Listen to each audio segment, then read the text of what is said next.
except for that, just the evidence. Yeah. Should I move it down? When they present evidence, they'll be sitting there, but the majority of the witnesses will be doing impact statements from the podium. Okay. Impact stuff is coming first? Okay, so I can go ahead and move this. Yes.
Yeah, so I'm sure that If they want you to put the commissioner in this. That's a good reason. Yeah, I'm trying to get on to the drug court. They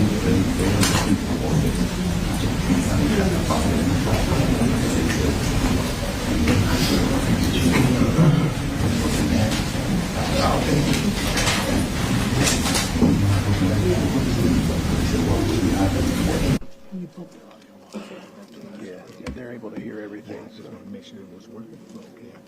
yep. Thank you.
Your Honor, may we briefly approach?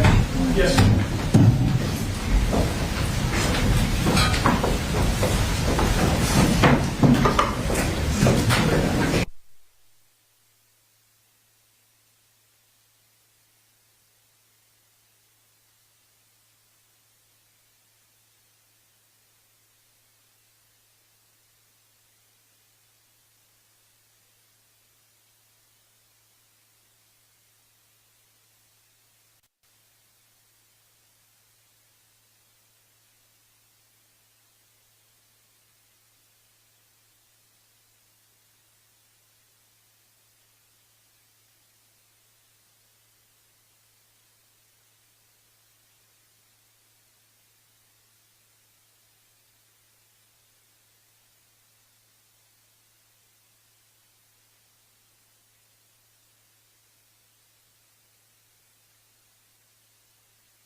Is everybody ready to proceed? Yes, sir.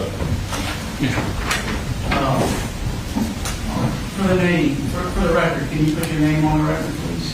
Okay. Okay, what I need you to do is that microphone off or on? It's on, sir. For now, if you don't mind turning it on to make sure that we can hear you. And how old are you, Mr. Gray? 16 years old. You're represented by Mr. Charlton Allen standing next to you? Yes, Your Honor.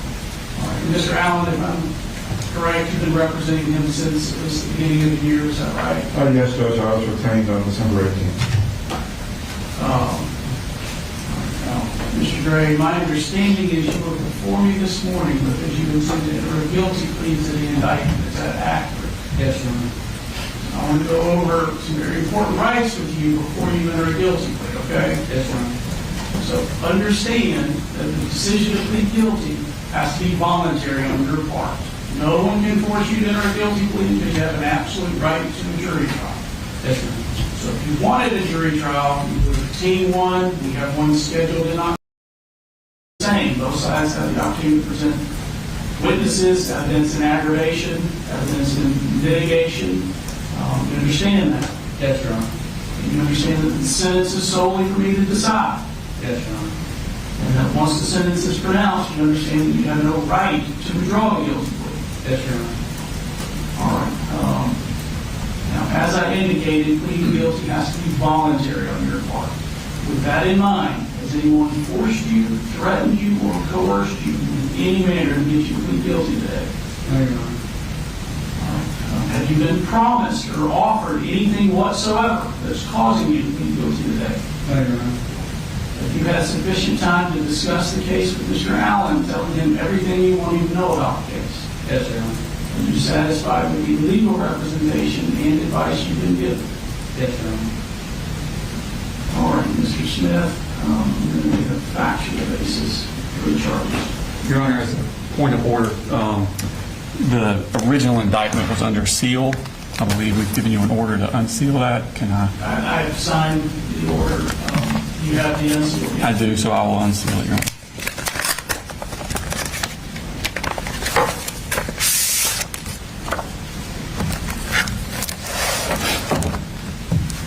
Your Honor, counts 1 through 12 go towards the 4 deceased victims. They consist of malice murder in Barrow County on September 4th, 2024, that unlawfully and with malice aforethought caused the death of a human being by shooting them with a firearm. Felony murder in Barrow County on the same date while in the commission of a felony, that felony being aggravated assault, it caused the death of a human being. And aggravated assault in Barrow County on the same date did make an assault upon the person of another with a firearm, a deadly weapon.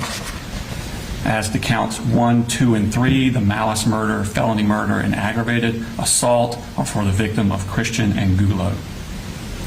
Counts 4, 5, and 6, which are the malice murder, felony murder, and aggravated assault for the victim Richard Aspinwall. Counts 7, 8, and 9, the malice murder, felony murder, and aggravated assault for the victim Anna Christina Irami.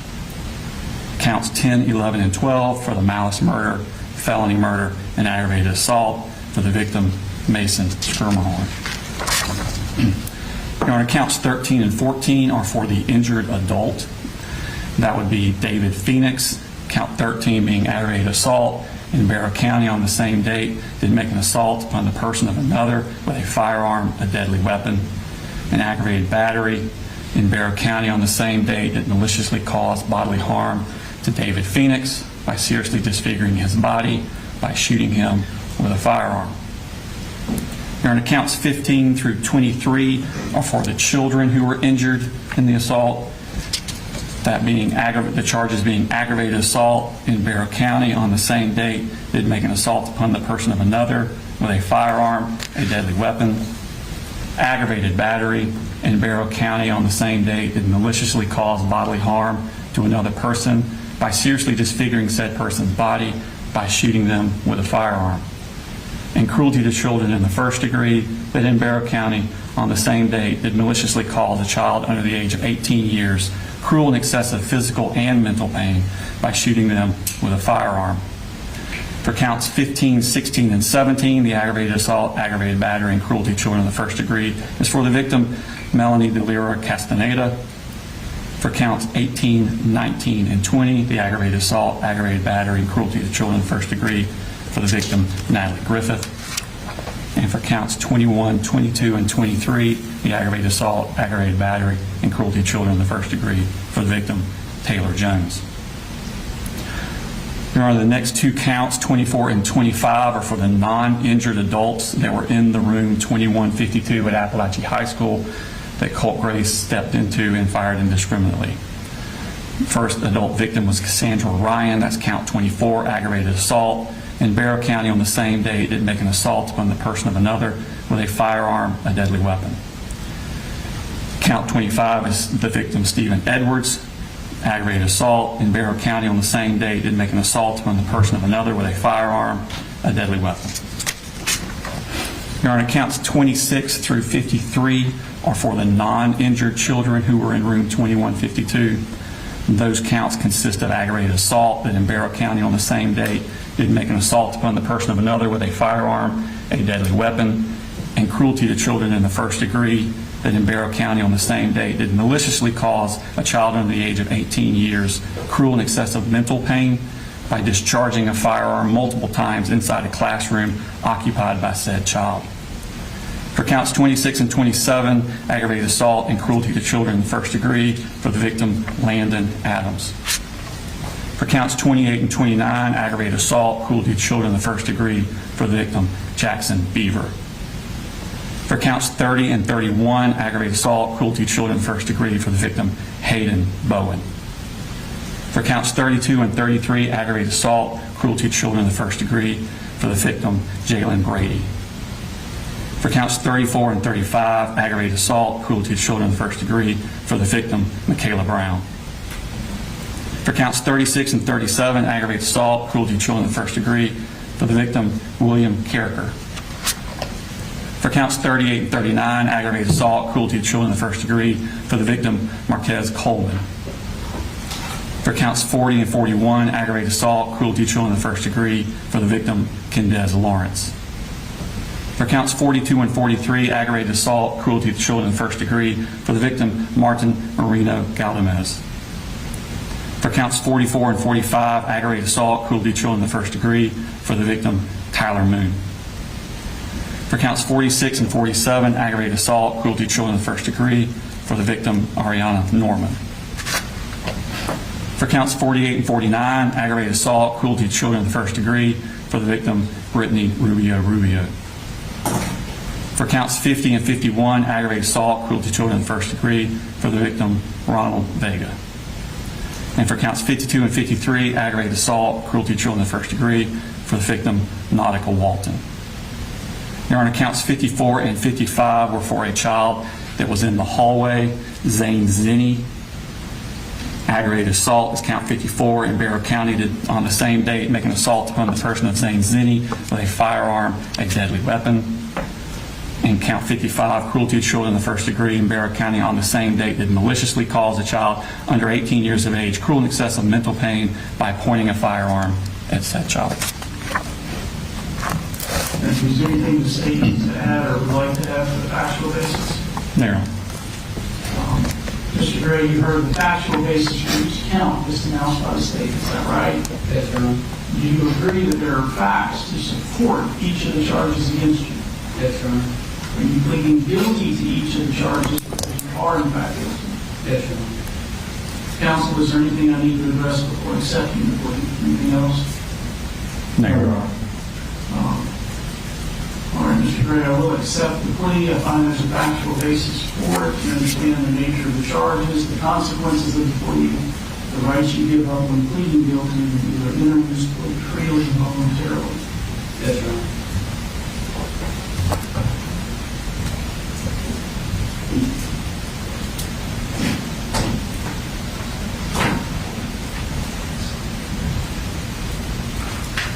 All right, so as far as proceeding, I believe the state will be able to present the victim impact evidence, any evidence in aggravation. We'll go from there to the defense for any evidence in mitigation. And we'll have the argument, which I realize won't be today. Thank you. All right, the guilty plea has been entered on the indictment. You can be seated.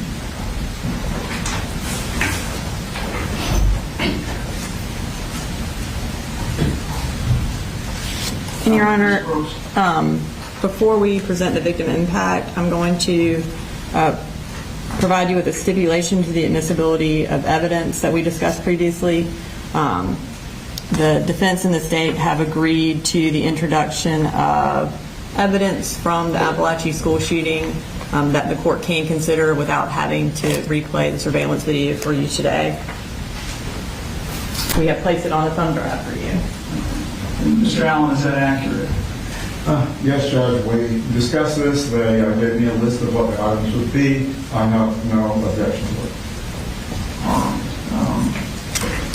So the evidence that's addressed in the stipulation is on a thumb drive that I'll have, is that right? Yes, Your Honor, you will have it. It was previously introduced into evidence at State versus Colin Gray, and the court has already seen the evidence.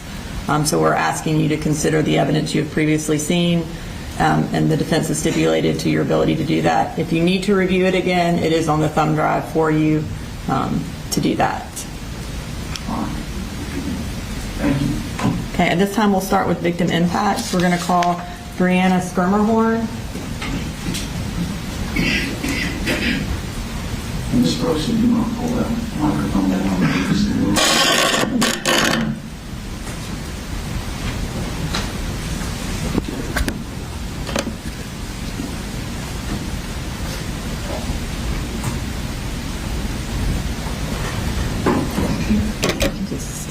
Speaking of that, Your Honor, do you want me to swear her in? You might as well. Please raise your right hand. Do you swear to tell the truth, the whole truth, and nothing but the truth, so help you God? I do. Can you just go ahead and introduce yourself to the court first? My name is Brianna Skirmerhorn. And will you go ahead and tell the court what you would like him to know with regards to the sentencing of Colt Gray? I'm the mother of Mason Alexander Skirmerhorn. Although Mason is no longer here physically, I'm continuing to learn from him. Mason was so much more than a victim. He was a son, brother, grandson, and friend. He was deeply loved. Mason was kind, compassionate, funny, and fiercely protective of others. As a child with exceptional needs, he understood what it felt like to struggle and be overlooked by others. Instead of becoming bitter, he became an advocate, not only for himself, but also for his friends. He made people that were typically unseen feel seen, accepted, and safe. Mason even became friends with children who started out as his bullies. I had no doubt in my mind if Colt had actually attended school as he should have, that Mason would have befriended him. That is a legacy that he should be remembered for. As much as I have felt that I needed to hold on to the hate that I have felt, I know that I can't. Not only for my own health, but how can I say love like Mason and hold on to that? So I'm choosing to continue to learn from Mason and honor his legacy. I want it to be very clear that I do not forgive Mr. Gray. However, I can acknowledge that there are two truths that can exist at the same time. The first is that the adults in that young man's life failed him. The people who should have protected, guided, recognized the warning signs and intervened when it mattered the most did not do what they should have done. They failed to give him the support, boundaries, and accountability that every child needs and deserves. That failure is real, and it is tragic. I can acknowledge that he was failed without excusing what he did. I can have the compassion for the child that he once was, while holding him fully accountable for the choices that he made as a young man. And those things are not mutually exclusive. There's another truth that cannot be ignored. He knew the difference between right and wrong. He knew that bringing a weapon into a school was wrong. He knew that pulling that trigger was wrong. He knew that every choice he made that day would forever alter countless lives. The failures of the adults around him may explain parts of his story, but they do not excuse the decisions that he made. Those decisions were his and his alone, and because of those decisions, my Macy Mace is gone. My family, both biological and chosen, have been forced to endure horrors that no family should ever experience. A member of our family that has been an integral part of our village was who had to identify Mason in the school that day. That is an image that he will carry the rest of his life. He and another family member were in the room when we were told that Mason was gone. I can still remember the silence and the confirming nods by my family when I looked to them in utter disbelief, wishing it was untrue, and the heartbreak on my other children's faces. In that moment, our lives split into two parts, before September 4th and after. In one sentence, our future was stolen. Since Mason's death, I've had the privilege of spending a lot of time with the Angulo family and some of the victims, or actually I don't want to say victims, survivors. While each of our experiences are different, we are forever connected by the trauma that his choices caused. I have witnessed incredible strength, resilience, and courage in people who were never asked to carry this burden. None of us should know one another because of a school shooting. Yet here we are showing up, loving one another, and trying to rebuild lives that will never be the same. Colt didn't just take Mason's life that day. He took every birthday we would have celebrated, every holiday, every graduation, every milestone, every hug, every conversation, and every dream that he should have had the chance to live. Mason deserved to grow up. He deserved the chance to continue advocating for those that needed a voice. He deserved to become the man, husband, and dad that he was meant to be. Mason deserved a future, and we all deserved a future with Mason in it. And Colt took that from Mason and everyone who loved him. I hope that one day he truly understands the weight of what he chose to do, not because it will bring our loved ones back or erase the damage that he caused, because nothing ever will, but because genuine remorse begins when excuses end. Every morning I wake up to the reality that my son is gone. Every night I go to bed knowing that there is nothing I can do to change it. I have lived 688 days so far of a sentence with no parole, and that is what he should receive as well. Thank you.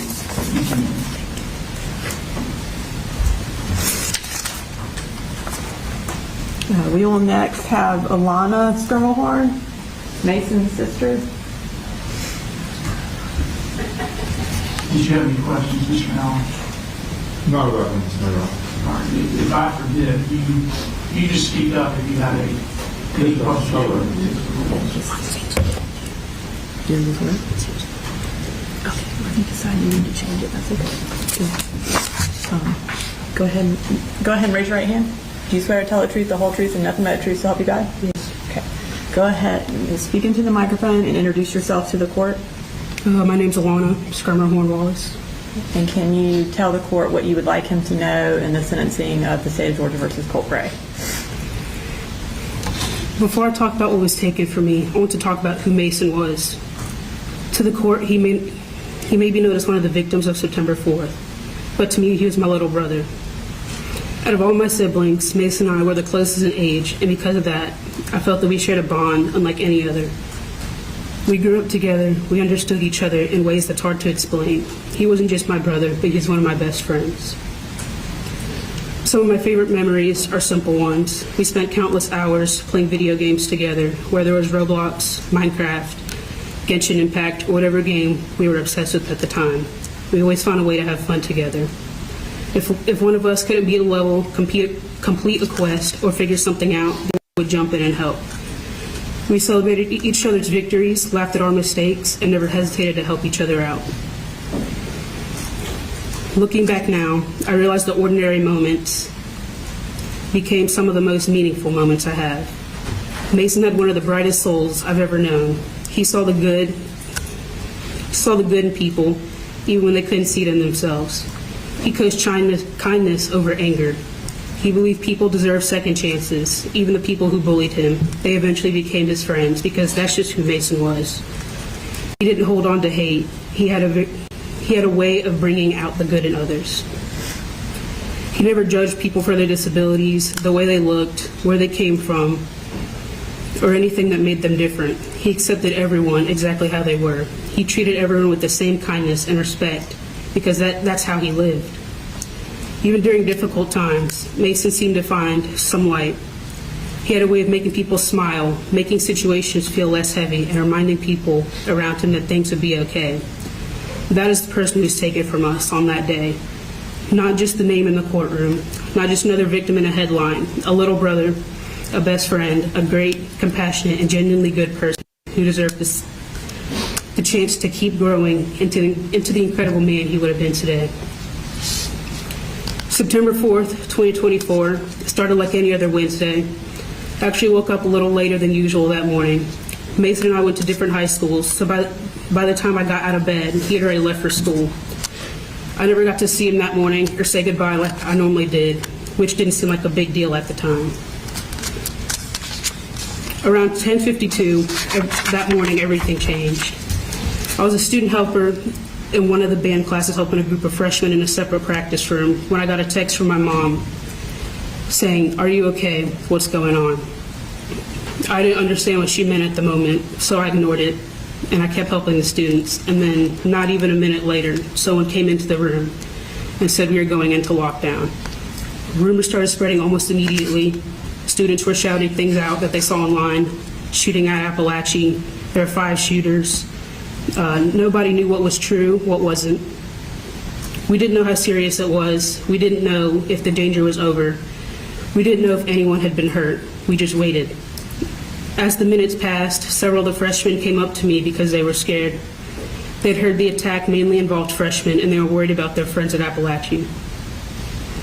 I don't remember every conversation, but I remember one perfectly. One of the students looked at me, and he said that he was scared for his friends. I didn't know students and teachers.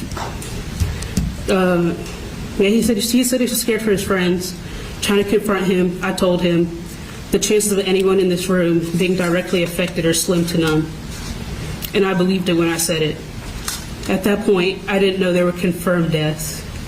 I didn't know students and teachers had been shot. I didn't know people were fighting for their lives in hospitals, also trying to calm a frightened freshman who was terrified about people who he cared about. Around that same time, my mom texted me again, "I can't get a hold of your brother on the phone." Even then, I wasn't worried. I told myself Mason probably left his phone in the classroom, in his book bag. I never imagined there would be another reason that he wasn't answering. As the day went on, the room became quieter. The panic settled into silence as people played games while we waited to go home. During this time, my phone never stopped vibrating. family members, friends, coworkers, everyone kept asking me the same question, has anyone found Mason? But no one could give an answer. At that point, someone from my work group chat sent a video of students being evacuated from Apalachee. And in the background, there's a body covered in the hallway that I later found out was Mason. That was the moment I realized this wasn't just another school lockdown. This was real, and I wanted nothing more to go home. Around 3:13 p.m., 2 minutes before the bell rang, I opened social media just to pass the time while we waited to be dismissed. Instead, I saw my sister's post saying that Mason did not make it out of the school alive that day.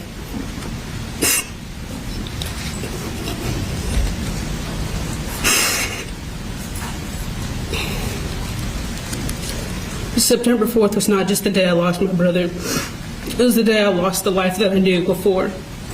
It was the day my sense of safety, my ability to see the world the same, and the future I imagined with Mason in it were taken from me. The hardest part is that the world kept moving after that day.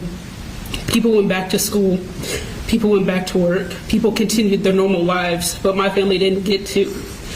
We didn't get to learn how to live in a world where Mason no longer existed.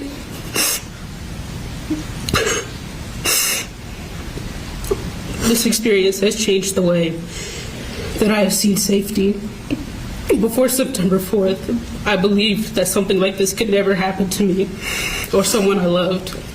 Schools where I went to learn, see friends, and make memories, but then it happened to Mason. Now every time I walk into a school building, a thought immediately crosses my mind. If it can happen to my brother, then why can't it happen to me? The question is something I never had to ask myself before September 4th. I find myself looking for exits when I enter buildings. I pay attention to the people around me. If someone is walking behind me in a hallway or a staircase, I feel myself wanting to move away or get somewhere safer. Loud noises, unexpected sounds, and certain situations can bring me back to the fear and uncertainty of that day. It's not because I think every place is dangerous. It's because I know that the place where I once felt the safest was the place where I lost my brother. I used to walk into school believing I would leave the same way I came in. Now part of me is always wondering if I will. The impact of this day did not only change the way I felt when I walked into school building, it also changed the way I was able to function as a student. After losing Mason, I was trying to balance two realities at the same time. I was expected to be a full-time student in college, completing assignments and preparing for my future while also trying to grieve and process everything that had happened. During this time, I had to miss a lot of school because of court proceedings and everything that came with seeking justice for Mason.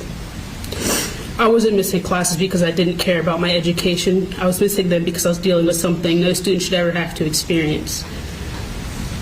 And what hurt was that I had to provide proof of what happened in order for my situation to be understood. I had to provide my brother's death certificate to my school for my absences to be excused. Having to prove my grief was another painful reminder of what happened.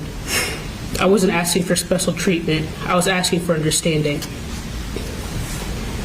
Being in court for college trial wasn't just difficult because I had to hear what happened, but it was also difficult because I saw things I shouldn't have. Throughout the case, I was exposed to multiple photographs, evidence, and video from the shooting. The close-ups of the bodies, the autopsy reports, and even the video of my brother's final moments. This isn't something that I can just forget. I replayed the video in my head all the time.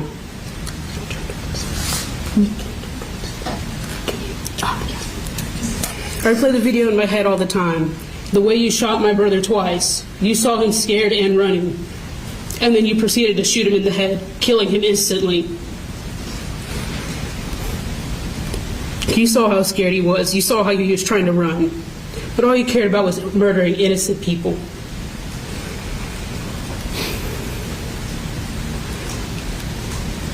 All you cared about was murdering innocent people because you want to be like your twisted-minded idol.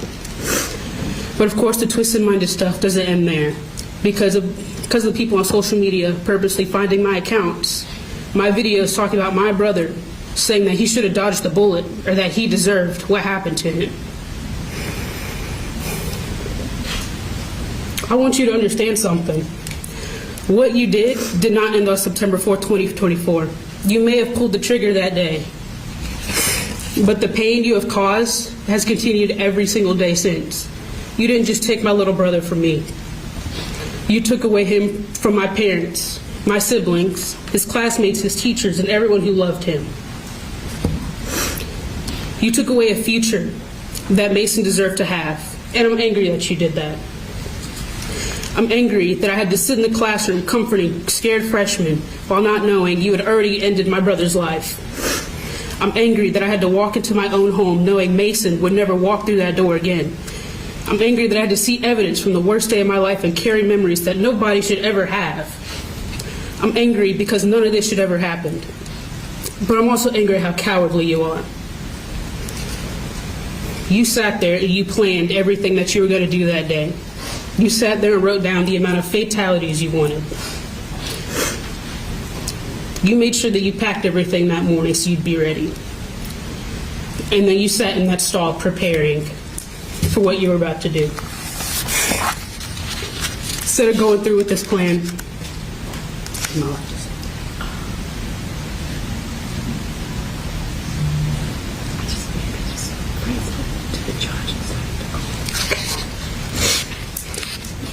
Instead of going through with this plan, I honestly think he should have killed himself. Instead of killing 4 people and injuring others, he should have taken himself out. Instead of coming up with this whole elaborate plan, he should have made a plan to off himself instead. I'm not saying this just because he took Mason from me.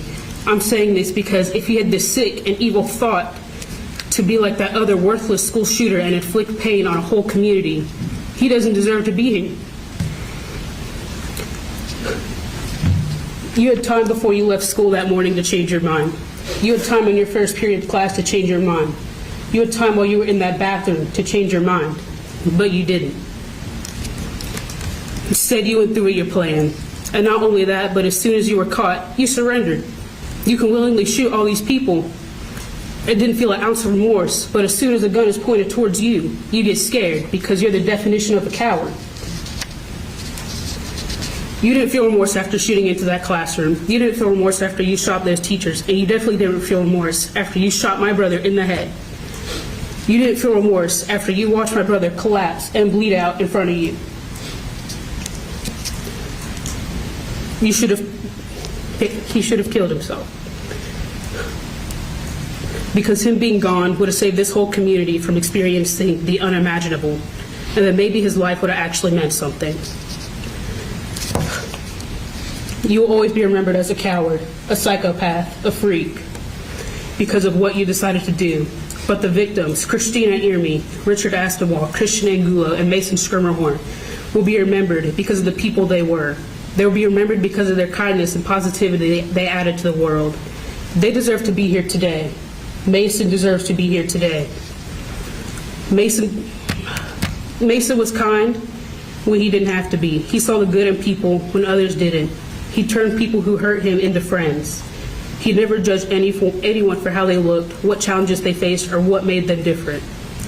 You took away someone who chose kindness every day.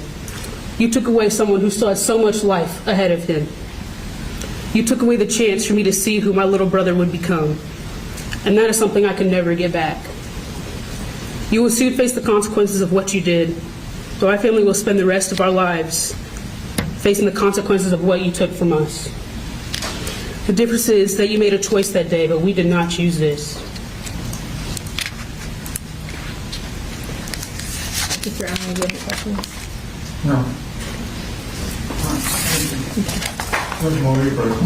Yes.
this feedback before you call your next witness. Go ahead. Yes, Your Honor. Liliana Ahmed is another sister of Mason.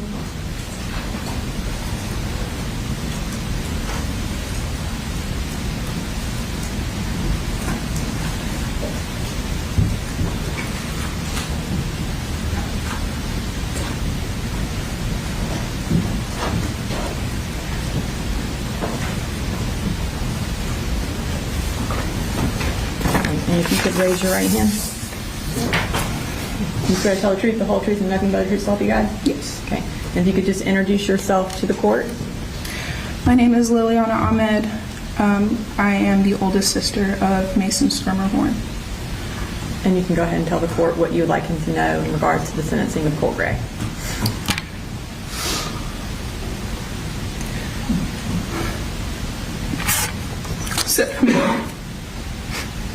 September 24th, 2024 is the day that altered my life in more days than I can think possible.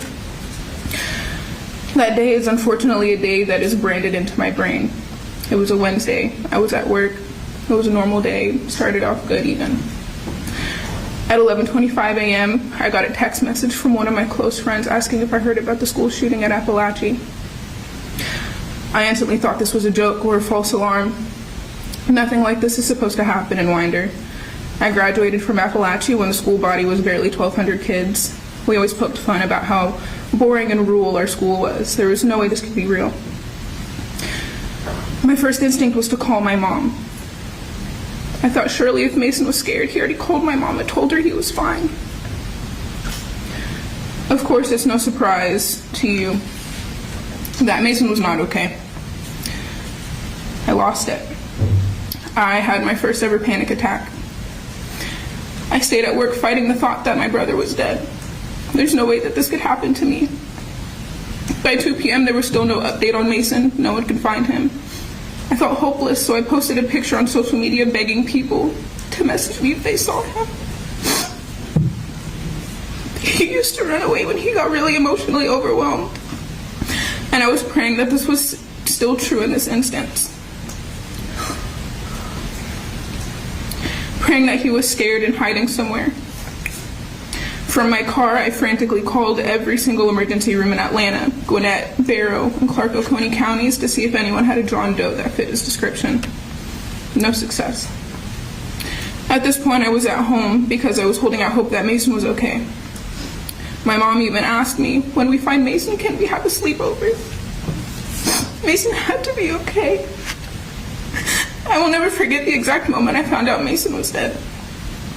The exact moment that I found out you killed him. The hour-long drive to Winder was the quietest car ride I have ever had with my husband. The only thing I could manage to mutter was my baby brother, over and over again, like my brain was rejecting the thought of him being gone. We arrived at my parents' house, a place that used to hold nothing more than laughs, happy memories, and petty sibling arguments. Turned into a place that sends my nervous system into absolute disarray. From that point to about 6 months following, everything is a blur. As you can imagine, I have had a lot of time to reflect on how the past 688 days have impacted my life. Since I was 7, almost 8 years old, a large part of my identity has been being a big sister. I am the oldest of 4, and there's a significant age gap between me and my siblings.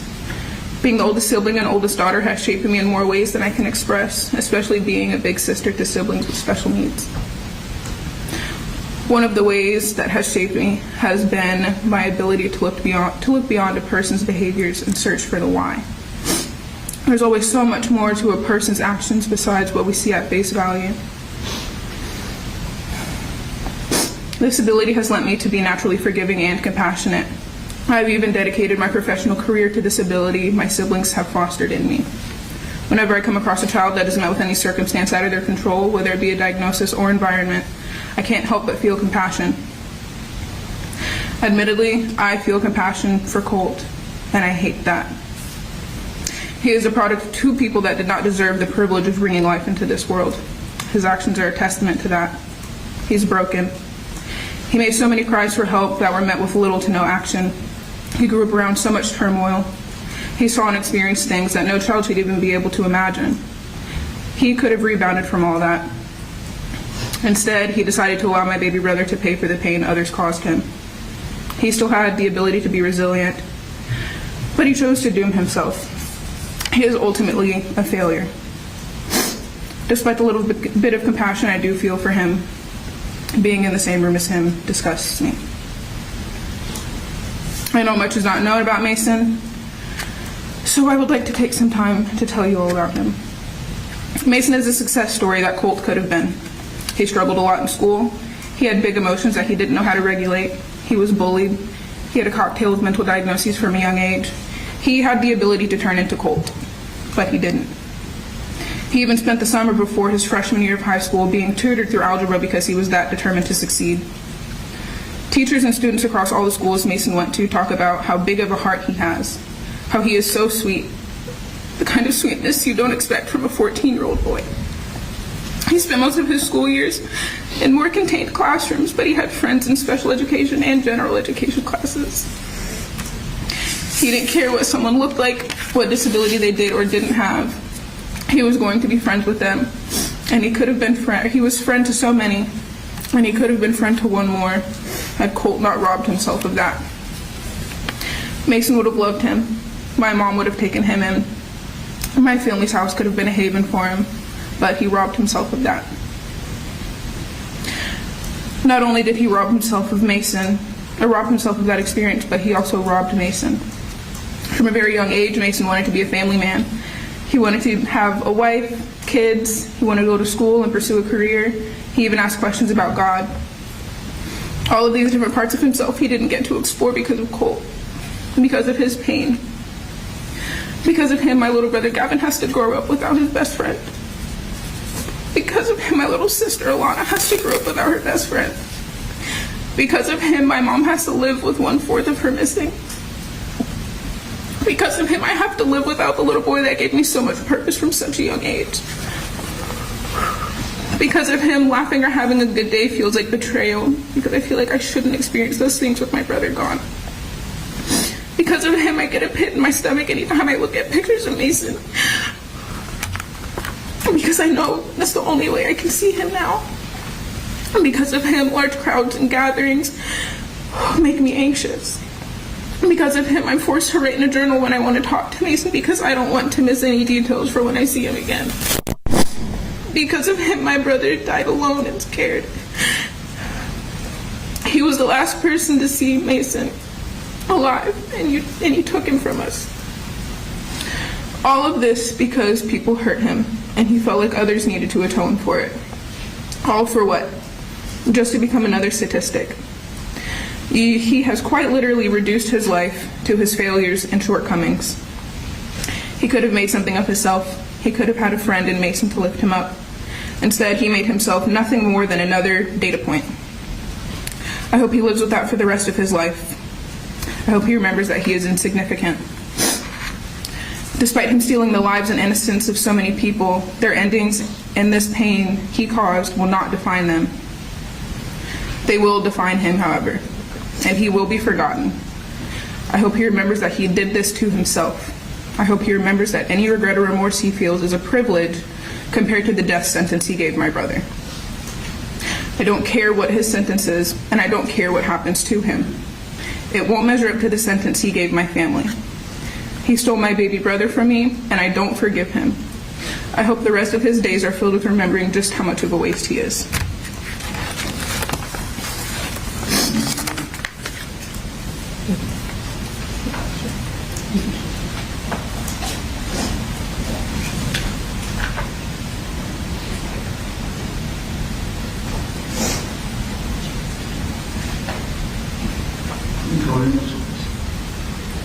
Next we have Shayna Aspinwall, Richard Aspinwall's wife.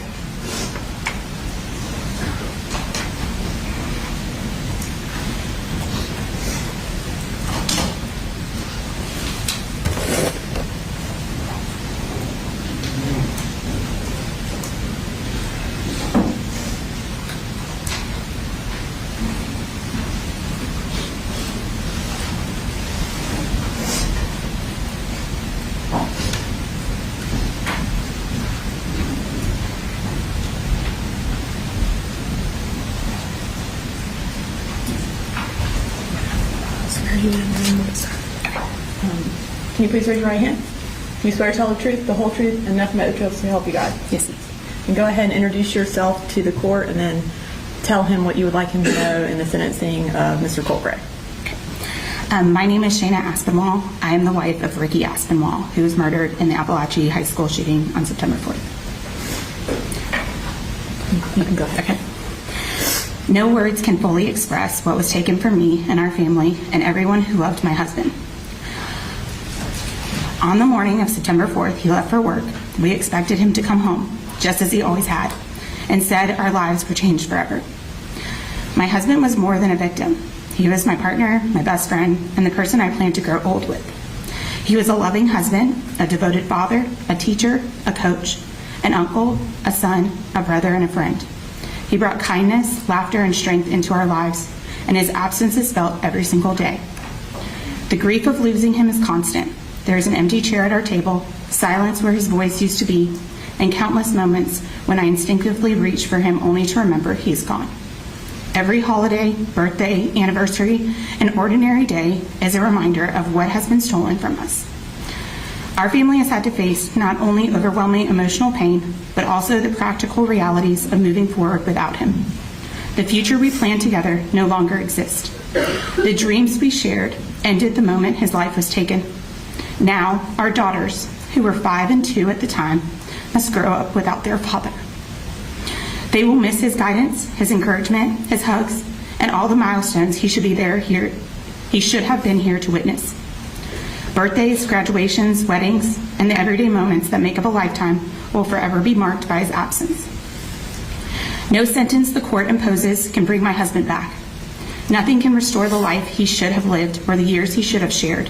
But I ask the court to recognize the profound and permanent harm this crime has caused. The loss extends far beyond one day. It is a life sentence of grief and trauma for those left behind. I ask that Ricky's killer is not given an opportunity for parole. The trauma it would continue to bring me and my daughters, knowing that there is a chance, even a small chance, that he would get out of prison, would be continued torture for my family. We have already been through enough without having more fear in the back of our minds. Once I die, my daughters will then have to suffer through parole hearings alone. I think that everyone would agree that facing it alone is a burden that they should never have to bear.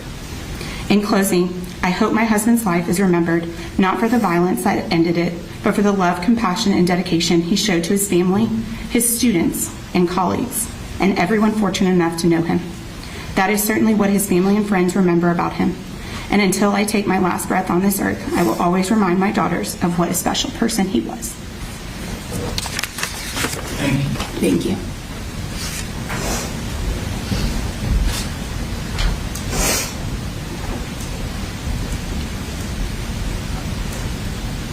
All right. Next, we have Ismail Angulo Jr.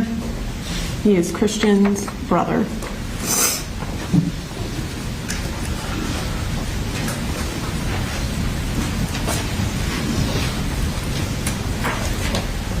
Go ahead and raise your hand. Do you swear to tell the truth, the whole truth, and nothing but the truth, so help you God? Go ahead and introduce yourself to the court, and then you can go ahead and tell My name them. is Ismail Angulo Jr. I am the oldest sibling of Christian.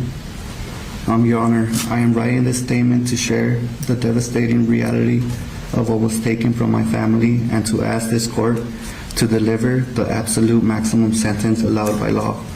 The impact my brother's loss continues to have on my family is something I wish on no one. Every day is a nightmare that we have to wake up to remind ourselves of our new reality. A very painful one. The days my nephew comes up to me and tells me he misses Titian breaks my heart. I have no words that I can tell him, so I just hug him tight. My little brother Christian Gabriel Angulo was only 14 years old. He was the best uncle, the best brother anyone could have asked for, and a great son to my parents. The defendant's family will still get to see their son, talk to him, and know he is breathing. My mother, my father don't get that privilege. The only way to visit Christian now is by standing over his grave. There is no fairness in that reality. Christian was a beautiful, innocent soul who was robbed of his dreams and had so much ahead of him. Because of this defendant's choices, Christian will never get another chance at a life. I carry so much pain from that day, knowing that this coward's violent acts shattered thousands of lives in a single instant. I know the death penalty is off the table because of the defendant's age, but if his age is being considered, I want to ask, does Mason Skirmerhorn get a second chance when he was only 14 years old, robbed of his dreams, stolen far too soon, before he even had a chance to grow up? Does Coach Richard Aspinwall get a second chance to be with his wife and be a father to his young daughters? Or will he miss the rest of their lives because this coward took his life? Does Miss Christina Ermey get another opportunity to live, teach, and be with her husband? Do all 9 of the people who were injured that day get to live without the physical and emotional scars forced upon them? Does my little brother Christian get another chance to live another day? No, they don't. They will never get to experience the beautiful or painful moments that life has to offer because this defendant deliberately took those chances away from them. The defendant showed no mercy when he stole their futures, and therefore he should not receive the grace of a second chance. While the law spares him from the ultimate penalty due to his age, it does not require this court to ever grant him freedom again. For Christian, for Mason, for Coach Aspinwall, for Ms. Ermey, and for every person injured and broken by his actions, I ask that you sentence this defendant to life in prison without the possibility of parole and ensure he never has the opportunity to walk free or inflict this unbearable pain on another family ever again. Thank you, Your Honor, for hearing my voice and honoring the memory of my brother. Forever my brother, long live Christian. Thank you. Do you have questions, Mr. Allen?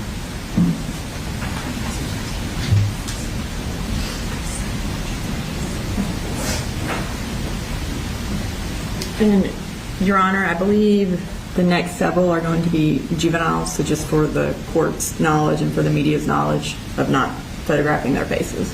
All right, the media should be aware that you cannot photograph, disseminate, or broadcast any of the faces of the juveniles who will testify next or at any point in this proceeding. Thank you, Your Honor. So we call Taylor Jones.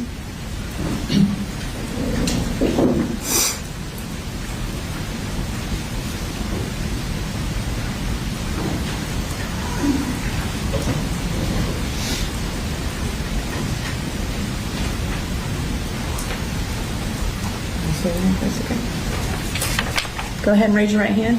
Do you swear to tell the truth, the whole truth, nothing but the truth, so help you God? Yes. Okay. Go ahead and speak into the microphone and introduce yourself to the court. Good morning, Your Honor. My name is Taylor Jones, and I'm a student at Apalachee High School. Okay. And go ahead and tell him what you would like him to know in the sentencing of Mr. Colt.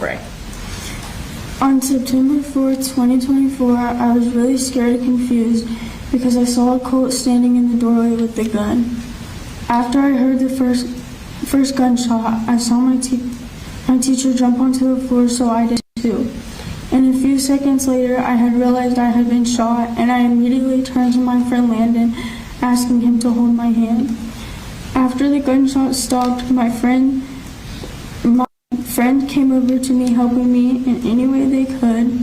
I remember telling my friends to call my brother to let him know that I had been shot and I didn't know if I was going to make it. Right after that, I started having trouble staying awake. My friends were sitting with me, doing anything they could to help me stay awake. The next thing I remember is waking up in the helicopter. I was very terrified and I started asking them to take me to the hospital. Once I got to Grady, I started having trouble staying awake again. When we landed, there were lots of doctors surrounding me. My memories after landing at Grady are not good, but I would be in and out of the hospital for 3 or 4 months. I required life-saving surgery and many more surgeries after that. I was in lots of pain, on many medications, and I was told that I might not be able to walk again. About a year later, I was able to walk again with support, and soon after that, I started walking on my own. As you all may know, not only did his actions affect me and my family that day, but it infected the entire Apalachee community. Although Colt's actions hurt me, I refused to give up. Every day I continued telling myself that I am strong and I am brave. After the shooting, I struggled with so much anxiety and I felt like my life was completely over. I couldn't do anything a normal 14-year-old should be able to do. I wasn't able to go to school, so I switched to homebound where I met my teacher, Miss Harrington. She was the only person from the school to call and check up on me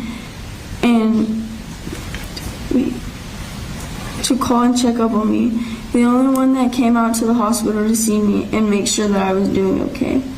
Moving on from this experience is very hard, and if I hadn't met some of the people that supported me along the way, I don't know where I would be.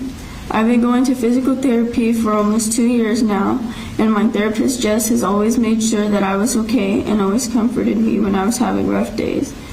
This experience has been one of the hardest things anyone could go through, but I've learned so much from it. I hope my story makes Colt realize the horrible things that he has done and all the pain and suffering that he has caused. I hope my story brings light into someone else's story that's also gone through the same thing I've gone through and reminds them that they are not alone. A just outcome will help me finally begin to heal in peace. I hope that Colt is sentenced to life in prison without the chance of parole. Thank you. Any questions? No, Your Honor. Why don't we go ahead and take about a 10-minute recess, restroom and such. All right, be in recess for about 10 minutes.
that was very deep victim impact statements that we're having so far, and it's very brave of them to go up and talk about what they were experiencing, because so many of them had to go through the loss of family and go through these unforgettable traumatic events. And to go on the stand and talk about this is not the stand, but to go up to the podium and talk about these things is, many people don't, obviously have strong emotions when they see the victim impact statement. And it's important to have this for them to convey what they're experiencing and feeling at the time. So definitely, rest in peace to the victims and their families. And this defendant was, these school shooters, they get bullied and they feel humiliated, so they redirect their anger towards something messed up like this, rather than redirecting their anger towards something productive. Bullying is wrong, but yeah, it's a very stupid thing to, his own life is ruined now. All these school shooters, they made a permanent decision and solution for a temporary problem. A lot of them do.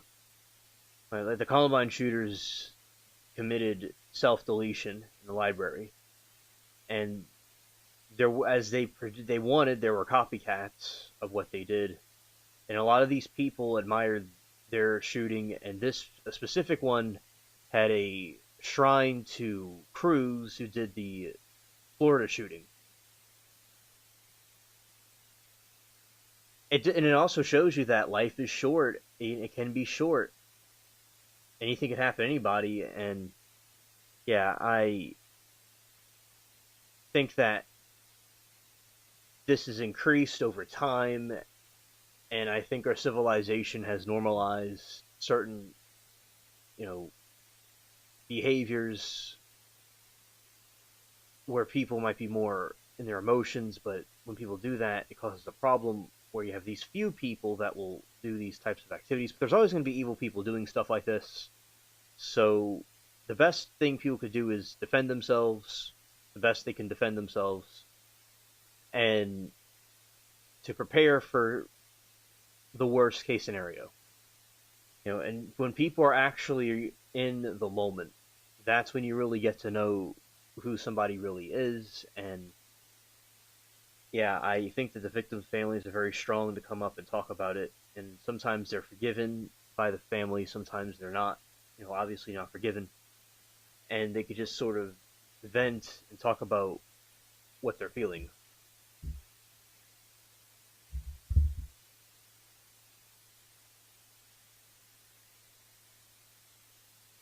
And a lot of times these people don't even target the bullies, which they shouldn't target anybody, but they don't target the bullies. They just go after random people. That's their, big thing. And Cruz had this video of himself when he was doing his thing, and he was talking about how he was going to attack the school. He was going to get revenge, all the stuff they did. And as I said, there's 10 years, 30 years, and there's an infinite amount of time, so to speak, of where if something happens to you in high school, you barely remember it when you grow up. That's an important thing people don't always think about. Like, Darrell Brooks is a type of person that we like this. Like, when he did the mowed people down with his car because he was angry. Yeah, eventually the adrenaline wears off, and you're left with the reality of what you did. It's not worth taking people's lives and sitting in a jail cell or taking their own life or being deleted. People have to just do what they have to do, and there's always better days ahead. With the internet in general, there's lots of trolling. We call it trolling on the internet. That happens. But, it comes to the territory of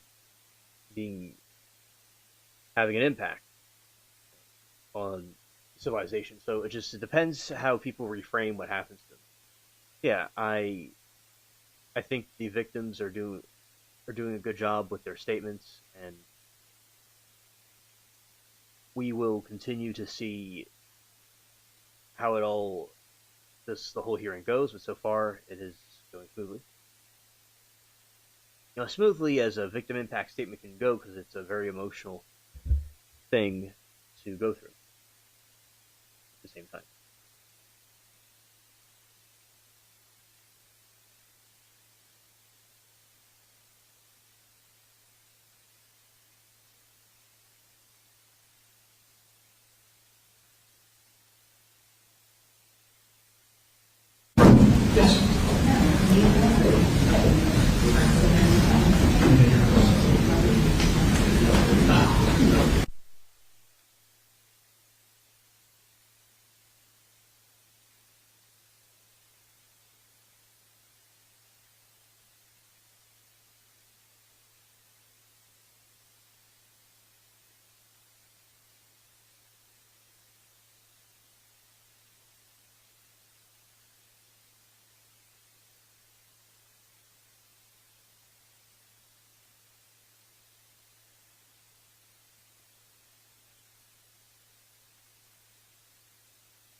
Hi, my name is Natalie Griffith. On September 4th, I got shot twice, once in my wrist and once in my upper arm.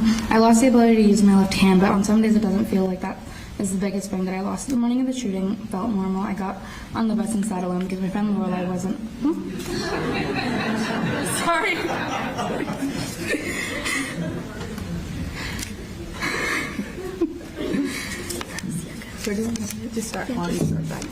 The morning of the shooting felt normal. I got on the bus and sat alone because my friend and Lorelai wasn't on the bus. I was cold because I forgot my jacket and I was wearing one of the new t-shirts I got for my birthday. I was listening to a song called ADHD and thinking about how we were going to start a new unit in algebra. I never thought for a second that there would be a shooting. Then there was one. Ms. Ryan was about to give instructions. I think we were about to break into small groups when I heard a banging and thought it was a fight. Never once did I think that it was a gun or a bullet. I never thought something like that would happen here. Those things happen in places where the sun doesn't shine as bright. Now, whenever I hear loud sounds, a door slamming, a book dropping, or people crowding and talking in another room, my mind immediately goes to the worst possible scenario. I wonder if there's a gun. I wonder if I need to run. I'm still very afraid of loud sounds, and I start to panic when I hear them. Some days when I think about the shooting, it feels like he killed me, even though I lived. The part of me that trusted people died, and I lost myself before the shooting. My smile was different. I did not think about danger the way I do now. I did not constantly think about my surroundings. I think about the shooting every day of my life. I wonder when I will stop thinking about it every day, and then, just like that, I've lost again. I wonder how different my life would be if that one moment had never happened. I wonder I wonder whether the person I am today is the person I would have become if the shooting had never occurred. After the shooting, I felt like my independence was taken away for a while. I could not put on my own clothes by myself or do my own hair. Things that used to be easy for me were now impossible challenges. Even now, whenever I try to tie my shoes, it's never quite right. To this day, I cannot type normally, which has impacted my ability to be it has impacted my ability to be as successful in school as I want to be. I cannot hold many things because I lost the use of an opposable thumb. The recovery process has been long and difficult. I had to undergo 2 different surgeries, attend physical therapy twice a week for the first year, and then once a week after that. Tasks that should be simple remain difficult. But the physical injuries are only part of what I lost. When everyone went back to school, I went back too. But not because I wanted to, but because I knew if I didn't, I never would. I wanted to be near my community, but going back also reminded me just how many things have changed. Physically, the shooting changed nearly every part of my life. I lost the use of my left arm. For a year, I could not cut my own food, and I had to rely on other people to help me. I lost the ability to play my flute, and I couldn't participate in marching band, which is one of my favorite things to do. I was in physical pain because my nerves were trying to heal, and I could not do the things I loved, like crocheting or playing video games. I remember sitting in my living room and crying because I was so frustrated, angry, and sad that the things I loved had been ripped away from me. The shooting was like an earthquake. My entire world was moved and rocked, and when it finished, nothing was in the same place it started. The strange thing is that for most people, the world kept going. There was no earthquake, and I think back to the day and become angry knowing my life was permanently changed by the decisions of one person. The shooting has affected how I look at my future. I'm limited in what jobs I can apply for because I do not have full use of my hand. I worry about what my life will be like years from now and whether it will ever feel normal. I think about the people who did not get to go on living. I think about Mason and Christian and their families. Their mothers both have 4 children, and now they only get to hug 3. They only get to talk to 3. I knew both boys since elementary school. I never expected them to not be here. Every day since the shooting, I've thought about what I would say to him. Every day I thought about if I had more time to speak to him on that day of the shooting, what would I have said? So I'd like to be able to do that now. I hate you and I'm mad at you because you had options. You had other options besides going in and killing a bunch of innocent people that did absolutely nothing to you. If you had waited maybe even 2 months, you would have found friends. I would have been your friend, and I know a bunch more people would have if you had just waited. I think you're entitled for doing the things that you have done, and I hope that every single day you think about the other options you could have had. I hope that 10 years from now you think, hey, I did this thing, that was so stupid. And I hope that you realize something that you did when you were 14 is going to impact you for the rest of your life, when you could have gone on and lived a good life.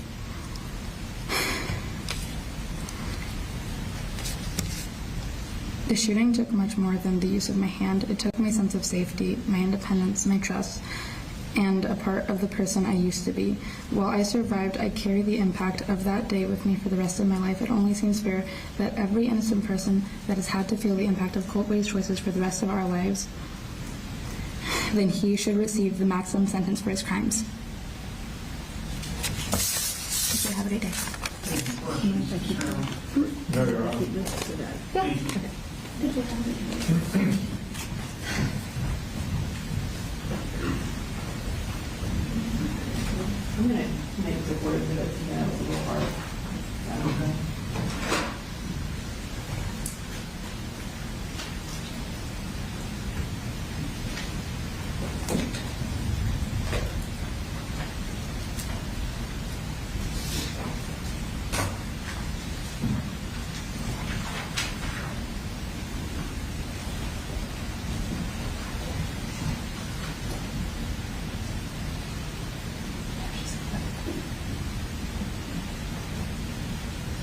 Your Honor, next we have Monica Walton.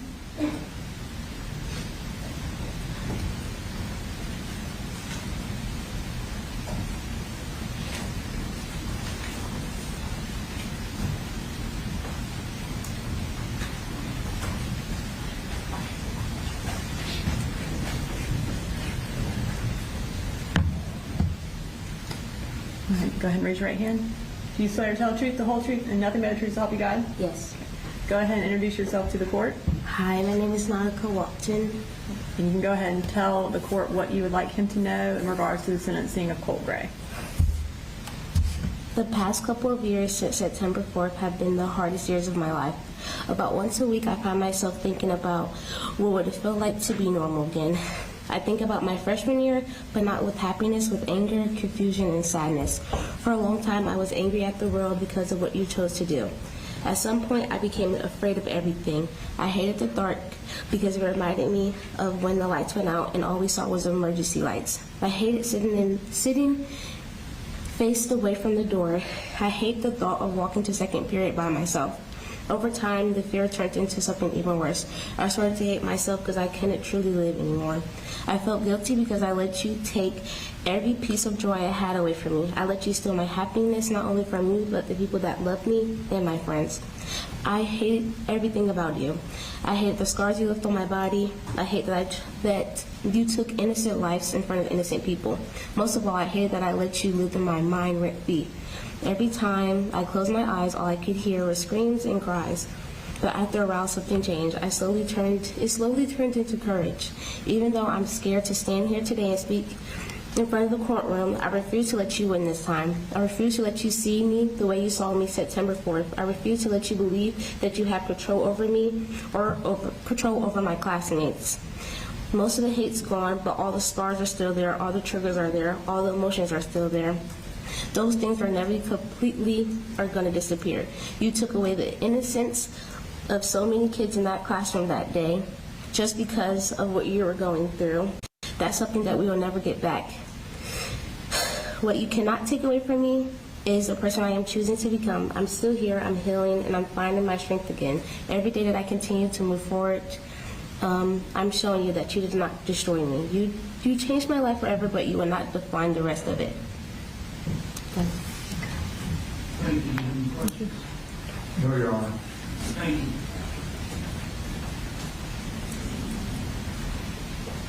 you. Your Honor, next, we're going to call Hayden Brown to give her victim impact statement. Hayden Bowen.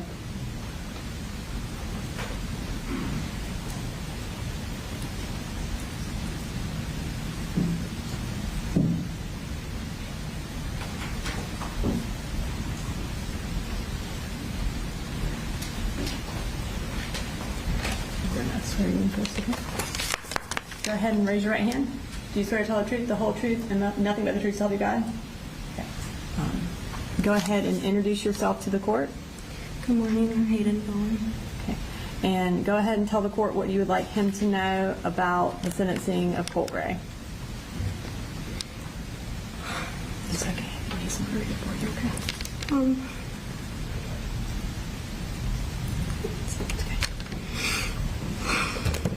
First, I want to start off by saying that I forgive you. Hayden, can you speak up a little? You need to address the court. I want to start off by saying that I forgive you. Not for you, but for me and my peace. What you went through at the hands of your parents was not okay. And I don't wish that for you. But it does not excuse what you did. It was not right. It completely changed my life. It disrupted not only me, but my family and our lives. My family is often anxious about me and constantly checking up on me because of how much it affected my life. I now live with fear lurking behind me everywhere I go. Everywhere. I have frequent panic attacks. I can't stay in places for too long. I can't go out anywhere. I can't even stay in my own bedroom without feeling fear. I'm not able to be a normal teenager anymore. Before all of this, my biggest concern was who's going to walk me to class. But now I can't go a second without having to think whether or not I'm going to be safe while trying to learn. Of course, I'm so angry. But I know my God, and evil never wins.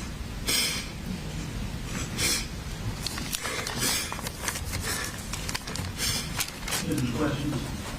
No, Your Honor.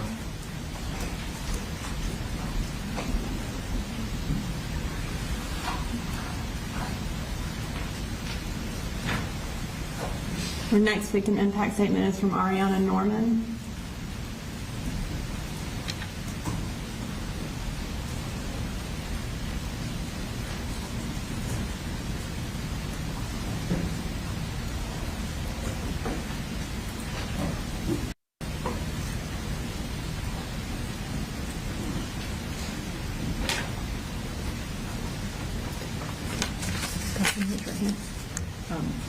Do you swear to tell the truth, the whole truth, and nothing but the truth to help you God? I do. Go ahead and introduce yourself to the court. Your Honor, my name is Ariana Norman. And you can go ahead and tell him what you would like him to know about the sentencing hearing for Colt Gray. Your Honor, thank you for the opportunity to be able to speak today and share how September 4th has impacted me. My name is Ariana Norman, and I'm giving this statement regarding Colt Gray. September 4th is a day I will never look at the same again. It was a day where many people experienced chaos, high anxiety, and tragedy. September 4th was a day I should never have had to witness, and it has affected me and the Barrow County community deeply. This shooting has deeply affected my mental health. Since the September 4th shooting, I have been prescribed medication for anxiety because of my constant worry that something bad would happen again.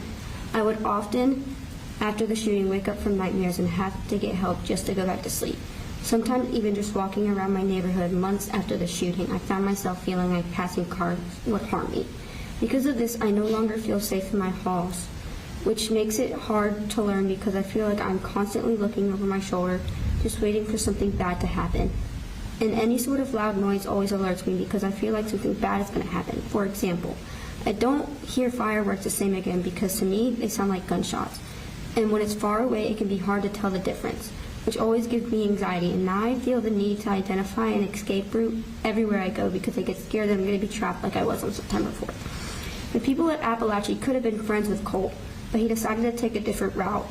And for this, he deserves whatever punishment he is giving. Thank you for listening. Any questions? No, Your Honor.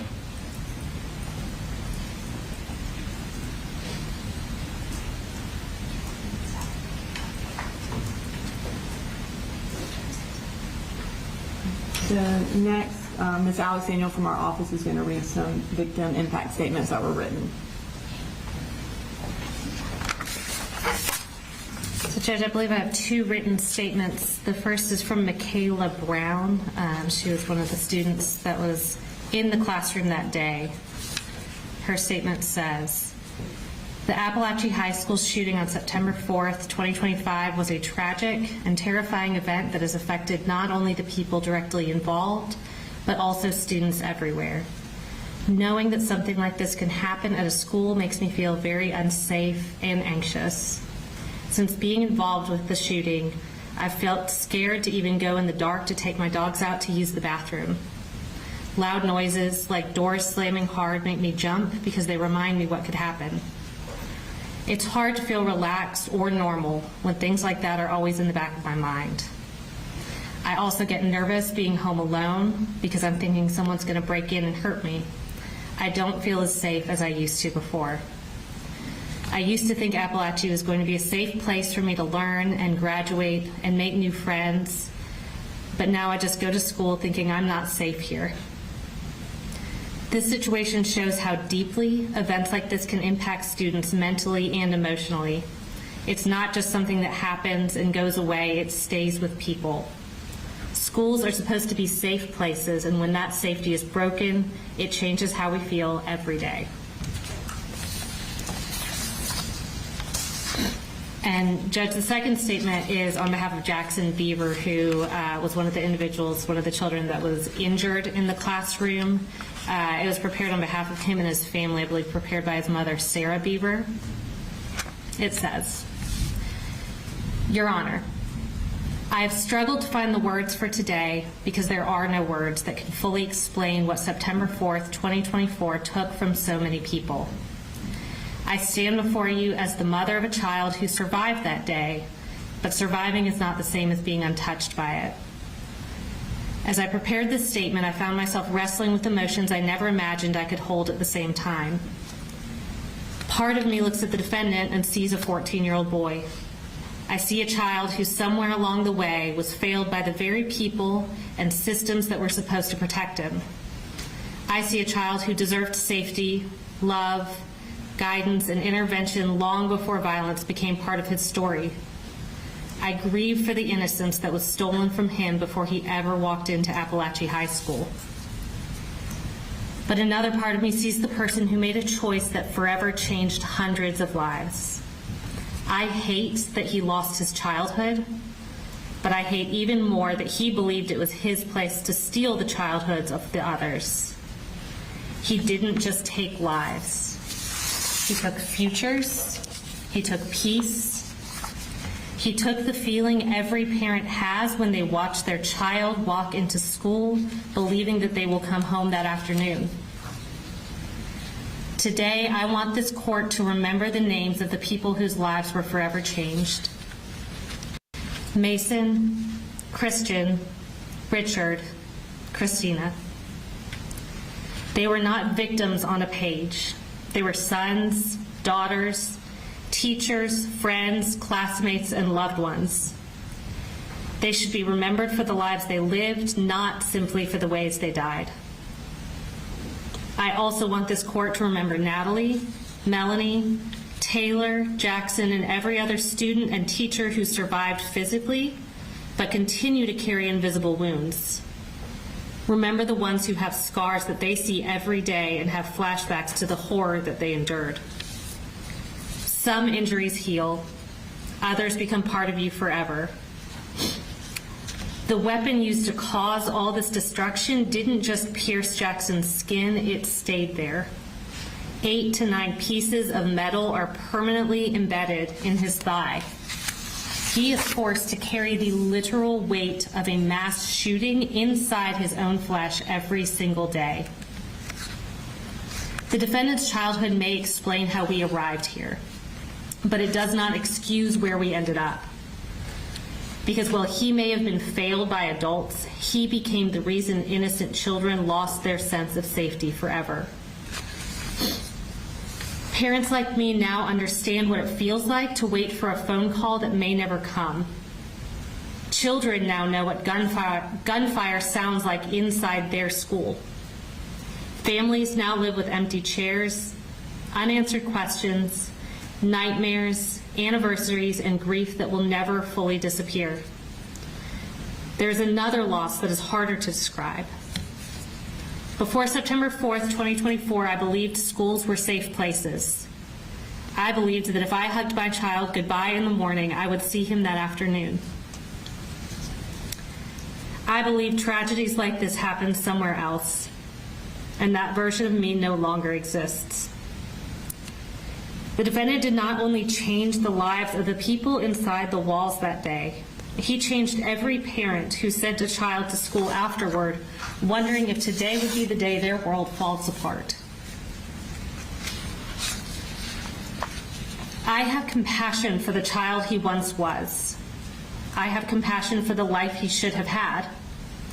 But my compassion cannot outweigh the devastation left behind by the choices he made. Two things can be true at the same time. He was a child who was failed. He was also the person who failed countless innocent children and their families. And one tragedy does not erase another. Nothing this court does today can bring back Mason, Christian, Richard, or Christina. Nothing can erase the trauma carried by Natalie, Melanie, Taylor, Jackson, the other survivors, their families, or this community. Justice cannot change the past, but it can acknowledge the weight of what was taken. I ask this court to remember every name, every family, every empty seat, every scar that cannot be seen, and every life that will forever be measured as before September 4th, 2024, and after September 4th of 2024. That is the true impact of what happened. Thank you.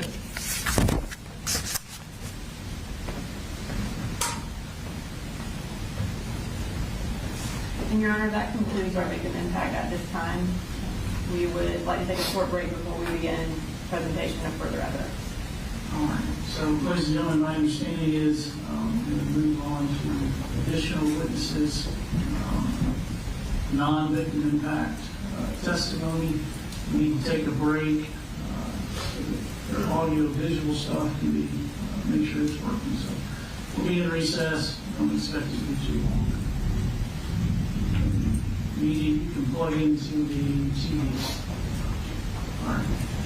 We'll be in recess.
Is it working?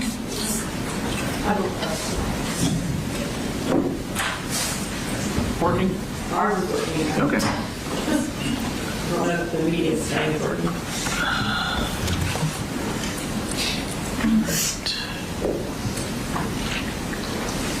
All right, go ahead. Wait a minute. Oh, yeah, we should.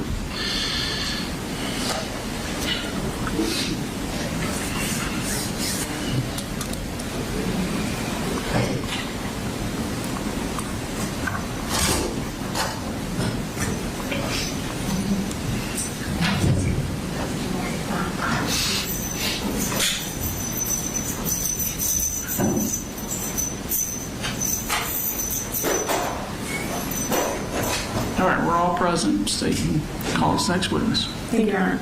And we have one more victim impact statement from the principal of Apalachee,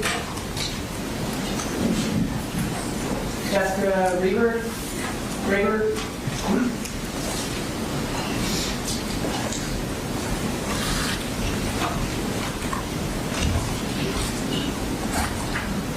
Go ahead and raise your right hand.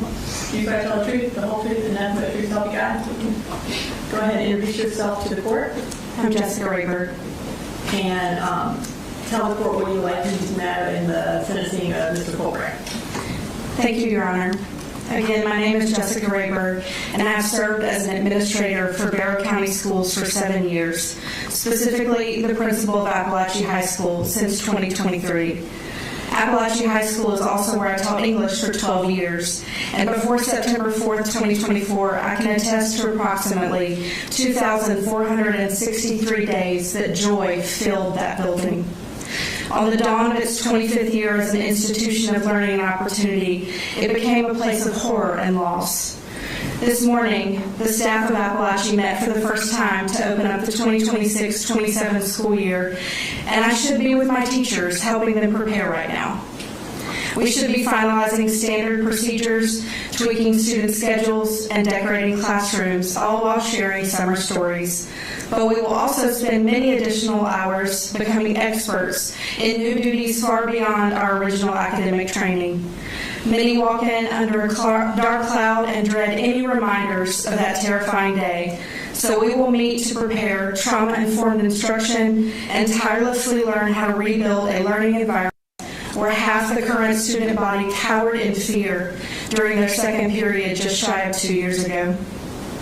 The loss of 4 lives is more devastating and more important than anything else experienced on September 4th. The families of 4 incredibly special people have endured the unthinkable, and we remember them and grieve with them every single day. The cruel actions of Colt Gray caused the loss of precious lives, and for that, he deserves the harshest consequences. The 7 physically injured, some of whom have courageously spoken today, are incredible humans who have scars both external and internal that should not exist. We admire their bravery and resilience, and for the turmoil and pain caused by Colt Gray, he deserves the harshest consequences. What also must be addressed today are the mental and emotional burdens and anguish that thousands of students, staff, and families of the Apalachee community will carry for the rest of their lives, some of which may never fully heal. The trauma thrust on this once rural hometown is unnatural. The reckless and selfish choices of Colt Gray deserve the harshest consequences. There is no measurement for the deaths and physical impact caused by his calculated decisions, and the overall impact, both visible and invisible, of the September 4th tragedy stretches to countless victims. There were nearly 1,900 students and 200 staff members making up this remarkable community in 2024. There were 20 schools and programs in the Barrow County school system who locked down for hours, fearing the unknown and the worst. There were surrounding school districts, counties hundreds of miles away, and an entire state of Georgia. All were impacted directly or indirectly by the deranged behavior of one teenage intruder. The act destroyed a learning community that will take years to reconstruct, if even possible, and who knows what could have been without the time, energy, new personnel, and resources expended daily just to make it possible for students and faculty to be able to teach and learn. School should be a safe environment for young people to grow and experience joy. In less than a minute, he took a basic human right from thousands of innocent students, and he turned staff members into impromptu paramedics and caregivers. He destroyed what once felt like the most safe and secure place. He stole the ability to focus and not zone out. He turned conversations about where should we eat after the football game into is it even safe enough to be on that campus at all. He ripped a community of its pride. Now a balloon pop is triggering, an accidental lockdown sends hundreds running, absolutely scared of death. Procedures drastically changed across an entire state. Small children are screened for weapons before running to hug their favorite teachers and starting their reading and math lessons. When the light flickers, panic sets in. Loud noises and unknowns cause paranoia. One moment can ruin essential academic lessons for the rest of the day. Entire family traditions and holidays are put on hold. Couples divorce. Others need new medication just to stay calm enough to attempt to work or care for their own children. Events are missed, loneliness creeps in because no one understands, and friendships fade because humans become shells. The students of Apalachee High School had to grow up and mature in a single inhumane instant. Some threw desks to block doors, others applied pressure to wounds. Later, all but two evacuated with their hands above their heads, while 6 left on stretchers, and the survivors learned immediately how to console each other. They then experienced grief, faced deep fears, and became resilient. Still, on any good days, there is a heaviness, a weight that is carried daily, and every decision is made through the lens of trauma and recovery. An attempt at the new normal is exhausting, and for some it has been too hard to endure. Many have changed their entire surroundings, lifestyles, or careers just to keep going. A facility was built as direct support, and a facility sits unused to avoid trauma. The ripple effects we felt for generations, and all because a stranger among us took what did not belong to him. As my staff and students soon prepare for the 2-year mark, we will persevere through safety drills, new bell schedules, and uncertainty. We will continue to rebuild. The work is ongoing and never finished. We will pour into our students, comfort them, and create experiences that we hope bring some joy. But it will never be the same. He's a thief, and more than that, he is also a murderer.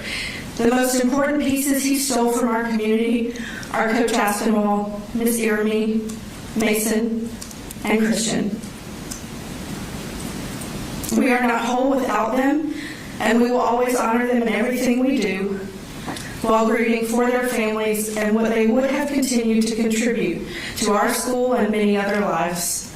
We have more to teach them and more to learn from them. They had more memories to make with their precious families and more days to make our world brighter. We carry their legacy forward daily, even through dark times, and I ask their murderer be placed where he may feel the depths of what he's done. Thank you. Do you have any questions, Mr. Allen? No, Your Honor.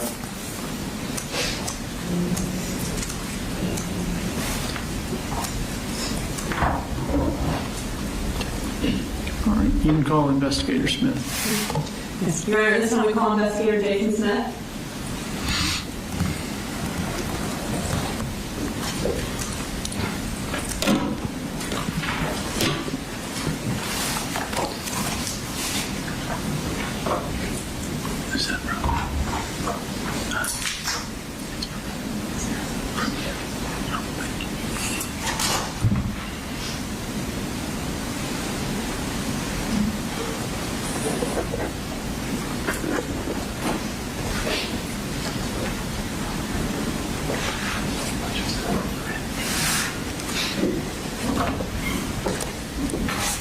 Go ahead and raise your right hand. Do you swear to tell the truth, the whole truth, and nothing but the truth, so help you God? Yes, ma'am, I do. Okay. Go ahead and have a seat and introduce yourself to the court. My name is Jason Smith, and I'm an investigator with the Barrow County Sheriff's Office. And how long have you been with Barrow County Sheriff's Office? Approximately 13 years, or correction, 16 years. How long have you been with the Investigations Division? Almost 12 years now. What part of that division are you in? So I'm assigned to our Persons Crimes Bureau. Okay, and were you in that same role in September of 2024? Yes, ma'am, I was. Were you the lead investigator for the Apalachee school shooting back on September 4th of 2024? Yes, ma'am. And before we get into your specific involvement, I'd like you to just take us briefly through what happened that day leading up to when Mr. Colt Ray was arrested. Okay. Let me get you to hang on for just a second. Is everything okay? I have to stand by that situation now. If you don't mind, thank you. I appreciate it. Sorry about that. Sorry. Thank you, Brooks. And I'm going to have you use this map to do that. Can you just kind of look at it and identify it for us? Yes, ma'am. This is a, you have a pointer? Do you like me to use?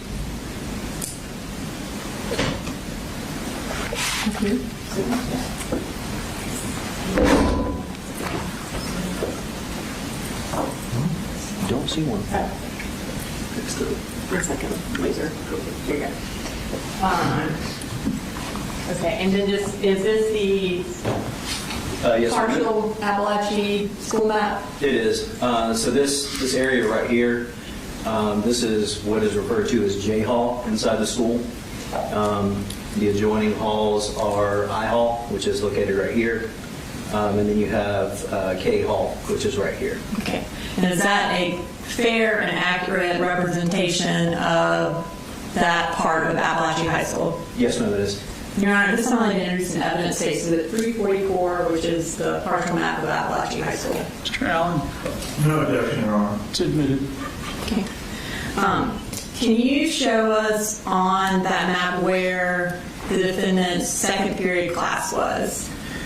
Yes, ma'am. The Colt Ray's second period class is located right here. This is Mrs. Catherine Greer's classroom, and it's designated by classroom number 2.151. Okay. And while he was in that class, what did he do? So that morning, on the video surveillance footage, you can see Colt come inside the classroom. He opens up his notebook. He stays in the classroom until approximately second period at Apalachee starts at 9:45 in the morning. So at approximately 9:54 hours, Colt Ray tells his teacher that he is going to go see a crisis counselor, at which time he exits his classroom but does not go to the counselor's office. And instead, he makes his way down J Hall to the student bathroom located right here. And those are designated by the number 2.148. And what did he do in that bathroom? So in that bathroom, Colt Ray remains in a stall inside the bathroom, preparing for what he is about to do. And he ultimately is seen on the video surveillance footage exiting the bathroom area at approximately 10:21 hours. And what does he have with him when he exits the bathroom? When Colt Ray exits the bathroom, you can see him carrying his book bag. The rifle is still partially concealed in it. He carries that back down towards his second period class and attempts to make entry into this second period class. Is he able to make entry into that class? No, ma'am, he's not. Where does he go after that? After that, he moves down the hall to classroom 2.152. This classroom is Ms. Ryan and Coach Edwards' classroom, and he is able to make entry into that classroom. What happens inside that classroom?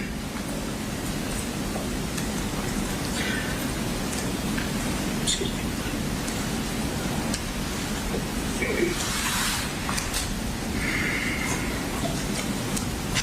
So Colt Ray fires into this classroom multiple times, striking numerous students, and ultimately causing the death of Christian Ngula. What does he do after he leaves that classroom? After he leaves this classroom, it appears that he kind of becomes distracted and comes out this way. Christian Ngula ultimately shuts the door to that classroom,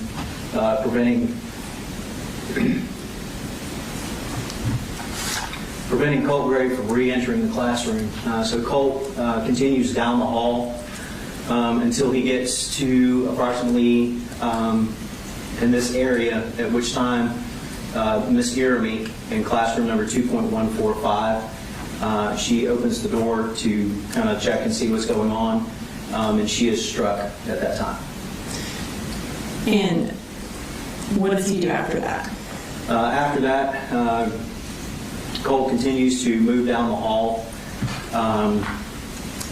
and as he's moving down the hall, Coach Aspinwall and Coach Phoenix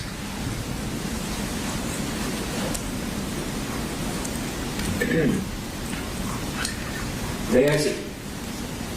I'm sorry. Oh, okay.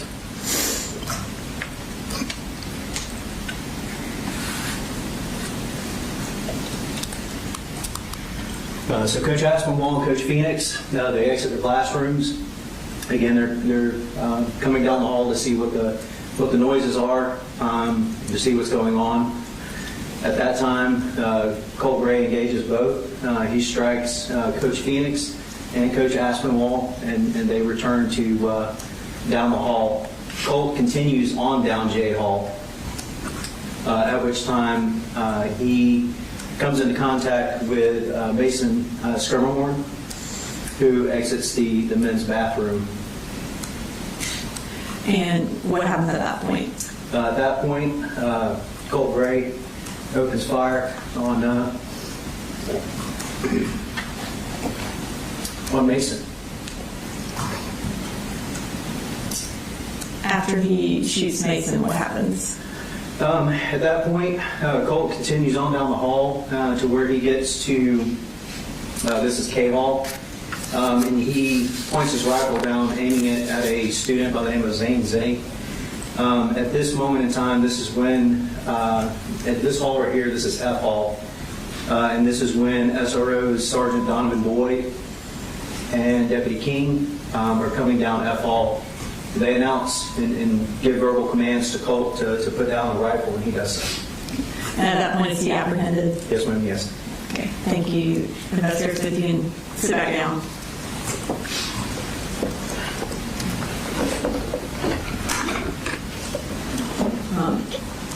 On September 4th, were you at work that day? Yes, ma'am, I was. And did you receive a call that there was a shooting at Apalachee? Yes, ma'am. We received radio traffic that there was an active shooter at Apalachee High School.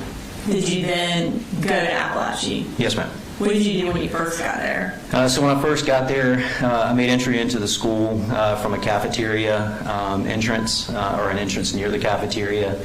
I made contact with Sergeant Brett Maxwell and Deputy Greg Jones in the cafeteria area. I was informed that they believe they had one shooter in custody, but there was a suspicion that there may be a second shooter. So at that point, I assisted with clearing the side of the school that had not been cleared. As you were working to secure the school, did your Lieutenant Wilkerson, give you a specific task? Yes, ma'am, he did. And what was that? That was to conduct an interview with the shooter, Colt Gray. And kind of tell us how that happened. So we were I was coming back into the lunchroom area, headed back towards, after we had cleared our side, heading back towards J Hall to see if I could be of some assistance. And while coming through the cafeteria area, Lieutenant Wilkerson made contact with me. And at the time he asked you to interview him, where was Colt Gray? So Colt Gray, once he had been apprehended, he was located in this area right here. I'm sorry, I'm shaking. Directly in this hallway, which is the intersection of K Hall and J Hall. When you came into contact with him, was he still in that area? Yes, ma'am. He was handcuffed in that area. Where did you take him in order to interview him? So we, after we started the evacuation process of J Hall, there was an open classroom nearby, 2.139, which is the last classroom, and it was the closest classroom to where Colt was at that time. Approximately what time did you begin to interview him? I believe the interview started at 10:54 hours. So that was approximately 30 minutes after the shooting. Yes, ma'am. During the course of the interview, was he handcuffed? Yes, ma'am. Was anyone with you during that interview? For a portion of the interview, Special Agent Jeremy Howell with the GBI and Lieutenant Wilkerson were there for a portion of that interview. Approximately how long did it last? I believe it was approximately an hour and 15 minutes. At the conclusion of that interview, what did y'all do with the defendant? So I advised Colt that he was under arrest, and ultimately Colt was transported to the Barrow County Detention Center for processing. Did you interview him again? Yes, ma'am, I did. And where did that interview take place? That interview took place at the Barrow County Sheriff's Office Criminal Investigations Division. Was anyone with you during that particular interview? Yes, ma'am. And who was that? That was Special Agent Nick Johnson with the GBI. And how long did that interview approximately last? I believe it was approximately 2 hours. And at the conclusion of that second interview, did you read him the warrants that you had taken out for his arrest? Yes, ma'am, I did. Did you, at that point, what warrants had you taken out? I believe the warrants that I took out were for the offenses of aggravated assault and felony murder. I know ultimately y'all took out more warrants, but at that time, what, if any, reaction did Mr. Gray have to the warrants that you had taken out? He just stated that he understood. There was very little reaction or emotion. We're going to play the interviews later, but before we get into those, I want to ask you a few specific questions about those interviews. During the interview at Apalachee High School, your first interview, did the defendant tell you where he found his rifle that he used in committing this crime? Yes, ma'am. Where did he say he found it? He said that he found it in a lockbox or a toolbox. And did he indicate whether or not he had to look hard to find it or whether or not it was easy to find? Yes, he said he had to look hard to find it. Did he continue to say that same thing throughout the interview, that he had to go get his firearm from a locked box? Yes, ma'am. Did the location of that box change throughout the different interviews? It did. And kind of tell us what it changed from and to. So initially, I believe Colt stated that the rifle was somehow secured in his father's vehicle. And then ultimately, when we were going back through the timeline of Colin leaving early that morning, Colt kind of said, well, maybe it was somewhere else. And during the course of your investigation into the shooting, did you determine whether or not the gun was in fact hidden? We did. Okay, and what did y'all determine? We determined that it was kept in Colt Gray's bedroom. And so him indicating that it was hidden was not true? Correct. During your initial interview, how did he tell you the shooting came about? As in, did he tell you it was planned or not planned? Colt indicated that it was spontaneous, that it was a last-minute thing, that he came into school that morning, had heard voices, and that he just, on the way to get help, on the way to the crisis counselor, he just decided to conduct the shooting. Did he reiterate that lack of planning in the second interview as well? He did. And again, during the course of your investigation, did you determine if the shooting was just for the moment or if it had actually been planned? No, ma'am. It appears that it was planned for quite some time. And how did you determine that it was planned? So there was a search of Colt's cell phone, and on that cell phone there were notes dating back some months indicating that he had made plans, and also in there was a black notebook that Colt had taken to school that day, and inside that black notebook was a pretty detailed plan. Okay.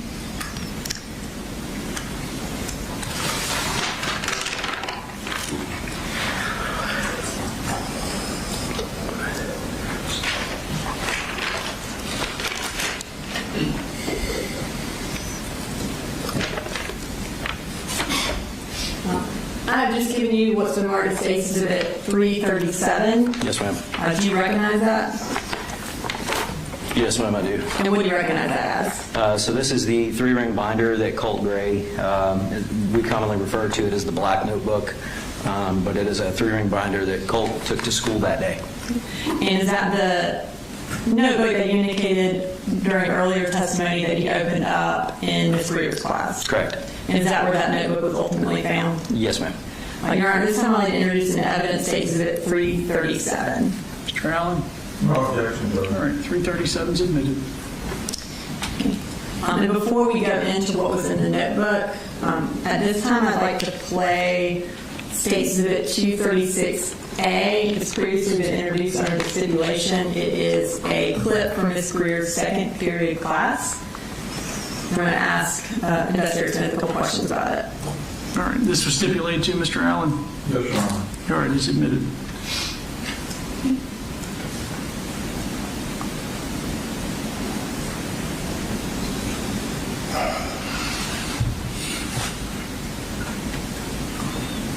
Can you kind of orient us to where Colt is, or Mr. Gray is in this video? Yes, ma'am. If you direct your attention to the bottom of the circle here, well, you're not going to be able to see that. So at the bottom of the circle right here, this is Colt Gray, and this is his desk. Okay, thank you. All right, and this is approximately 9:46 a.m. Yes, ma'am. And is this going to show when he opens up the black notebook? Yes, ma'am.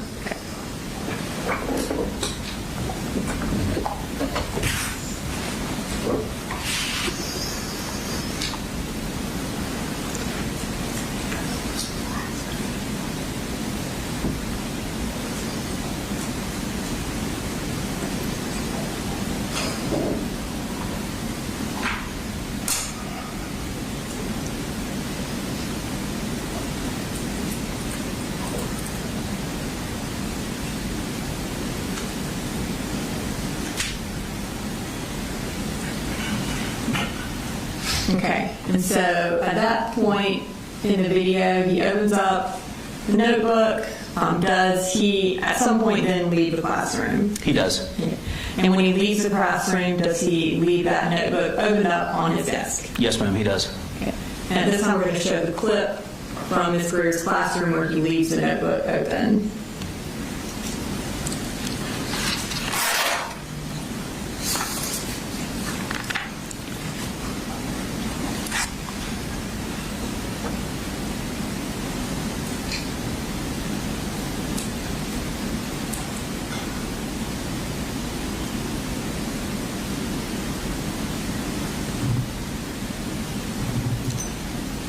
And you indicated earlier that he told his teacher that he was going to go see a crisis counselor. Is this the point where he tells her that at some point in this part of the video? Yes, ma'am.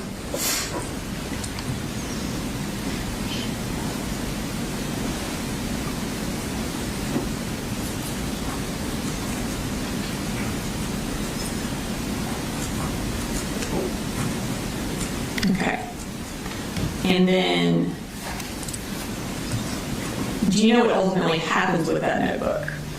Yes, ma'am. Sometime after Colt left and went to the bathroom, there is a young lady that was seated next to him.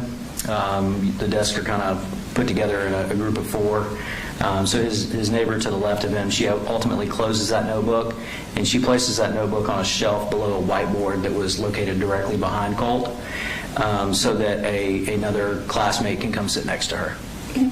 And we're going to show the clip from 10:14 a.m. where that student places the notebook behind her.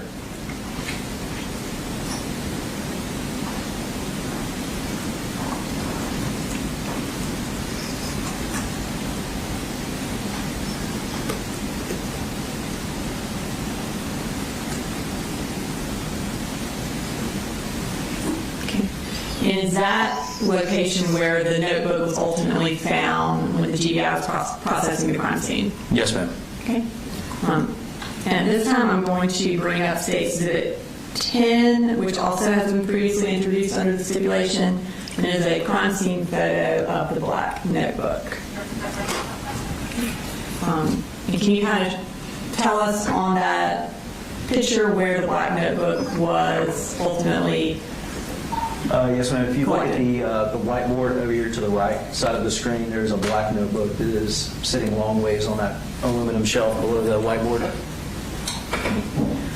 Have you had an opportunity to review the contents of that notebook? Yes, ma'am.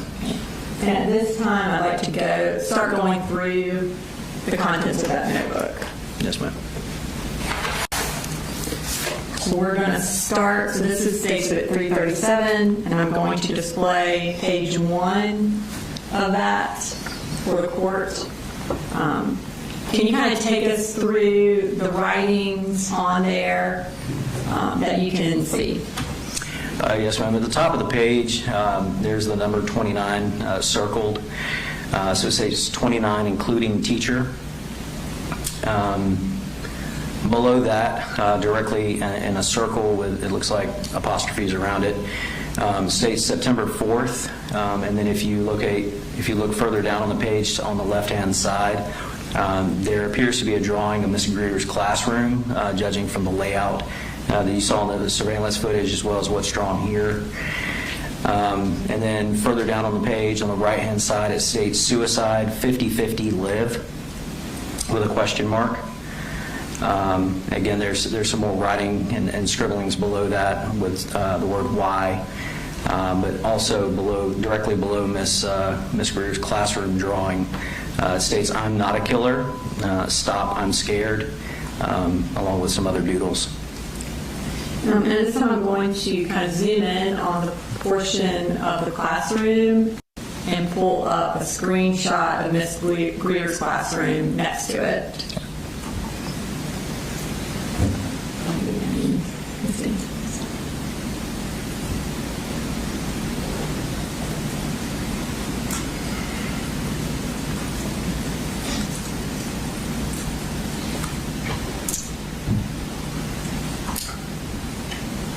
So, kind of, and you mentioned, oops.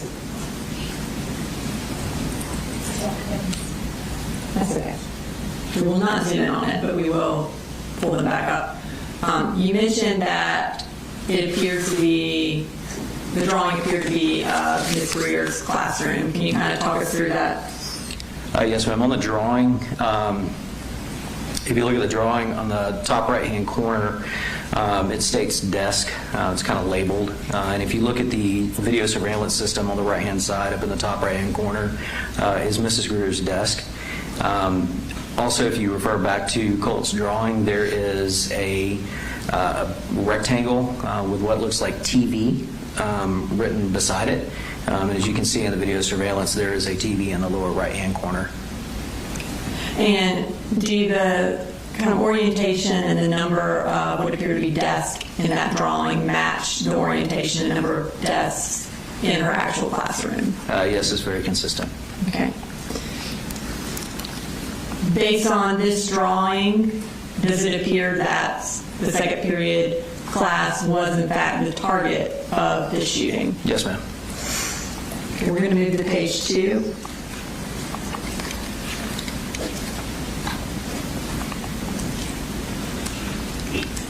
Okay, and can you kind of take us through what he has written on this page?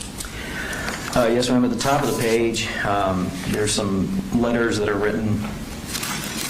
Below that, it states, wow, I did not expect. If you look further down on the page, what kind of jumped out to me was the sentence, God, here I am, prison. Is that kind of in the middle of Yes, the ma'am. page there? If you kind of look in between, he goes back and forth between scribbling and writing sentences on this page and doodling. But if you look halfway through the page, it states, God, here I am in prison. Okay. And then we're going to move to page 3.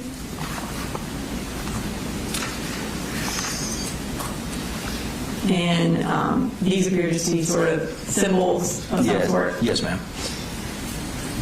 Moving to page 4. Can you tell us what this page is? Yes, ma'am. And reading through this, this appeared to be kind of Colt's plan for what he was going to do on September 4th.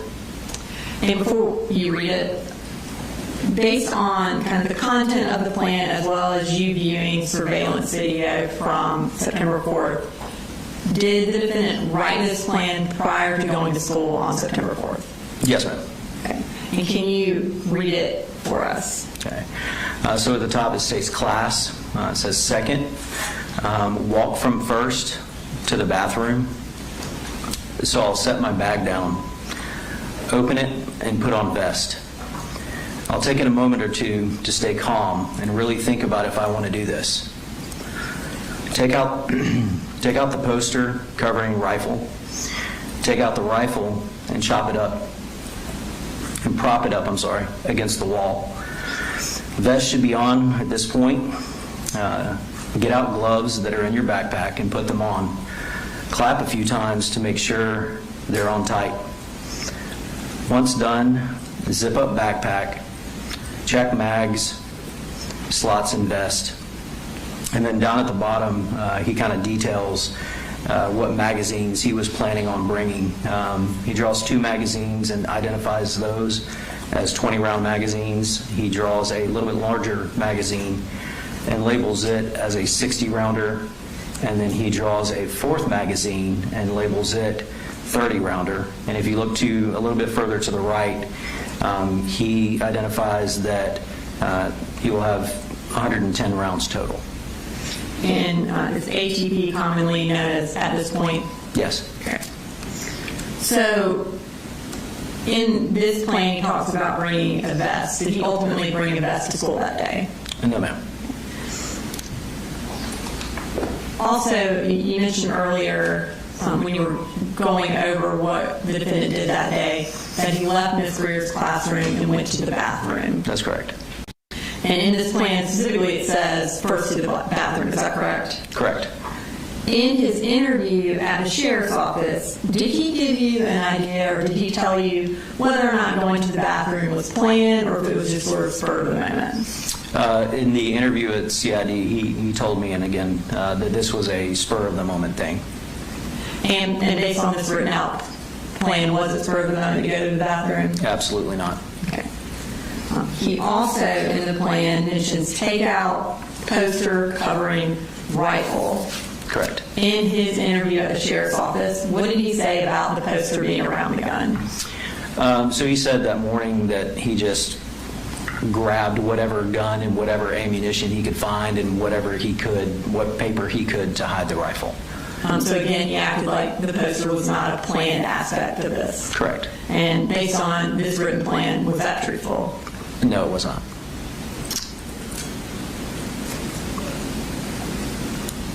Now, also in the plan, as you mentioned, he outlines the exact magazines he intends on bringing.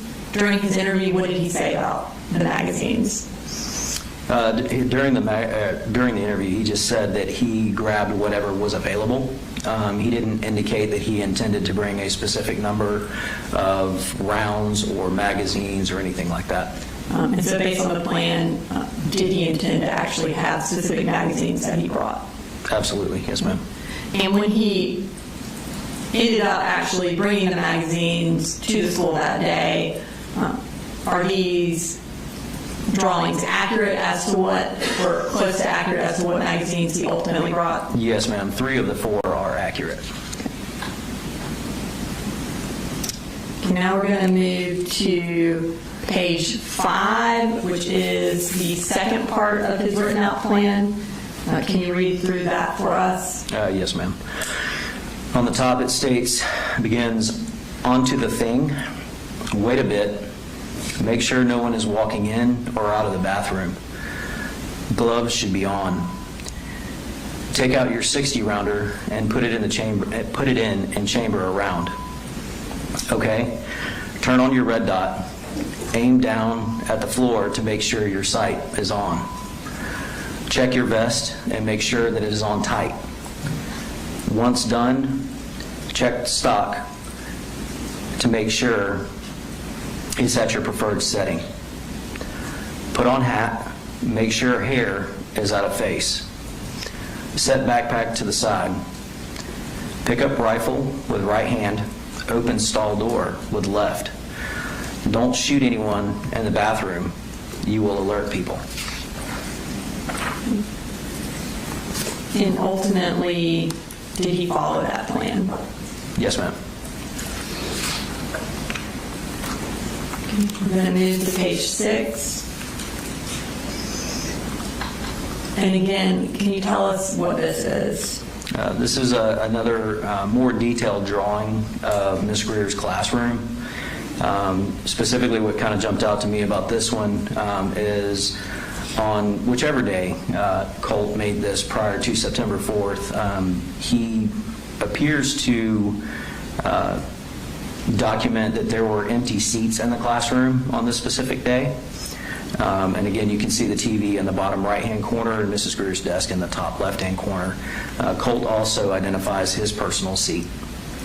And is that there at the bottom right where it says myself, I believe? Yes, ma'am. Okay. And can we bring up that screenshot again? They're side by side.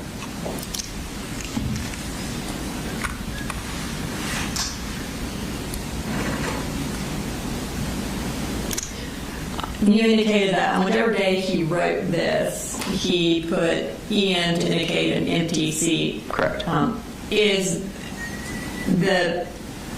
the empty seats different than what actually occurred on September 4th? Yes, ma'am. Okay. So again, does that indicate to you that this was written on a different day than September 4th? Yes, ma'am, it does.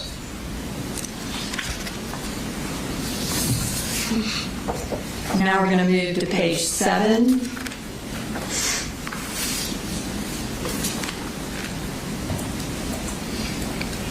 Can you take us through what he wrote on this page? Yes, ma'am. This appears to be Colt's plan for how many people he thought, how many casualties or injured that he thought were going to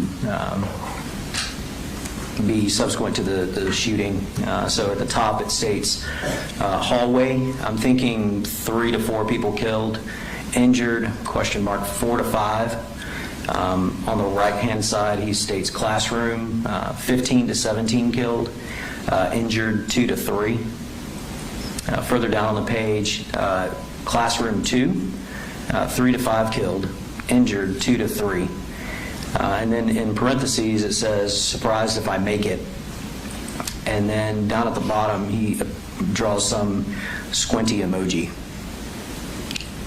As far as this plane, does it appear that he planned to actually enter a second classroom? Yes, ma'am. And viewing the surveillance video, did he walk down the hall to look for another classroom? Yes, ma'am. Okay. We're going to move to page 8. Can you just kind of summarize what is on this page? Yes, ma'am. This is where he repeatedly wrote the word why over 100 times. Down at the bottom, he kind of writes out a sentence, why am I like this? And then we're moving to page 9. Again, he writes the word why repeatedly. I think this was over 20 times. Okay. And then we're going to move to page 10. Again, on this page, Colt again writes the word why approximately 100 times. Page 11. This is Colt again writing the word why. This appears to be approximately 60 times. And in the middle of the page, there seems to be some type of cryptic letter or code with the word why written out to the side. And then we're going to move to page 12. This is the word animal written 6 times. Page 13. This is a drawing of a sad face, and at the top it's written, I can't wait, I can't wait. Page 14. This appears to be some type of scribble. Page 15. Again, this is just a whole entire page where he decided to scribble in a notebook. Page 16. This is a drawing. There's some doodles at the top of the screen, but further down you can see a drawing of a firearm with the number 10 pointing to the magazine. And then the final page, page 17. At the top of the page, you can see a stick figure that appears to be standing behind a door. And to the left of that door, there appears to be a semi-automatic handgun with a silencer and an extended magazine firing into or through the door. Below that, it says extended mag, and then there's the word Healy is written in the middle of the page. And then below that are a couple more drawings, one of an AR-style rifle, and the one above that, another appears to be handgun. Okay. And is that the entirety of what was in that black notebook that was found at Apalachee High School on September 4th? Yes, ma'am. Okay. Your Honor, I know it's about noon. That kind of concludes that portion of our questioning. Seems like a good stopping point. All right, ladies and gentlemen, we're going to take a recess for lunch. We'll resume at 1:15.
All right, so answer your question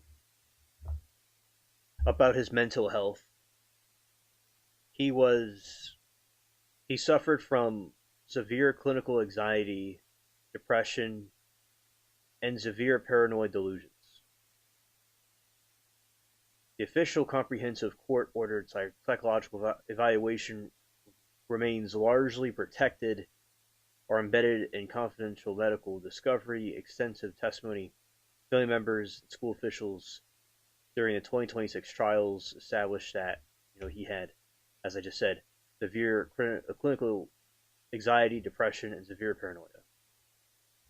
All right, so severe anxiety, depression. Both of his parents, as well as the school counselors, documented that Gray was profoundly crippled by anxiety and depression. His mother testified that he was riddled with anxiety, easily agitated, and frequently suffered from severe panic attacks. Good afternoon, Pash. Yeah, it's lunch break.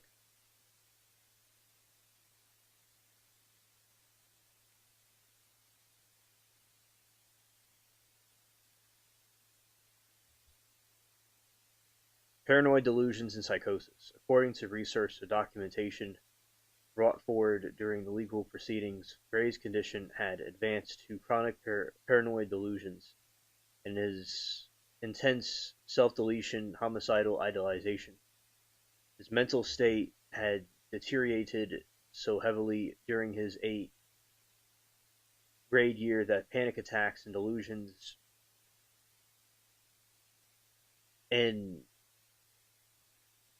encapsulated him, causing him to miss virtually an entire school year.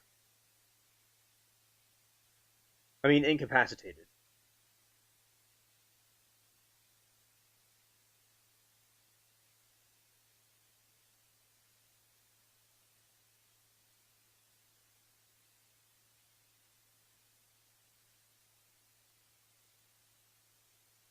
Escalating violently behavioral disturbances. Witnesses testified that Gray exhibited extreme, unpredicted anger. He repeatedly damaged his family's home, smashed televisions, and slashed furniture.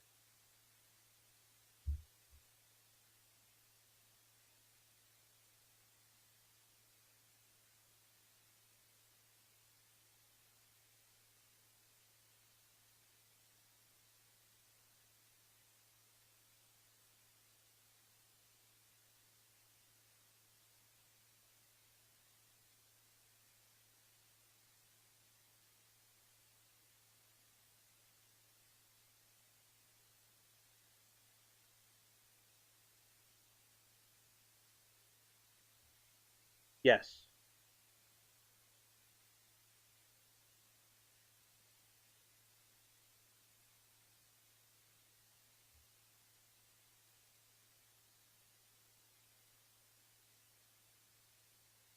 Now, the court testimony's investigative reports paint the picture as profoundly violent, neglectful, and abusive home life.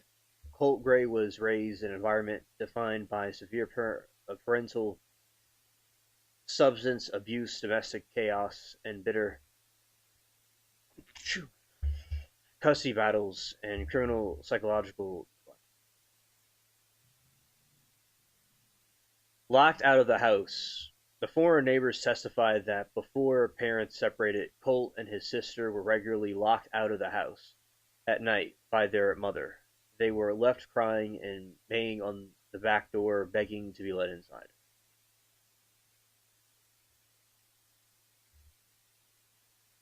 Deprived food. The neglect was so severe that the youngest sibling would frequently wander into neighbor's backyard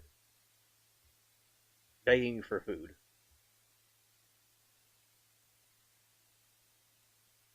The mother's pill treatment. When Colt began to experience severe auditory hallucinations and mental distress, his parents did not take him to a doctor. Instead, they illegally treated him by giving him an antidepressant that had been prescribed to his mother.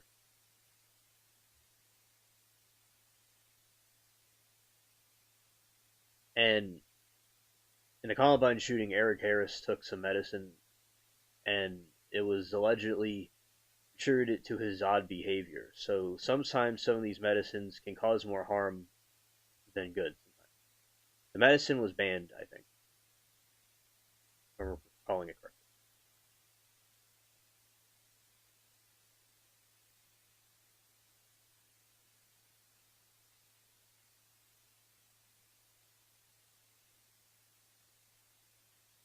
Yeah, Passion, I heard about that.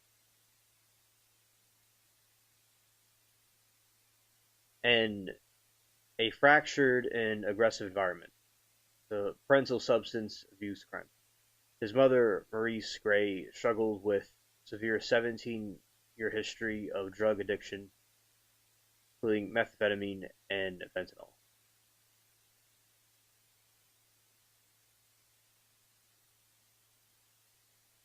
And domestic violence and arrest. She eventually lost custody of the children after failing a drug test.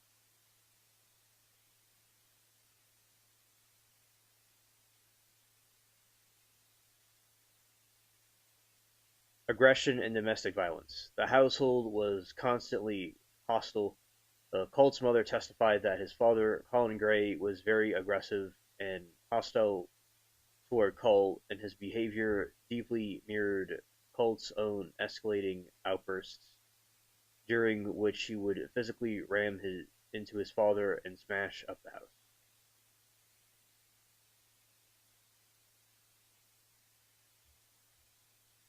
Instability due to his chaos at home and the constant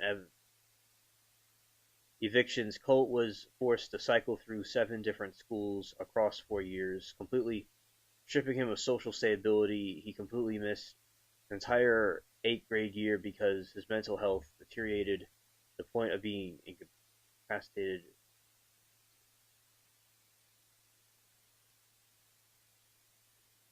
Now, Eric from the Columbine one had a father that was in the military, and they kept on moving across the country, and it caused that person also to have issues with social groups.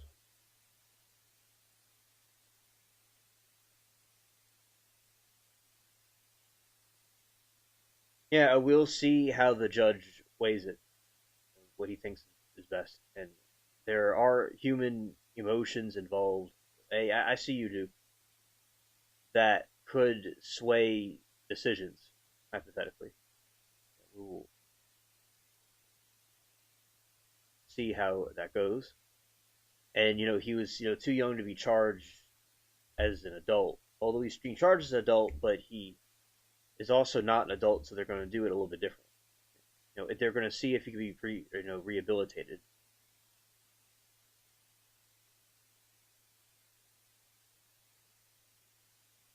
Medical neglect mixed with weapon enabling. The core of the criminal case against his father centered on how his desperate cries for help were handled. Refusing medical help. Weeks before the shooting, Colt's school counselor urged the family to take him to an inpatient behavioral health center for self-deletion, idolization, and panic attacks.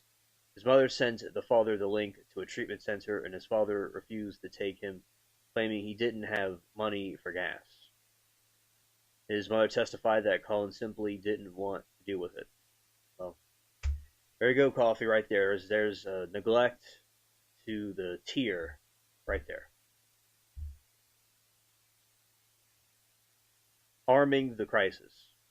While actively refusing to pay for his son's psychiatric counseling, the father chose to spend money buying Colt a AR-15 style rifle for Christmas alongside tactical gear, ammunition, and a gun sight a pew-pew sight, fully aware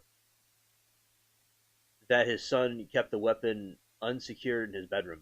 And this kid in his bedroom, I was looking up exactly what bro did, and this dude, this kid, he had a picture of Cruz, who is the dude that shot up the Parkland school in Florida. He had a picture of him by his computer and the news articles about him. And it was a shrine to him. It was worship to him. And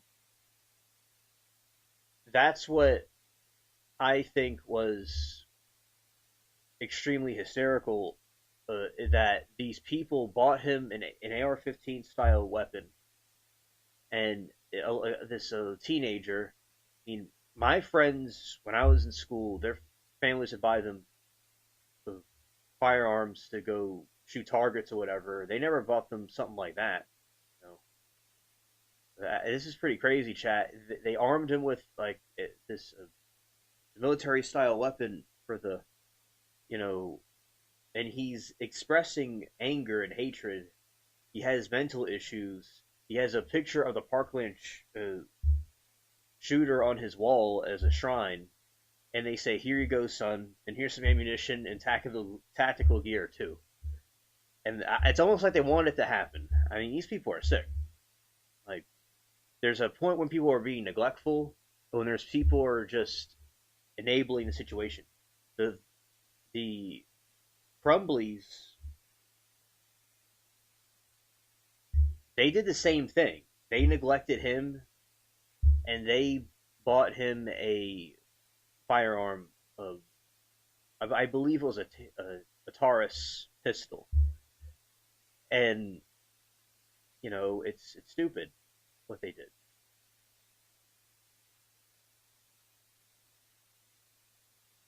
Passion said, I remember from the dad's trial, people were saying the AR-15 is a valid hunting rifle.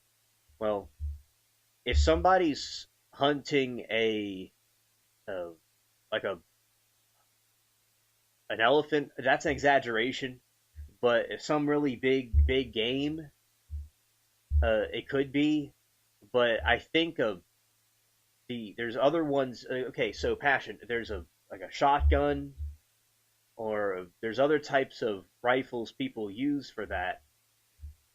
People don't really go hunting with AR-15s that I'm aware of.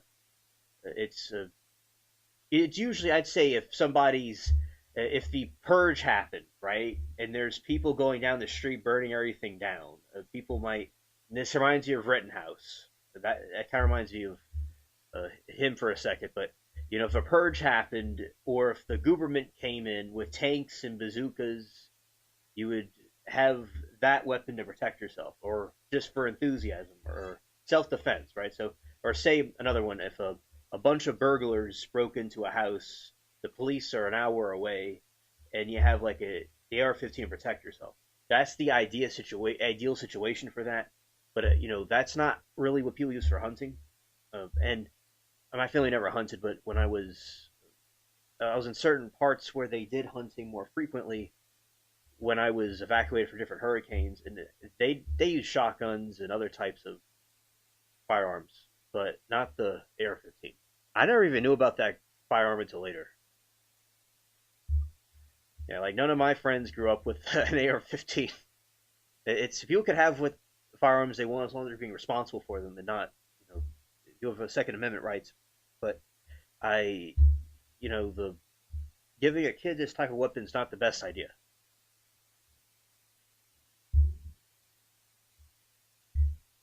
Duke said 120 millimeter howitzer. Yep. And what if you're not exactly trying to challenge yourself, but just want to succeed at hunting? Okay, she said, what if you're not trying to exactly challenge yourself, but you just want to succeed at hunting? Yeah, I guess it would make things easier if someone's trying to hunt a deer, or what Duke is saying, wabbits. If you need something like that, I mean, it would make it easier, yeah. If you're taking out a deer and someone's a beginner, and they really need to take something. I mean, yeah. I mean, you're gonna bring like a mafia type machine gun to get a deer or something. Okay, I'm serious. Like with the AR-15, you could, of course, people don't actually go and use guns for violence or anything. All right, this is just for educational purposes. There's a drum, there's a barrel you could put on the bottom of an AR-15, right? And it'll be basically mimic a Tommy gun that the mafia had, and you just go, you could just they could really upgrade it to make it real. And also an AK-47 too. AK-47 is another one that's like the AR-15. The AR-15 is kind of similar to M16. It's Vietnam, right? They had the M16, and the Viet Cong had the AK-47. AK-47, you could end the AR-15. You could put like a thing on it to make it go like a machine gun, but it's still like a machine gun technically. That's what both are. Like I said, I guess if someone really wanted to improve their hunting skills or do it easy, yeah, they could get the AR-15 to do it. It's just something that is not the norm. It's not something that I would think is the average situation. Yes, Duke, I know about that one, the AK-74. There's actually one like that. It was a more enhanced version of it. And Lori said, be very, very quiet. Yeah, Lori, I mean, I don't understand. It's like, the Columbine shooters, and the Columbine ones, they started the trend of popularizing. They had an ideology and a thesis about school shootings should start all over the world, and they want it to happen everywhere. And so, and all these people attribute them to their shooting attacks, and they have like a whole, pantheon of school shooters now. Like the Parkland shooter. Wait, you have like I'll say his name. You have Cruz. You have the Sandy Hook shooting, and you have, all these different ones. They do the same thing. These school shooters. They have all these different school shooters as like their saints before they do their attacks. Duke said, "I like my AK-74 better than any of my AK-47." There you go. There you go. Yeah. And it's a weird Christmas present in a way because somebody's like, I mean, he might as well just give him like a bazooka or a rocket launcher, or a tank. Maybe he could have given him that too. Oh yeah, coffee. Yeah. I was a baby. I mean, I was around, but I was a little bit too young to understand about those things. Nor was I really interested, like I am now, in studying true crime stuff. And that one was, Eric and Dylan were heavily bullied. Those are the two shooters. And it was really, they had basement tapes that were never released. In 2027, there's going to be depositions, I believe it's depositions, from the parents about what they knew or how Eric was able to hide firearms and explosives in the house without them knowing. And it's going to come out next year. And a lot of people want to be released sooner because it might prevent more of these school shootings from happening if they can figure out what they're doing or what he did. And they where originally it was supposed to be a bombing. They're supposed to bomb Columbine. They had these tanks of propane and a timer, and it was supposed to go off at a certain time, but it didn't detonate. Either they had AM and PM mixed up, or there could have been this plastic thing inside the fuel gauge, I call it, where it shut off the charge as a safety mechanism that prevented it from detonating. Or they're just really, they're amateurs, thankfully, and it didn't work. So they did the shooting instead. They were originally going to blow it up and shoot people as they came out, but they just went in there instead. Apparently they regretted it possibly towards the end because they were just wandering around and they could have gotten to a little bit of a fight, maybe, possibly, but overall the adrenaline went out and they just wandered around and then deleted themselves in the library. Oh yeah, Lori, that's very cool. Yeah. If the Chinese invaded the West Coast, right, and they're all over the place, someone could use an AR-15 to try to defend themselves, right? But when someone's hunting, it's not the norm to use that type of weapon.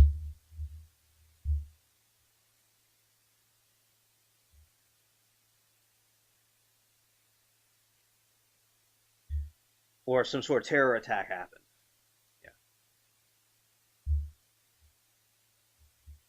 Or he said, and you can actually take out deer with a 22 if you're good, but that's illegal as hell. Yeah. That is true. Scared. And people also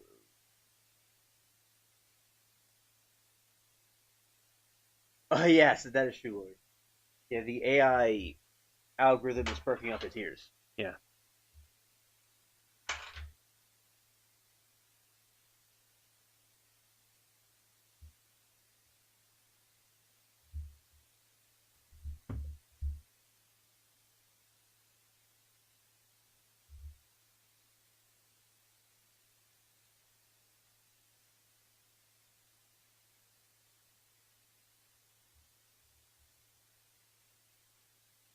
Oh, okay, Lori. Scared.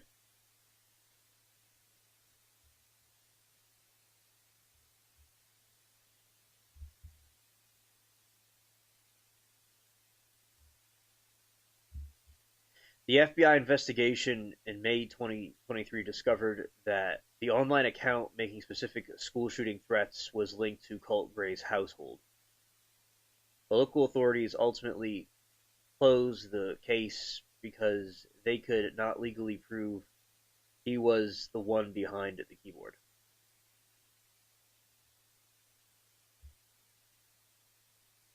The Discord threat and Sandy Hook reference. Oh, of course it's going to be on Discord.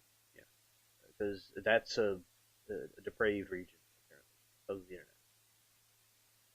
internet. FBI's National Threat Operating Center flagged anonymous tips regarding a user on chat platform Discord who is threatening to shoot up a middle school. Investigators discovered that user account's name was written in Russian characters. When translated, the username spelled out Lanza, a direct reference to Adam Lanza, who perpetrator of the 2012 Sandy Hook Elementary Massacre.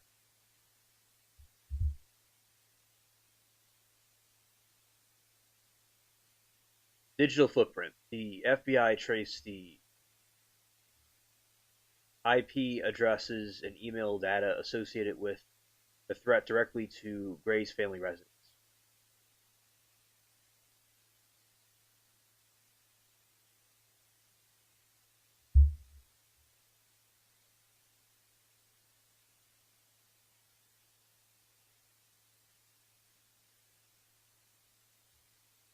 Police interview and denials. Because the FBI does not typically make local arrests for these types of initial tips, they passed the urgent data to local law enforcement. On May 21, 2023, Jackson County Sheriff's deputies went to the home to interview 13-year-old Colt and his father Colin.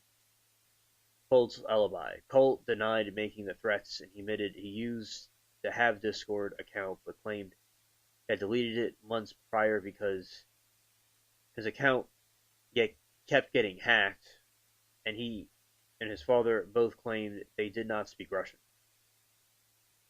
and did not recognize the email address used to create the account.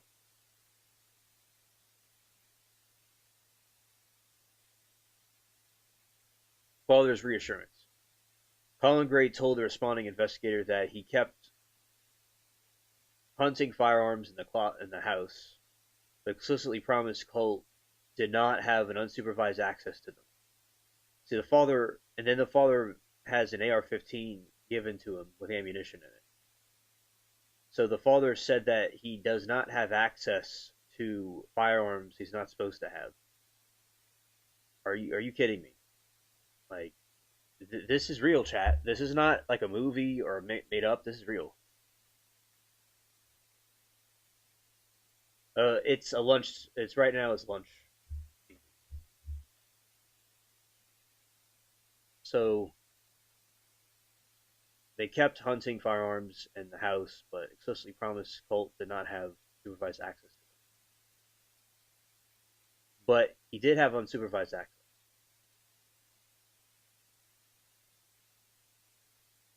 What are you talking about? We do not speak Russian. Yeah, exactly. Don't worry. The investigator noted because the Discord account utilized multiple different IP addresses and routing locations, the evidence was deemed inconsistent.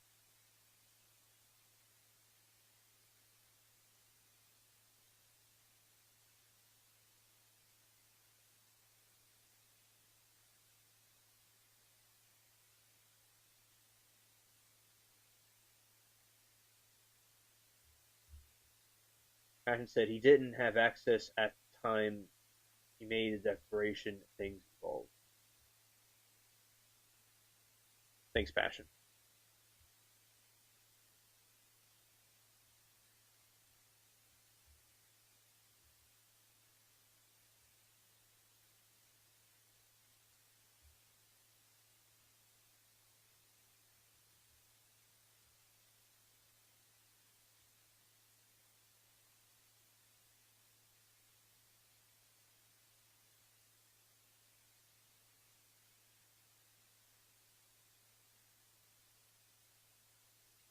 Well, actually, so it says during the May 2023 February police interview, the AR-15 style rifle used in the massacre had not yet been bought. That's true. Colin purchased the AR-15 as a Christmas gift for Colt in December of 2023. So the same exact year that he said he didn't have access to the hunting rifles, that same year, at Christmas time, he buys him the AR-15. Yeah. Colt had access to other guns in May 2023. Well, the AR-15 wasn't there yet. Colt did have access to other firearms during that initial police interview, directly contradicting his father's claims. So the father was lying. The father told police Colin Gray assured investigators that while he kept hunting weapons in the house, Colt did not have unsupervised access to them. The father actually did. Colin admitted during the exact same interview that the guns were kept in the house. Later, court evidence testimonies proved that the firearms in the home were regularly left entirely unsecured, and Colin had actively been taking unstable teen out to the shooting range. So the father kind of worded it a little bit differently than what actually was going on.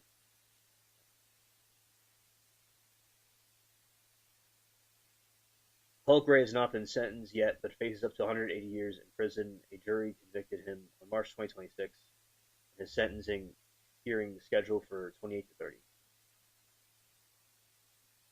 Colin's the father, Colt is his son.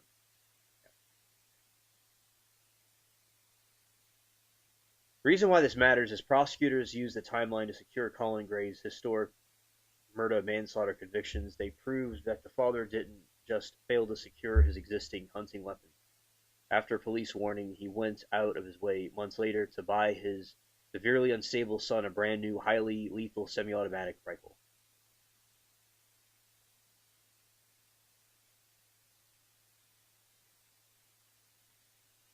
Okay. So, yeah, Colin was the father and Colt is the son. Let's see.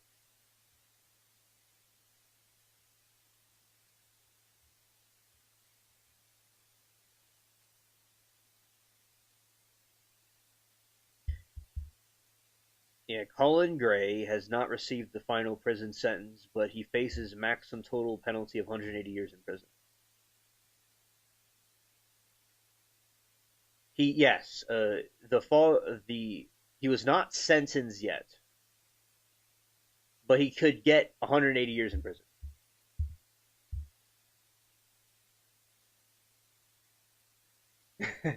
Hilarious. Exactly fashion.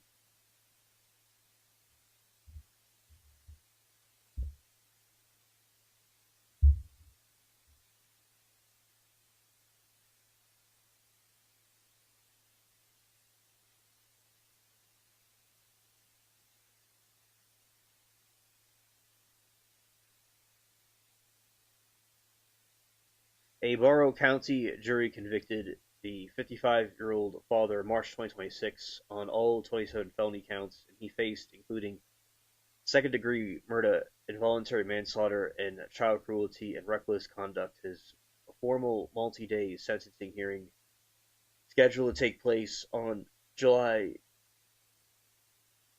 30th, 2026.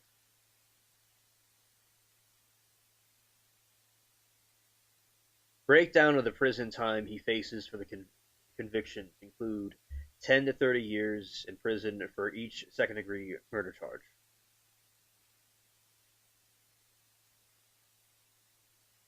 One to 10 years in prison for each involuntary manslaughter charge. Additional consecutive years for multiple counts of cruelty to children and reckless conduct.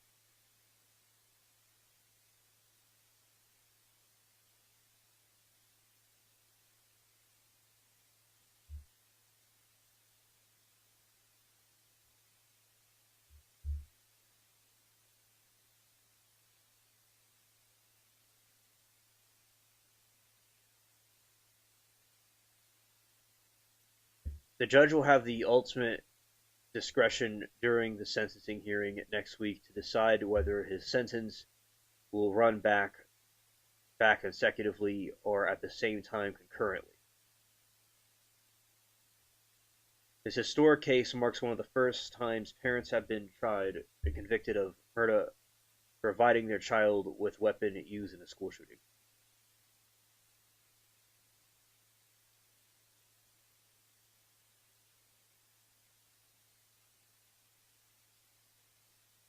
Exactly, because it hopefully will be a deterrent. And the Columbine parents they weren't charged with criminal, but they were in lawsuits and they had depositions, but they were not arrested for it. But they want to try to make Eric, from the Columbine shooting, his father kept a diary, like a notepad of his son's behavior. He broke into a van with Dylan. He had a problem with building bombs. He also did death threats to Eric, but he did it through the internet with AOL and those types of different things. So they definitely noticed Eric having bad behavior. Now, they didn't do anything crazy like what these people did. The way that Eric and Dylan got those firearms was that they had this one of their friends go to a gun convention and buy them for them. It was pretty crazy. Yeah, these parents do see signs and they shouldn't ignore them.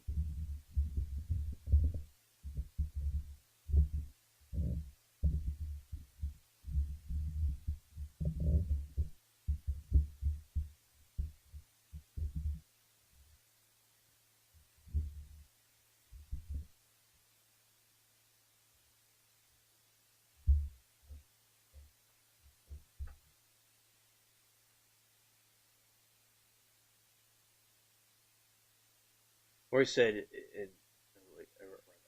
and Passion said, I would have preferred they created a new parenting laws rather than stretching existing negligent laws that now include parenting. Understood.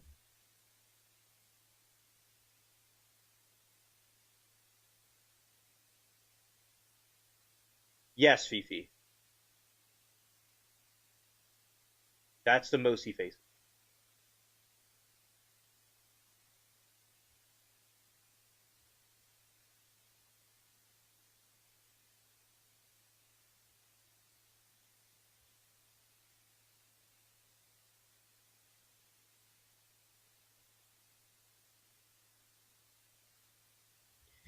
Colt, the son, faces a minimum punishment of life imprisonment with the possibility of parole and a maximum penalty of life in prison without possibility of parole. Because Gray was juvenile, 14 at the time of September 2024, the mass shooting deletion penalty is legally off the table under United States constitutional law. Prosecutors have announced that they intend to ask judge for an absolute maximum punishing consecutive back-to-back life sentences.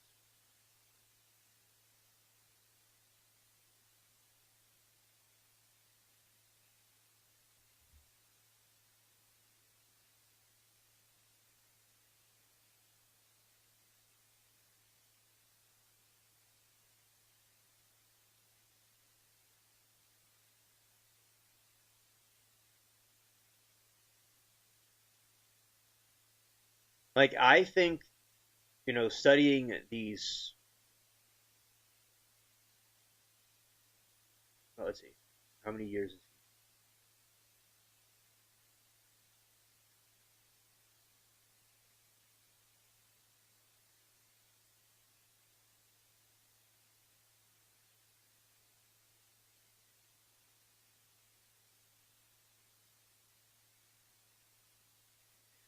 Judge grants Colt Gray a life sentence with the possibility of parole. He must serve mandatory minimum of 30 years in prison before he can even be considered for release.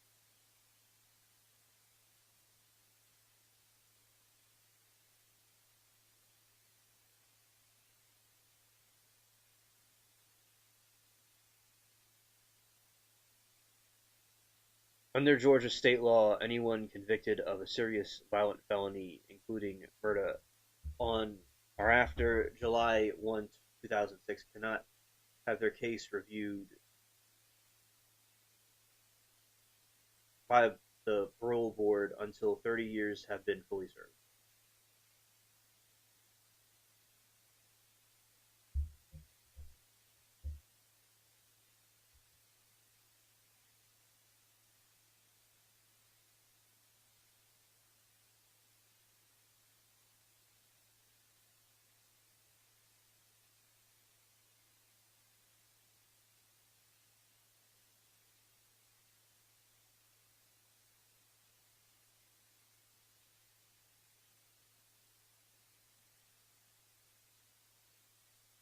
Thank you, Patrick. Yes, he's 17.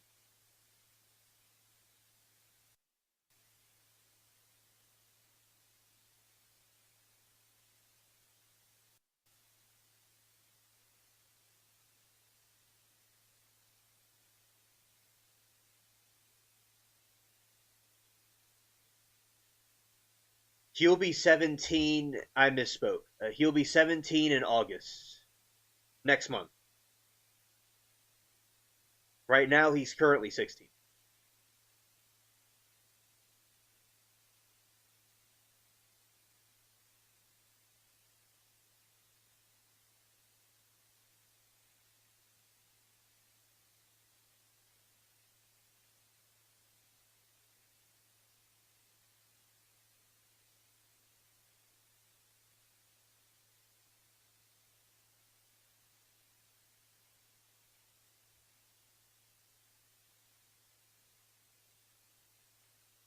Hello, Miss C.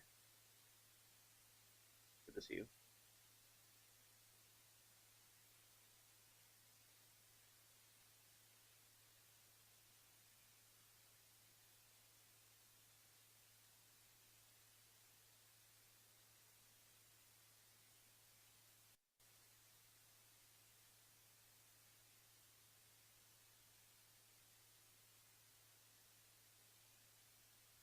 Passion said, he must have gone for a speedy trial. I'm sure they would have happily waited until he was 18.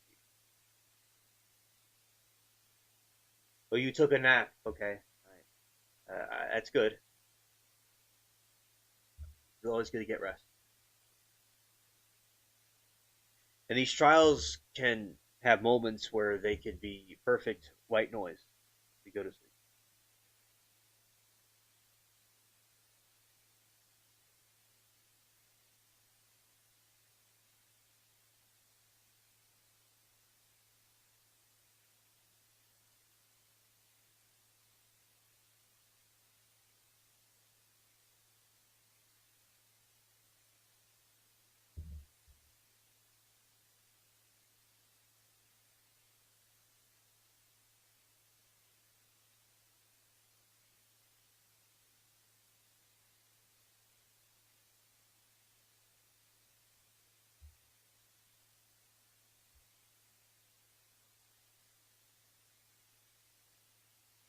Why a 17th birthday matters for prison housing. In the state of Georgia, turning 17 is a massive legal threshold for incarcerated youth. Up to 17th birthday, Georgia law requires that he be securely housed separately from adult convicts in a specialized youth detention facility run by the Georgia Department of Juvenile Justice. Once he's officially hit 17 next month, the state gains the legal authority to permanently transfer him into a maximum security adult state prison facility to serve out his life sentence.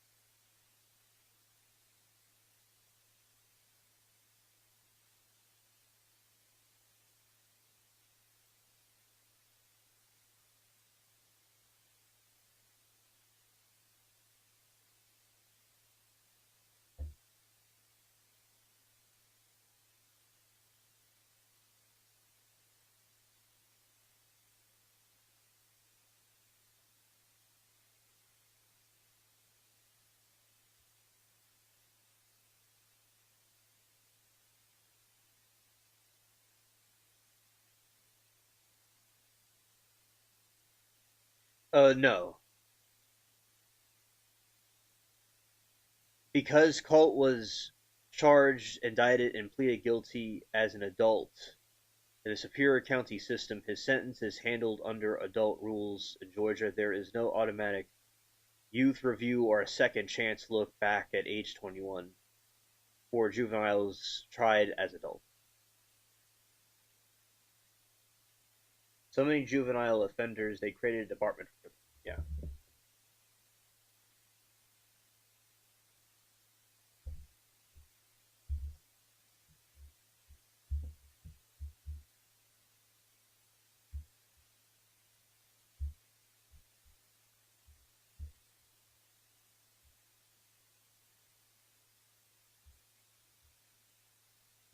No change in sentencing. Turning 21 will not trigger a sentencing review or resentencing hearing or any automatic parole considerations.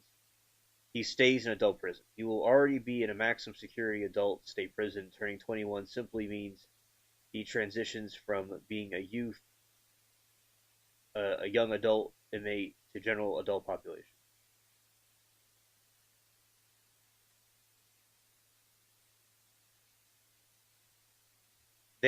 The first review of his, if he's sentenced with life with parole, the very first of his life will not happen.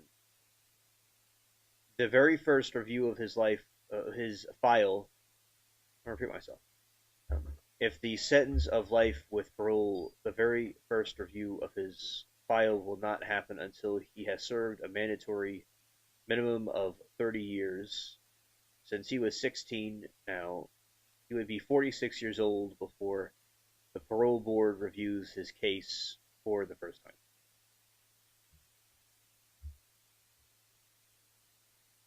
If sentenced to life without parole, his case will never be reviewed for release. He would remain in prison for the rest of his life, natural life, unless an appeals court completely overturns his conviction down the road.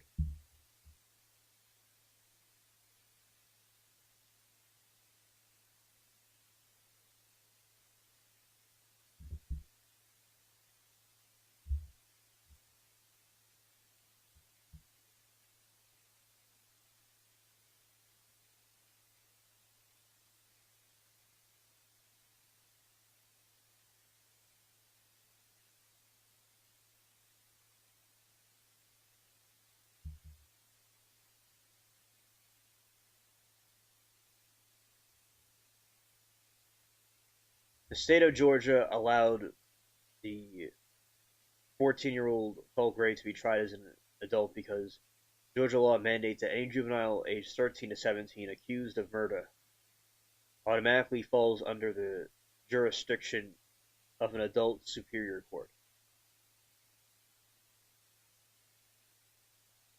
The stationary exclusive rule.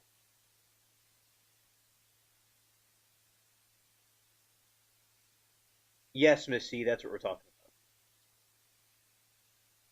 about. Under Georgia Code Section 5115, the state utilizes the stationary exclusion, meaning that the juvenile court system is legally stripped of its jurisdiction for certain severe crimes when a child is 13 years older, charged with specific violation felonies, the colloquially known in Georgia as part of the 7 deadly sins. The law requires that they be charged directly in adult court. These crimes include malice murder, felony murder, voluntary manslaughter, rape, aggravated child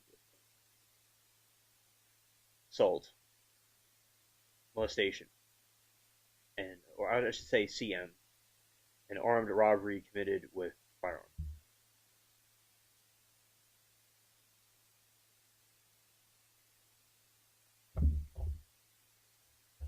A juvenile accused of murder in Oregon can theoretically be tried as an adult, but is no longer automatic under Senate Bill 1008 passed in 2019. Prosecutors must request a special waiver hearing in juvenile court to move 15 to 17 years old murder case to adult circuit court, which judges grant only in rare instances.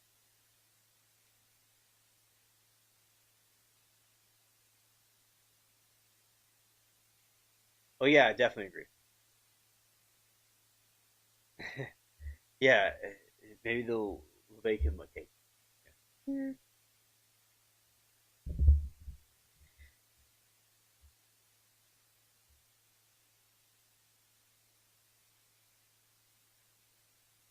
Lori said, I voted yes on the original measure to try juveniles who allegedly commit heinous crimes as an adult.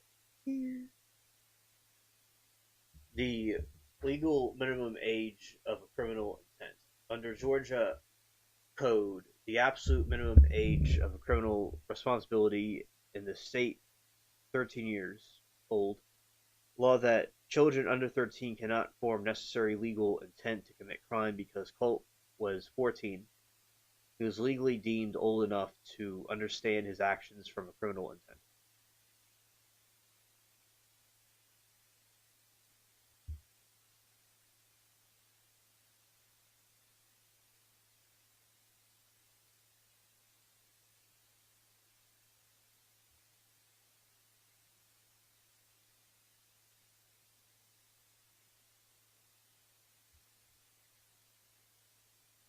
Didn't want Oregon to turn into Los Angeles, but that ship has sailed. Yeah, LA has a lot of problems. It's a lot of it's a tea machine. It's ground. Yeah, it was funny what Stevie said.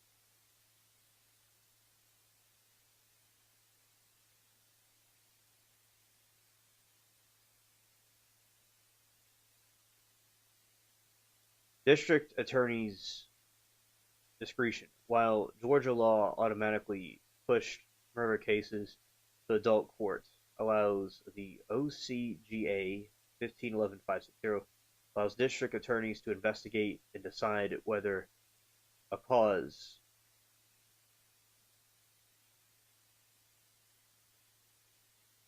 Oh, okay, Moki. Well, hope everything goes well and have fun with the tacos and the drinks. Yeah, have a good time, Moki. Hope everything goes well and take care.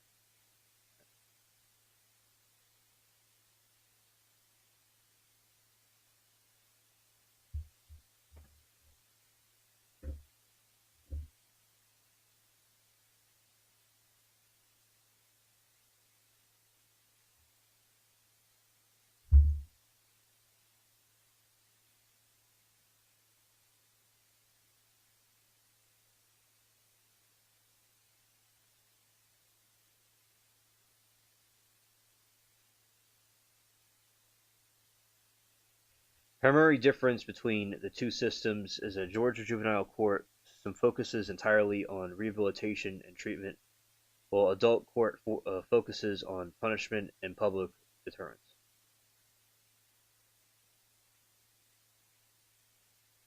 Oh, that's awesome, Moki. Very cool. It sounds like an exciting day of quests ahead of you. I'd like to hear all about it later. How everything goes. Oh yeah, it is very hot. You know, it's a very hot desert. Yeah. The Moki, the snow woman, doesn't melt. If Moki doesn't melt, we'll see her later. When a minor is kept in juvenile court, the penalties are strictly capped by age, whereas adult courts exposes them to decades or a lifetime in maximum security prison.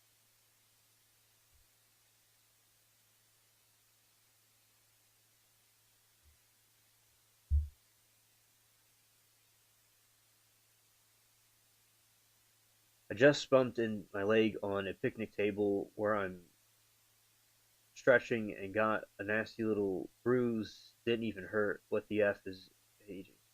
Weird. Exactly.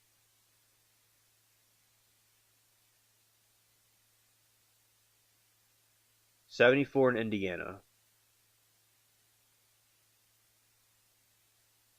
Where I am, it's 92.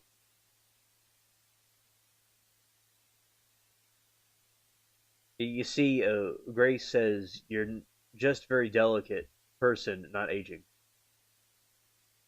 Exactly. 92 degrees and 6 degrees above average.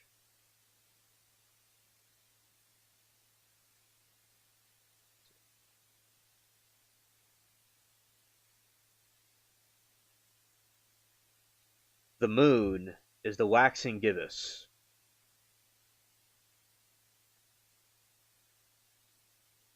Humidity 57%.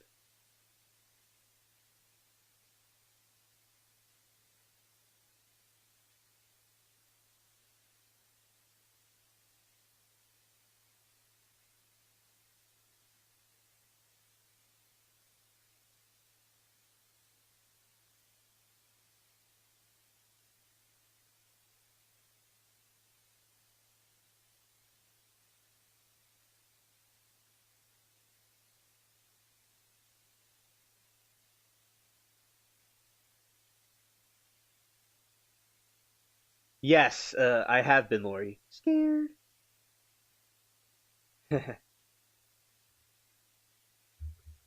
Yeah, that's interesting you should say that.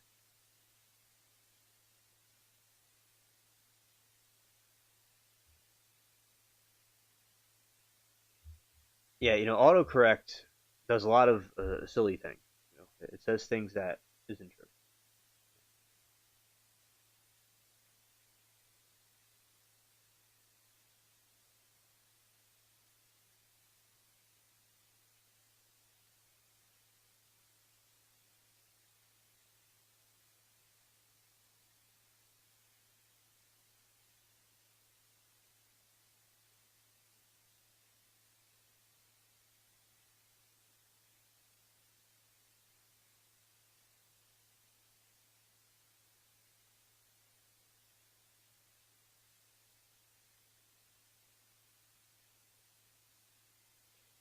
Across the country, it's either 70s or 80s. Where I am, it's like, it feels like 95 degrees, but it's 82, and it's high humidity.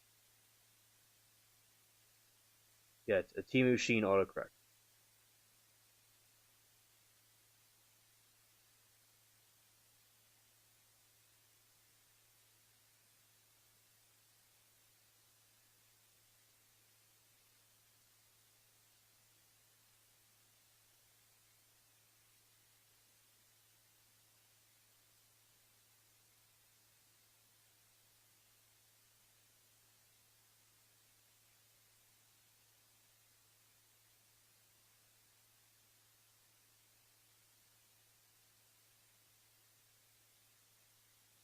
Oh, scared.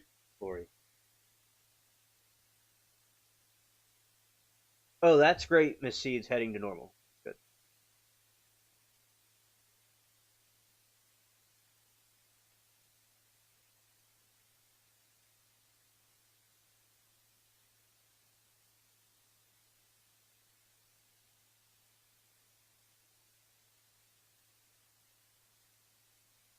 Hello, Saul. You just woke up from a nap. That's cool. Glad to have you with us.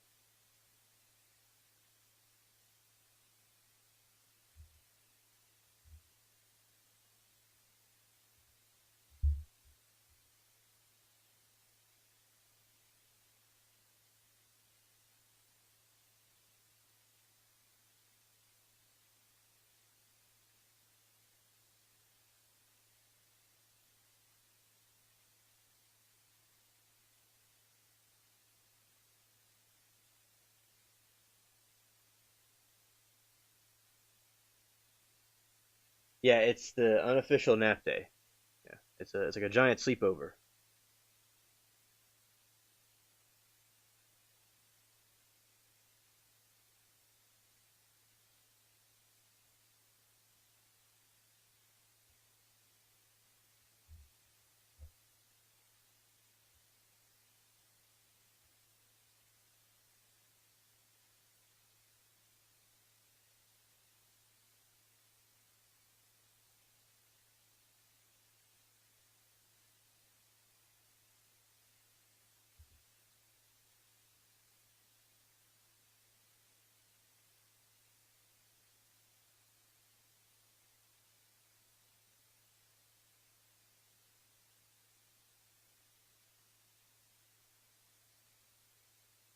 It's going to be in 80s, low 90s where you are. Yeah. Yeah, Alien Snap Channel. Yeah. Yeah.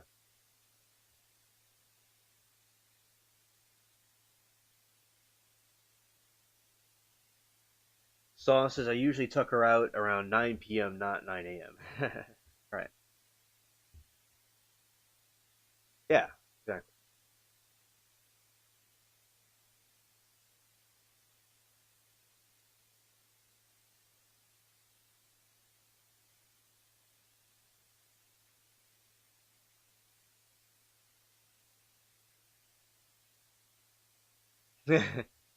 Yeah, I basically the actual in the beginning on the Friday late there used to be something called Friday Late Lives, and I used to play um, the game, and what else I would do, I would read articles about things, and people would like to go to sleep to it. Right now, what we do is we play the trials, and that's like white noise. And then when I talk, it's very, people like to go to sleep to it. So yeah, I'm the cure for insomnia. Passion said, on enemy ship, half secured except the bridge. Second team just arrived on the second ship. The micromanagement is intense. Oh, well, awesome. Awesome.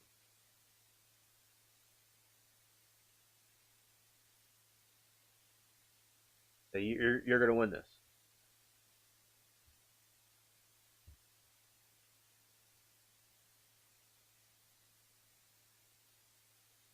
Yeah, TGIF.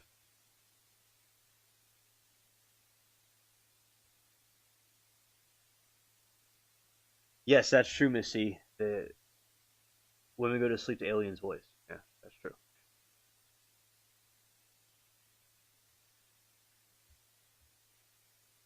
Yeah. Here. Yeah, yeah. Someone stop Missy. Yeah. Here. Look at you go. Right. And Passion said, "Yeah, I'm going for a replacement." Oh, thank you, Lori. Appreciate it. Passion said, "Looking for replacement for Earth somewhere in the galaxy. Very heavy climate change apocalypse theme." Oh yeah, that's cool.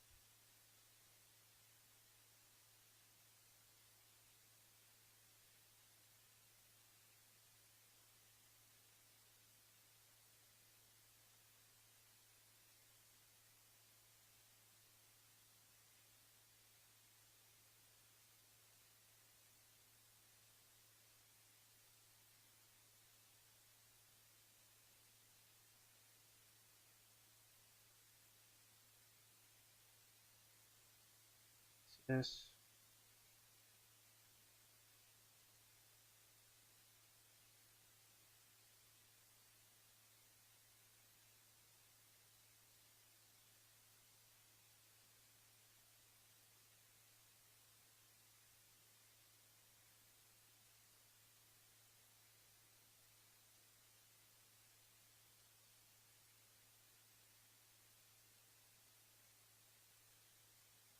All right. So the juvenile court limits.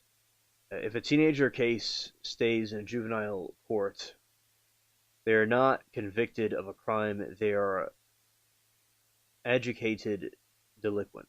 Delinquent. The clock runs out. The state loses the jurisdiction over the minor the moment they turn 21. No matter how severe the act was, the individual must be released from juvenile system to the 21st birthday.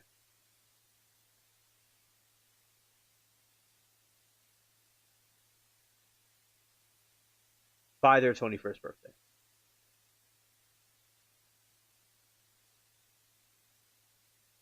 Oh, okay, Passion. Interesting.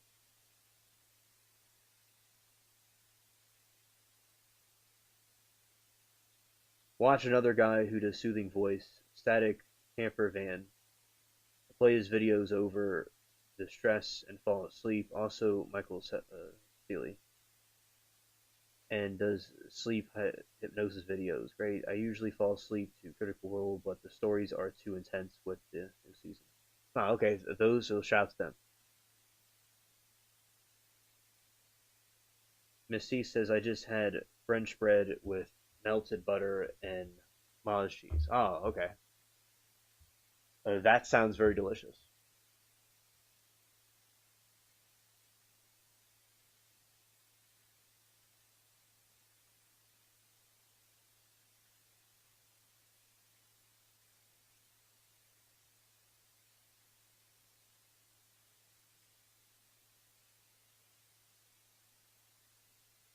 Saw says, I watch The Norwegian Traveler when I'm not on Aliens channel. Oh, okay, cool.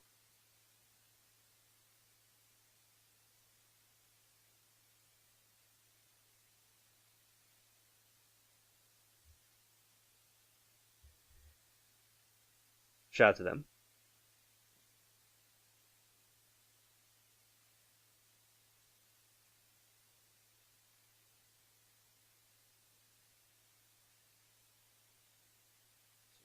The teenager's case stays in juvenile court. They are not convicted of a crime. They are delinquent. Clock runs out. The state loses jurisdiction over the minor moment. Turn 21 no matter how severe the end. Looks like they're coming back. No, they're not coming back right now. It looks like it was for a second, but it's not. They turn 21 no matter how severe the act was.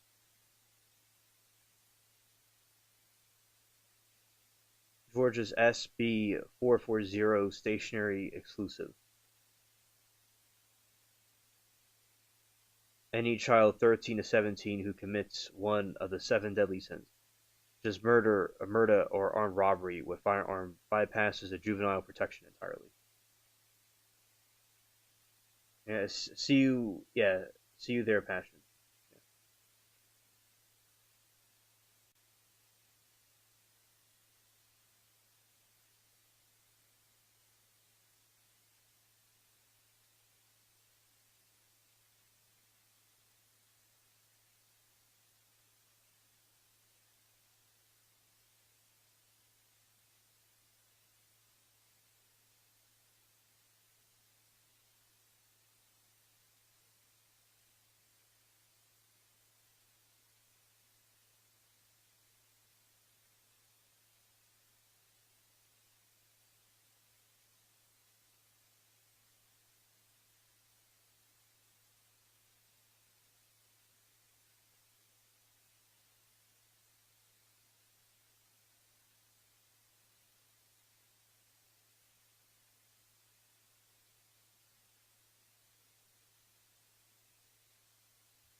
Thank you, Lori. And Lori, you've been really helpful, with the trial stuff. I appreciate it. It's just how the original mods would function in the trial chat before they took them out.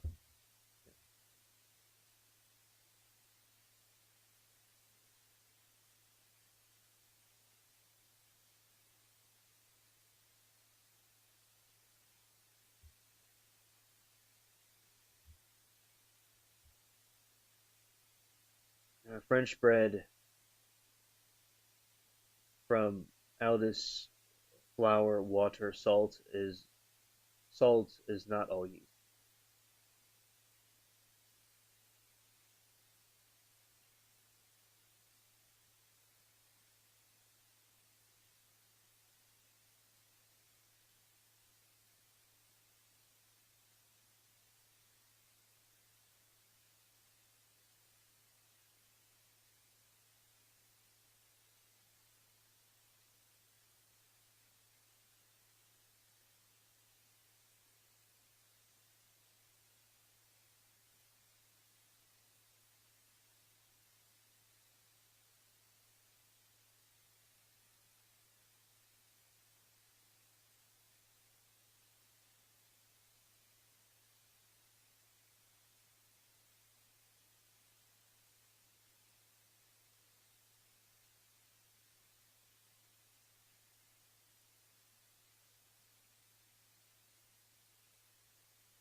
Important difference is that juvenile facilities are designed around education and behavioral rehabilitation, whereas adult prisons focus almost strictly on physical contentment, labor, and punishment.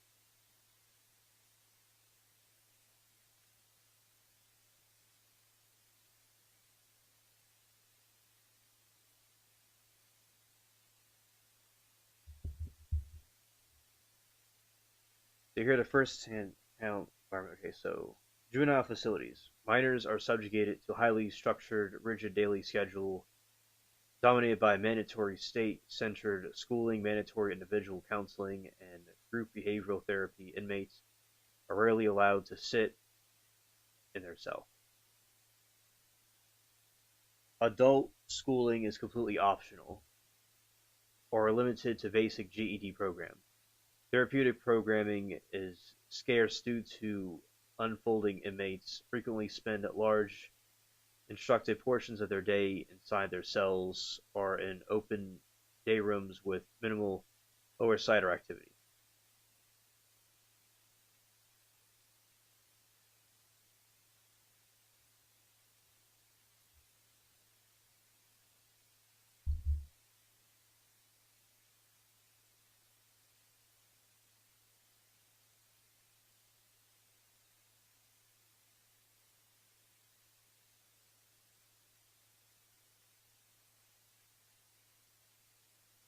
No, prison schooling is completely optional and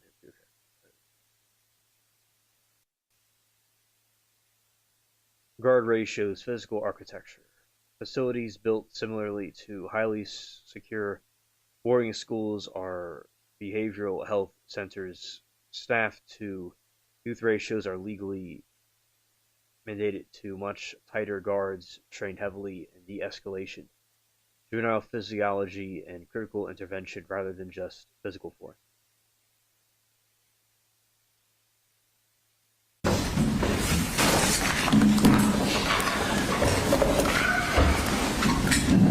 All right, Ms. Brooks, let's see, we need Mr. Gray.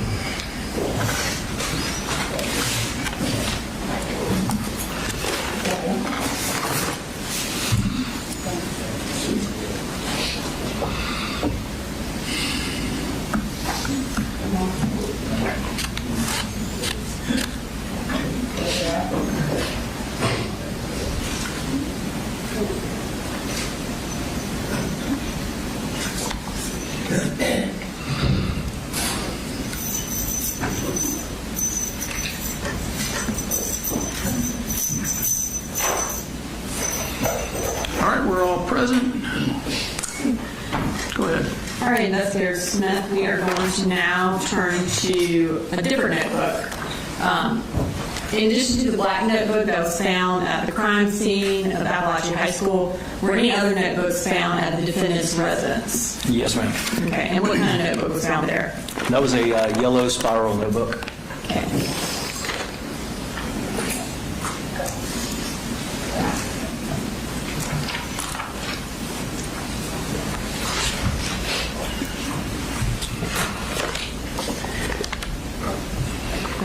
I just handed you what's marked in State Exhibit 3. Is that 3? What did I put on there? 388? Yes, ma'am. 388. 338, I'm sorry. Oh, sorry, 338. Do you recognize that? I do. What do you recognize that as? So this is a yellow 3-ring spiral notebook. And is it the 3-ring yellow spiral notebook that was found at the defendant's residence? Yes, ma'am. Okay. And Your Honor, somebody go ahead and introduce an evidence to Exhibit 338. Mr. Allen? No objection, Judge. All right, 338's admitted. And before we read the contents of that, can we go ahead and pull up Exhibit 188, which was previously introduced in evidence under the stipulation? Can you tell the court where that notebook was found in the defendant's room here? Yes, ma'am. If you look directly below the television, there's a desk below that, and then there was a metal wire shelving unit. On top of that shelving unit, but below the desk, this notebook is lying on his face up underneath there. I'm going to go ahead and bring up Exhibit 190, which is just kind of a close-up of that. That's already also been introduced under the stipulation. And can you again just kind of point us to that notebook? Yes, ma'am. This is the notebook. You can see the cardboard backing of the yellow spiral notebook below the desk on the right-hand side. All right. And I'm going to pull up that yellow notebook on the screen, or I guess the contents. We're going to start with the first page. Can you read us what was on that first page? Yes, ma'am. It seems to be some type of poem. States, forever in bliss, save me from this cruel world, I beg you. Don't leave me unconscious for all of eternity. Awake me in your arms, your wings. Save me, I beg of you. I'm so tired. Just hold me close. Wrap your wings around me, please. And then moving to the second page. The second page, there's some writing that says, I can write and write. Just save me. I just want to be taken away from this cruel world. And there appears to be some type of angel wings or angel drawings below that. Moving to page 3. This is a continued writing. Yeah, I know. A male. Women are scary. And men just taste better. I want to be an angel.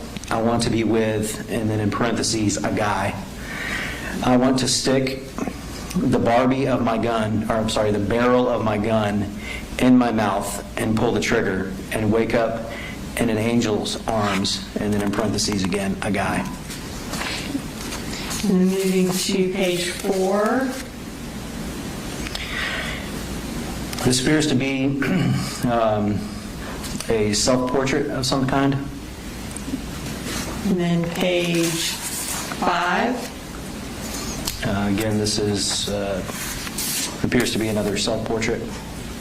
Judge, I'm going to object here. These are portraits, yes. I don't know how he can conjecture that they're self-portraits simply because they're in no book found on my mind. All right,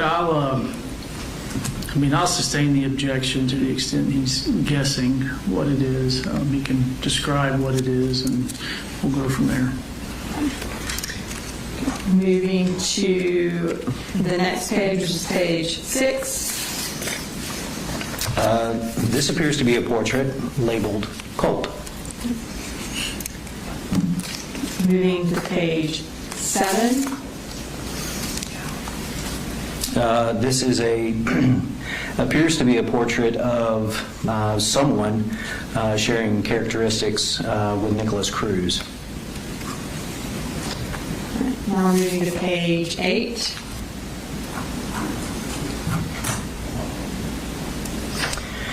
This is some additional writing. At the top of the page, it says SS now with an exclamation point. Beginning on the left-hand side of the page, it says breathe, pull, reload, click. To the right of that, it says Nick 139, Adam 154.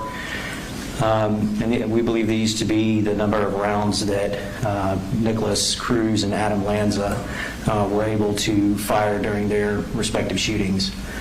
Below moving further down on the page, it states 430 round mags, 30 times 4 equals 120. To the right of that, it is a drawing that appears to be some type of vest. Looks like it has magazines on the front of the vest, and it's literally labeled vest above that. Below the picture of the vest is the words more risk, more mags. Moving further down the page, it states it doesn't take much, just once or twice, in the chest or head. And then there is a drawing that appears to be a backpack with a rifle loaded into it, and it states sticks out of bag. And then there is a description above that says hoodie over. So it looks like at one point Colt planned to put a hoodie over the rifle instead of his poster board that he ultimately used. And did the gun actually stick out of Colt's bag or the defendant's bag when you Yes, ma'am, took it it did. into the school? Yes. Again, this level of planning that he is doing on this page and drawing the rifle and kind of how to. The characterization here, it's not necessarily, you can't show there's a level of planning. You show that he is making drawings and doodlings and that sort of sort. It's up to the finder of fact and for whether or not the other evidence presented leads to this being an episode of planning. But the characterization that this is a plan, I think, is inappropriate at this point. One, he hasn't let me finish my question, which I'm asking Investigator Smith to basically compare this picture to what the defendant said in his interview. I think he can do that. He has a basis of knowledge of how the defendant took the gun into the school, and he has a basis of knowledge of the interview. So he can compare the different types of planning that occurred. I'll overrule it. Thank you, Aaron. So essentially, this page where he has drawn the gun kind of sticking out of the bag with a hoodie over it, is that a different level of planning than what he indicated to you in the interview? Yes. Okay. And did he indicate that there was any level of planning in how to get the gun into the school in the interview? No, he did not.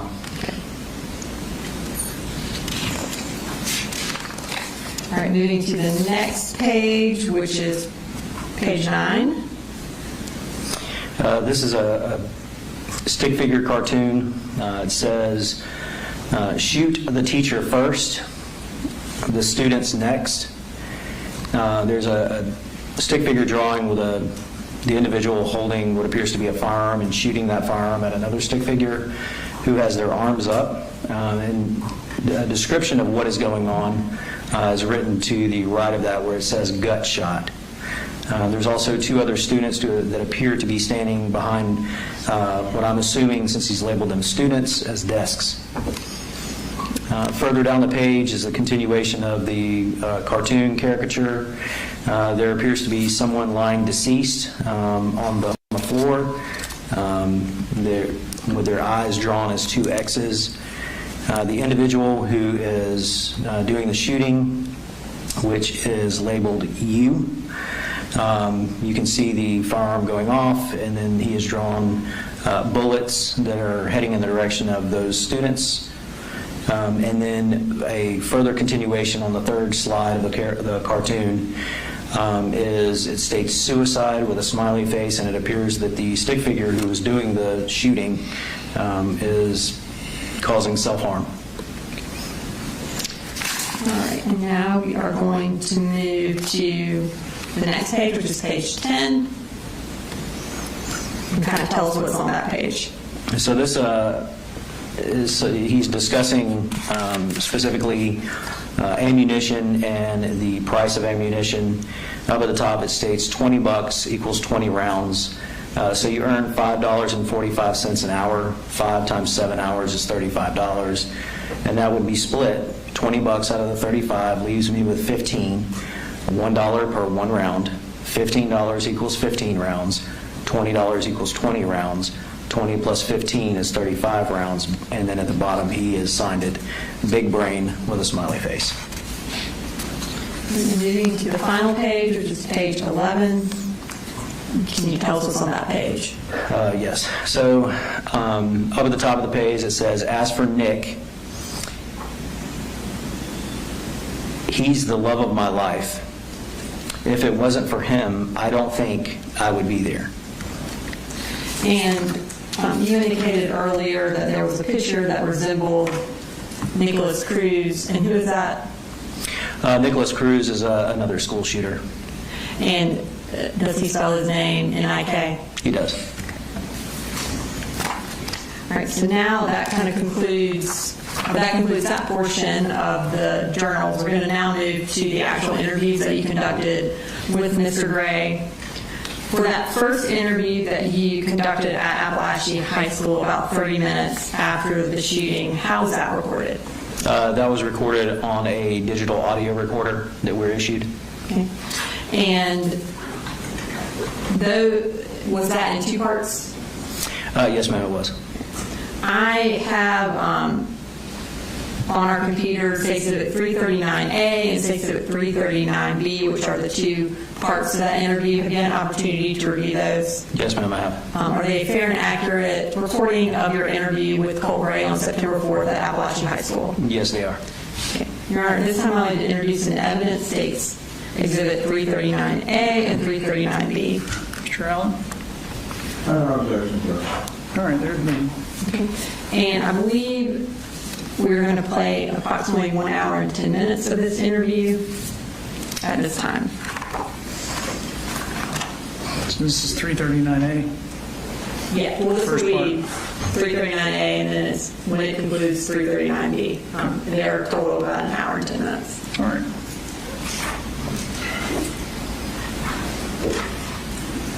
For 6 hours. You take me in.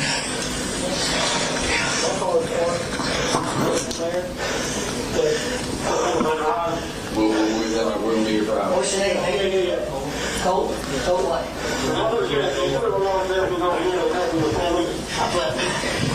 Let's go ahead and talk. Actually, do you mind that room? No. Let's go in here and talk. Get a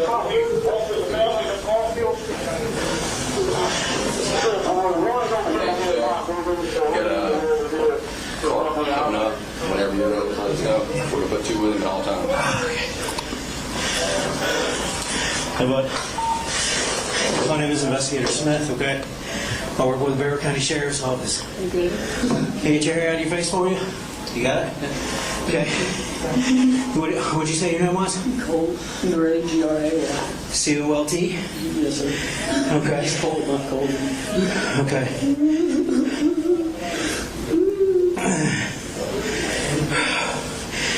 Can you tell me your date of birth, bud?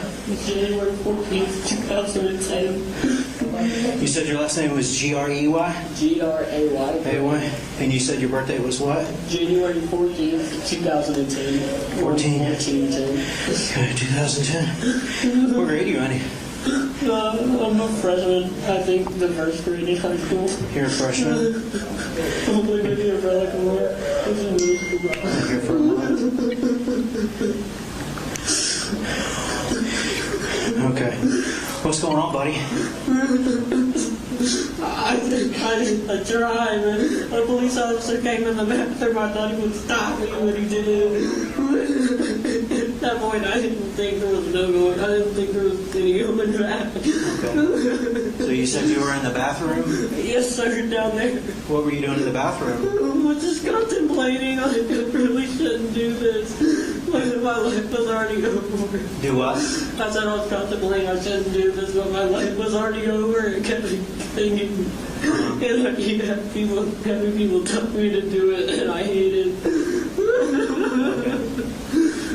I can't even look that way. I fucking feel terrible, dude. I'm not justifying my actions at all. I'm just so fucking... Okay. This is fucking horrible, man. How old are you, Colt? I'm 14. You're 14? Okay, I'm going to read you something real quick, okay? Because you might kind of made some statements to me, and I want to read you something, okay? All right.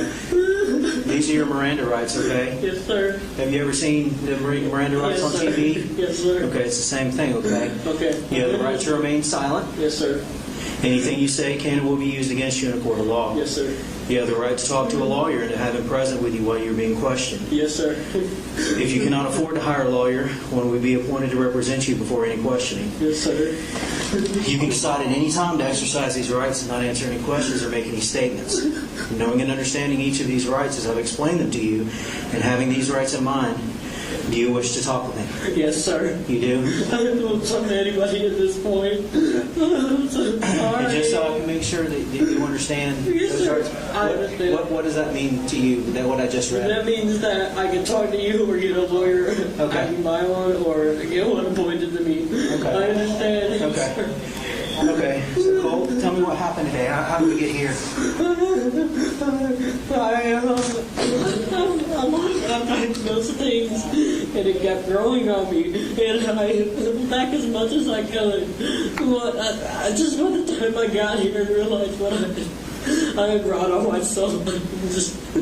I didn't know. I had a moment of like in the bathroom. I was like, I probably shouldn't do this. But the next thing I know, I'm fucking shooting in a classroom, dude. You shot in a classroom? Yes, sir, down there. You did? Yeah, and I saw people in the hallway. And you shot people in the hallway too? Yes, sir. I think that one kid. He was so. He didn't even know, dude. You didn't know what? He was looking the other way, and I'm just. I didn't even have my sights turned on, man. I was just so like, it wasn't me. I'm not at all just buying anything. It's fucking horrible. No. I'm gonna close this door real quick, okay? So you said you brought a gun to school today? Yes, sir. What kind of gun did you bring to school? I'm 15 SIG M400. And a SIG M400? No. What kind of gun is the SIG M400? AR-15. I think it shoots whatever. I don't know. I just grabbed whatever was closest to me. Who's closest? Just fucking came here and did this stupid shit. I'm probably affected thousands of people, dude. This is fucking horrible. What did what made you want to bring a gun to school? So many things I'm trying to pinpoint, but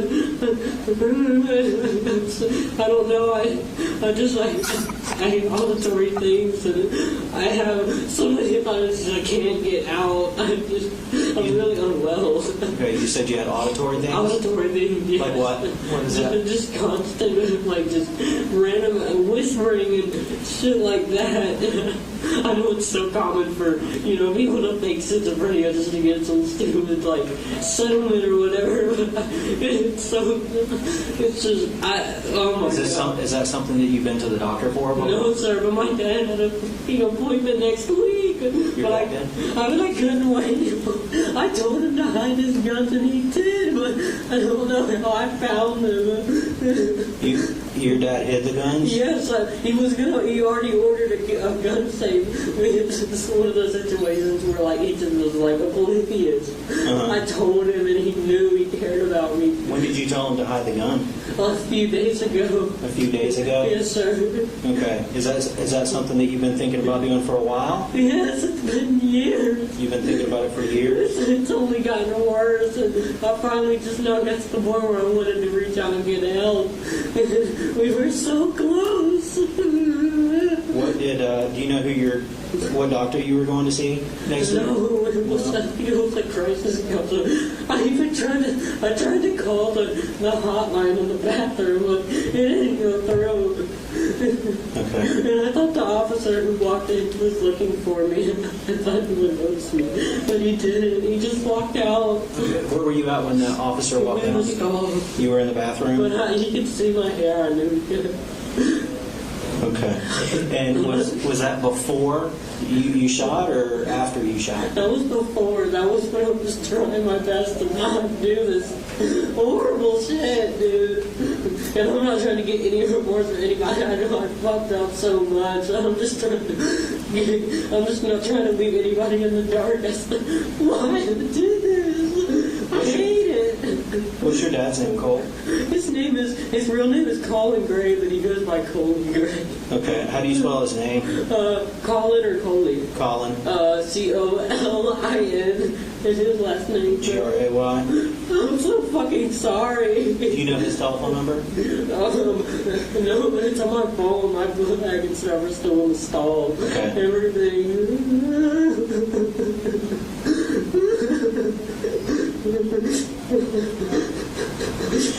Where's the bathroom that your book bag was in? I think it's down there. I completely just became decentralized through all of it.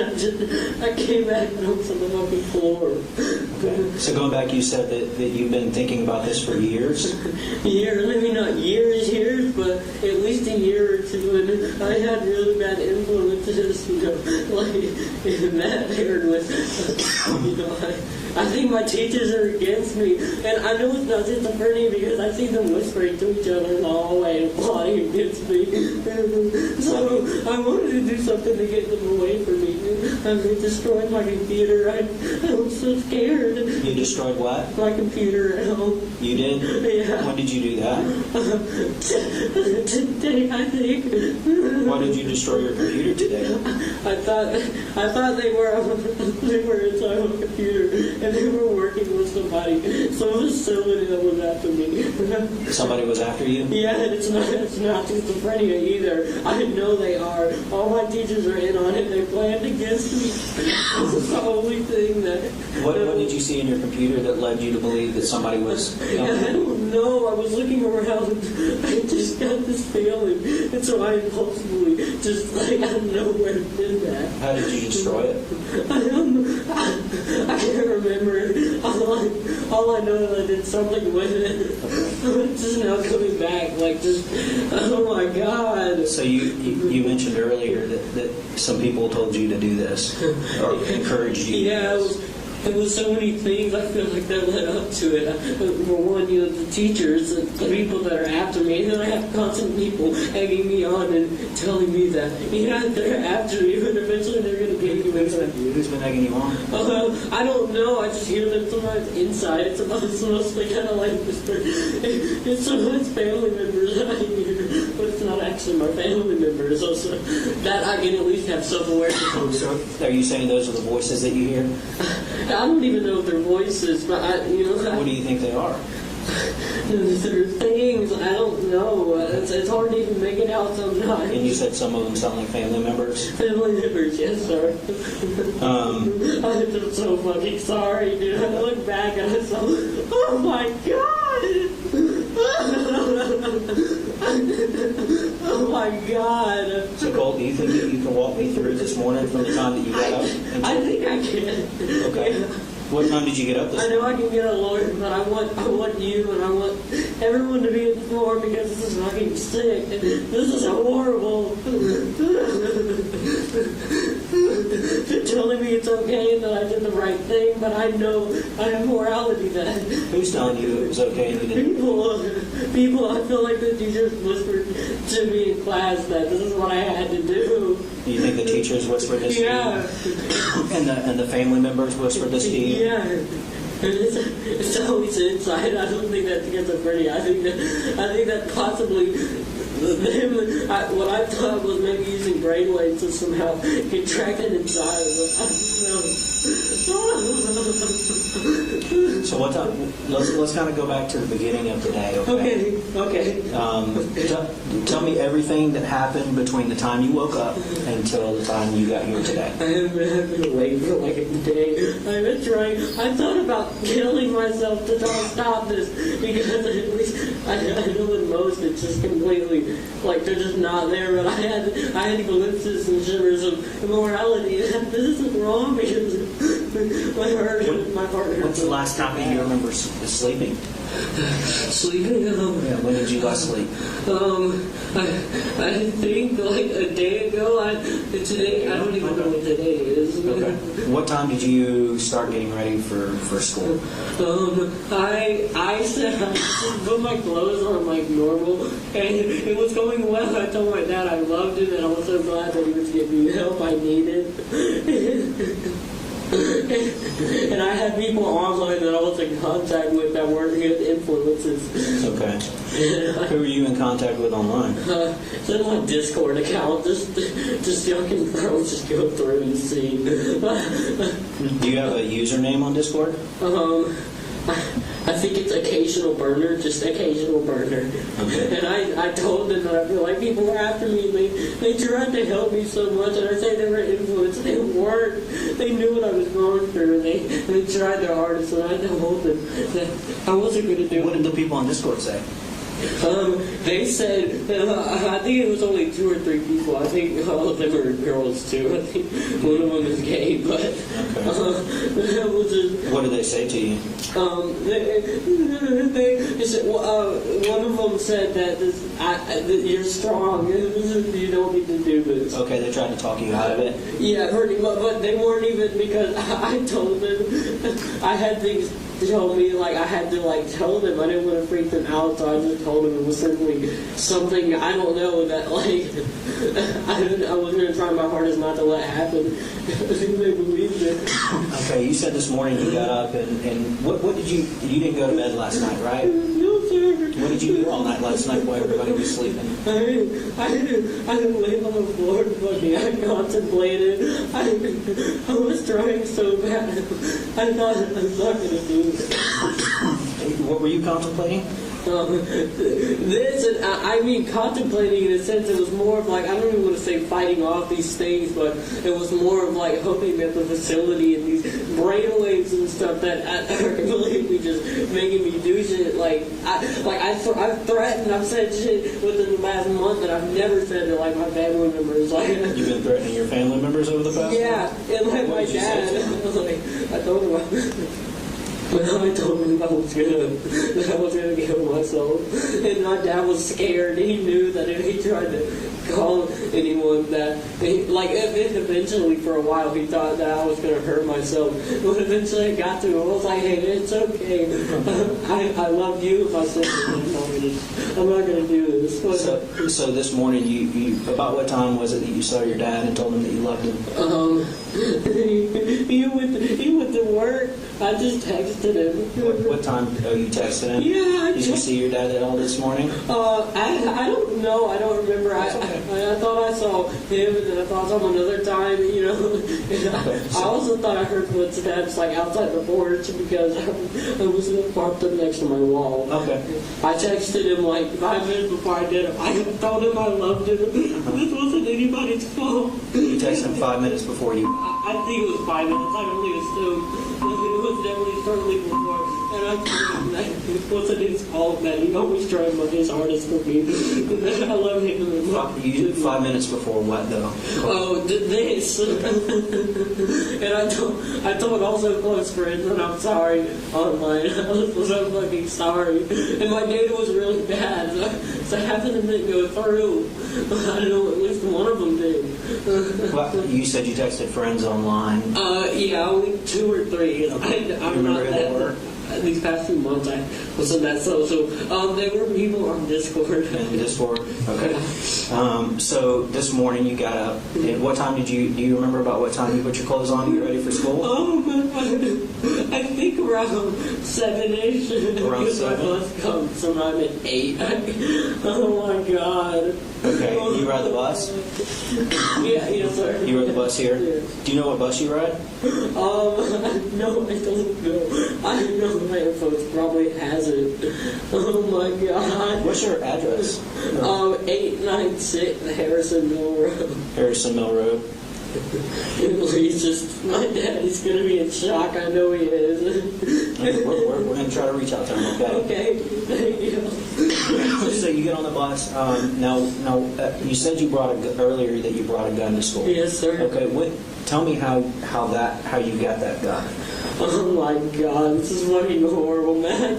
I looked impulsively for a good while, and all throughout it felt like I wasn't even there. It was almost like I was decentralized, just having no control over these impulses that I was doing. And at this time, I had given like my dad part, and I gave my dad his guns and ammunition because we bonded over that. You know, before all this shit happened, but in the last few months, I've just completely lost it. Okay, so you said you looked for a while for the gun today. Yes, sir, because he hid it. That's what I'm trying to say. It wasn't his fault because. Where did he normally keep it?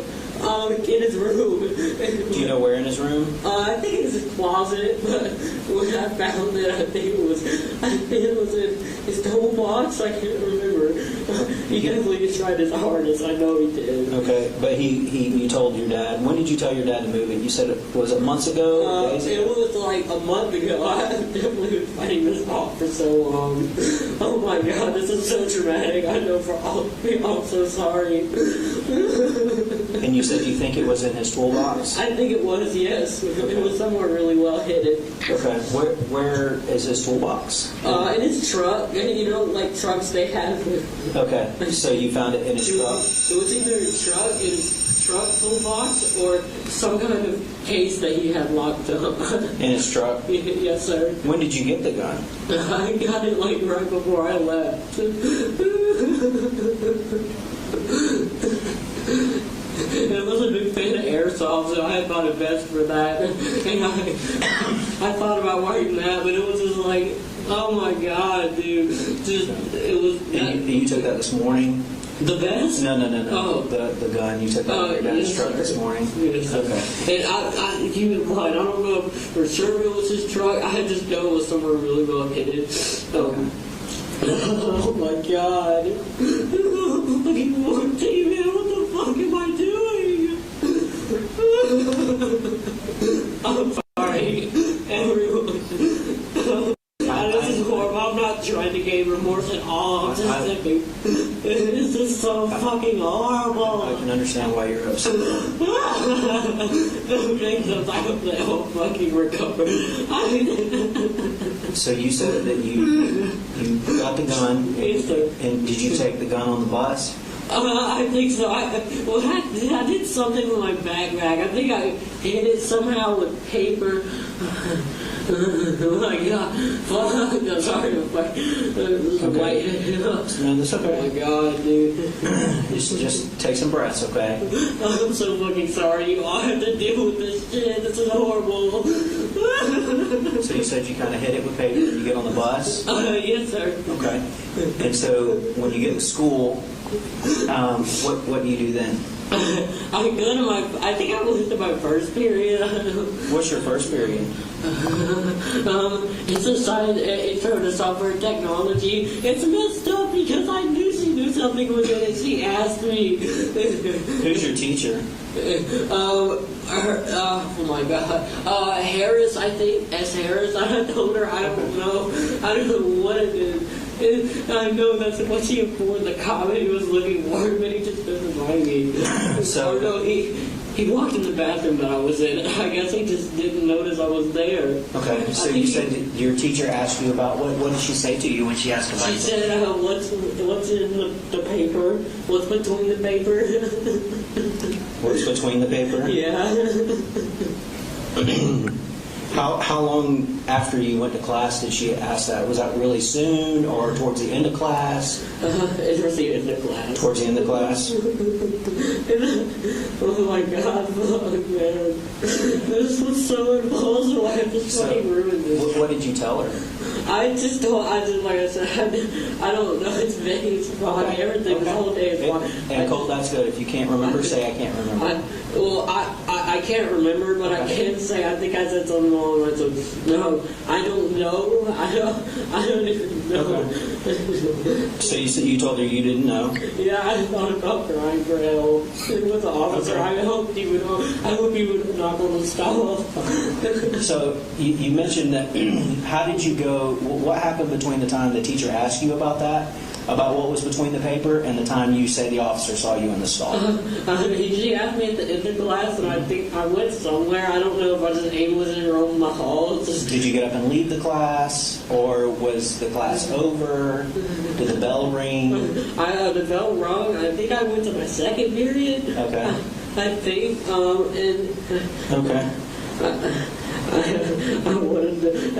I got paranoid, and she looked at me, and I thought I started whispering on with students about how I was trying to, or she they needed to take me.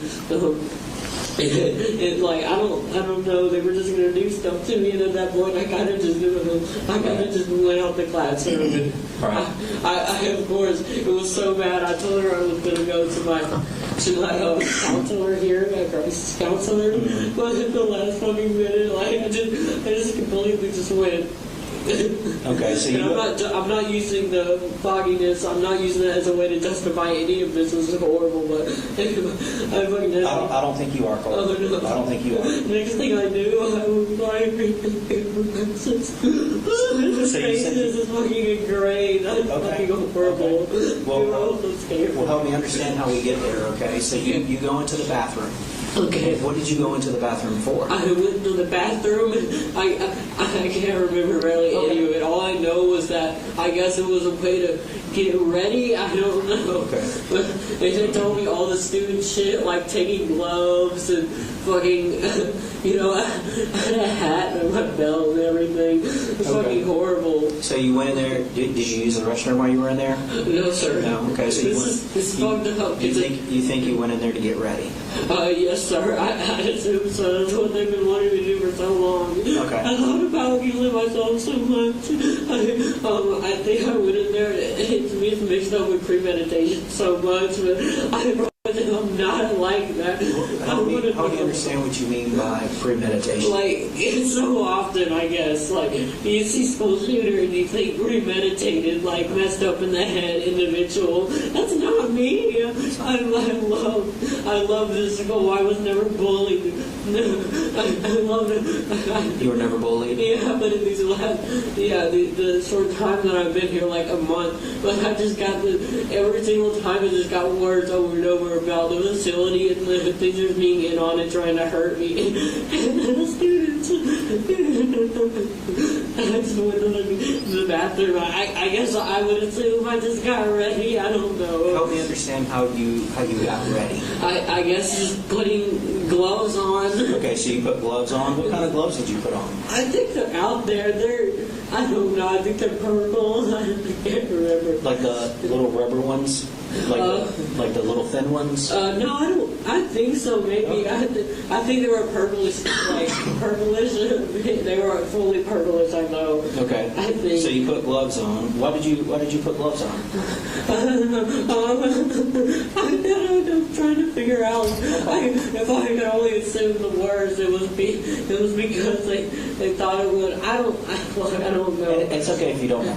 It was almost as if I wanted I wanted to shield myself somewhere. I hated me, like my hands being me, the one that pulled the trigger. And but I know then it was probably just, I don't know, just gloves, I guess. I don't know what. So you think maybe it was to kind of separate you from the gun? Is that what you're trying to say? I guess so. That's me with just like how did like deep down. I just from that moment I just walked in. I had honestly no consciousness of how horrible and how fucked up it was I was about to do.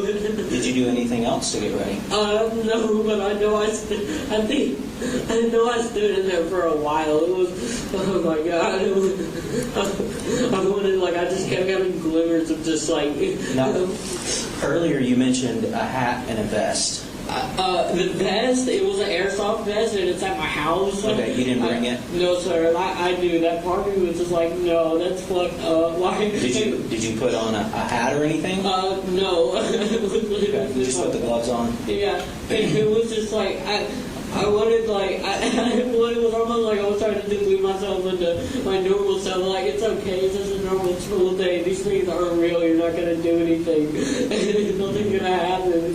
But you're going to be fucking hard.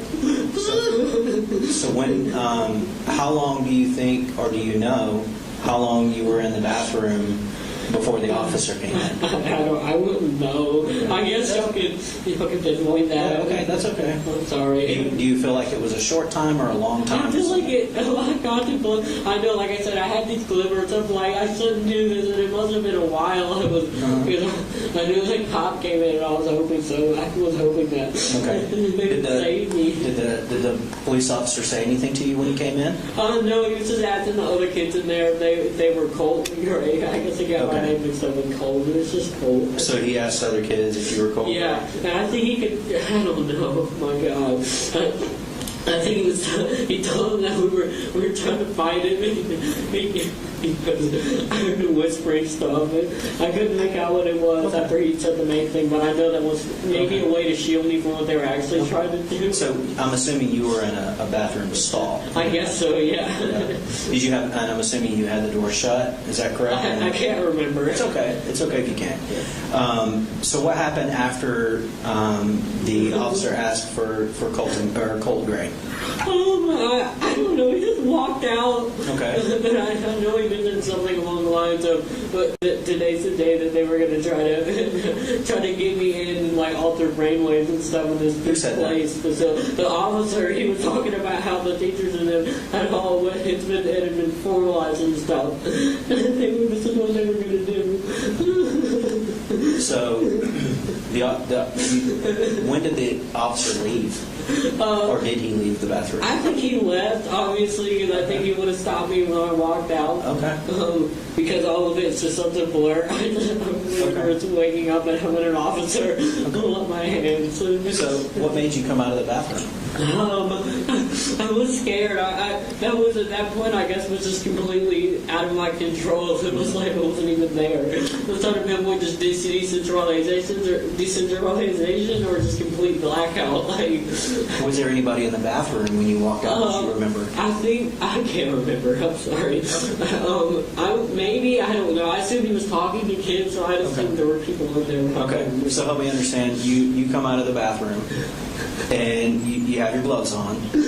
And are you carrying anything else? I can't. I don't think so. I guess it was the gun because I looked back and that was all I saw on the floor. Okay. And you mentioned to me earlier that your book bag was still in the bathroom. Yes, sir. Probably. You think so? It is still in there. Okay. So you come out with your gloves and the gun. And then what's the next thing that happens?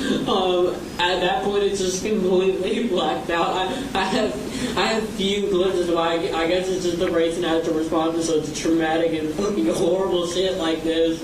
I remember the smell of gunpowder. My shoe came off. And then I remember just being on the ground and the officer handcuffing me. So you come out, you said you have a few glimpses, right? Yeah. Okay, can you tell me about those glimpses that you see? Just mainly smell, just the gunpowder, obviously. Smell the gunpowder. And probably smoke. It's even worse because it's formulated into like such a horrible obsession I've grown with Nicholas Cruz. He's a shooter. Who's Nicholas Cruz? He's a bullshitter, but it's not in a weird way like glorifying because luckily I still had that morality. It was mostly just complete delusion. Why did you mention? I didn't understand. Why did you mention Nicholas Cruz? Just because I guess I could understand emotional aspects, and it was neutral. I didn't let it take over too much, at least from what I can remember. But I don't know. And you said it was mutual what? It was mutual in a way that I didn't let it affect me emotionally. It's like I didn't do this because of him or something. But I know the voices probably leached onto it. I know they gathered like info, and my teachers were finding out and everything. So you told me earlier when I said that you shot some people. I think so. I don't know. I hope nobody's heard. I forgot. I didn't even know if my sight or anything was on or it was working. I would assume. I know me just aimlessly firing. It's just like I remember it's just gunshots. I can't tell for sure. Okay. I know for sure. I don't think I was targeting people. I think it was more just Do you remember where you were? What room you were in when you were shooting? I don't know, but I remember just. Was it a classroom or a hallway or something else? Oh my god, dude! I think it might have been a class. I don't know. Everything else is just blurry. It was a classroom. Yeah, y'all could probably. So you said you just walked around aimlessly shooting? Is that what you said? Yeah, pretty much. They wanted me to do anything to get these people away from me, the teachers and the people who were altering stuff for me. I didn't like it. So you walked around, and when you were aimlessly shooting, were you shooting at people? Or I guess. I don't know. It's hard to tell if I was aiming for anything specifically or not. I'd assume so because I didn't just want them to. Maybe, I mean, I guess just when you see people, like, when you do some shit like that, I guess they would want me to do something like that. This is the way to tell them that, to be scared of me, I don't know. Okay. Not the victims or anything like that. It was just wanting the teachers and stuff in the building, which I know is real. There's still. Now you keep saying victims and that you shot people. Yeah, I look more than one. I looked back a few times and I saw a kid leave. He got a back over him. Oh my God! So you looked back. I looked back when they had me on the floor. I almost fucking threw up. That is so horrible. You said you had a back over him. I think they did. The police. Those fucking parents are ever gonna. Oh my God. I'm so. Your Honor, can we have a few minutes? Okay. We'll take about a 5-minute recess.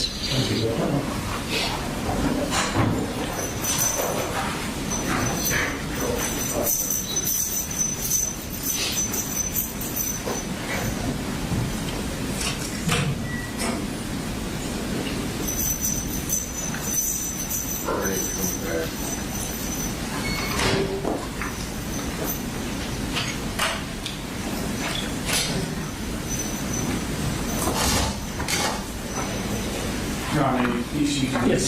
Yes.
I do not know how long the break is going to be.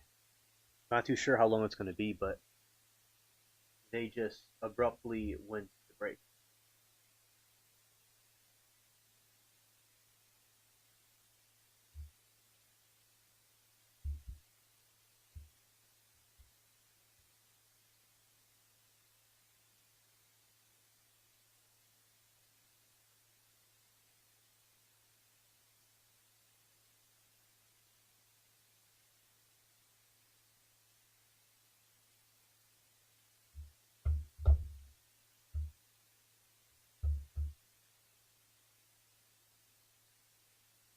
Okay, so my opinion about the interview is that what he's saying, he probably did it to try to reduce himself getting in trouble. And I'm sure he still had adrenaline pumping in himself. And it's really because what he's saying is sort of a contradiction, because somebody could cry and get emotional, and it makes us uncomfortable, makes us feel empathetic. But the problem is that what the dude's saying sort of contradicts everything. So he was saying that he wasn't premeditating anything, and he literally was premeditating it. The way he's crying is too, as I said, rhythmic. It's just kind of repeating the same things over and over. And he seems like he's kissing up to the officer. Now, I believe people can feel bad about something they did afterwards, like the Columbine ones. They deleted themselves like they were planning to, but they just seemed like they ran out of adrenaline and just became like emotionless, sort of, and that was it. He's still in an adrenaline mode, which means whatever emotion was behind the shooting is still there. In my opinion, I'm not a psychologist. I'm not anybody. I'm just making opinions from my spaceship. And he could feel, as I say, it's too calculated, and he seems like he wants to try to blame the teachers. Like, this dude's literally saying that there's voices in his head. He's saying that the teachers were plotting against him and they want him to do it. He's blaming everybody but himself. You know, so he's clearly doing it on purpose. He doesn't, I doubt he really feels what he's conveying at all. If anything, he feels bad for himself. And he knows that it's wrong for a 14-year-old to do the action. The whole time he knew that. It's just that the anger and the rage and the vengeance overrides looking at the future or whatever. They're in the heat of the moment, so to speak, but they're stuck in that state.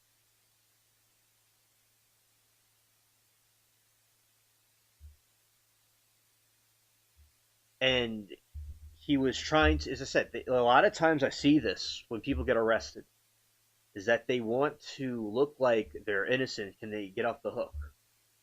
But it's not really the case, because their goose is cooked.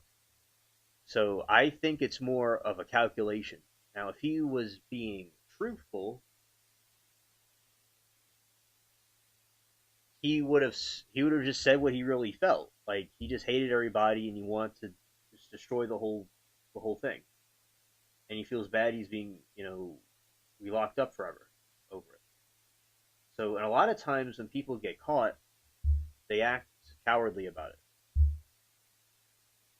it. And he was bullied for his sexuality and other reasons. And he mentions Nicholas Cruz.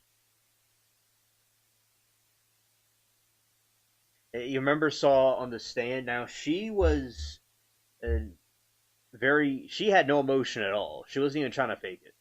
But that's what she did. She tried to justify her behavior, and he's doing the same thing. If that's what people like that do, they don't, like, somebody that's really truthful, like about being sorry, I would say it would be more of a shock. If someone's in shock, as I said, people react differently, not psychologists or anything like that, but they usually would just be frozen in shock, and speechless, like they say about the Corvette.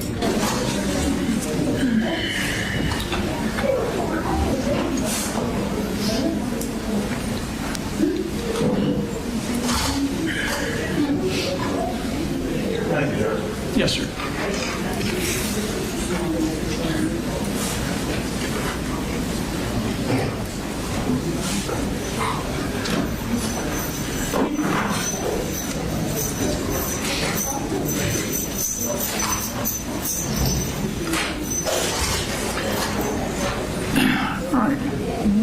present. Go ahead, Ms. Brooks.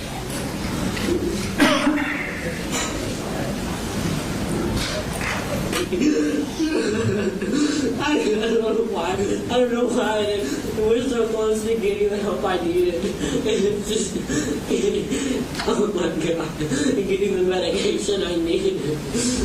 So, when I first saw you, you were laying down in the hallway. I think so. Okay. How did you go from firing the gun and shooting aimlessly to being laying down? I would assume. I guess I just dropped it, and I was gonna run out because I guess I figured that was enough because I'm not a killer, dude. I know that deep within me. I've always been so kind to people, and I always was the one to help.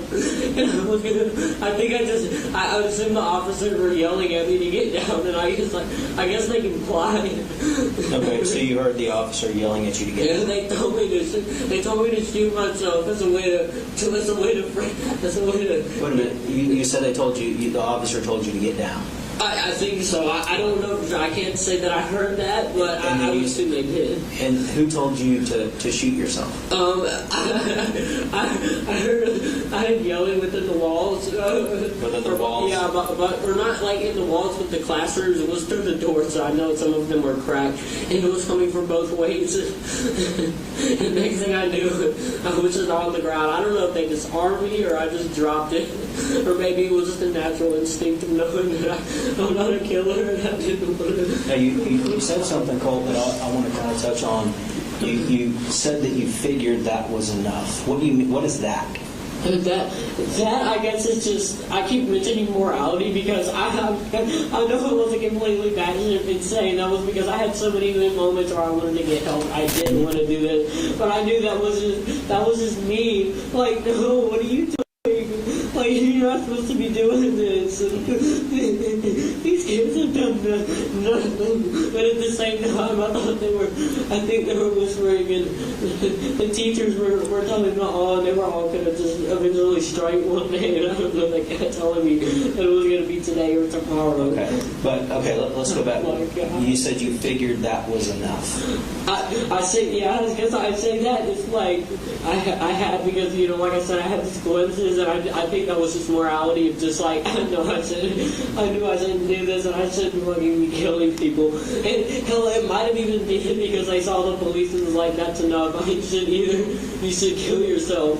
But I think I kind of just instinctively dropped it. Now, you mentioned that you thought to yourself while you were while you were shooting the gun that you shouldn't be killing people. Yes, sir. Absolutely. Is that what you were doing? I guess so. I saw the white bag. Many people were hurt. But it wasn't the entire time because most of it was simply me completely gone. There was nothing there. Like, the lights were off and nobody was fucking home. Oh my God. What do you mean the lights were off and nobody was home? Our lights were on and nobody's home.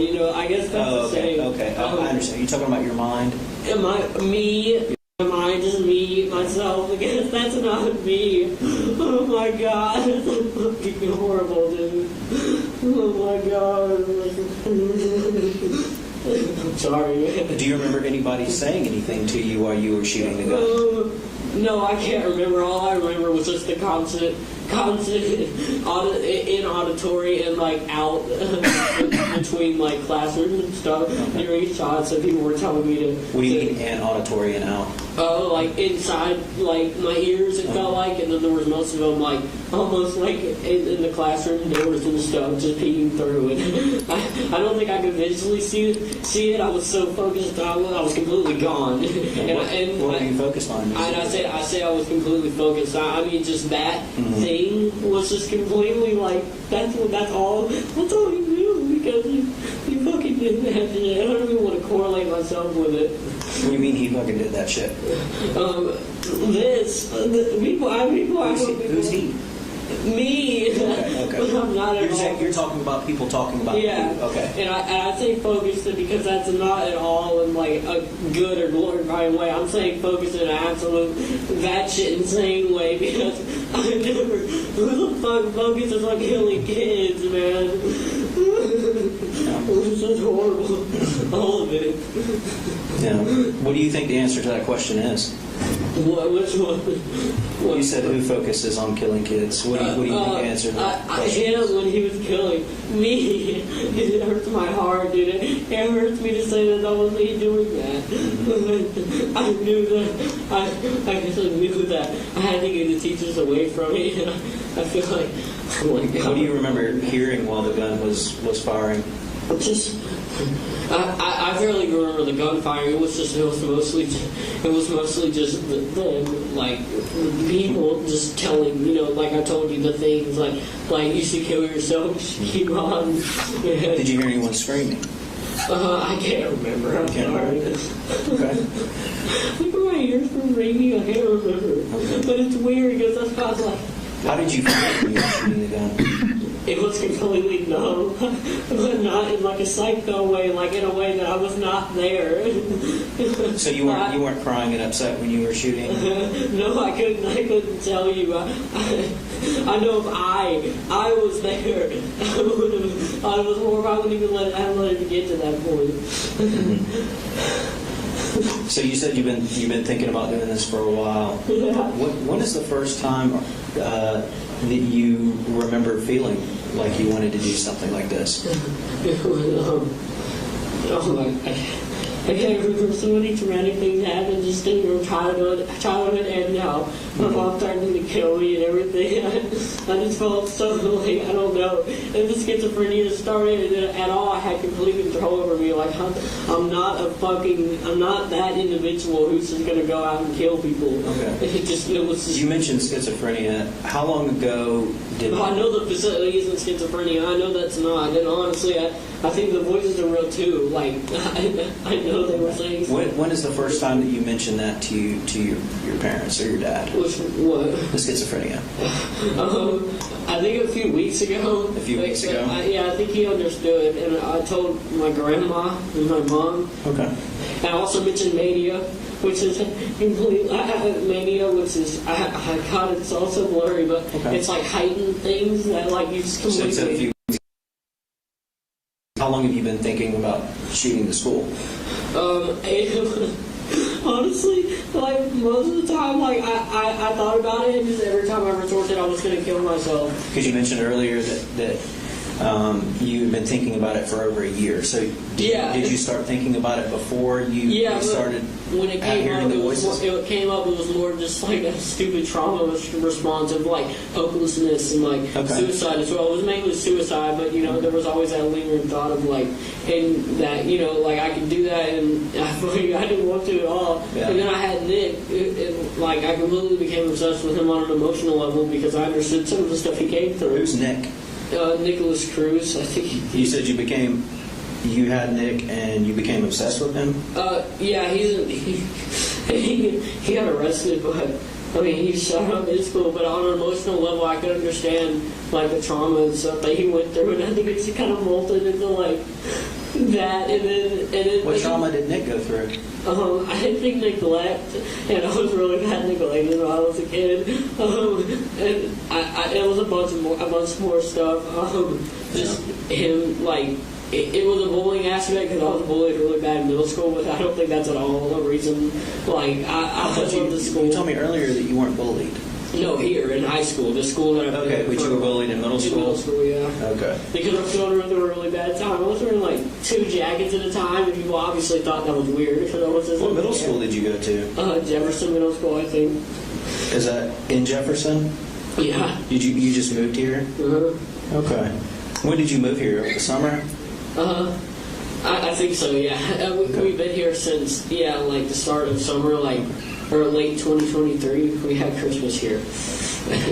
And like, it's just, when I say a year ago, I started school here a month ago because I was originally the plan for a while. Right. They never got around to getting me to school. The plan was to do homeschool, but they just now got me signed up for school. My mom was supposed to be doing it, but... So help me understand, you mentioned your address earlier that you live off of the Smith Mill Road. Who lives there with you? Wait, 896 Harrison Mill. Harrison, oh, I'm sorry, thank you for correcting. 896 Harrison Mill Road? My dad and my mom aren't divorced, but they separated a while ago because... What's your mom's name? Marcy Gray. M-A-R-C-I-E or something else? M-A-R-S-E-E. Oh, okay. Thank you for correcting me. No, it's fine. G-R-A-Y? Yes, sir. Do you know her phone number? I don't know, but I'm sure it's my phone somewhere. I'll text her. Does she live at your house on Harrison Mill Road? No, she visited like for a week, but she's on probation because she threatened to kill me and my dad and like was doing drugs and stuff. So your mom is on probation for threatening to kill you and your dad? Yeah, well, she went to prison for 6-7 months, but and she went to rehab. I'm trying to interrupt. The young gentleman here laying in the hallway, was he with you? No, sir. I completely like that. I guess he was random. I don't know. I told him I was doing it random. Nobody in particular I was targeting at all. Hello, everybody here, man. Who's the gentleman that he's talking about? I think the white bag that's out here. Okay. I don't know though. The white bag does he mean that he's deceased? Is that what that white bag means? I think so. Oh my fucking God, dude.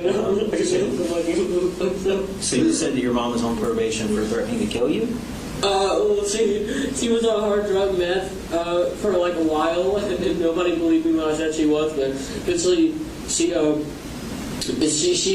of was, long story short, she duct taped my grandma to a chair and held her hostage and then like put on the road, I guess. And was found with a gun in the car and meth and a scale. And so that obviously got her up on charges. She duct taped grandma to the chair? Yeah, she took a picture. And she took a picture? How long ago was that? It was like a few months ago. A few months ago? Like 3 or 4 maybe. And was she arrested for that? Yeah. Because they found her at a Walmart. Okay, so your mom doesn't live with you anymore, and you know where she lives? She lives with her my grandma. She lives with grandma? Fitzgerald, Georgia. She lives with grandma, the one that she duct taped to the chair? Yeah. I was scared for her too. So that's in where? Fitzgerald, Georgia. I think her was addressed as White Drive. White Drive? White Drive. White Drive. I don't know which number. Okay. Does anybody else live there with you, other than your dad?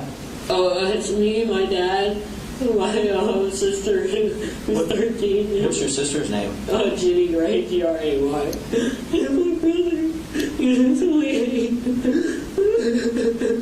You said your sister's 13. Where does she go to school? She goes to Hammond? He's in 8th, I think. And you have a little brother? Yeah. What is your little brother's name? Coley Gray. His actual name's Coley Gray. C-O-L-E-Y? Yeah. How old is he? 8. He's 8. Where does he go to school? I get confused with the name. I think it's Creek something. I can't remember. Creek something. Okay. Or Drive. I can't remember. That's okay. Anybody else live there with you? No, it's just us. So who was home with you this morning when you... My brother, my dad took my brother to school, and my sister gets on the bus after me, so I told her I loved her. Okay. And I don't think she didn't know at all what was happening. I didn't either. I don't know what the fuck this is, any of it. Okay. You mentioned you got the gun, you think, out of your dad's truck. Is that something that you did this morning? Somewhere that it was locked up, obviously. Okay. So is that something that happened this morning, or did it happen before today? This morning. Happened this morning? Yeah. Okay. Like right before. Does your dad have another car? Like, does he have more than one car? No, he has a truck. Okay. So did you said your dad was gone taking your brother to school? Yeah, he went to work. Okay. So did you get the gun? I'm assuming you got the gun out of his truck before he Out of his truck. Yes, sir. But I'm not completely sure because connecting dots. Like, if he may have left, it may have been somewhere else. If it was in his trunk, I guess I definitely got it before without him noticing. Okay.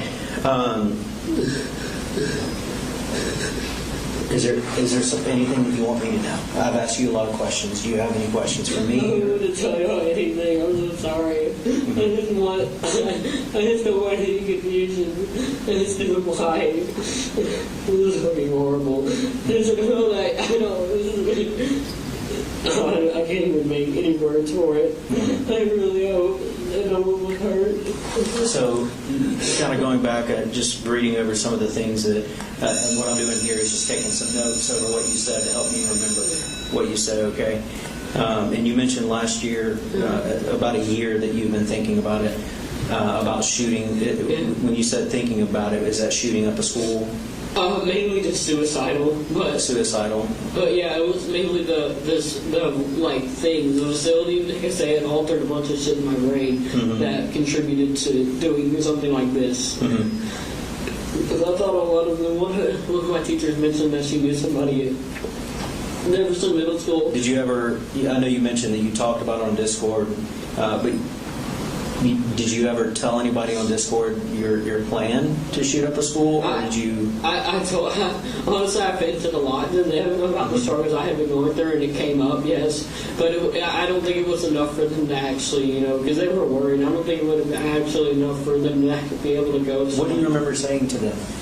To say, thank you for being here. And I don't know what'll happen. I'm getting help soon, and I'm happy about it. Did you? What specifically did you say to them about shooting up a school? Oh my God, I can't remember. I'm trying to remember, but is that something that happened recently or a long time ago? I think it was recently, to be honest, like a week or two. But I know it wasn't locally. If it was anything related to shooting, I know it was along the lines of I really don't want this to happen. It's just like auditory and the shit that's been going on with me. It's just getting worse. And I thought about calling a hotline, which I did, but nobody responded in the bathroom. And then the officer just opened the door. When you were in the stall, help me understand how you were. Were you just sitting on the toilet with your legs down? You were standing up? Yeah. Okay. I'm so sorry for you all. This is not something anyone wants to go through. I don't want any of y'all in the office. It's horrible.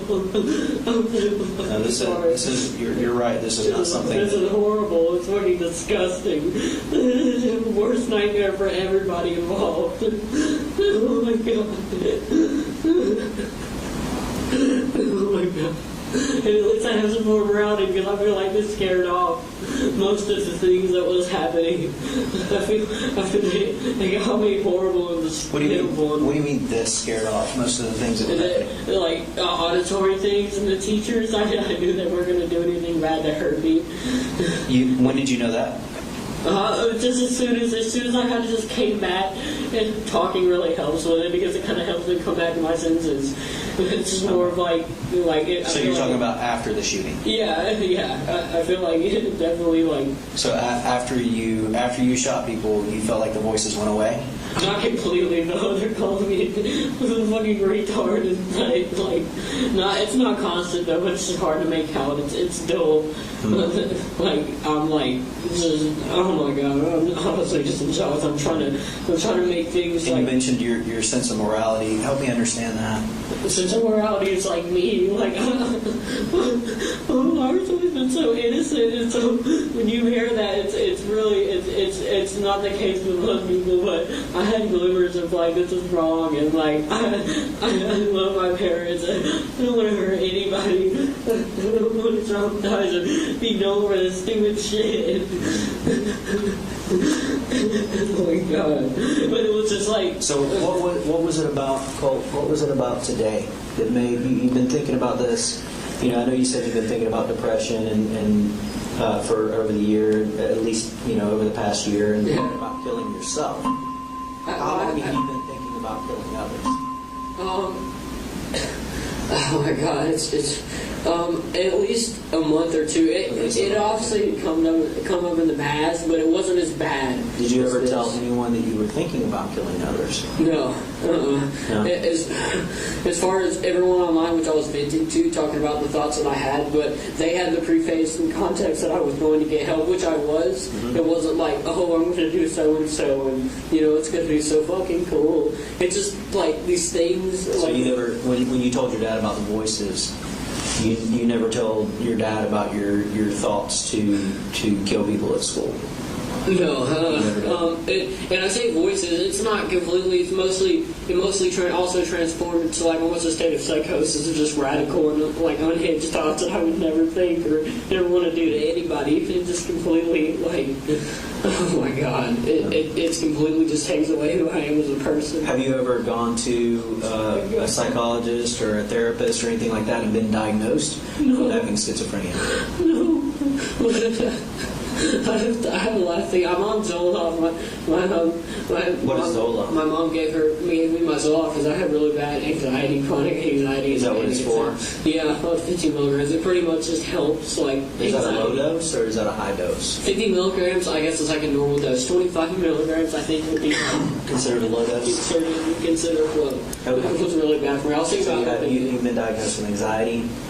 Not by anyone official. That's what I'm saying. Why do you have Zoloft then? My mom, she gave it to me. She and my grandma, they knew it would help with anxiety.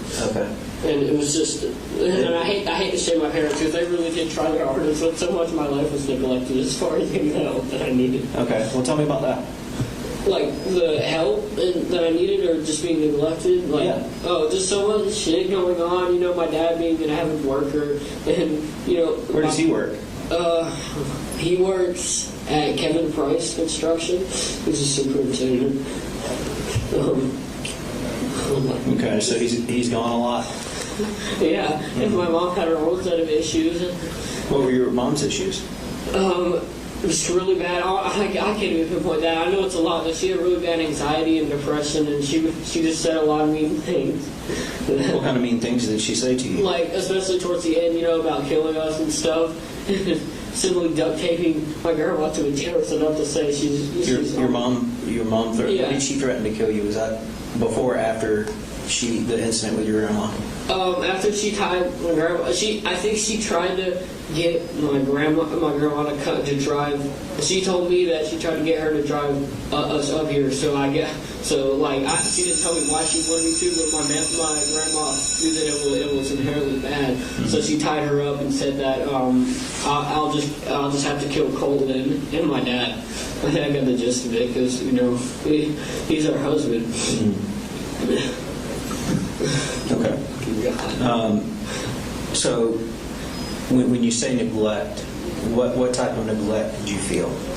I know your mom emotionally neglected. I was good physically, just emotionally. It was just. So, kind of help me understand that. Does that mean that they didn't pay attention to you a lot? Yeah. Okay. Uh-huh. But towards the end, it's good to keep a note that my dad did take note of my, the thoughts I had, schizophrenia and stuff, which most of it I don't think is schizophrenia. I know there's people actively trying to hurt me, which greatly contributed to this, obviously. Who would never do something like this? So you mentioned, how long, did you say the voices have been here about a month? No, they've been longer, but they just have heightened. Like, I've just had really bad mania. How long do you think the voices have been here? It's hard to pinpoint. It came and go. They came and went. But it was mainly just whispers and family members for months now. Honestly, I don't know if it's an exact year, but just all the trauma and stuff just kind of recluse, and it just really didn't help with the obvious mental illnesses that I was developing. Well, you said mental illnesses, like plural. What mental illnesses do you think that you have? I made a list a while back. I think it's gone, but... Made a list where? Like in a notebook or a phone? Text pad, I think, on my computer. Text pad? Oh, God, dude. What? Huh? Did you say something? Yeah. Oh. Were you trying to say something? Oh, no, it's just this, man. Yeah. Horrible.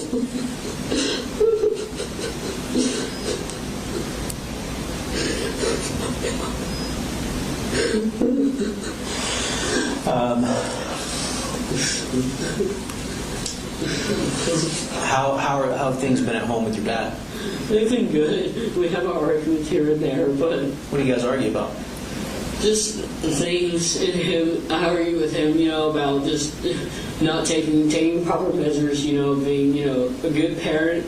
And he definitely tries his hardest, I know, but it's just, I know I have some drama or stuff that really just doesn't help good with him being, supportive and all, like being completely, competent, which he is a good parent. I love him with all my heart, especially towards the end. I think he finally realized what was up, and I think he was so used to me just being that young, right employee dude.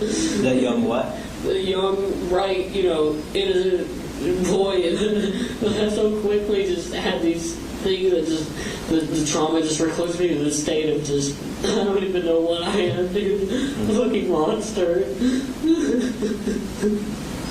Oh my God. Is that how you see yourself? Me? Yes. Me? Yes. All of this is fucking horrible. I want to at least find me inside of all this, but it's so hard to because of all this shit that I've thought, and I know that's happening to me. Right. And after seeing this, it's hard for me to ever forgive my Jolee, sane or not, medicated or not. So, you said you've been thinking about doing this for a while. The shooting, a while, as in like it popped up, for like a few months, but not as severe as it was. It was only after the symptoms and illnesses popped up that it's almost like the teachers and stuff that kind of leased onto it, and like whatever these people are, they just took advantage of it, and they knew that I was unstable. And so, over the past few months that you've been thinking about shooting up the school and killing people,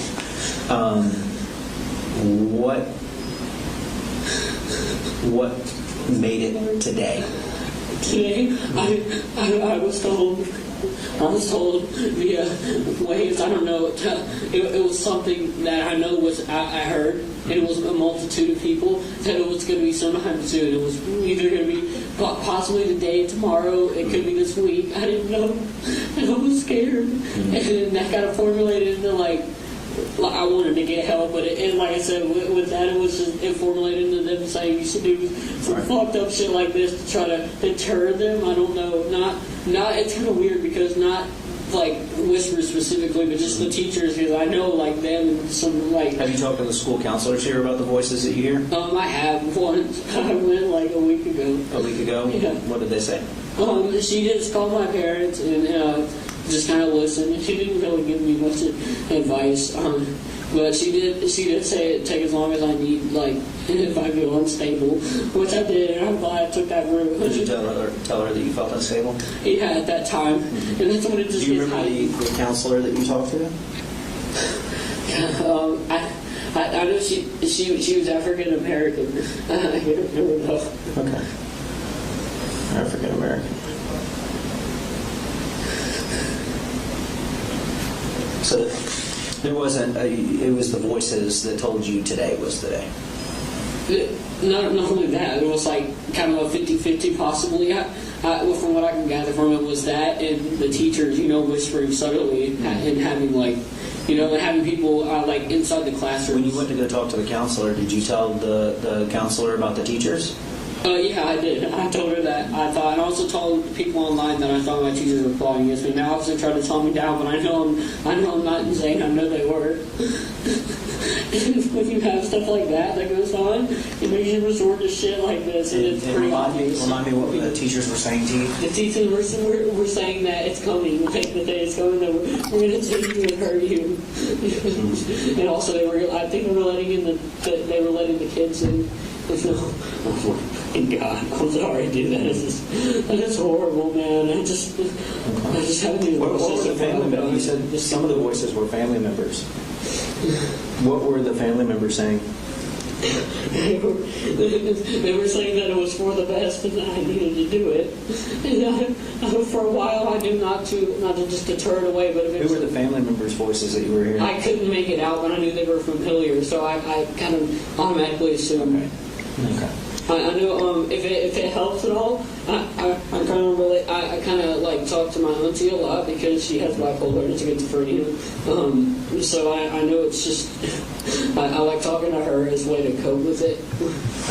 So when you came out of the bathroom and you started shooting, do you remember how many shots you fired? I can't remember. I'm sorry. Really anything like just related to that, except it was just me morally having these glimpses of just like, what the fuck, man? I can't remember. It was just completely gone. And I'm sorry. I know that sounds like completely like just horrible at what I've done. You only brought one gun. Yeah. Okay. It's only that. I think. You mentioned kind of, if we can go back to when you moved here, you said you moved here last year? Yeah. Do you remember what month last year? November, I think. Okay, so you've been here almost a year. Yeah. When you moved here, like, what made you guys move? My mom and our previous landlord, they weren't really good because my mom was like flipping her off and chasing down the neighbors' cars and stuff, really just kind of losing it. And like they were all just kind of freaked out, so me and my dad kind of thought it would be best after she had left because we were still there. Okay. She had left, so we just thought it would be best if we just left it all behind, just for the better of our emotional state. Okay. How have things been since you moved here? Is it better or worse? It's been good. That's what I'm trying to say. Yeah. It's been good. Everybody here is treating me wonderfully. Yeah. How do you get along with your brother and your sister? Good. I love them. Okay. But it's wonderfully, aside from just how it's just formulated into them like plotting against me, I know. But aside from that, the interactions, they're nice. Did you start school in August here? You just here? Oh no, I started here like a month ago. Like a month ago? Okay. Yeah. Okay. Have you gotten to know anybody here? Do you have any friends here at this school? Not really. I mean, I just kind of waited for people. I was going to ask this one girl out. I just never got the chance. I couldn't find her because she wasn't in any of my classes. But I thought I was going to make friends with her. I just kind of waited. I gave it some time just to let people see if they would reach out to me and then they'd say I would get involved more with like clubs. Okay. What kind of clubs are you going to do? Technical. Okay. And, computer-wise. You like computers? Yeah. Okay. What kind of computers do you have? I just had one. I built it my own. You built it? Yeah. And you said that you destroyed it today? I don't think completely. I know I just did something with it. I guess whatever affirmed to them that it was destroyed. Because it's like, and honestly, as in destroyed, I mean I thought destroyed can mean many different things. Like you could smash it. Yeah, I know, but I think considering I'm technical, I assume I probably just took a few parts out. Okay. But I know I did it because I knew they were in. I had this overwhelming just paranoia of I knew they were inside of my computer and they were listening through my headset and everything. I didn't like it. Did you ever talk to any of the people here? And any of the students here and tell any student? No. No? I was too scared of him, to be honest. Were you? I eventually wanted to reach out and got help because I felt like the teachers and them were they were formulating with them, so I knew if I talked to them, I'd only be giving more info as a way they could formulate the plot against me that I've been telling you about. Okay. Do you have any questions for me? Not really, but if you have any questions for me, it's fine. I just need to get I'm gonna step out for a moment. I'm gonna have someone come in here and sit with you. Okay. I'm gonna talk to some people, and then I will come back in here and talk to you. I'm sorry, all of you. I know it doesn't mean much now because of how fucked up it is. All of you, every officer involved, every family affected by this. If there's anybody killed, oh my god. You mentioned, what got you, I'm just kind of curious before I go, you mentioned Nicholas and Nick, yeah. the school shooter. Yeah. How did you? I know it's messed up, but I didn't at all glorify it. Okay. When did you become obsessed with him? I think those were the words that you used. 2 or 3 months ago, I'd always been kind of into true crime, but not on a level. I never have been on that level of like, I'm going to do what he did. I can just understand it on an emotional level. I really like studying his case. You studied his case? Yeah. How did you study his case? I don't know if this means much now, but they took advantage of that, as in like doing something like this would let Nick know somehow, and I thought it was absolutely delusional. That's just another thing that I just tried to write off, but it eventually just formulated within all of this variety of things that contributed to this. Okay, you said they said doing something like this. I'm assuming you're talking about the voices. Yeah, Which voices? when I say voices, I mean like also like, and I know voices is just such a stereotypical phrase, but it's a multitude of things and like, messages I feel like are left. Did you agree with the messages, or with the voices, or the messages, or whatever? In what way?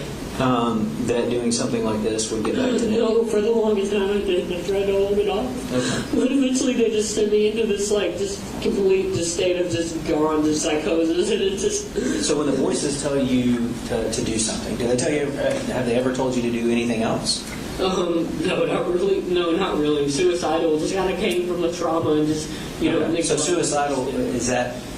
And I don't want to put words in your mouth. No, suicidal, is that something that you chose? That you? It was a mixture. It was definitely, it wasn't me chose as like, oh, I'm going to kill myself because I hate everyone. It was more of just like just feeling so hopeless and having all the trauma related things with my mom and just as a kid, and then also having them, they're obviously they're going to find weak spots. Right. Okay. When these voices are talking, do you ever agree with them? No, not at all. Unless I'm in a complete state of mania, psychosis. It's not. And even then, I'm not openly like. Because you mentioned a couple of times you've actually had an outcry for help, right? Oh yeah. You went to your counselor. I went to my counselor. And you went to your dad. I talked to multiple people online. I assume they would just call you. Right. So going back over it, like today. Yeah. Did you try to reach out to your counselor?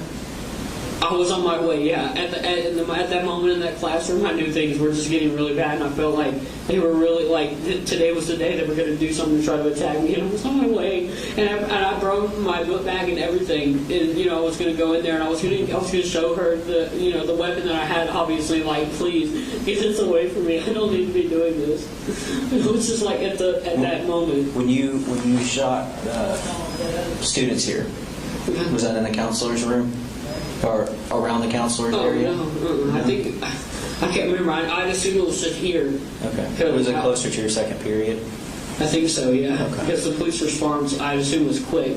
Okay. So I don't think I got that far. I didn't want to get that far, really. It was just, I'm glad they stopped me. All right. Well, I'm going to go have a talk with the gentleman outside. I'll have someone sit here with you, and I'll be right back with you, okay? Okay. I won't do anything stupid, I promise. I'm just going to be here. Well, I'm not going to leave you long. Can I get somebody to stand with him? Yeah. And down 12:07 hours, interview approximately an hour and 6 minutes long. I was at an interview with Colt Gray at Apalachee High School. Hey. In your understanding, what was on that heat? Approximately 2 minutes. Okay.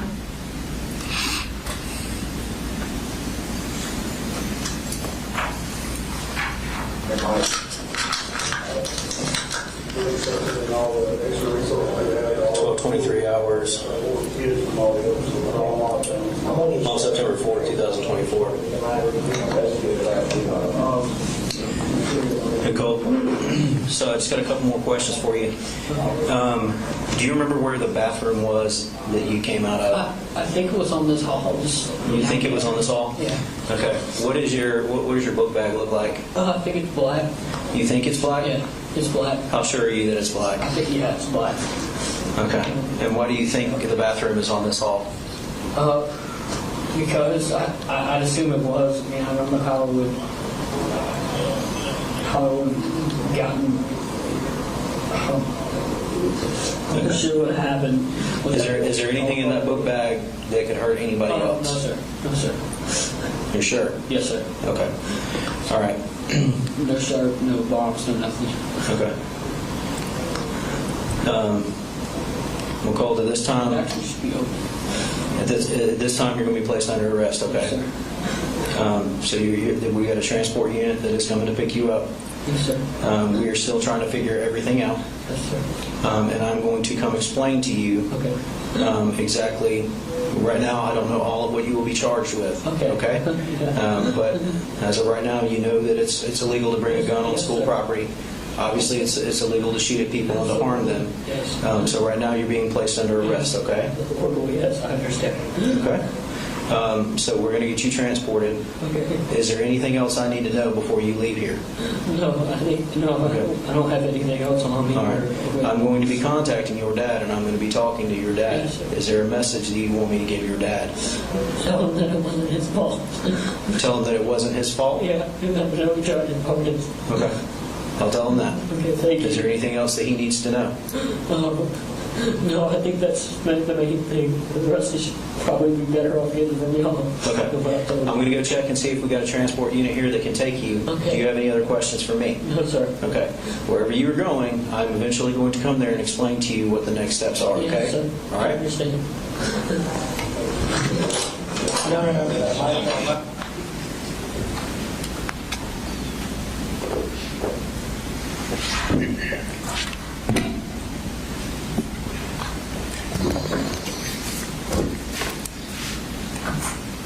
All right, so you mentioned earlier that you interviewed him a second time at the sheriff's office. Is that correct? That's correct.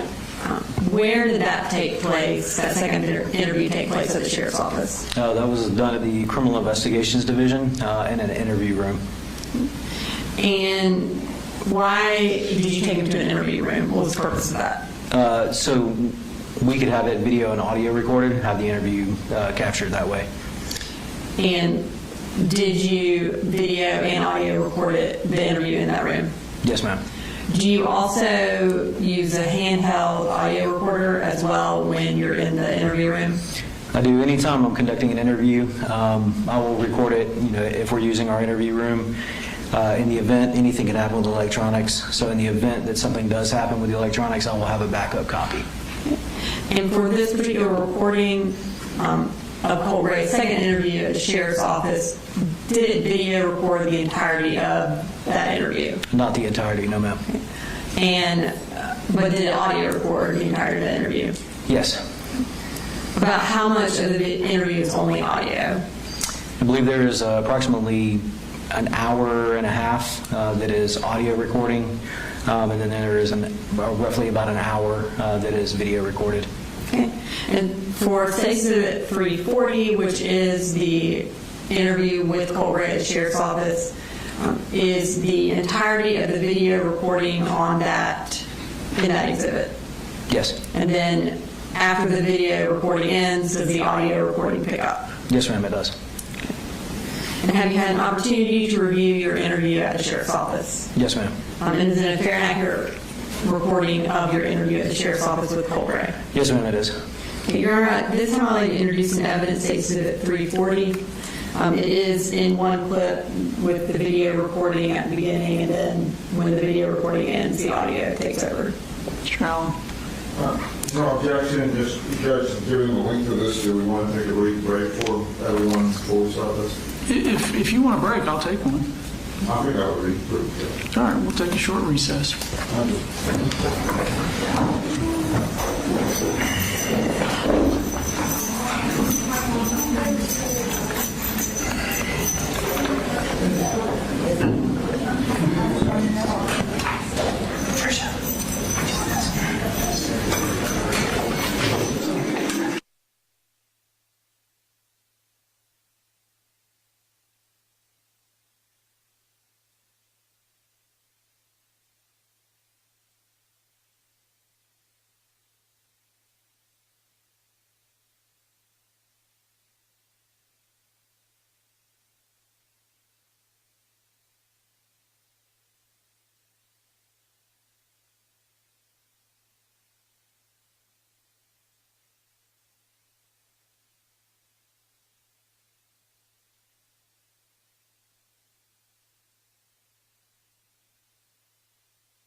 All right, so that's the cringe interview with Colt.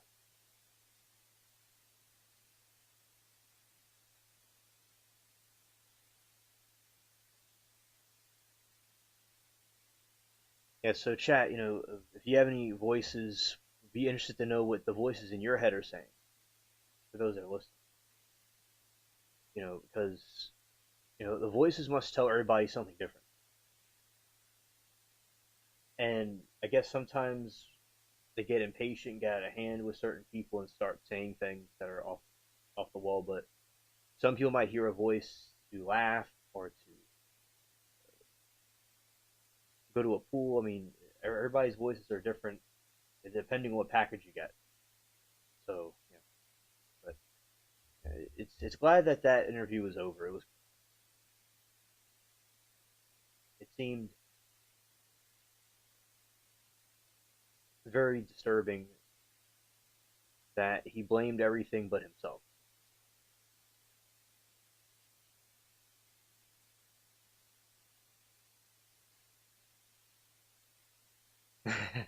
Oh, so okay. Yeah, exactly. Telling pay bills, sometimes telling me not to pay bills. Depends on the mood, the voices in my head. Yeah, yeah, you see? A little while ago, the voices were telling me to go eat a donut. To some nice Krispy Kreme. My voices are real friendly. Other people, I wonder what voices, and we know that I have voices outside of my head around the garden chair. So I got a little bit spoiled with the voices because, sometimes in the live streams we hear the haunted chair talking. So my voices should tell me to take a nap. Yeah, you see, not all voices are bad. Some voices tell people to go and lay down. I mean, yeah, I mean, there's all kinds of voices people hear, and just because you hear the voices doesn't mean you have to act on it. But, I mean, maybe his voices were pulling off a practical joke, but they didn't really think he was going to actually go through with it. I've had voices tell me to go to sleep, but I just kept staying up. And then sometimes the voices insist on me sleeping, then I just keep on going. But yeah, other times voices tell me to not sleep. So I just have contradicting voices. So I'm either going to be sleeping or I'll play something on a break for 15 minutes and I just vanish off the face of the earth while the trial's still going on, and you hear like all these different voices from these different trials playing at once, and you're like, alien, where has he gone? What? And it's like, I materialized back into existence when the voices had enough of me when they go move on to someone else, and then I put it back on. So yeah, I mean, the relationship with my voice is complicated. Okay, but so you see, this dude really thought he was going to get off the hook. They scream my voice. Okay, they scream my name. Other times they whisper. It's either very loud or they whisper.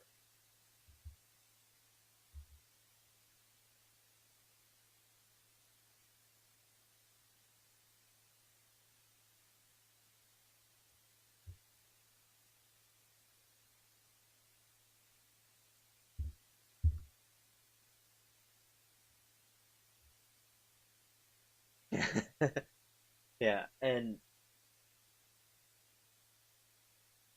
there we go. I don't know. It's like they're about to do it, but then they don't do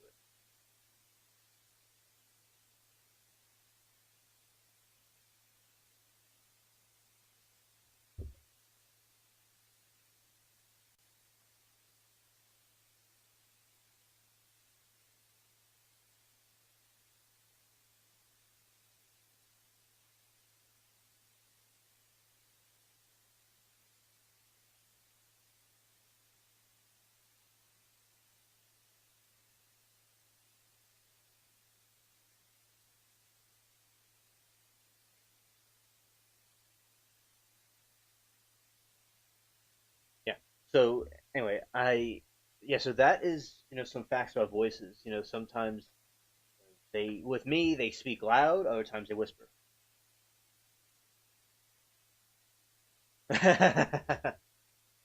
Sauce said, my name's too long, so voices say, hey you. Okay, well, the voices are witty, and they like to make things more simplistic, and they don't like to cause a problem with themselves or inconvenience themselves too much. I mean, they have us do all the dirty work. They rarely ever take responsibility. So, yeah, that would make sense for them to do that, where they're going to just call out at you instead of the actual name. These people take way too many breaks in this trial.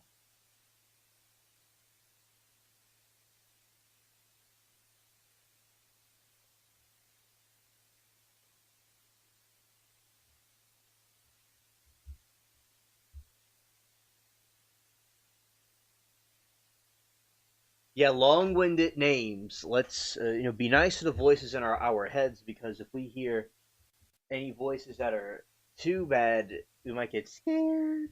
So yeah, long-winded voices.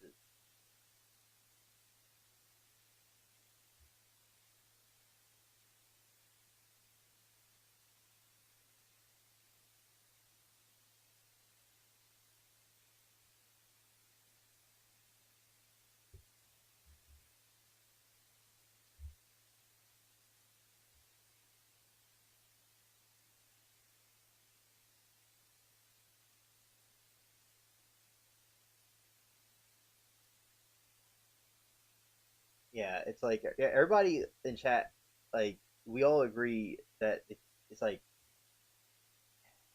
me, I don't like taking breaks. I just like I'll play a thing for 30 hours. That's my longest live stream is 30 hours.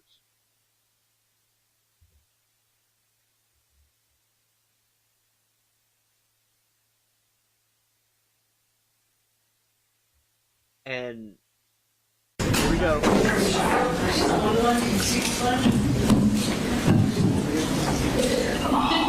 Looks like they're coming back now.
All right, we're all present. Go ahead, Ms. Brooks. Here you are.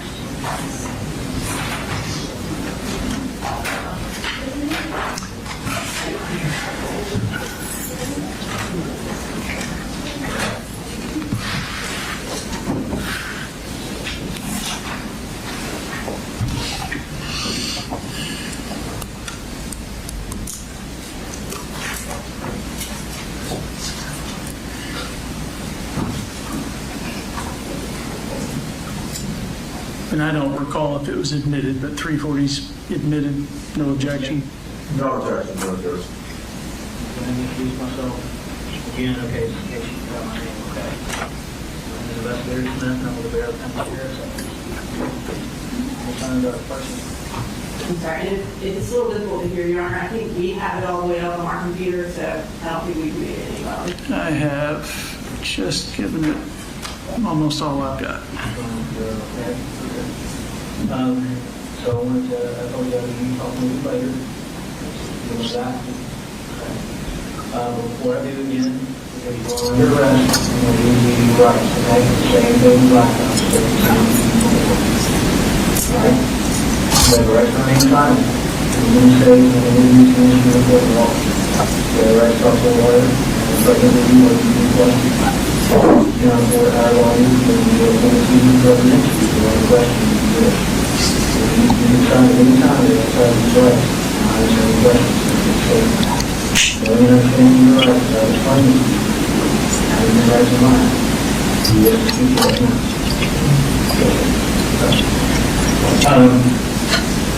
So there's a couple questions. As you can imagine, there's a lot of people involved in this case. That haven't been, there's a lot of investigating in school. There's a lot of people to talk to. This process. One of the questions that have been posed to me is your cell phone.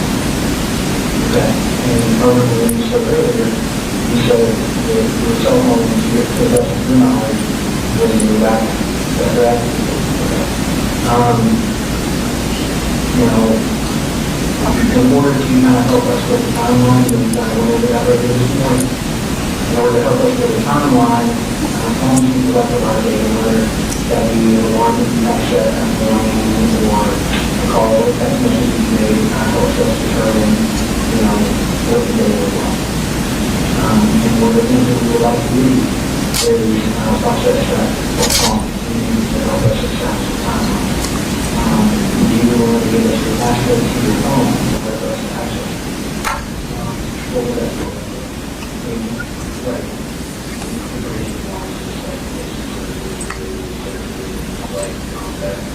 Yeah, again, like I told you, it helps us establish a timeline, how the things that are going on, you know, things, I don't know, if you had any text messages that come from the family about the way that you were feeling, I think, yeah, I'll do that. Okay. What is, you don't mind me asking, what is your passcode?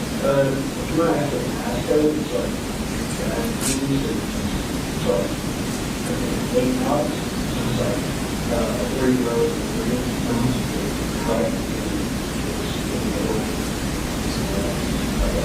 Okay.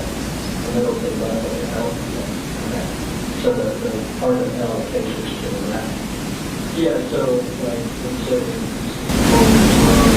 right here, I'll show you the dot. You draw them on it. Let's see.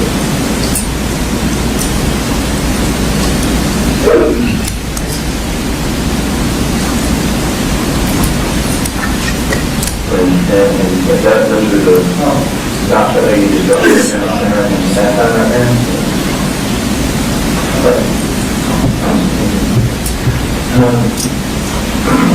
So another thing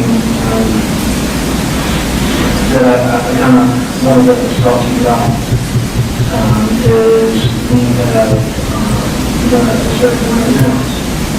Okay, when you left your house and you get a certain day. Is there anything you want to tell us about any of the house?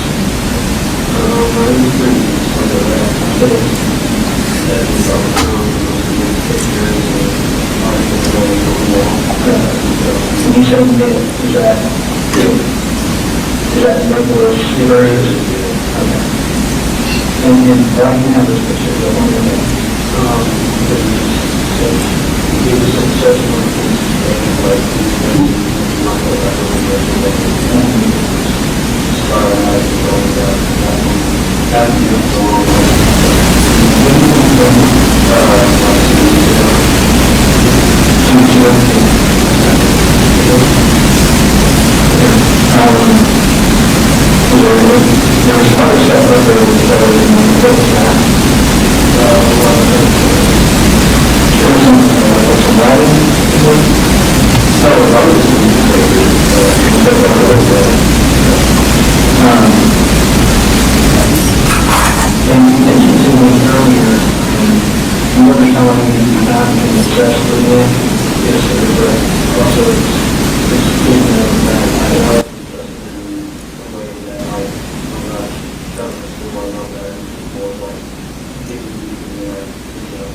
Okay, yeah.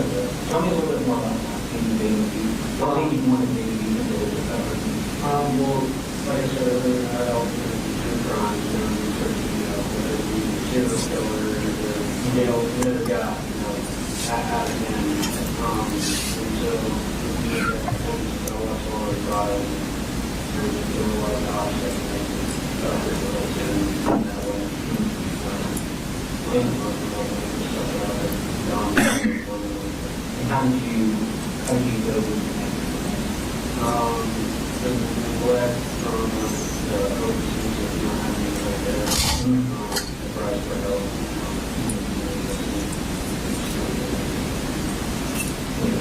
Have you cried for help before and thought, no, okay, can you tell me about that? Yes. Even online, and then with my parents, it took a while with my dad finally realized,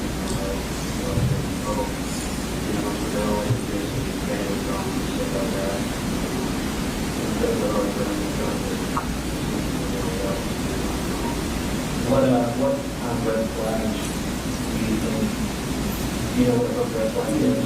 What was red flag? What flags do you think that were the red flags that people miss? Honestly,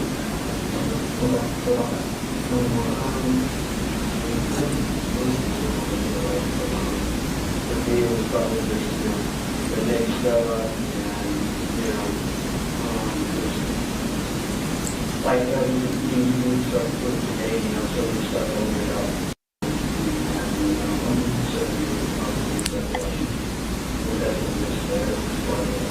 I feel like the treatment wise, I think that's been going on for a while. But I would really have to touch on that. I feel like everything's different.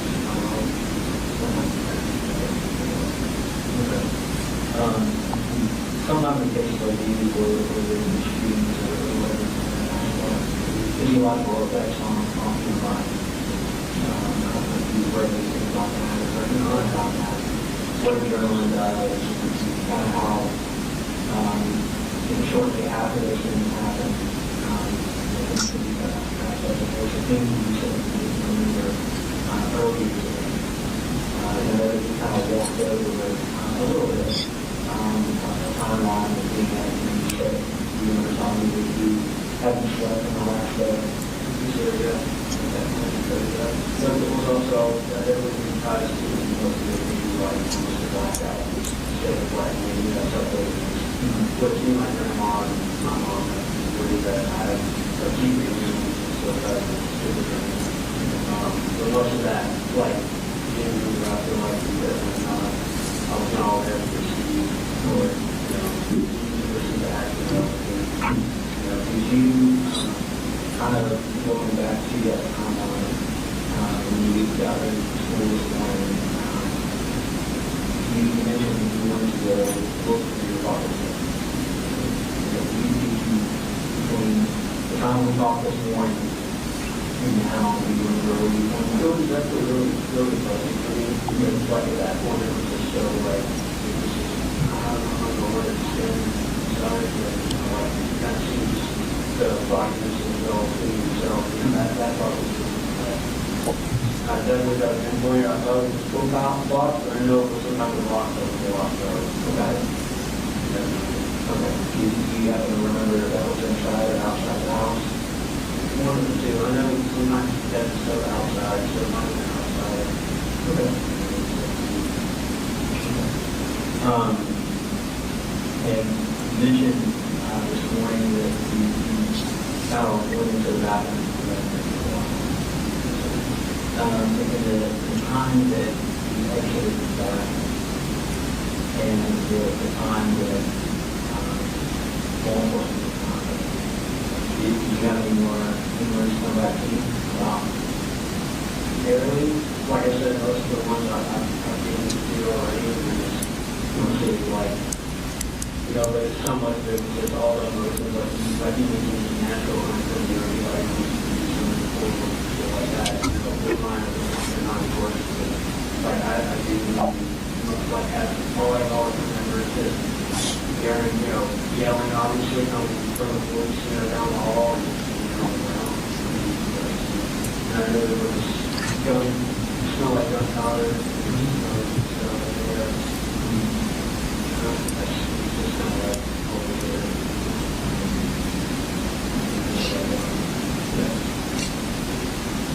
Did you made a comment earlier when you stopped shooting because you felt like that was enough. Remember making that comment? Yes. And hearing that statement again, with me earlier today, is that, are you able to kind of explain that a little bit? Yeah, I think I can say it a little bit. So I think it was more of like, when I say, I felt like I stopped shooting. It wasn't having self-awareness the entire time, like, oh, I reached so-and-so goal, or X amount of people wanted to stop shooting. It was more like having to be just like complete breakthrough and just feeling like, because if you remember, like, the whole thing about it was trying to get, teachers away from you and scared of you, not want to continue this place that I know they still, want to do. They see all this, and, it's horrible. I don't even want to know like what they're doing now, but it was more just like simply right. Do you remember shooting specific pieces? No, sir. I don't. You don't remember shooting? I don't think I shot it too like specifically. I think I just shot it when I think it was literally just one of those.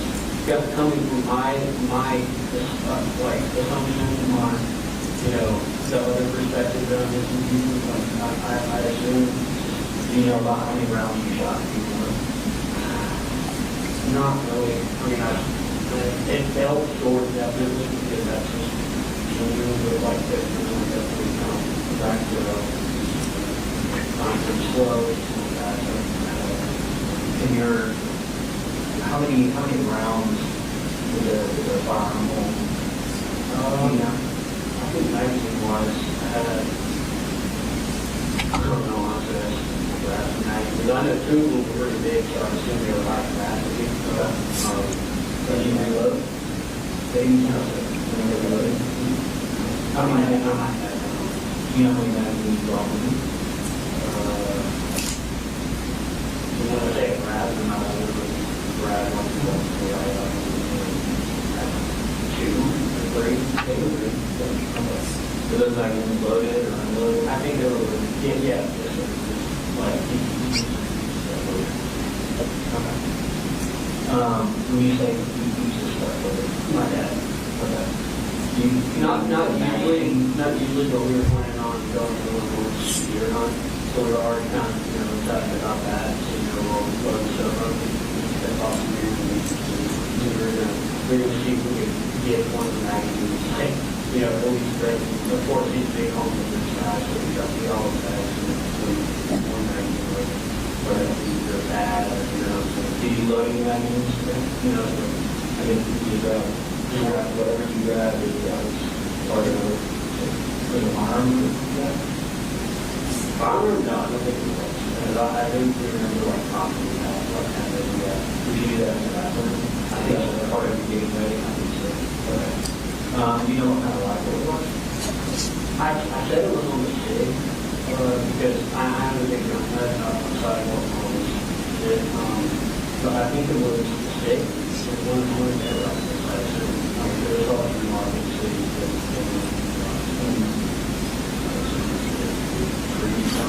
Because my dad was investing on and you shot that one before? What were you guys? I can't remember the name, but I know it was how many times do you think you shot that one?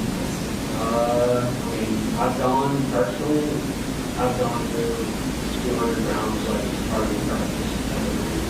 And did it track something? Oh, we actually honed in 2 times, and I think we brought up. Okay.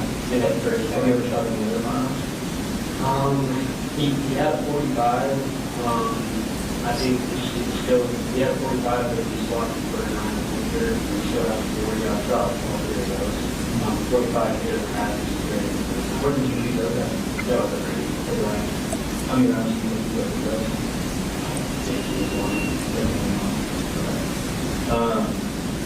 So the farms are around the house, you know, they're loaded or unloaded? No, usually they aren't. So it like takes the process like that. The orders in those magazines are loaded, you can find them in the box with the rifle that, you know, I told them that we died. So most of those weren't even mine. Like, I didn't have access to them. You know, like, I didn't have access to the magazines to that. So like, when they were loaded, like, no money. Okay. You mentioned the box. You described the box to me? Black. I think it had like the box, the little box, kind of like, kind of hardwood. So the rifle box. I don't know. It was like just kind of red. Okay. Was the rifle in there as well? Yeah. As far as you mentioned earlier that you were shooting. You remember shooting at people? I do remember being on the ground and looking back and seeing white patches, you know, in the body. So I can only assume that doing this, you know, especially with the whole concept of like people being after me, I assume that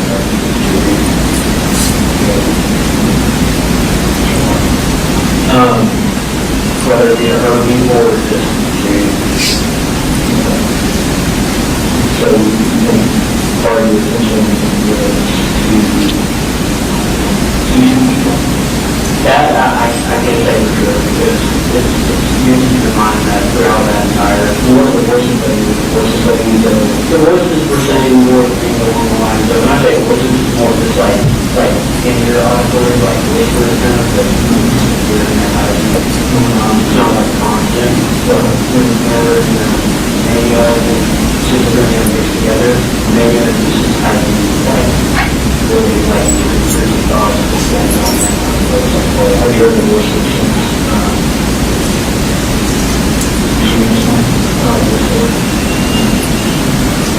what is that?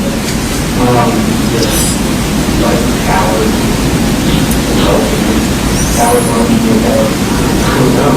I just find that out myself. I can only assume that I'd be a coward because I kill more people. I mean, that's what they want. That's your interpretation? Yeah, that's my interpretation. How many people do you think that kill a coward, you know? All I saw was that bag, you know, all over like more people, yeah, that's why they were saying like cowards and stuff like that. So I had just like sudden just including watching them and stuff. What sort of stuff do you need in us? They told me like astronaut and stuff, like going through stuff, like when you think of a good example that's in Cruz as well. When I think Cruz and stuff, it's like stuff I was seeing over here, so like the one time we went to the counselor, you know, to myself, you know, was just like, you would see something that you should going to hurt you, as in the whole facility, and how long that they are for and stuff, like, do they ever say anything that you agree with? Barely, you know, like, it's sometimes more just like, insulting other people. So, I guess what I'm trying to get at is, you don't ever agree with the whole system. Do you have any questions? Still that was earlier, probably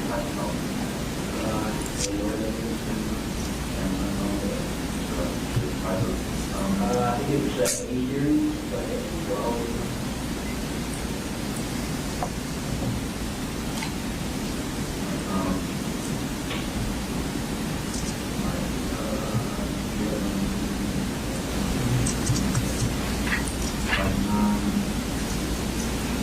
What's the red flag? I don't remember what was on that when you guys on the red flag. I'm like, sorry, I'm being one of those again. I think it was more like subtle jokes, even, as more of like, you know, oh, you know, I hope, you know, this mania doesn't kick in and, you know, I have access to the gun or something like that, you know, and just kind of laugh it off, like with family members and friends online. Who did you said family members, who did you talk to? My dad. Me and him joke, like, dark humor-wise like that. Not often, but he did towards the end, like, when I would joke like that, he did get concerned. Mm-hmm. And that's why he made, and I made myself, you know, the actions to go forward with. Do you remember your online friends' names on Discord? No, but I have them all added, so you could probably go through there. I think one of them's Mandy, and then, yeah, that's the one I know. And yours was the occasional burner? Yeah. Okay, is it spelled weird? Does it have like a dollar sign in it? No, it's just occasional burner. Occasional space burner? No, no space. No just space? Occasional burner. All lowercase, uppercase? All lowercase. Okay. What do you like about Discord? I don't use it very much. I will say that. I only had it just to reach out and connect with people, you know, Steam-wise, and because I am a gamer, you know, build my own computer and stuff. So that's kind of... What type of games do you play? Simulator games, Call of Duty, obviously. But that, not really. I've kind of retired from that. I rarely play it anymore. But it's more of just like RPG, like Skyrim type stuff, like sword fighting. Mm-hmm. I know Mandy, we and her got in contact because we were really like sharing ideas Nick-wise. Like, they were never anything bad as to, it was an echo chamber of like, oh, we're both going to do something. It was always just like how we agree that it was bad what he did. But did Mandy ever send you any pictures or anything like that? Oh, her? Mm-hmm. Oh, yeah, she did. Was she like your age, or how old was Mandy? 16, I think. She was 16. Mm-hmm. What did she like about Nick? Same thing really, like, that I did, just like the emotional aspect of it, and, you know, because she does get bullied a lot, so she related to his, you know, the part where he was getting bullied. Nick was bullied? Yeah. Okay. What kind of bullying did you experience? You said you didn't experience anything here. Yeah, but in middle school, it was just, like I mentioned, I was just, like, really in a bad headspace at that time, just depressed-wise, and anxiety, no medication, so, like, showing up to school with, like, a puff jacket and 2 hoodies on underneath, like, you know, in the dead of summer, you know, never wearing short sleeves, just being weird, like, really just not, like, somebody would try to talk to me and I just wouldn't talk back. Mm-hmm. So. Is that a decision that you made? Why didn't you want to talk back with them? Because I just couldn't think, like, I was just so, like, socially. When did that begin? Early 7th grade. Early 7th grade? Yeah, because that was when my mom and stuff was, like, you know, on the drugs, and her and my dad had just separated, so it kind of took a toll on mental health. Have you ever used drugs? Me? No, sir. No, you never used them? No, sir. You mentioned not being medicated. Was there ever a time that you were medicated? No, sir, other than Zoloft, which I'm on now, which isn't even prescribed, but it definitely helps. And you get those pills from who? My mom, because she gets prescription for me. My grandma just sends them to me. But it's not in like a bad way, because I genuinely do have really bad panic attacks and chronic anxiety. It's helped me a ton with actually going out and communicating. Okay. What's your grandma's name? Deborah Paul Hamus. Paul Hamus? Paul Hamus. Paul Hamus. Where's that name from? Is it like German or something? I don't know. It's just Paul Hamus. Okay. Is that the one that lives in Fitzgerald that your mom tied up? Yes, sir. Why'd your mom do that to her?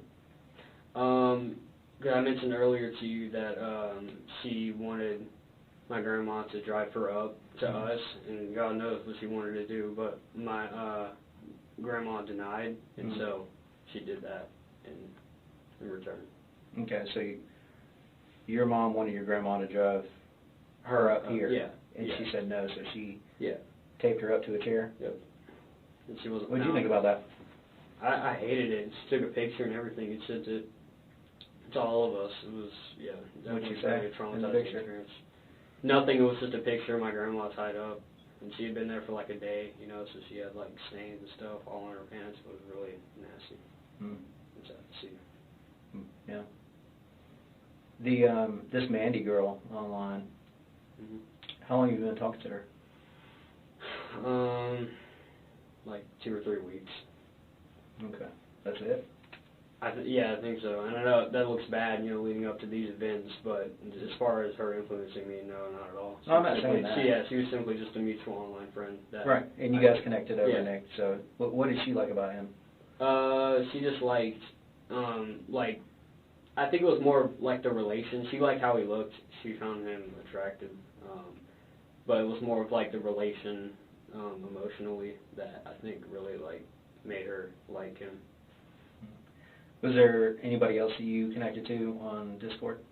Not really. I mean, I had my sister added, Mandy, this other guy who I played Modern Warfare with, a COD game. He's really, really pushy, like, oh my god, I love you. He's a guy too. Does your computer have a password? Yeah, I think so. Would you mind sharing that with us? It's a Colt 2010 exclamation point. Okay. Write that down. Colt 2010 exclamation point? Yeah. Capital C? Yes, sir. Okay. Is that the only other device you have besides your phone? Is your tell me about your computer. What kind of computer is this? Just Windows. I built it myself. I used an MSI motherboard. I got an RTX graphics card. Usual RAM. Just the normal stuff like with computer. It's definitely expensive, but as far as like operating system, it's Windows 10. Is it good with games? Yeah. Not laggy at all? It's really good. Okay. Do you, other than playing, what other kind of simulation games do you play? I like Minecraft. I meant to mention that to you. I played Minecraft with my sister a lot. Do you? That's kind of been my main. Also like Red Dead Redemption 2, which is like a cowboy type game.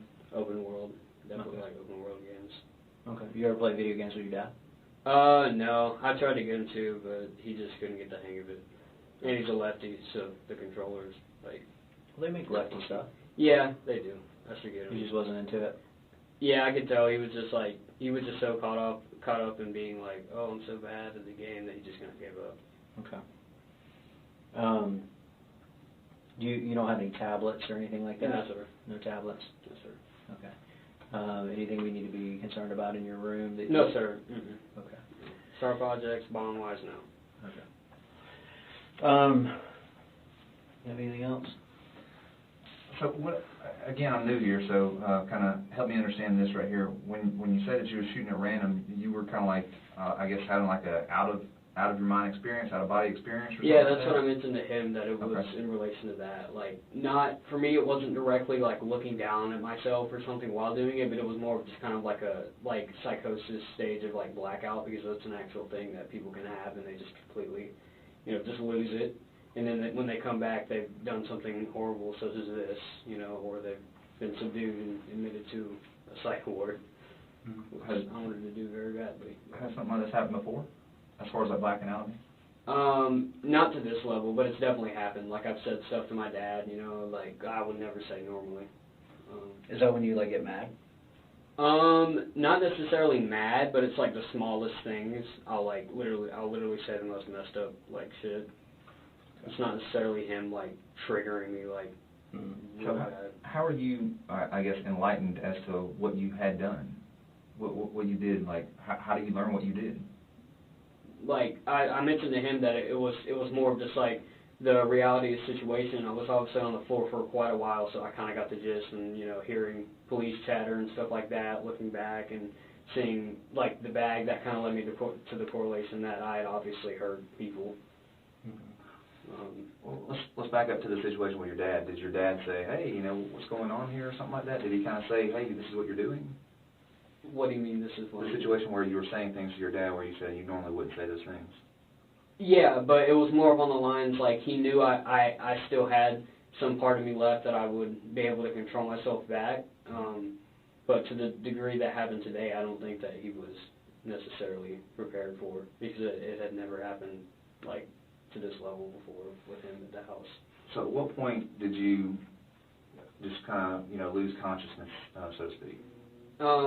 It was more of just like, I felt like, because I did have, in the bathroom, when I was in there for a while, I did have, like, leaned up against the wall, like, shit, like, what am I doing? Like, this is absolutely horrible. And then like literally, like I was, like I told him, I was walking up to the counselor's office. I was gonna show her what I had, and like police just take it away and get a resource officer to arrest me.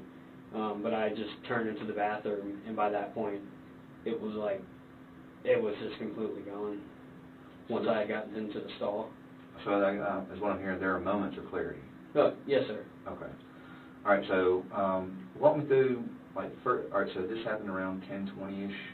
All right. So that sounds like second period to me. Is that correct? Yes, sir. All right. Walk me through your first period. My first period, it just went normally until the end when my teacher questioned what was in my bag, which obviously was how I assume I had somehow formulated this plot on how to get the gun in. It was complete psycho, but I from what I had viewed, it was wrapped around with some poster thing, paper. Might have just been some form of that. Yeah, that's all I can remember as far as. How exactly did she question you about it? She just said, what's in the middle? What's in the middle of, the paper that had been surrounding it? And I remember just giving a vague statement. I remember that, but I know it was along the lines of, oh, I don't know, probably something for a project, trying to, persuade her into not stopping it, which right then and there I should have had a moment where it was no, this is messed up. I need to just tell her, which is what happened in the hallway. But by that point, it was just almost in a sense of no going back, but not in the self-aware, no going back. Oh, I'm already here. I'm just gonna do this. There's no going back. It was it had escalated so badly at that point that I felt like there was no return. As much as I had tried my hardest to get the help that I needed, and even there, today, just stopped and just showed someone and gotten them, to take me out. So do you go to second period from first period? Yes, sir. Okay. All right. So there's a class. Tell me, what time does class change? I think 9:48ish. I think 9:30ish, and then 9:38, and then second period starts at 9:45. 9:45. Okay. All right. So how long did you stay in second period? Yeah, that's when I was saying it was just on the verge of this complete psychosis at that point. I told my teacher I was going to go to the counselor because I had felt that that's literally, I think that's all I said. Internally I was I need to go to the counselor because I feel something really bad is coming on. And by this point, I had already had the gun, and it was just that's kind of what formulated that. I need to go to the counselor and get her to get a resource officer to take this away and take me to the station to prevent all of this. So I did that, and then I walked out, and that was probably 5 minutes, in the class, and that's when I was on the path, but I quite literally just made a quick viewing, just completely I went to the bathroom. So before all this happens, when you got your mind made up that you want to do this, but there's some of you saying don't do this. And as far as my mind being made up to do this, it's not a self-aware morally I want to do this, oh, I have the urge to kill people, I'm going to go do this. That's horrible, and I had always told myself I was going to call the hotline, and which I did in the bathroom anyway. But I mean, once you just completely black out and you have these horrible thoughts and urges and intrusive thoughts that you just can do nothing about, there's really no stopping it at that point unless somebody actually sees it and can physically stop you. So we have moments of clarity in the bathroom, and then the next moment of clarity is where? That's when, at that point, I'm just gunpowder smell, smoke everywhere, police yelling, on the ground. I'm on the ground, over by the doors exit, where most of y'all probably saw me laying at. And that was pretty much where it was holy shit, and that's when I kind of started to break down. He remembers because he took me in the classroom, and I just completely just told him done everything. I mean, it was complete, it was genuine. It was just horrible. Just the shit to see. I couldn't even look when y'all were walking me out. Even in that direction because it was just so horrible. The smell was horrible. I still had the gunpowder smell in my nose after I'd been delivered to the police station. I hated it. I hated everything. Like I hated the dust that was on the floor that fell from the ceiling. I didn't like any of it. I didn't even like the clothes that I was on. Yeah, that was. That I I had see that on. in the video. The dust that came down. Yeah. Oh yeah. Tell me about the dust. Like I said, actually, physically, I don't remember, but I do remember whenever I was on the ground that a lot of it had fallen. Yeah. But yeah, as far as the video, I'm assuming at that point it completely covered the video, like it wasn't even visible. Going back to before school, all right, so we talked about grabbing some mags. The gun was in a box? Yes, sir. So, Covered in clothes. He had some clothes over it, which I guess was another, like, last resort, like, to hide it. all right, so that's my next question. To you, is that hidden, or is that somewhere where you know to go find it? No, that's hidden. I looked for it for a good while. Like, that was a really good, like, that's not him just half-assing, like, oh, I'm going to hide this. Like, he knew at this point, like, something was definitely very off, and he was going to give me the help that I needed. Does he go to work before you go to school or something? Yes, sir. All right, so when you're going to school, you're alone? Yes, sir. What time did you get up this morning? I didn't get up this morning. I've been awake for, like... Oh, so you stayed up all night? Yeah. Okay.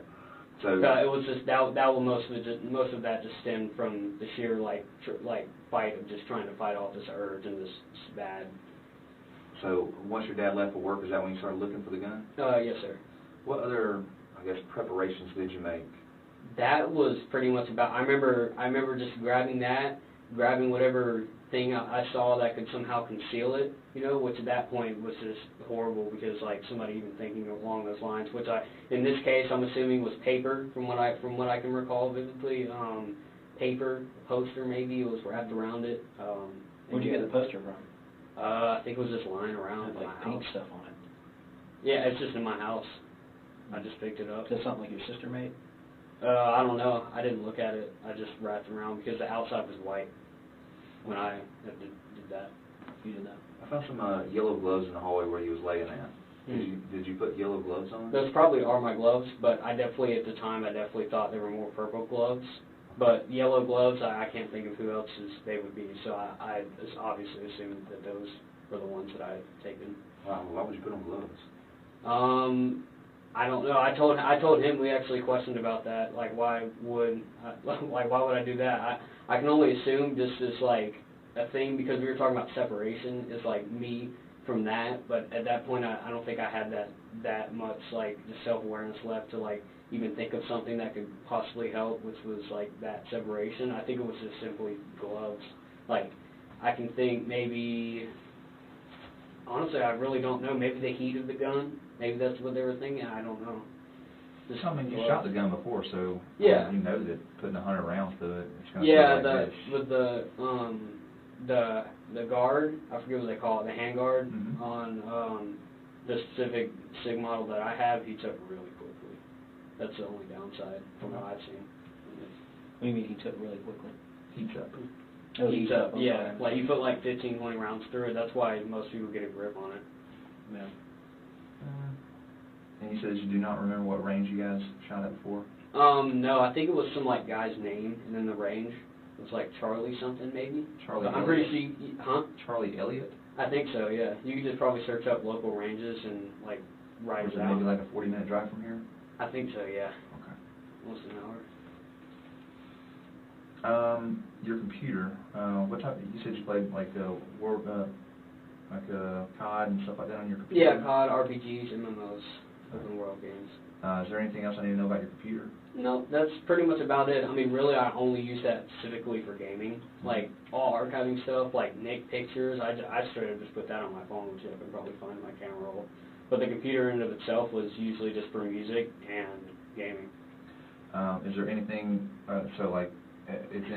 it's intact, it shouldn't be taken apart or anything like that, it should be just, live? I'd assume so, but what I was talking to him about is that I do remember, screws, and we talked about how, it popped, the likelihood of it being disassembled because I remember it being on the floor. So the only reason I could assume it being on the floor is taking some part out of it. Remember, I just took a bunch of random parts out of it at that point. Because at the time, and still, honestly, I thought that the teachers who had, connected with multiple people, they were inside of my computer. So at that point, it had kind of spiraled into like, I got to do something about this. So I just set it down and just. How would the teachers get inside your computer? I don't know. I know they have some type of like technology, like they forward back to each other. I was thinking just like key logging, possibly, whatever I type. What's your attendance like, Colt? It was pretty bad, like leading up to this because of mental health stuff. Like I really wanted to make, I was definitely unstable, so I asked them to stay home and that I'll go back and then we're gonna make that, move to give me the help. And I also was sick. I had strep throat, so. Okay. I guess what I'm trying to say is, so you're staying at home when you're having issues. Why didn't you stay home today? That because it had just like I said, it completely spiraled into something I hadn't seen or experienced before personally. And if that in this situation, we can take that and correlate it to the definition of like it's gonna completely take over and just make me go, because I wanted to go back to school anyway, because I felt like, okay, it won't be all that bad. But that's when all the shit just happened. Stayed up all night, like trying to just get it to stop. Are there any other schooling options for you? Like being around all these people are an issue or anything like that? No, I think social wise I'm fine. That's what the solo off helps for. And when I say like fighting off these urges, I mean like whispers, like nooks and crannies in the wall that like I can hear. It's kind of like muffled. Sounds like from the other room. Sometimes it can differ in tone. Sometimes it's hard to make out. Sometimes it's just pure whispering. But do you remember speaking to your dad before he left for work? No, I don't think I did. I might have told him that I did. Honestly, I don't think I did, because he leaves pretty early. What's pretty early? 6:30. That's not super early, but I mean. Did he? When I talked to you this morning, you mentioned that he had taken your brother to school. Yes, sir. He did take your brother to school? Yes, sir. What time does your brother go to school? I don't know, but I do know that he usually takes him. He might have put him on the bus, but I know that whatever time my dad was getting up, which was around 6 or so, that my brother's school starts. Does he have one car or more than one car? He just has a truck. He just has a truck? Yeah. Okay. When his was his truck there when you left for school? No, sir. He'd taken his truck obviously to go to work. Okay. So you mentioned that you still don't remember where you found this box at. No, sir. In the house. I was trying to think, like, correlating, like, maybe the toolbox in the back of his truck, but then I started connecting dots, and it's just like, no, that wouldn't make sense because he was already there. That's just kind of a glimpse, like, how much just diluted everything is. But that obviously kind of, it's like, okay, it was somewhere there. Okay. It was definitely covered up by, like, a bunch of clothes and stuff. So you mentioned earlier, like, that you did all this background research on Nick. As far as research, I know what you guys are thinking. You're thinking, like, what I looked up, what rifle he used and what round. That, as far as that goes, I didn't. All I did was, go to different sources that might have mentioned stuff like that, but it was only for, like, the emotional aspect of it. Okay. I wasn't searching, what sources did you go to? Wikipedia, Reddit, just the usual source infos. I think regular news websites like the New York Times, Tampa Bay Times. How many people did Nick shoot? I think 17. 17? I think it's the worst high school shooting, like, to this day. You think? And it's just Where did that school shooting happen at? Parkland, Florida. Parkland, Florida. It's kind of random, but I actually had made an account on Securus, which is a jail messaging website and mobile app, and I'd actually sent him a letter or two. You sent Nick a letter or two? When did you do that? That was a week and a half, 2 weeks ago. I just wanted to simply see, what was up. I definitely tried not to come off as weird. Okay. When you signed up for Securus, do you remember your sign-on, your log-on? Not really. I think I might have put the password in a text file, but I know it's like 0099 and a bunch of underscores and random stuff, but I have it in a text file, so you just go through one of those and you'll find it. Is that in your phone or? Or a computer. Okay. And what did you say in you said you wrote him a letter? Not wrote, but email, because you can send emails through that. And it was more of just like, hey, like, how have you been? Like, more of an introduction type stuff. You obviously can't be 14 when you write stuff like that, so I lied about my age. How old did you say you were? 18. Okay. And did he ever write you back? No, he didn't actually, which is kind of understood because he has a lot of crazy fangirls that constantly hog his email stuff. So how do you know that's all that? he gets. Mandy, she says that there's a lot of like crazy like. Has she ever talked to her? Who? Nick. Oh, Nick? No, he hasn't. She wrote to him, but he hasn't responded. And you said you did that like a week or so ago? Week and a half. Okay. And did you tell him what you were having thoughts about doing? No, sir. You didn't? You just kind of introduced yourself? Yeah, just like a mutual like friendship thing. Okay. It's actually still there. You could probably just go to my sent folder and it's there. Okay. Okay. Did you say anything else in your email to him? No, it was more of just an introduction. The second one was more of like, like a, hey, I don't know if you got my first one, but if you did, it'd be cool. Just write you back anytime. That was all the second one was. It was pretty short. Did you talk to him about any of you mentioned that you and him there were a lot of correlations between you two. Yeah, but I didn't bring, because usually with that, he doesn't even know me, so I obviously had to, start, normal with introduction and stuff. And I wasn't going to say really any of that openly because it probably just make him feel more guilty. Did he suffer from schizophrenia too? He did, like, he had, like, a psychosis symptoms, but he was notorious for faking his schizophrenia and the interrogation thing, like, he was, like, looking around and stuff. But as far as, like, that level of schizophrenia, I don't think he has, but I think he definitely has some form of, like, antisocial personality, like... Why do you think he has that? Just him killing animals, threatening people. I mean, have you ever killed an animal other than hunting? No, sir. Not that I can remember. What animals have you killed hunting? Just a deer. It's actually on my wall. Is it? Yeah. Okay. What others? I know you mentioned the trauma and all the things like that you had in common. What else did you guys have in common? Really, like, it was just the emotional stuff was really just gist of it. I'm trying to think of possibly other stuff. I know we had like same interests, gun related, and like we both like JROTC and Army stuff. Were you in JROTC? No, but I was planning on joining it. Were you? Okay. Okay. Where do we go from here, Colt? What should happen to you? Honestly, I think I should be put in a mental health unit very, obviously, because what I've done is beyond horrible. Like, I have no words even for what I've done. And it's absolutely horrible that the parents have to go through the shit that I've caused. Unknowingly at that, so that's even more guilt with me, too.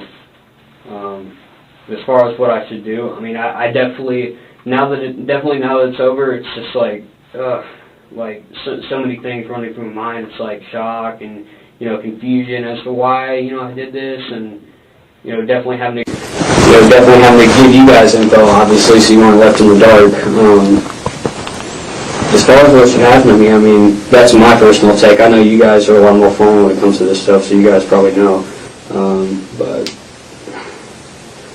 I definitely think I just need to be on some form of, like, antipsychotics, Seroquel, that type of stuff. I know my mom was on that for a while, and it helped her after the whole thing with my grandma. But, yeah. Is that something that you've looked into in the past, though? Not really, but I know that's like a popular antipsychotic. I'll bring it back. I'll bring it back.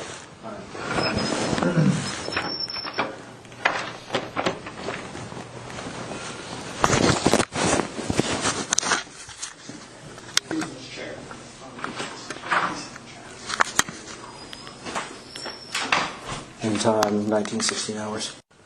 September 4th, 2024, time is 19:20 hours, resuming interview with Colt Gray at the Criminal Investigations Division, Barrow County Sheriff's Office.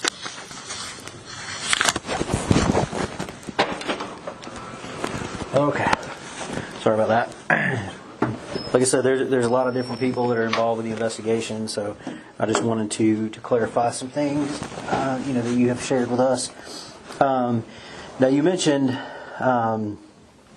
that you destroyed your computer right? And you took it apart. Yes, sir. What did you? From what I can tell, that's the Right. only What'd you do with your hard drive?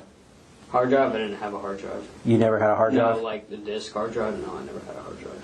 As far as drives, I wouldn't know anything about that. I know I just took graphics card, I think, because I remember like the 2 bands on. So how do you store anything? How do you save anything? Drives, really. I know SSDs. They're like little slots. Okay. Should be below the graphics card. Below the graphics card. I remember taking that out. Okay. And I also wanted to ask you about you mentioned being on Discord. How long have you been on Discord? This account that I've made has only been like a month I've had it. Okay. What account did you have last year? I can't remember. You don't remember that? Specifically May of last year. I don't remember. You don't remember? I know I've had previous Discord accounts, but I don't remember like the name of it or anything. How many previous accounts do you think you've had? Like 4 or 5. Okay. Why do you keep making new ones? Just the paranoia. Like, it really is not fun, computer-wise, because constantly making new email accounts, thinking people are tracking them. Do you remember when I asked you if you had ever made any threats on Discord? Yes, sir. You remember your answer to me? No, sir. You don't remember? You told me that you hadn't. I hadn't made any threats. Yeah, that you had made comments about possibly wanting to shoot up the school, but your friend on there kind of talked you down from that. Sir. Remember that? Okay. Well, last year... Last year, I remember this incident, yeah. Okay, tell me about that incident.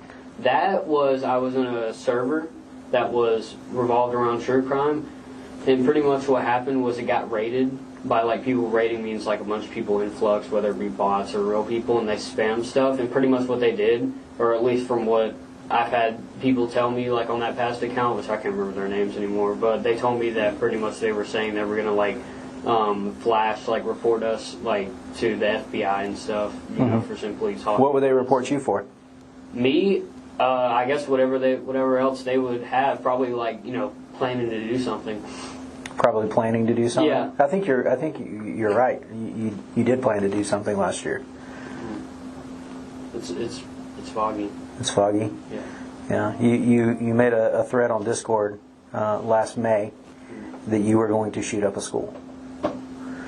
And when I talked to you originally about your I guess self-diagnosed schizophrenia and the voices and everything, you said it started happening about a year ago, right? And so,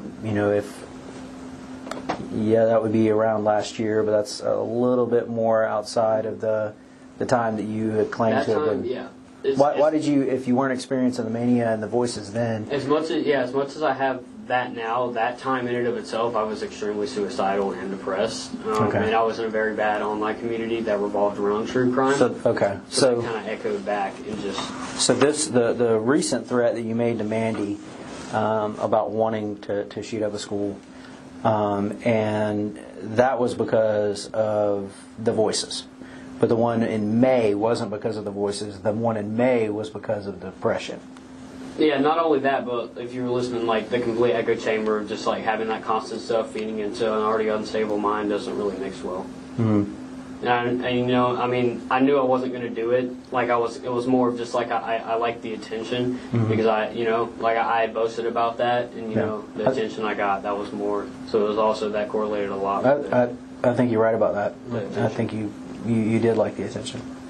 How many times do you think you've... in the 4 or 5 Discord accounts that you've had, and do you have any other social media? Nothing I know of. You don't have a Facebook account? No, like as far as like chat, social media, no. I've never used those. Okay, no Instagram, Snapchat. Yeah, any account that I've had previously is probably wiped, deleted. Okay. But not recently, no. Why did you wipe and delete your accounts? I'm talking like months ago, like, so honestly, I don't know. I mean, that's just a habit. I mean, that's like, making new emails, like thinking. How many different emails do you think you've had? It's only limited for phone numbers, so like 6. Okay. What's your current email address? I have 3, I think. That you know of? Yeah. What are your 3 email addresses? They're at Gmail, but I know 2 of them I can't remember, but I know the other one was more of like a burner. I think it was a Declivity Decentralized. And I can't remember the set of numbers. Okay. Declivity? Yeah. What does that mean? I don't know. It just shows like really unique words. Okay. Now you mentioned that you hadn't made any friends here. You didn't talk to anyone at school? No, sir. I just kind of waited around. I eventually was because I was going to go out to clubs and stuff. I just kind of waited to see, kind of let the introduction happen. Okay. Did you, this girl that you were going to talk to, that you told me about earlier, do you remember her name? Who? The girl that... No. The girl at school. Oh, no, I don't remember her name. But I was going to, go up and introduce myself and stuff. Okay. Where'd you see her at? Going out the buses. Going out the buses? Yeah. Okay, but you never knew her name? Mm-hmm. Okay. And did you have any problems with anybody at school? No. No? Okay. Other than the very obvious signs that they were, correlating some kind of plot with the teachers that, I don't know what that entailed, but I knew that it was something along the lines of trying to hurt me. What do you mean? Like I mentioned, I don't know if they were going to take me somewhere, or belittle me, but they were going to, I don't know if it was on my way home, but they were going to somehow, I don't know, because I mentioned, footsteps on the porch. I tended to hear that a lot, so, I got paranoid that Did you ever tell your dad about it? About the voices? What, the schizophrenia? Yeah, I told him that, and also, I mainly brought up mania with him, because his big thing was just the stuff that I said. What was his response when you told him you heard voices? Mania? Mania thing was just a big that he understood and that he was going to get me the help. When did you tell him that? Which part? The Mania. Mania, 2-3 weeks ago. Okay. And when did you tell him about the voices? Around that same time. Okay. So about 2 or 3 weeks ago, he said he was going to get you help. And when was your appointment scheduled? You said, was this Thursday? He said, that it was going to be next week. I think, or this week. I can't remember, but he said that he had scheduled it. So when we were going to do it over the. What made you wait so long to tell your dad? About that, because I was just scared. I thought that me reaching out and telling him, or really anybody, was gonna trigger a response from teachers and people that were after me. Did you tell your mom? I think so, but I only brought up the mania to her. When did you tell her that? Around the same time I did my dad. I kind of came out to that about them, but as far as the paranoia and what I thought was going to happen to me, I couldn't just. I couldn't. So you mentioned you were scared of your teachers, right? Mm-hmm. And what they were going to do to you. When did you first go to the counselor and tell her about all what was going on with you? A week and a half ago. Okay. So a week and a half ago, you weren't nervous that she was in on it with the teachers? What? Wait, what do you mean? So you went to the school counselor, right? Yeah. Remember our conversation this morning? And you said that it was about a week and a half ago or so, whatever, that you went and talked to her. Mm-hmm. But that was pure crisis. That's right. But you weren't worried that she was on the side of the teachers? No, because I trusted her. I met her when I first went to my school. When I first started going there, and she was really nice. Okay. She really gave off that impression of me. Okay. But all your other teachers? What about them? You didn't trust them? Yeah, and then with them, it was also auditory things. I never had that with the counselor. Even from day one that I was there. Okay. But with your other teachers, when you were in class, you had it? Yeah, I could hear faintly muffled whispers, telling, other kids, and also, in the hallway, them telling other teachers, locations I probably would be more likely to be at different times during the day. Okay. What did, when you were in the bathroom, what did you hear? Just going based off of, this moment I had in there before everything completely flipped. It was more of just it was just times that it was that, and what I mentioned to you earlier, it was today was the day. Sometime this week was going to be when they were going to attack me and do whatever the hell they had plotted against me. And when you say they, just to kind of clarify, teachers, possibly students, ganging up on me, and them all being in on that. and having it kind of circulate if I didn't do anything about it. Okay. How many times did you go see the counselor there? Twice. And you said that she was a black lady? Yeah. Okay. Butler, I think. Butler? Okay. And how many times did you see her total? Ms. Butler? Mm-hmm. Twice, I believe so. Okay. What did you tell Ms. Butler? Did you tell her about the voices? Oh yeah, like that was like complete crisis. That was like probably my last like true like crisis like I was feeling before this whole stuff. It just completely heightened. And Now, was that the first time you talked to her, or the last time that you felt the crisis? Last time that I talked to her. Like, it was? Yeah, but I had already been feeling that, but at that time it was kind of like the situation where it had been heightened, and I felt unsafe, so I went to her to talk to. I went to talk to her about it. What was her advice to you? I was kind of disappointed because she didn't give me a lot of advice. She just simply called my parents and said, you know, like, do they need to come get you? And of course my dad was at work, so he couldn't. Mm-hmm. And so she kind of just like, you know, put me into the conference room and just said to sit there until you feel better or stable. Did you feel better or stable? Yeah, eventually I calmed down because I do have that reluctance of like, you know, affirming myself like, hey, it's okay, you're okay, and it also helped when other people did it. But it's just when it spins out of control and there's really nothing there to actually affirm that these are simply just so-and-so, that it kind of just spins out. And I know it seems like I contradict myself because why would I be thinking that now? But I know now that it's for sure, because in the past, like, the affirming, I feel like I was just simply deluding myself. Like, now I know, like, how real it was. Okay.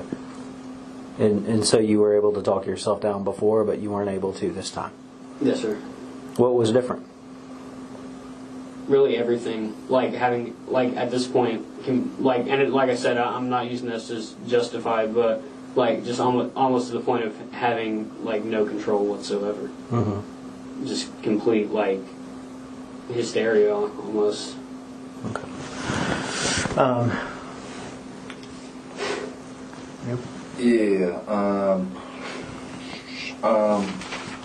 Let me out with the whole, you and Nick Cruz have a similar upbringing. What does that mean?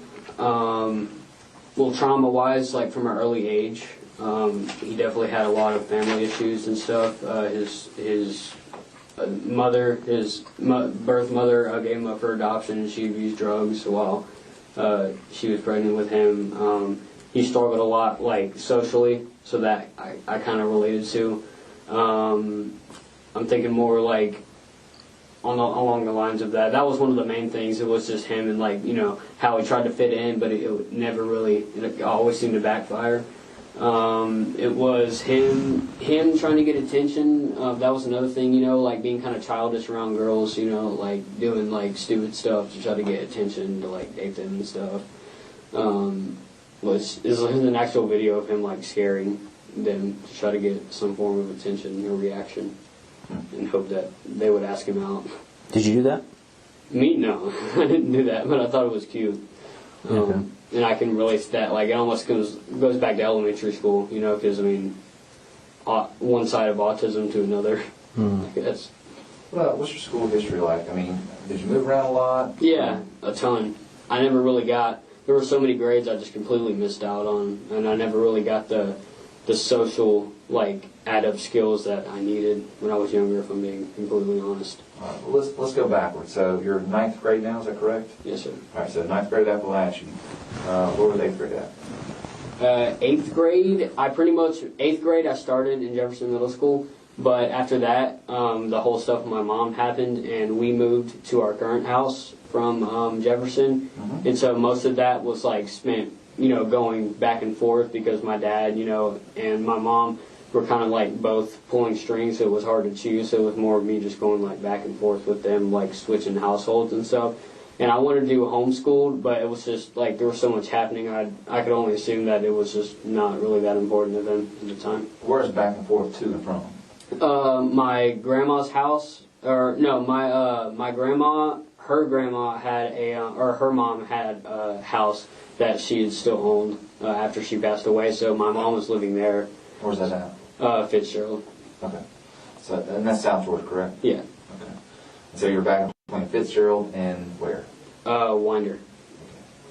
So you're or Bethlehem. To be your more. dad's house over there, Harrison Mill, I think it was. Okay. So how'd you? All right. So your mom was in Jefferson. That's why you went to middle school there. That's why you started middle school in 8th grade. Gotcha. All right. So 7th grade. Where were you at? 7th grade, I was at Jefferson Middle School.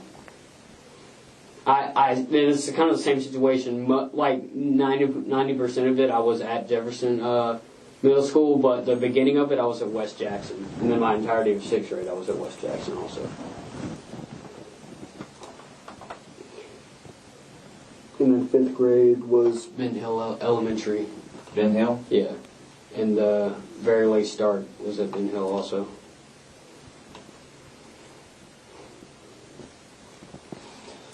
All right. So what is your first period class? What subject is that? Intro to Software and Technology. Who's the teacher? I don't know her. I think it's Suzanne Harris, but it's S. Harris. So. Is she a nice lady? Yeah, she's nice. Who's your second period? And nice in a way that I can perceive it outside of, the very glaring things that she's in on with the teacher. But what were you going to say? I was asking, what's your second period class? Second period is algebra, and that's Miss Greer. I don't know her first name.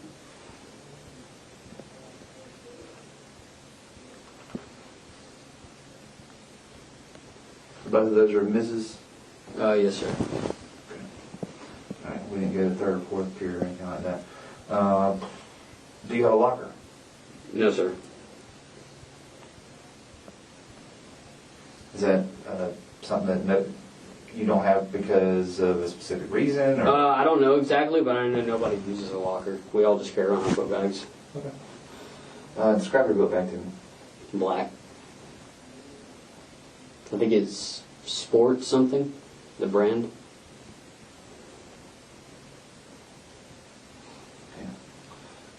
What do you carry inside your book bag? Just notebooks, math, algebra, big book for algebra, and notebooks as in to take notes in my classes. And most of my software and technology classes are done on the computer, so not a lot. And my laptop.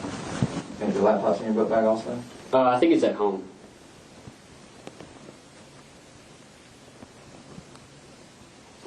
This particular day, did you have everything normally that's in your book bag, or did you pull it out? I pulled out my laptop, I think. I don't know why I did that, but everything else I think was normal. Okay. Do you normally carry your phone in your backpack or in your pocket? Pocket. I just set it in my backpack is like not wanting to get destroyed, I guess. I mean, I kind of texted everything I wanted to say, so I didn't see a point. Like, the cops were going to take it from me either way, kind of like looking back at it. So, I mean, I guess that could only be what he was thinking future tense as to what, why take the phone. Okay. And you said the text that you wanted to send. Elaborate on that. What text did you want to send out? Or want to send out. I sent out just, I love you to my dad, and that it isn't your fault. And I think, that was pretty much it as far as like text messages. Anything else I can't think of or was on an impulse that I don't have any awareness of.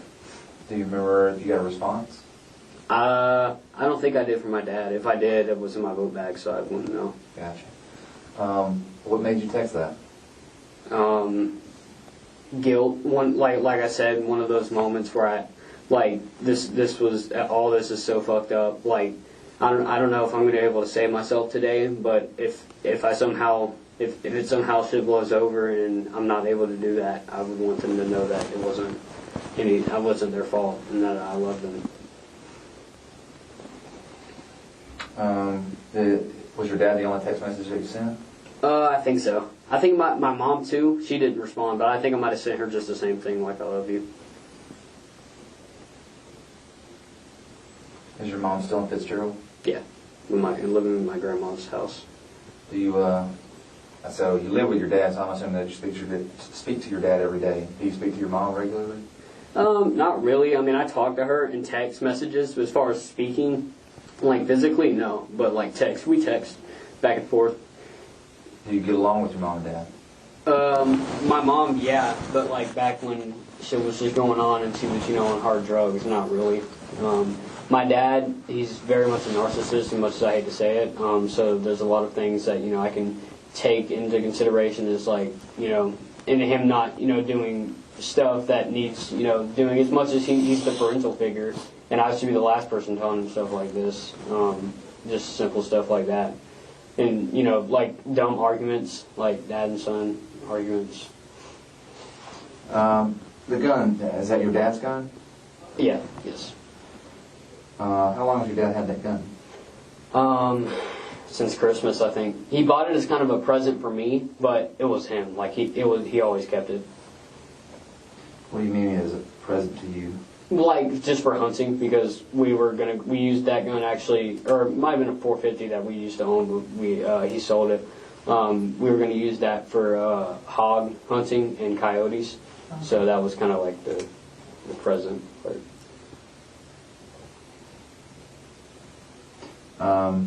What other guns are in the house? His 40, I'd assume. He carries his 9, and I know he has a kind of almost my exact rifle, but it's like a long range, like he uses for hunting and stuff, and also a shotgun he uses for self-defense, home defense. I remember you asking that before now, Jason. Sorry about that. The hunting trip to Illinois, what's that all about? He had been planning it. He has a mutual guy at work that had some land up there, and that he was gonna. He said that we were free to go up there. So for deer or? Deer, yeah, everything really. I mean, whatever's on there. He kind of switched it up. One day he wanted to hunt deer, the other day he wanted to, hunt wild boars and stuff. You guys hunt for trophy or for food? Just for food and fun. All right, so the comment that you made is that the students and the teachers were going to hurt you.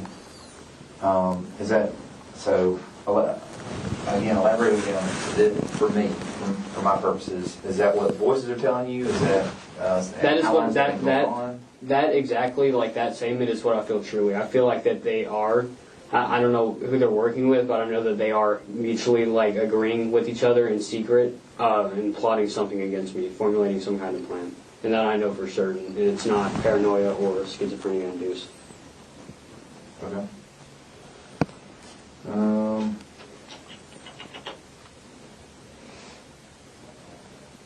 What future plans did you have? Future plans as in? You're into technology and stuff like that. You seem very bright. What were you planning on doing? Going into the tech industry, maybe fixing up computers, getting that as kind of a starter job, and then kind of having to formulate it into like maybe an IT guy, somebody who works in that department.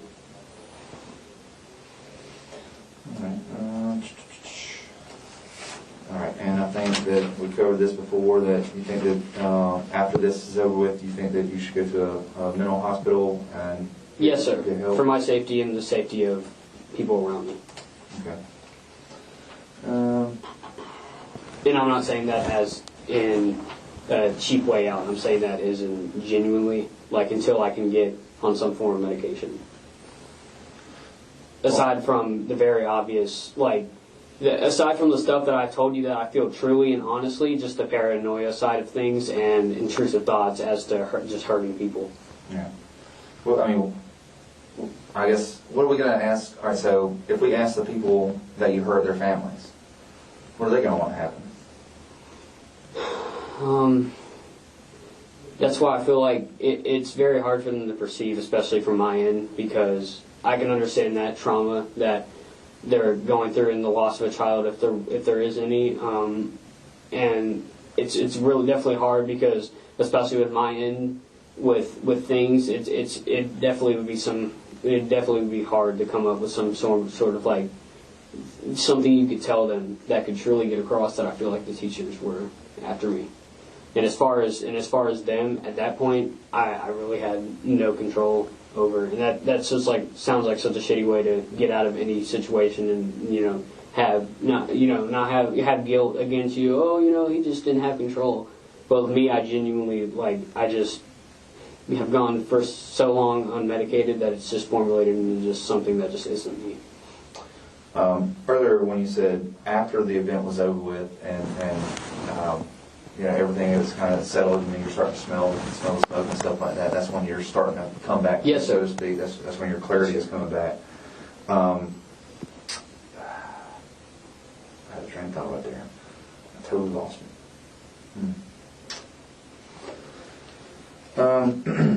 And after that, another thing that contributes is the self-realization that, I've done what has been egging me on, what, whispers, muffled voices have been telling me to do for so long. And after that, there's no more urge to get rid of them. I've at that point, according to them, I've achieved it scaring away the teachers. So at that point, there's really no other, like, oh, you need to do so-and-so. Like, so that definitely contributes to having that self-awareness. Unless you said they were calling you a coward. After that, yes, they were. That's where I was going with that. You remind me. Thank you.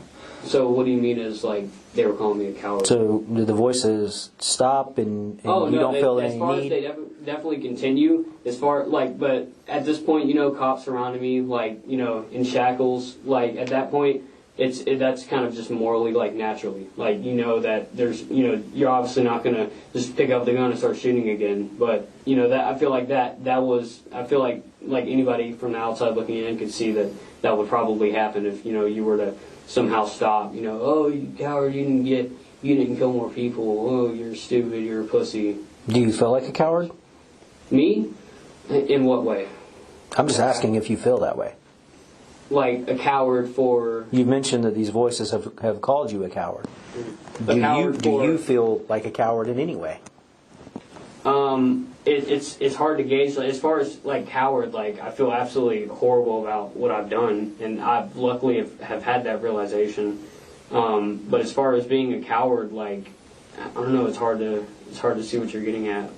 Coward, they're calling me a coward because I didn't kill more people, and that's just the blatant, edgy, like, just intrusive shit that I, like, hate. Mm-hmm. Are they saying anything right now? No, sir. Because at this point, as cringe as this sounds, I'm pretty much contained in shackles and in under y'all's possession. So, at this point, it's hard to tell. This has already been so much emotions flowing through that it's probably gotten up in the mix. When I'm sure as I try to go to sleep tonight, it'll probably start right back up, but not in the severity that it was today, because I don't know what happened today. And I don't. Do you think it's because, you mentioned this earlier, about the attention? Do you think it's the attention Not that at all, keeps the sir. voices away? I personally thought that every true crime that I researched, people doing it for notoriety and attention, that was just absolute bullshit, and I thought it was really childlike. As far as attention, I only brought that up because I thought, posting, shit about, oh, I'm going to shoot at my school was cool, because the people in that server, like, their appeal was, school shooters. So, like, if you say you're going to do something like that, they're all just like, yeah, that's so cool. Okay, so you only like the attention online? Yes, sir. Not in the real world? No, not at all. Okay. I'm not proud of what I've done. But you're online. And online is like, I didn't do that often. Right, but your threats online manifested into the real world. What threats, though? The May one? Well, you said last year that you were going to shoot up a school. No, that like I said, there was a lot of different formalities in that, like the depression and being in a really bad mental state and having a bunch of things going on. That didn't formulate into anything because I had an online space that I could echo back and forth with other people who had, some of the same illnesses that I had. Mm-hmm. So that definitely. But it did this year. This year, yeah. At this point, I feel like it's completely evolved into like whatever it is, and it's hard to tell because most of it I think is honestly real. But as far as like the paranoid schizophrenia, which I can kind of tell out from the rest, and the intrusive thoughts, like that is definitely okay.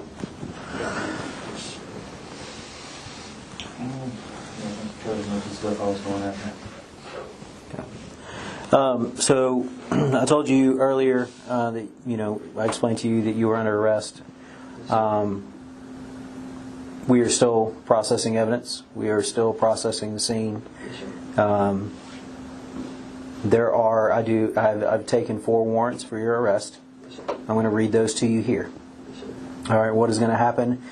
first I'm going to read these warrants to you, and then you are going to be transported. Can you shake your hair out so I can see? There you go. You're going to be transported to the Barrow County Detention Center. Yes, sir. Even I know you're 14 years of age, but the severity of the crime, you have to go to the Barrow County Detention Center to be booked in. Okay? Yes, sir. So they're going to pull everybody out of the booking area. You won't come into contact with any inmates there. You're going to be fingerprinted. You're going to be booked in. And then you're going to be transported to RYDC, which is the Regional Youth Detention Center. Okay? There may be additional charges coming in addition to these. But I'm going to read these out to you. Each one, it is 4 counts for 4 separate acts. Okay? The charge is felony murder. Yes, sir. All right? So the first one I am going to read out in its entirety. And then for the remainder of the warrants, I will just read the affiant statement, which the affiant statement is my statement. Basically, a culmination of the investigation. This is what we determined to have happened. Okay? So again, this is for felony murder. To the best of my knowledge and belief, Colt Gray did, and the county aforesaid, commit the offense to wit felony murder 16-5-1 in said county between the hours of 10:20 and 10:30 on the 4th of September, the place of occurrence being 940 Heyman Morris Road, Winder, Georgia, Apalachee High School, and against Richard Aspinwall. Yes, sir. Do you know who that is? No, sir. Colt Gray, while in the commission of a crime, of aggravated assault, which is a felony, he caused the death of Richard Aspinwall, another human being, to wit Colt Gray, while in possession of a black semi-automatic AR-15 style rifle, fired the weapon in the direction of Richard Aspinwall's person, resulting in the projectile from said weapon striking Richard and causing his death. Richard Aspinwall was an employee of Apalachee High School. For the remainder of this, I'm just going to read. Again, these are 4 counts of felony murder. So this one is for Christian Gabriel Angulo. Colt Gray, while in the commission of the crime of aggravated assault, a felony, he caused the death of Christian Gabriel Angulo, another human being, to wit Colt Gray, while in possession of a black semi-automatic AR-15 style rifle, fired the weapon in the direction of Christian person, resulting in the projectile from said weapon striking Christian and causing his death. Christian was a student of Apalachee High School. The next warrant is for Anna Christina Remy. Colt Gray, while in the commission of the crime of aggravated assault, which is a felony, he caused the death of Anna Christina Remy, another human being, to wit Colt Gray, while in possession of a black semi-automatic AR-15 style rifle, fired the weapon in the direction of Anna Christina Remy's person, resulting in the projectile from said weapon striking Anna Christina and causing her death. Anna was an employee of Apalachee High School. This next warrant for felony murder is for Mason Alexander Schermerhorn. Colt Gray, while in the commission of the crime of aggravated assault, a felony, caused the death of Mason Alexander Schermerhorn, another human being, to which Colt Gray, while in the possession of a black semi-automatic AR-15 style rifle, fired the weapon in the direction of Mason's person, resulting in the projectile from said weapon striking Mason and causing his death. So those are your 4 charges at the moment.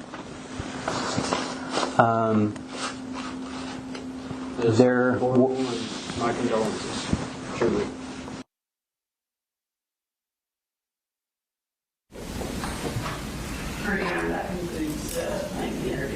All right. Ladies and gentlemen, we are going to stop there for the day. We will resume 9 o'clock. Is that Mr. Allen, 9 o'clock? Yes, Your Honor.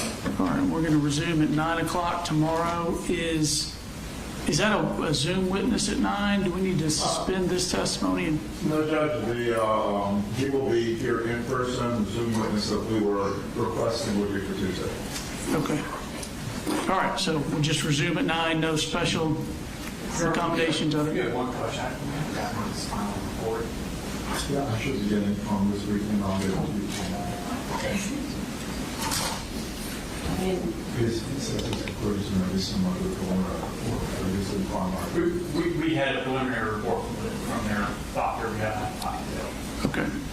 And Mr. Allen, you think you can get that to him this weekend? Oh, yes, Judge. I will be meeting with him this weekend, and hopefully Saturday I can email the report to him. Okay. Ms. Brooker. I was going to say, that was my final question for investigators. No, Mr. Allen indicated his cross-examination. Do you know approximately how late that will be just for planning purposes? Probably under an hour.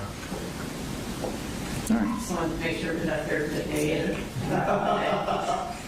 Anything else we need to address before Monday? No, no. All right. Thank you. We'll be adjourned.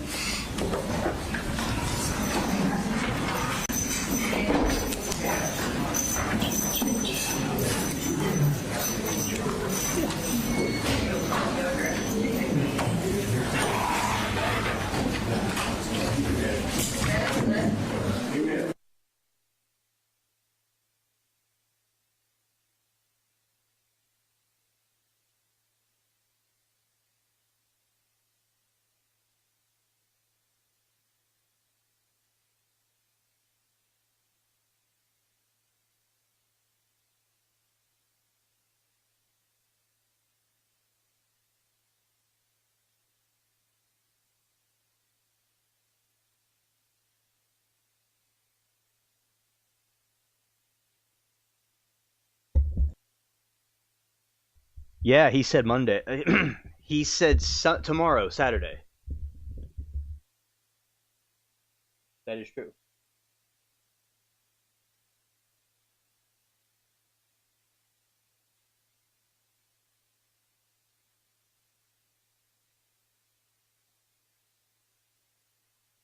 Yeah, all right. So tomorrow, Saturday, we'll be streaming this again, and hopefully they come to something, some kind of decision.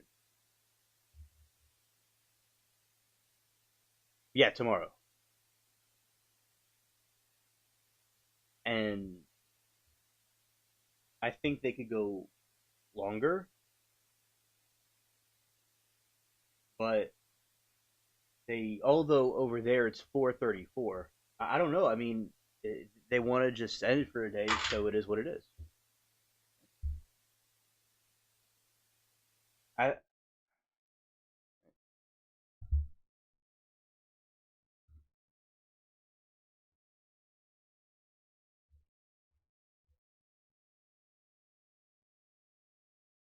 Where I am, it's 3:35 p.m.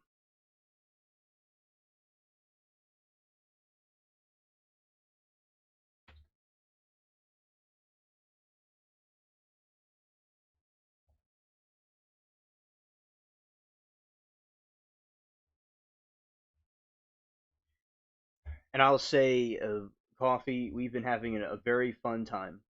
Been enjoying it.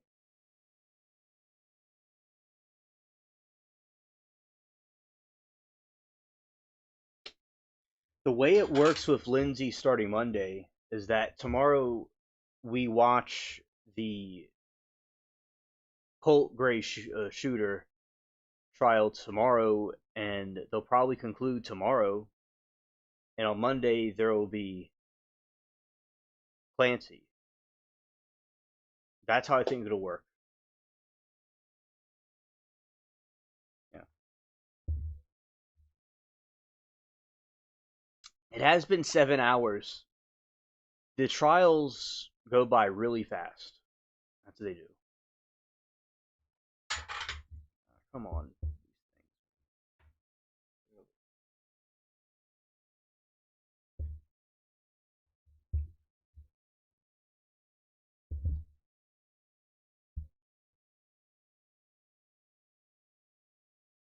Yeah, they're going to work on Saturday.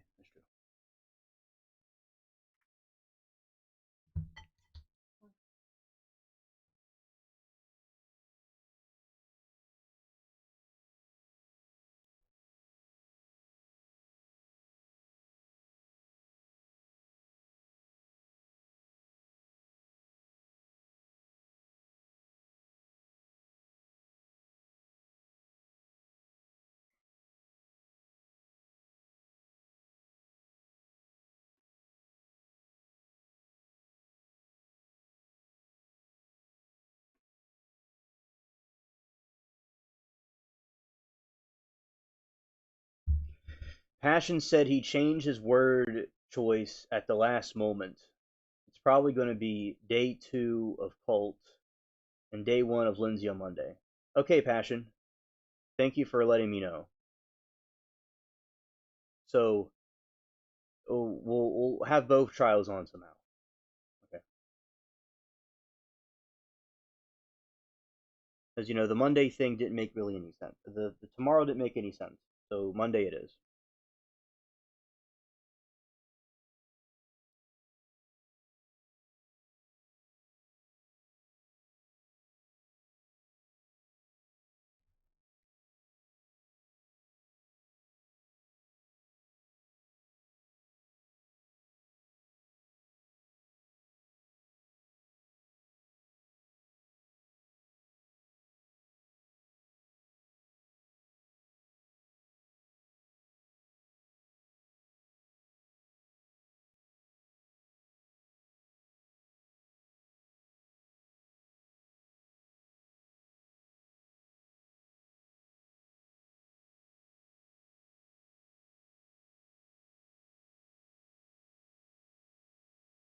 All right, so Monday, it seems like we're going to have day 2 of the plea deal, Georgia versus Colt Gray, and Lindsay Clancy on Monday, both.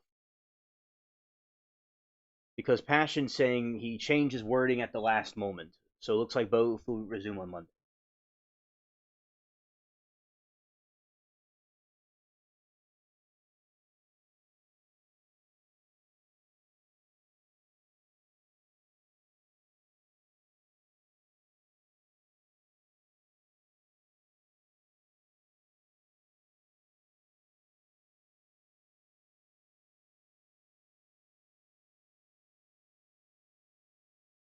Yeah, it can be very complicated to understand the way they arrange these trials.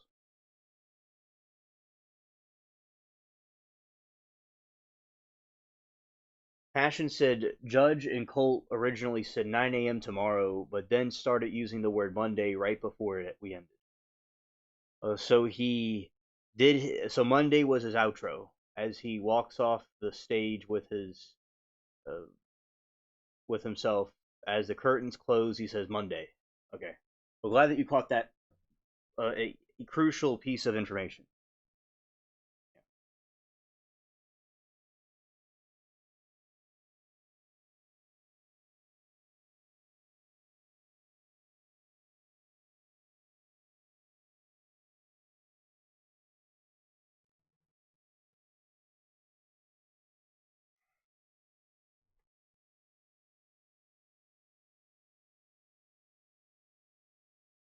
Yeah, and because I'm thinking that he probably means Monday, but I didn't. I'm like, he means Monday, but who really knows? Because sometimes they come on Saturday. They come inside.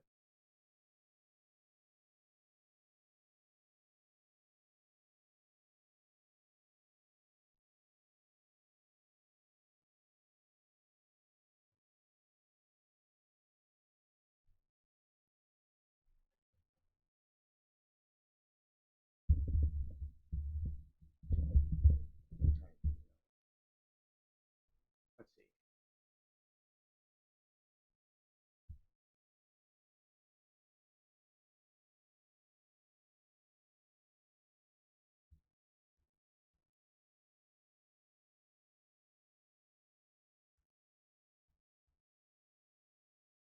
Let's see.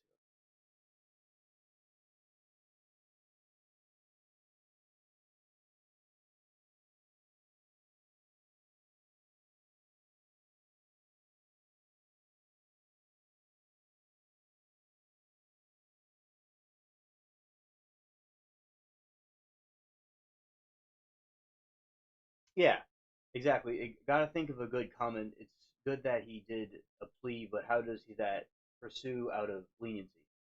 What they're trying to do is show at like why him as an empathetic figure with him crying for an hour on the video. They're trying to show him as somebody that made some poor choices at a young age, and he heard all these voices, and they had told him to do some bad things, and he did it, and he doesn't even know what's going on. He was not bullied, but he was bullied. He is not into school shooters, but he is into Nicholas Cruz. He sends him letters, etc. So we will see how that's leniency, because they're trying to humanize him to some extent. Typically, if you force the state to do a trial, they will pursue the maximum sentence as a punishment, but he didn't do that, so he gets some. Okay. And yeah, they usually go for the maximum. He probably will be in prison, though. If he gets parole, he'll be very old. He won't be very old. I read earlier what it was. It's like 30 years, I think. He will be older than he is now. But, the question is, can he be rehabilitated? Should he be let back into society? Or has the defense made a good case for leniency? That would be something to determine by the judge.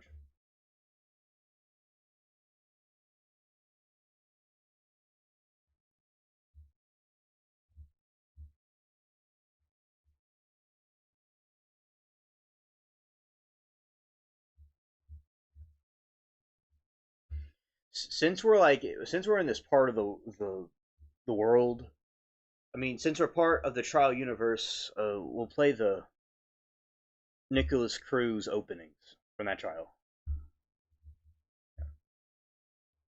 Okay.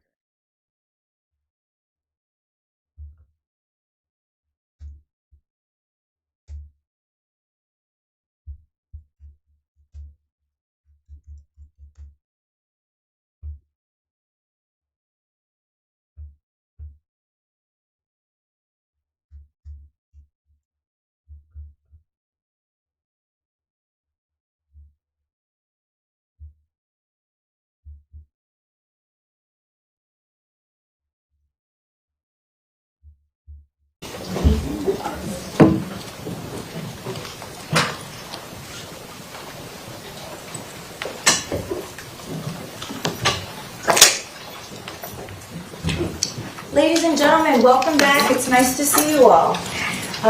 Everyone else may be seated. At this time, defense, do you wish to present an opening statement? Yes, we do, Your Honor. Okay, whenever you're ready. Thank you. Thank you.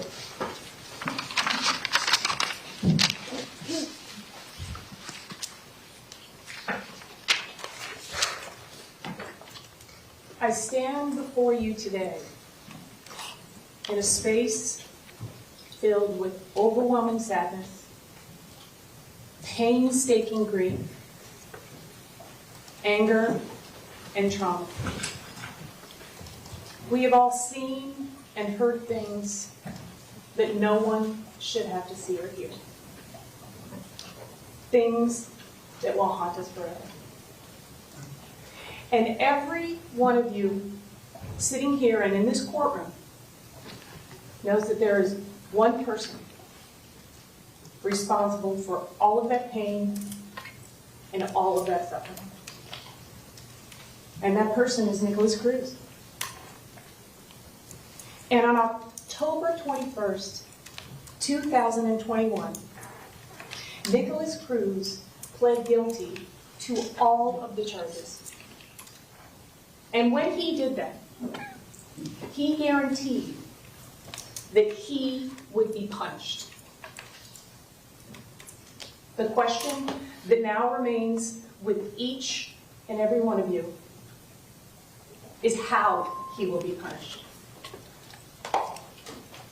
Each of you will make an individualized moral decision about whether or not Nicholas Cruz should live or die. This is an individual decision. It is not a collective decision. Each of you has to make that decision only after you have heard all of the evidence, only after you have taken into consideration everything, knowing that the law never requires you to vote for death. Not in this case, not in any case, and not in the worst case imaginable. And it's arguable that this is the worst case imaginable. During jury selection, every member of the defense team got up here and told you the things that we thought that you might see or hear. Why did we do that? First of all, we wanted to be honest with you. And second, we needed to make sure that after you heard all of that stuff, all that aggravation that the state of Florida presented to you, reasons for death, that you would want to know more, that you would need to know more. More about who Nicholas Cruz is. What shaped him? Who shaped him? Who wasn't around to shape him? And each of you said that you wanted to know every single detail. You said that it would be absolutely necessary for you to have all of the information before you made a decision about whether or not another human being should live or die.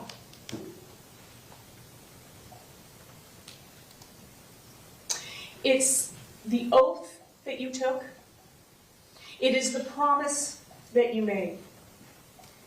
And everyone in this courtroom knows how difficult your job is. But we also know that you will honor your promise, and you will keep your oath.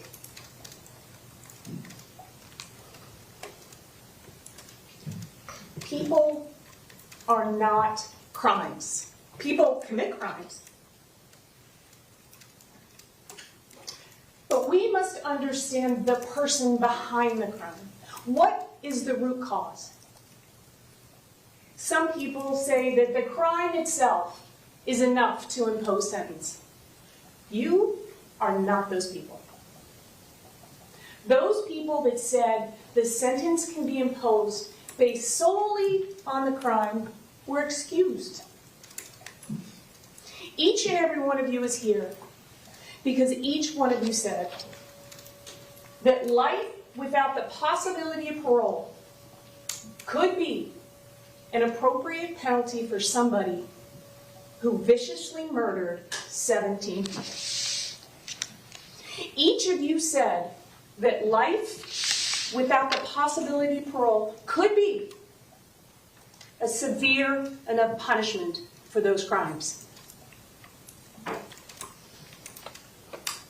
If each of you only had to make a decision about whether or not Nicholas Cruz lives or dies based on the crime, your job would be very easy. But you see, that's not how the law works. The state of Florida described to you what Nicholas did. The defense will tell you who he is. That's our job. And for the last 4.5 years, we have painstakingly dug into every part of Nicholas's life. Where he came from, who was around him, who raised him, who carried him in utero, who influenced his life, who shaped him, and what contributed to that horrible decision that he made on February 14th, 2018.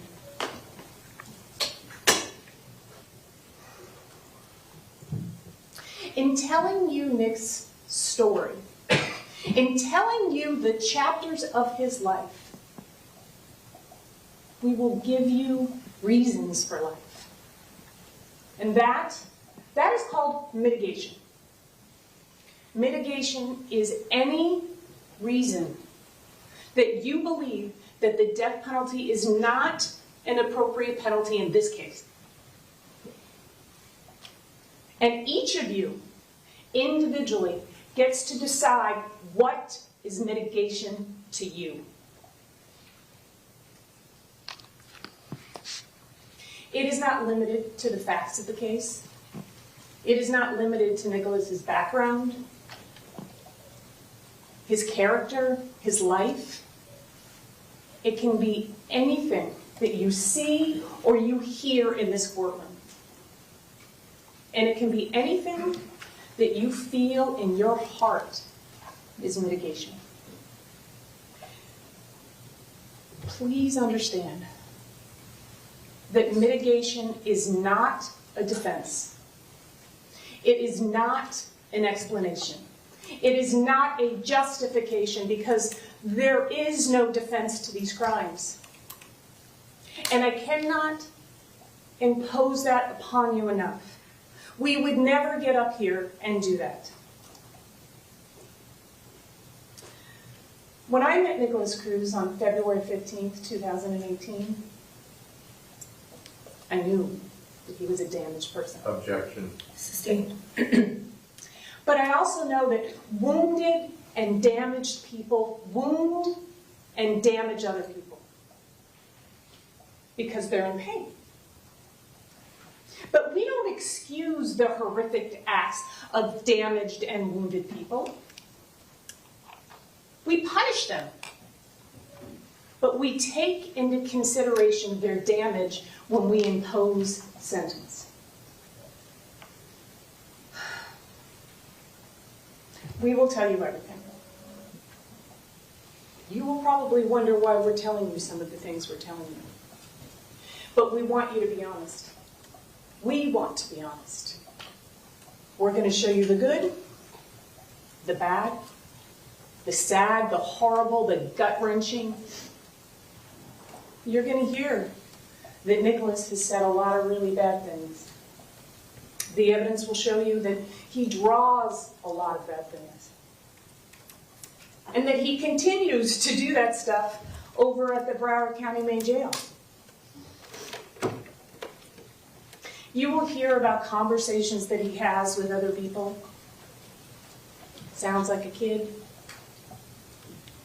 You will hear that he talks and has video visitations with a woman by the name of Scarlett Lewis, whose 6-year-old son, Jesse Lewis, was murdered in Sandy Hook.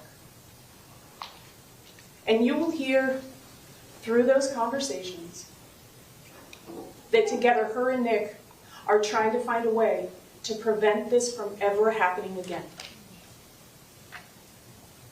You'll hear that one day he wants to live and one day he wants to die. And you will also hear that throughout his life he has had obsessions. Tigers, video games, guns, exercise, bowel movements, vegan diets, and most recently, demons and Satan. And you will hear that with an atomic fireball candy, he'll write on his cell wall, 666. Those are the things he does in isolation. You'll hear that he writes disturbing things like a school shooter manifesto. Horrible things. We're not hiding that from you. But his brain is broken. He's a damaged human being. And that's why these things happen.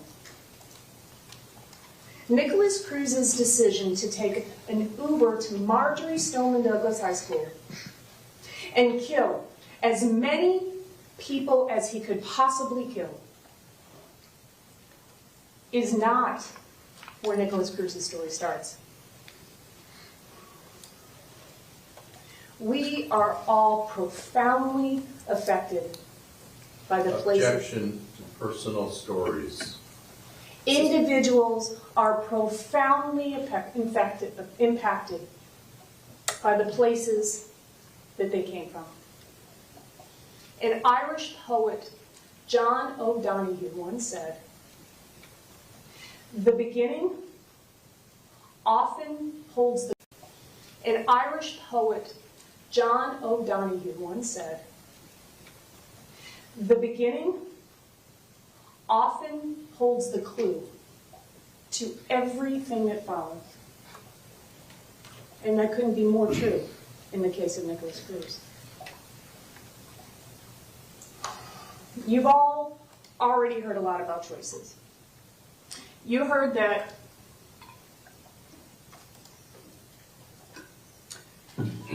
Nicholas made a choice to get into the Uber. Nicholas made a choice to go into the 1200 building. Made the choice to load his AR-15 and pull the trigger over and over and over again. And no one here disputed any of that. But you see, Nicholas's choices don't start there. They start with the choices of a 41-year-old woman, homeless, mentally ill, drug-addicted alcoholic by the name of Brenda Woodard. The evidence will show you that Brenda was also a wounded and damaged human being. Excuse me. And you will hear that she had suffered a lifelong trauma and pain and suffering. And like a lot of people, she self-medicated with drugs and alcohol. And at the peak of her addiction, in 1998, supporting her drug and alcohol addiction by prostituting and boosting, which means she would go into grocery stores and she would steal steaks. She would take the steaks to her drug dealer, and her drug dealer would give her crack. It was during that time that she found herself pregnant on the streets of US 1.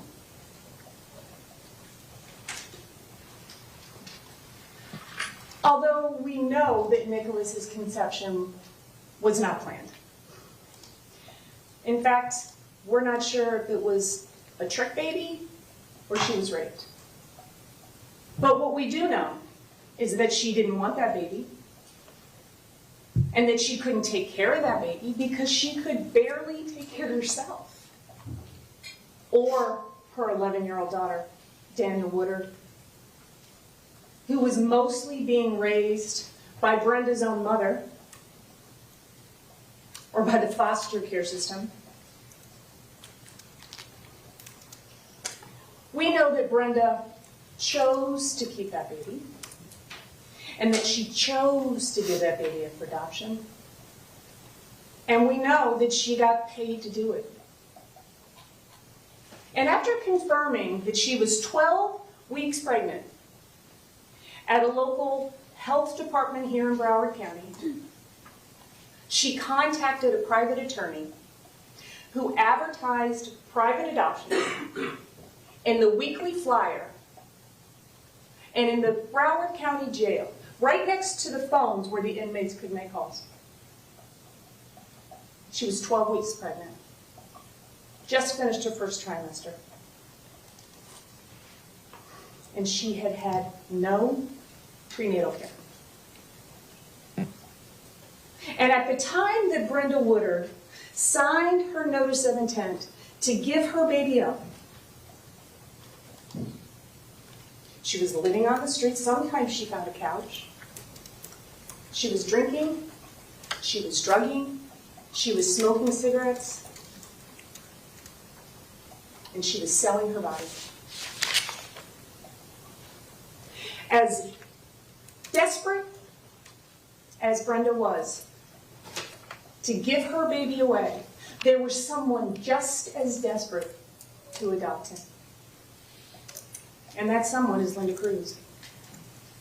As Brenda was doing drugs, prostituting herself, roaming the streets of US 1, about 25 miles away in Parkland, Florida, was Linda Cruz, a 48-year-old woman who had recently moved from New York with Roger Cruz.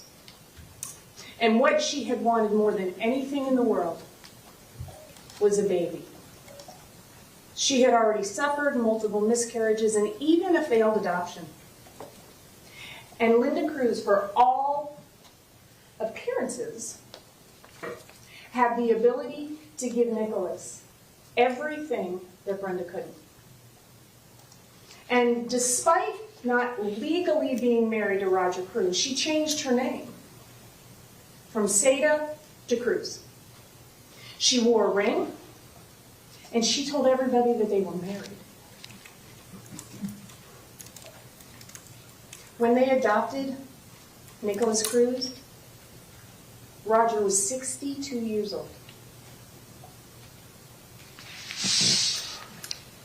Linda was no stranger to creating her own reality. Although Linda and Roger did eventually get married after they adopted their second son, Zachary. 2002 they got married.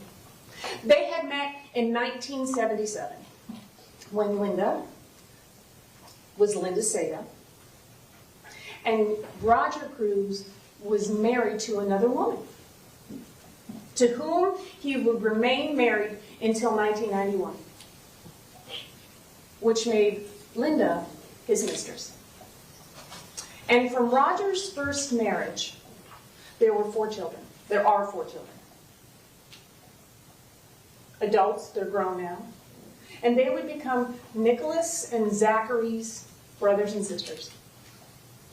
And you will hear that after Linda Cruz died, Roger was already gone. They were parentless. Both Zachary and Nicholas would pick up the phone and call their brothers and sisters in New York. They were 17 and Nicholas had just turned 19. And they asked for a place to live. They asked for help. And they got nothing. They were parentless and they got nothing. But you see, Linda was used to keeping secrets. She had waited a long time for her perfect family, for her perfect husband, for her perfect child. She had suffered many miscarriages and she had even suffered a failed adoption. And just when she had almost given up on that dream of becoming a mother, she got a phone call from the adoption attorney. We have another baby for you. Do you want him? Absolutely, Linda Cruz said. What's important for you to know is that this is the same adoption agency, same private adoption firm that Linda and Roger had used before with the failed adoption. And what's important for you to know is that when Linda filled out the paperwork, the intake paperwork to adopt a child, she was very specific about the type of child that she wanted. And she was very specific about the type of child that she didn't want. She didn't want a black baby. She didn't want a biracial baby. And she didn't want a special needs baby. But that failed adoption made Linda very desperate for a baby. And when that private attorney called her, she jumped at the opportunity to adopt that child. The child's due date, ironically, was September 25th, 1998, Linda Cruz's birthday.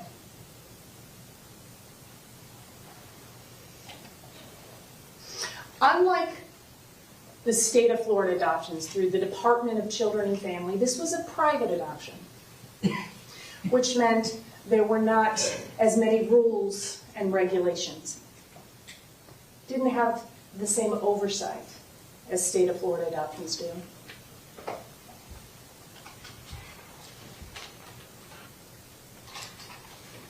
After that phone call where Linda said, we'll take that baby, Linda and Roger Cruz had just finished building a 4,000 square foot house in Parkland, Florida. And in that house was a room just waiting for a baby. And so as Linda and Roger painted the room, bought the baby clothes, and put money into that adoption trust account, Brenda roamed the streets of US 1, doing what she had to do, doing what was the most important thing in her life, drinking and drugging and whatever she had to do to get those 2 drinks. You see, the wake of addiction is very large. How do we know the things that Brenda was doing when she was on the street? Well, because she told us a year and a half before she died. And you'll also hear from Carolyn Deacon, who was her drug buddy. And you will hear evidence that her own daughter saw her mother drinking and drugging. Brenda's alcohol and drug use was well documented throughout the adoption records, the adoption report, and the birth records. Those records will show you that Brenda was not only drinking alcohol, but she was abusing it. Now, to be honest, Brenda's self-reporting about the length of time that she drank and the amount that she drank is inconsistent. But you don't have to worry about that, because witnesses will come in. And how do they know? Because they either saw her drinking and drugging, or because they were doing it with her.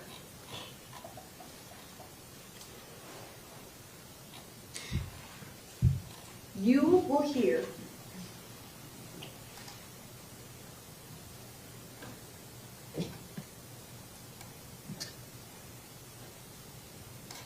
that Brenda had 4 prenatal visits. 4. In 41 weeks of pregnancy. And an amnio because of her advanced maternal age. And the drug and the alcohol use would continue until about 6 weeks before she delivered Nicholas, when she was transferred to a residential drug treatment facility in Coral Springs, Florida, referred to as a prenatal addiction center. You will hear throughout her pregnancy that she had negative drug screens, but you'll hear more about that later.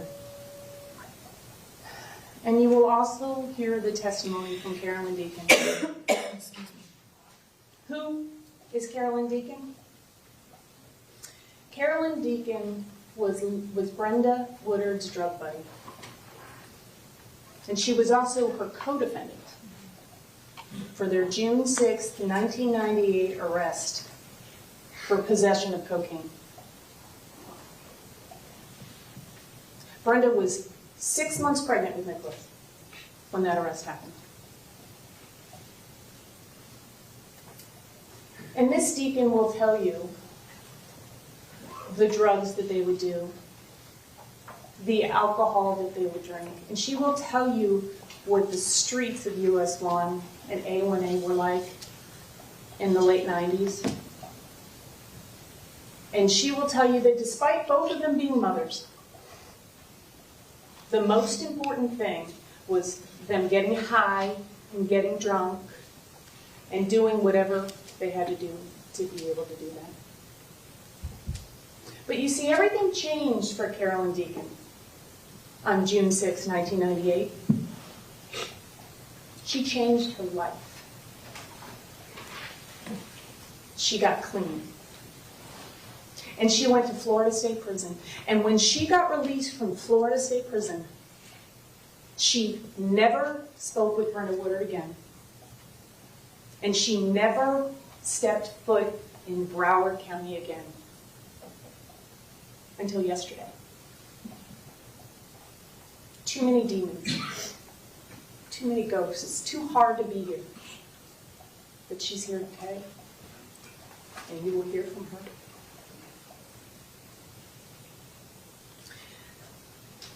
After the arrest, the adopted parents bonded Brenda out of jail. And she went to a prenatal visit. It was her first prenatal visit in almost 4 months. And the records will show you that she actually lost weight. And that the measurements of the baby had not increased.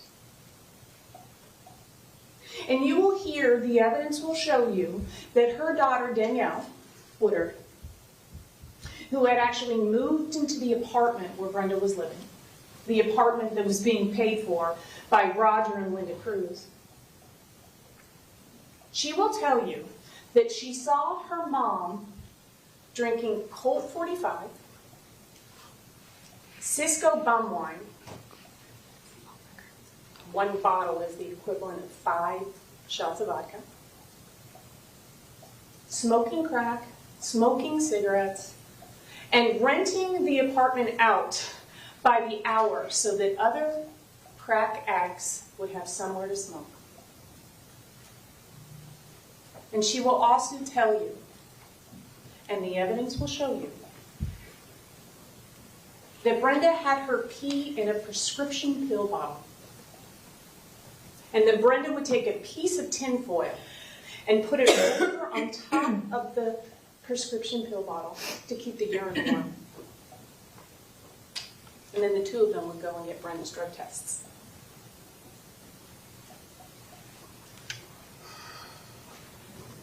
As a result of Brenda's June 6, 1998 arrest, she was placed on drug offender probation.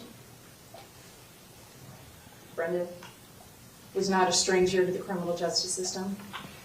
She was not a stranger to drug rehab, but now she was doing both. And as part of her drug offender probation, she was required to do inpatient day treatment. She could go home at night. And when she got there at BARC, which is a local addiction facility, treatment facility here in Broward, the supervisor says to her, the records, the adoption records, will be, you'll see them, it's all over there, we'll introduce it into evidence. 1 dirty urine, Brenda, 1 dirty urine, and you're done. You're going to the prenatal addiction facility. Shortly thereafter, Brenda ended up in the prenatal addiction program, where she remained to a residential treatment facility. She was not going home until she delivered Nicholas Cruz.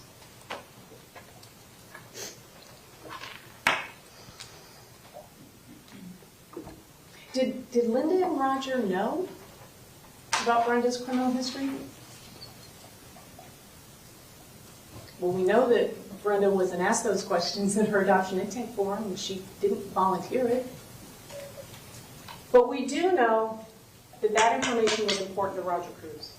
And he asked those adoption attorneys to do a complete background check.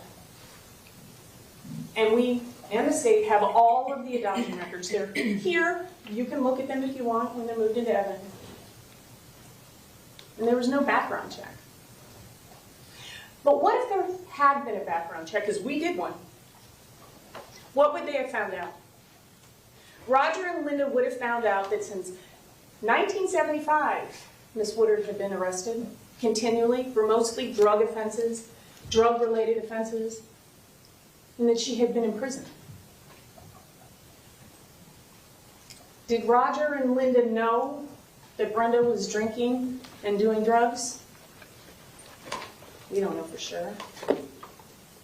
But they bonded her out of jail when she was arrested for possession of cocaine.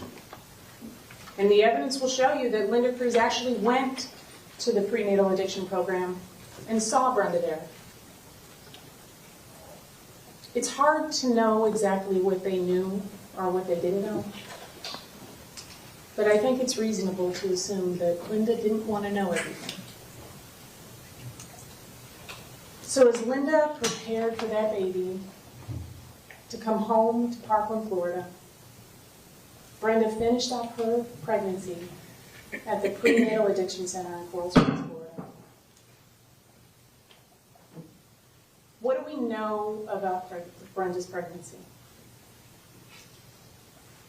We know that it was very stressful and chaotic. The majority of her pregnancy, she was homeless and living on the streets. We know that she was using drugs. We know that she was smoking cigarettes. We know that she was drinking booze. Proper nutrition and proper prenatal care were not a priority for Viola. She was an addict. You see, the wake of addiction is very large. Nicholas Cruz's prenatal vitamins consisted of Colt 45, Cisco bomb wine, crack cocaine, and cigarettes. And because Nicholas was bombarded with all of those things, he was poisoned in the womb. And because of that, his brain was irretrievably broken. Through no fault of his own. Irish poet John O'Donoghue has written, "The beginning often holds the clue for everything that follows." And that couldn't be more true in Nicholas Cruz's life. September 24th, 1998, as Brenda Woodard was being transported to Plantation General Hospital, Linda Cruz was in Parkland, Florida, anxiously awaiting the phone call that her baby had been delivered. They already had the names picked out. Nicholas after her father, and Jacob after Roger's father. Nicholas was delivered C-section. Birth records indicate that he was slow to progress, and that the cord was wrapped around his neck 3 times. He was blue for the first minute of his life, and he had to be resuscitated. And as medical personnel manually pumped oxygen into his little lungs, his extremities remained blue for 5 minutes. And in that hospital room, after Nicholas was born, the evidence will show you, was Daniel Woodard, 11 years old now. And the evidence will show you that she held that baby and thought that he was the most beautiful thing in the world. And she knew that he would have all the opportunities that she never had. Linda Cruz's life was now perfect. She had the man she loved, that she called her husband, a beautiful baby boy, and a beautiful house in Parkland, Florida. And like most new mothers, she was excited, and there were parties, and people bought baby gifts, and people signed his baby book. And Linda introduced 2 people as her parents. You see, when Linda was 2 and her brother was 3 up in New York, they were left in a crib by their mother. And in that crib was a note from their mother. She was done mothering, and she left. So Linda and her brother were raised by their paternal grandparents. Wonderful people in their late 60s, as their father commuted from Long Island to the city as a chef. This abandonment that Linda felt and this insecurity would follow her for the rest of her life. But very few people in Florida knew about that life. Because remember, she had created her own reality. She also sent out birth announcements. And you'll hear from one of Linda's oldest friends. Her name is Mary Hamill. Mary Hamill. Remember that name. Because she is so important in Nicholas's life from the very beginning until very shortly before this tragedy. So Mary goes to her P.O. box, she gets her mail out, she gets in her car, she's driving down, opening the mail as she's driving, and then she sees a birth announcement and she almost gets in a car accident. She immediately picks up her phone and she calls Linda and she says, "Why didn't you tell me you were pregnant?" And Linda says, "I wanted it to be a surprise." And it wasn't until years later, when Mary's daughter was actually babysitting for Zachary and Nicholas, that she happened to come across some paperwork, adoption paperwork. That's how Mary found out that the boys were adopted. Mary, one of Linda's very best friends. Linda was really good at creating her own reality.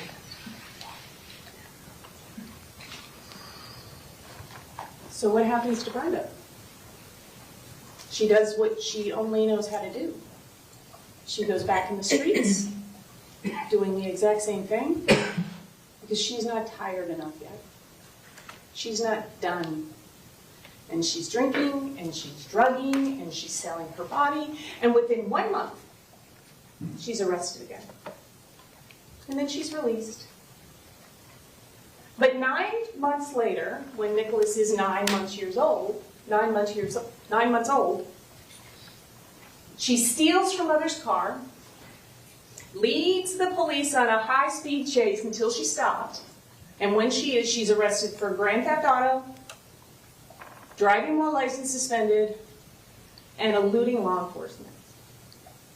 And she was sentenced to 24 months Florida State Prison. And when she got to the reception center, she found out that she was 6 weeks pregnant. That baby is Zachary Cruz. A trick baby?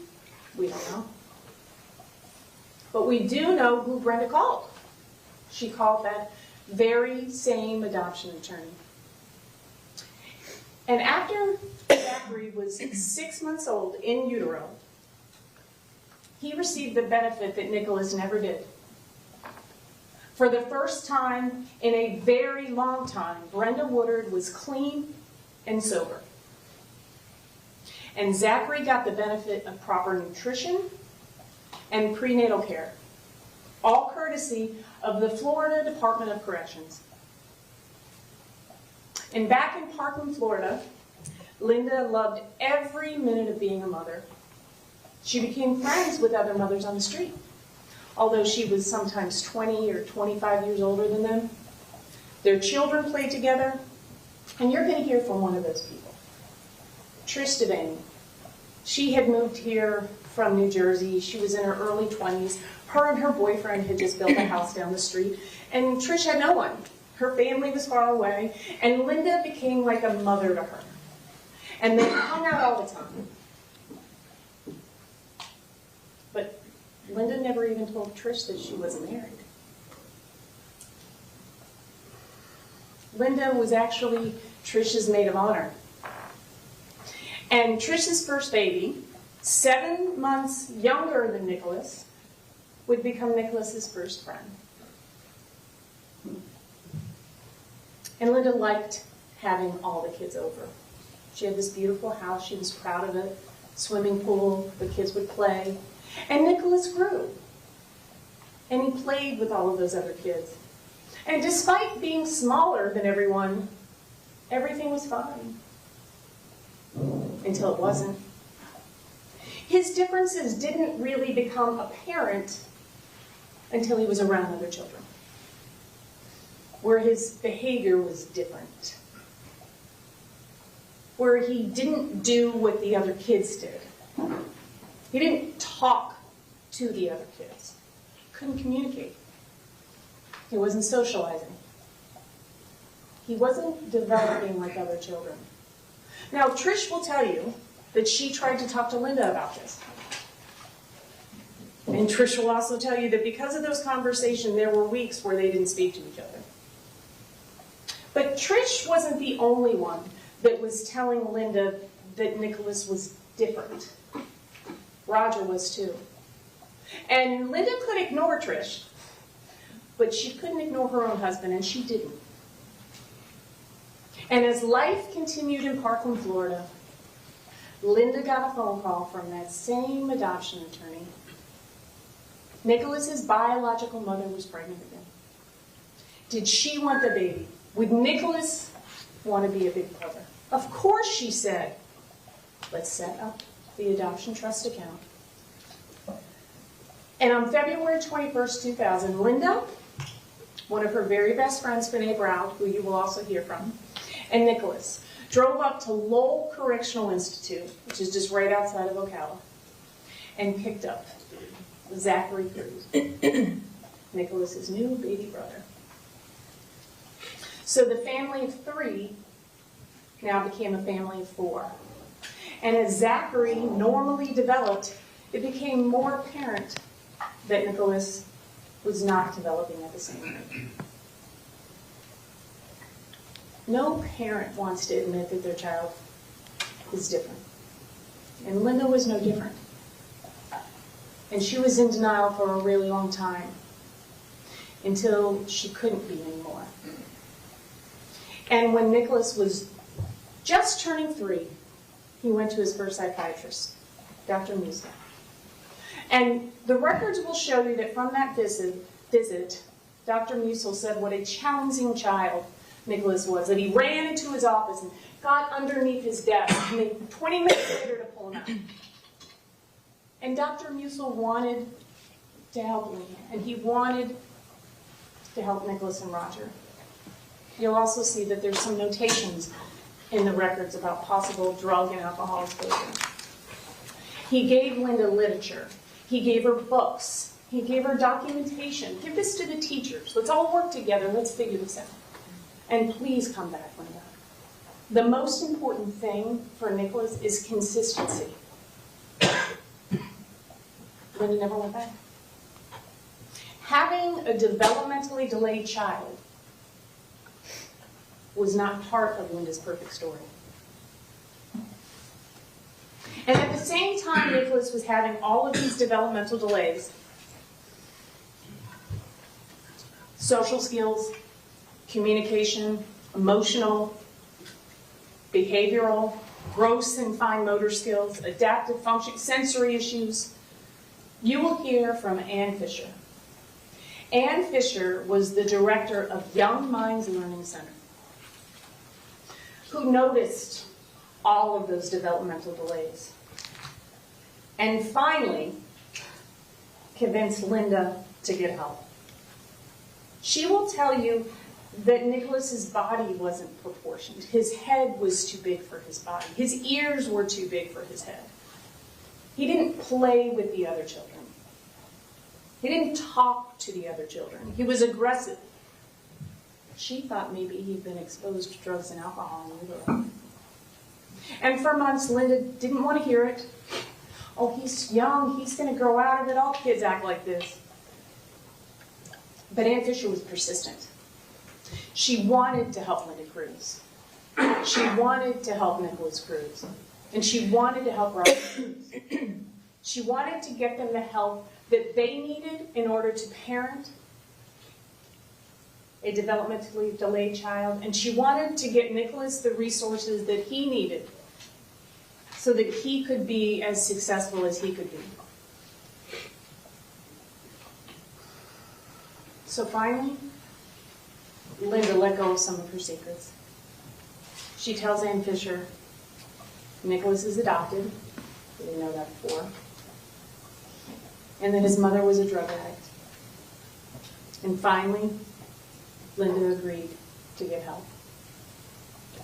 And because of Ann Fisher's referral, Nicholas was evaluated by the Florida Diagnostic and Learning Resource Center. It's also called Fiddlers. It's a government-funded program that helps all children with any type of issues. Usually early intervention. Let's catch them up. Let's get them early.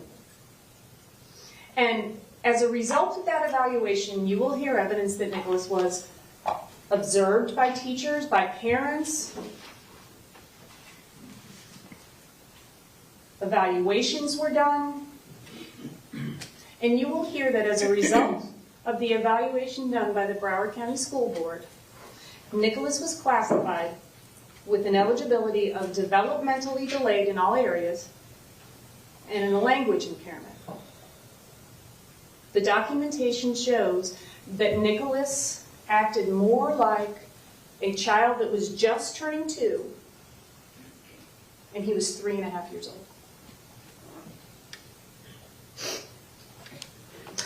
From that point on, 3 years old, Nicholas would be classified as an ESE student in the Broward County school system, what we used to call a special needs child. Knowing how important early intervention is and was, Nicholas went to a language-based preschool. He had an individual education plan. It's called an IEP, and you're going to hear all about that, where he had certain eligibilities, and he had certain services and goals and all this stuff, as well as behavioral interventions. And you will hear that Nicholas received a lot of services. A lot. Some of them actually worked. Nicholas would experience short periods of success, followed by unbelievably inappropriate behavior and academic struggles.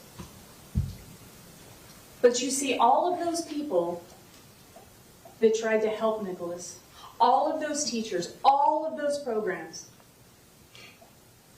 didn't know what you now know. That Nicholas was poisoned. He was brain damaged. Now, no one ever really figured out what was wrong with Nicholas until he's in his current situation. Some people speculated they were spot on. Fetal alcohol spectrum disorder, FASD, has often been referred to as an invisible disorder because it's often misdiagnosed. And what does it mean when somebody is misdiagnosed? Not just for Nicholas, but for anybody. It means you don't get the proper treatment. In some cases, you don't get the proper medicine. You don't get the proper interventions. You don't get the proper support. You don't get what you need to deal with your illness or your disorder. You will learn a great deal about Nicholas and about FASD, and the invisible will become visible to you. It will be frustrating and maddening to you about all the opportunities that were missed in Nicholas's life, things that he so desperately needed. Sadly, we can't undo those harms, and we can't undo the harms done to Nicholas. And we can't undo the harm that Nicholas did to others. FASD describes a range of effects that occur when an individual's brain is exposed to alcohol during pregnancy. Now, we're not talking about a mom having a glass of wine. We're talking about use and abuse. The effects of this disorder include physical, mental, developmental, academic, communication, every area. And it has lifetime implications. It's a disorder. It doesn't go away.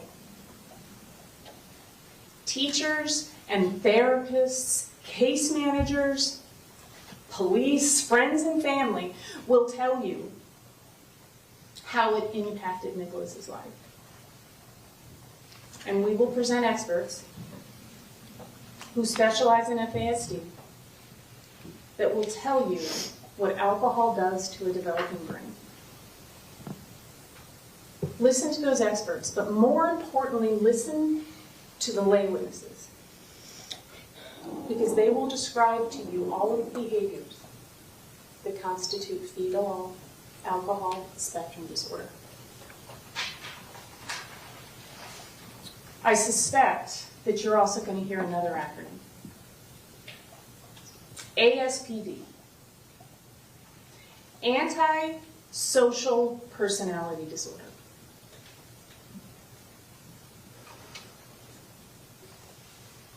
Antisocial personality disorder is defined as a lifelong pattern of disregard for other people's safety, for their needs, and for the feelings of others. And there'll be doctors that'll come in and they have this book called the DSM-TR. And they'll say, check, check, check. He's got ASPD. But I'm going to be honest with you, our experts will come in here too and say, he probably checks off a lot of that. Nobody's going to say that he does not meet the criteria for ASPD. ASPD. Too many acronyms. But that's the easy thing. And this isn't supposed to be easy. And what you now have is the information that nobody else ever had. And you will hear that Nicholas's lifelong developmental delays, his communication and language disorders, his emotional and behavioral issues, his impaired motor skills, those are not explained by ASPD. Those are explained by FASD. But you see, you get to make those decisions individually. And you will hear that at Riverglades, which is that language-based preschool I just talked to you about, a special education center, he was receiving early interventions with the hopes that it would catch him up, but it didn't. Nicholas's disabilities were global. And when you don't know what causes something, it's really hard to figure out how to treat it, because you can't fix it, right? But we can treat disorders. You will also hear from one of Nicholas's special education teachers in preschool. She's going to describe to you a child that was terrified, filled with anxiety, stress. He didn't know how to communicate. He didn't understand when people were talking to him. And he was unsafe. And you'll hear her testify that she brought in a sheet. She put it over a table, something like this. And Nicholas had a safe spot. And he would go in there and he would do his work. And then you will hear later on she brought in a box. She cut windows out, put stuffed animals in there. And Nicholas would go in there, where he felt safe, because he couldn't really get along with the other kids. And you will hear that that teacher would go in there to teach him. You will hear that Nicholas did not communicate at all. He acted out and he acted like a tiger. You see, his behavior was his form of communication. He would bite, he would spit, he would kick, he would punch, he would pounce. Nicholas, use your little boy hands, was often heard in the classroom. And as he slipped further and further behind developmentally, his behavior got even more challenging. And another psychological evaluation was ordered.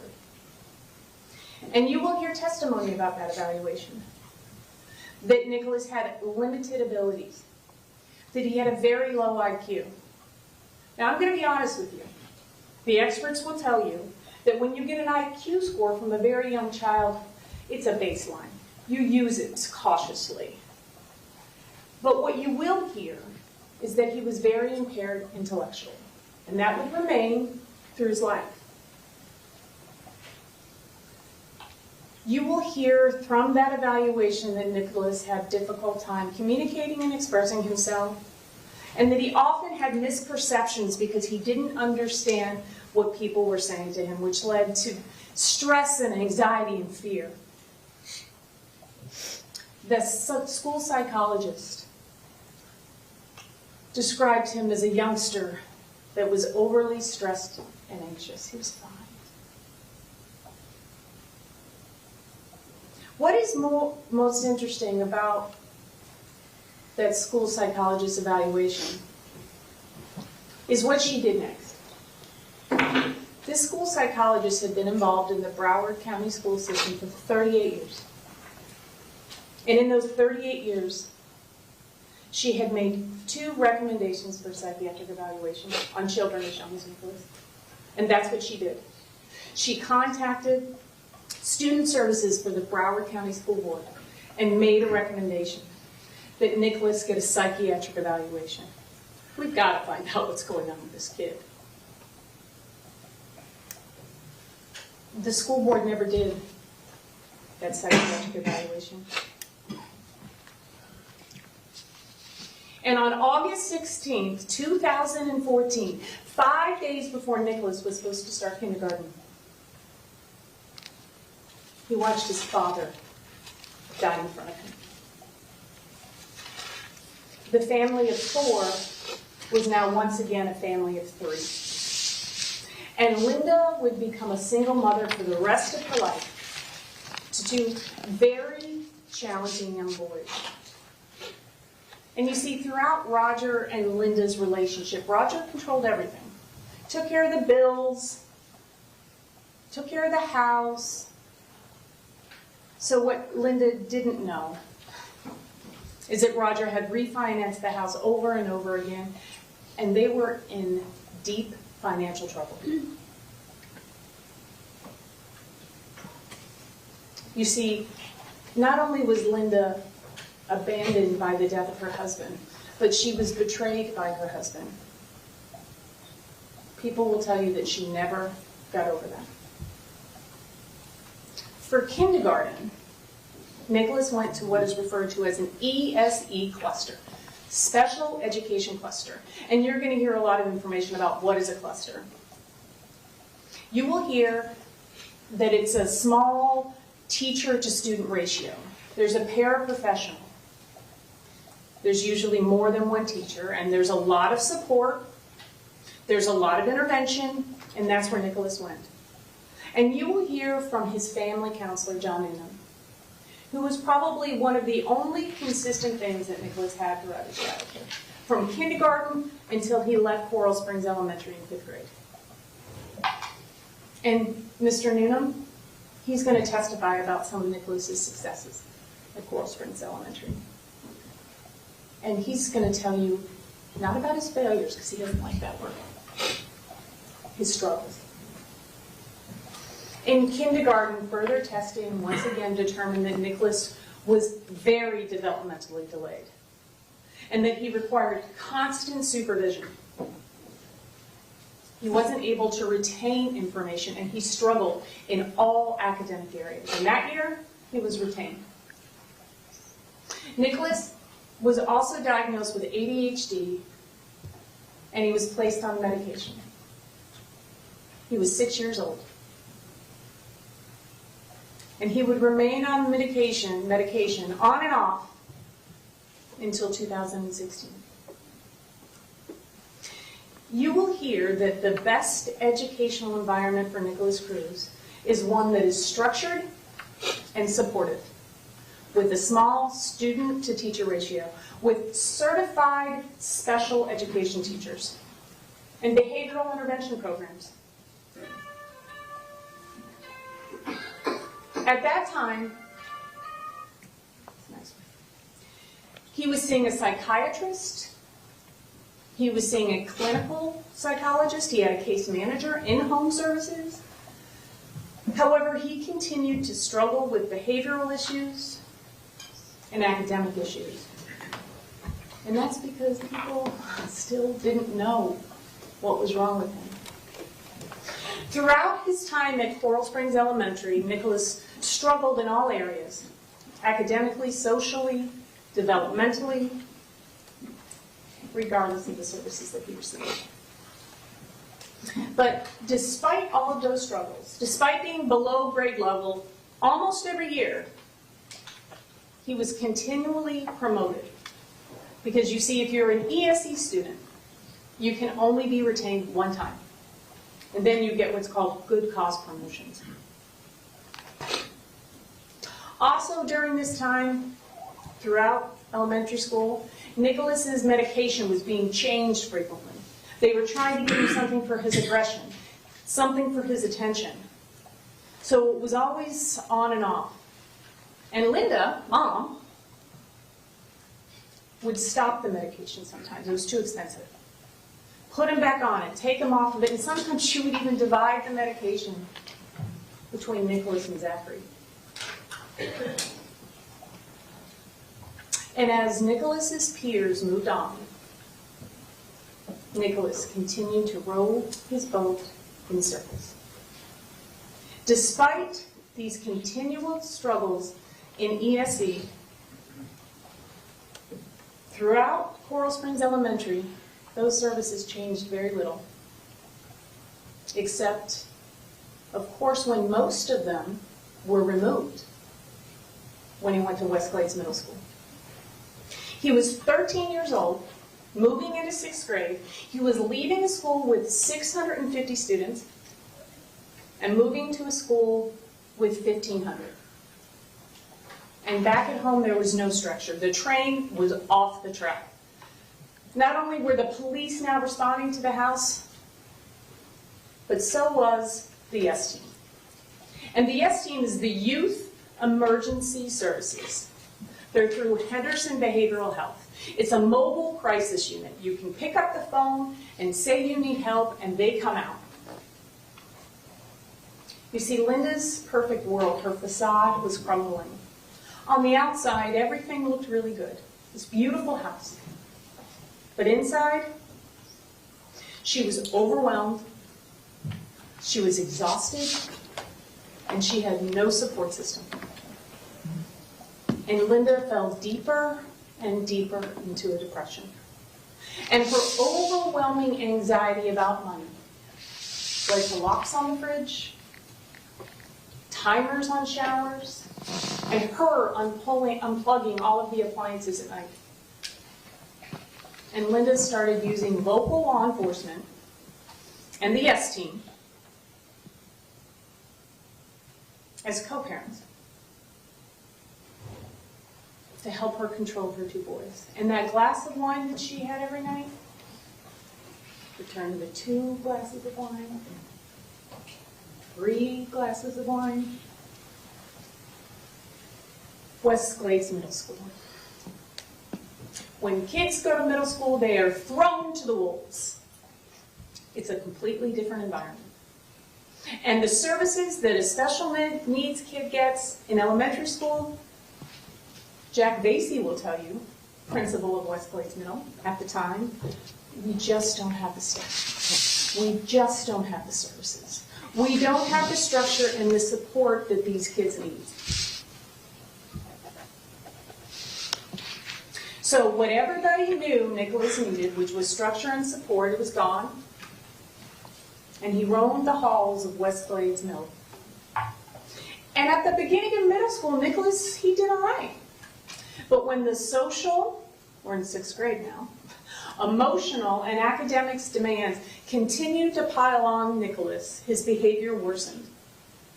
And even though he still received some ESE services, it was in a mainstream classroom now, sometimes with 30 children, and teachers that did not have the specialized training that they needed, that they deserved to have to deal with a student like Nicholas.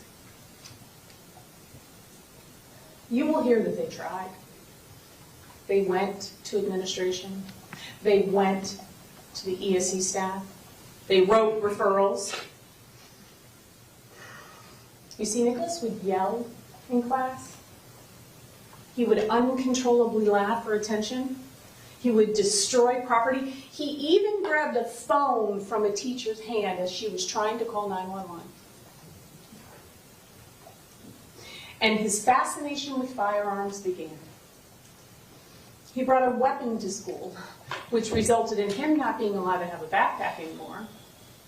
And he was placed on an escort-only status. That means that there was some adult or a school monitor that literally had to walk Nicholas from class to class every day. And without proper interventions, Nicholas's behavior got worse. Not only was Nicholas not getting an appropriate education, but no other student that was in class with him was getting an appropriate education either because of his disruptive behavior. And teachers will tell you that they went to administration, they went to ESC, that they were blown off. They were told to deal with it, that Nicholas deserved an education. No one here is going to tell you that Nicholas Cruz or any other special needs child doesn't deserve an education. But what a special needs child deserves is the appropriate environment where their individual needs are met. That placement was not West Glades Middle School for Nicholas. Instead of putting Nicholas in a school where he could maybe be productive, he remained at West Glades Middle School until the second half of 8th grade, when finally he was transferred to Cross Creek. Cross Creek is a specialized educational center that educates children whose behavior is a manifestation of their mental illness. When Nicholas left West Glades Middle School, he was struggling in every academic area, and he had received 70 disciplinary referrals. And at home, Nicholas was receiving case management. There was an in-home therapist from Henderson and from Camelot Community Care. And they had very strong suspicions that Nicholas needed more services. He needed more help. They needed a proper diagnosis. And they made lots of recommendations. Very few of them Linda listened to. And you will also hear it was during this time the psychiatrist that was prescribing Nicholas medication had recommended that Nicholas be placed in a residential treatment facility. But you see, if that happened, then Linda would lose his Social Security benefits. He never went to that treatment facility. But on February 7, 2014, Nicholas was enrolled in Cross Creek School. Cross Creek is the most restrictive educational environment in Broward County. This school serves students that have emotional, behavioral disabilities through a therapeutic and a behavioral environment. This is not a behavioral center. This is not a punitive school. There are those schools in Broward County, and this is not one of them. Let me explain to you what Cross Creek is like. They have 13 clinical therapists. They have a school psychiatrist on staff that does medication management and provides services to all students. 2 psychiatric nurses, 2 behavioral specialists that develop behavioral plans, implement therapeutic resources. They have a school resource officer, they have a security specialist, they have 15 crisis management staff members that are trained in verbal de-escalation skills as well as professional crisis management. 27 educational support providers, all of them, everyone at that school is ESE certified. 19 certified teachers. There's a speech and language pathologist. There's a school-wide behavioral system, a school-wide behavioral plan. At that school, there's approximately 80 staff members. It goes from kindergarten to 12th grade. There's 150 students, and they are constantly supervised.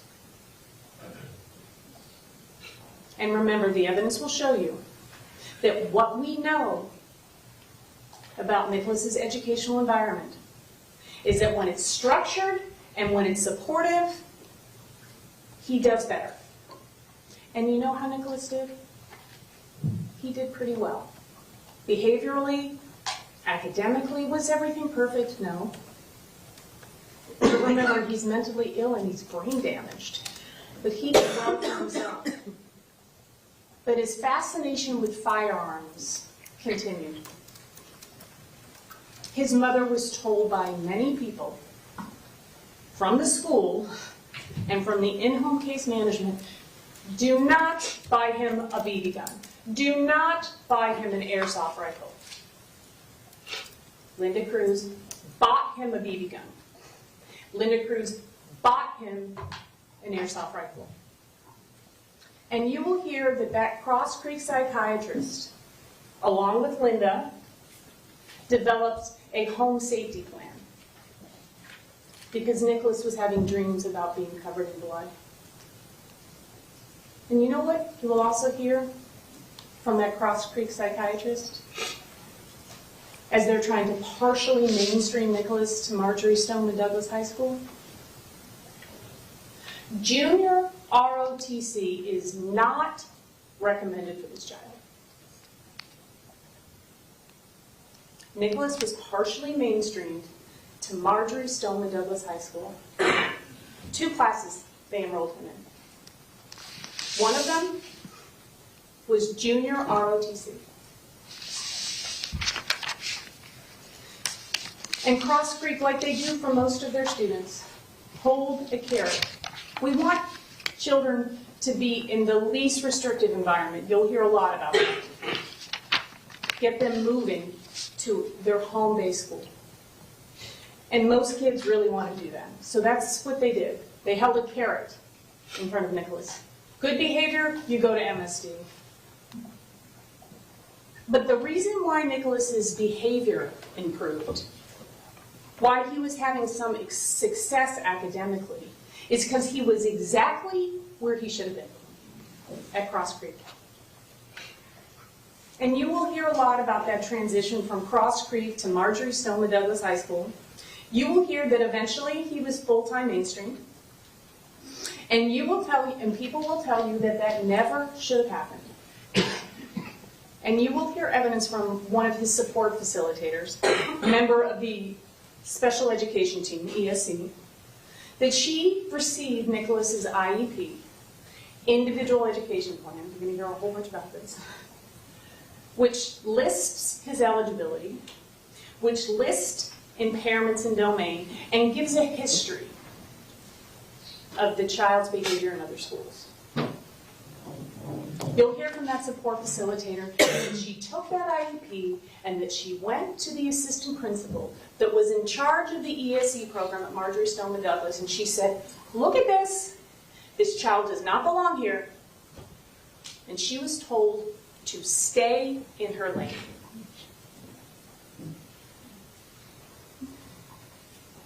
So Nicholas went from a school with 150 students, all those resources I just explained to you, constant supervision, the most restrictive educational environment in Broward County, to Marjorie Stoneman Douglas High School, with a population of 3,333 students. And at Marjorie Stoneman Douglas High School, Nicholas struggled. Behaviorally, socially, and academically.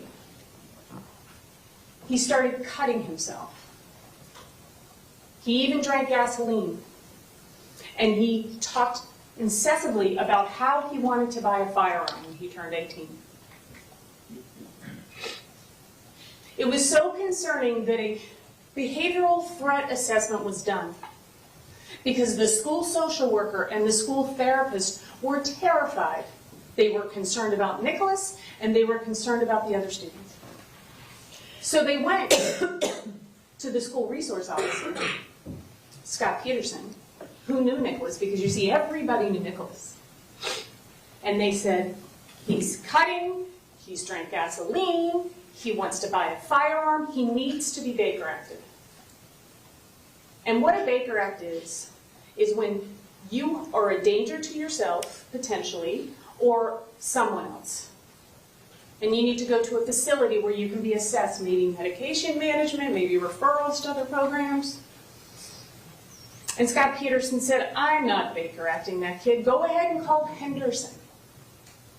So that school social worker and that school therapist called Henderson, and out came that bus, the Youth Emergency Service Mobile Crisis Unit.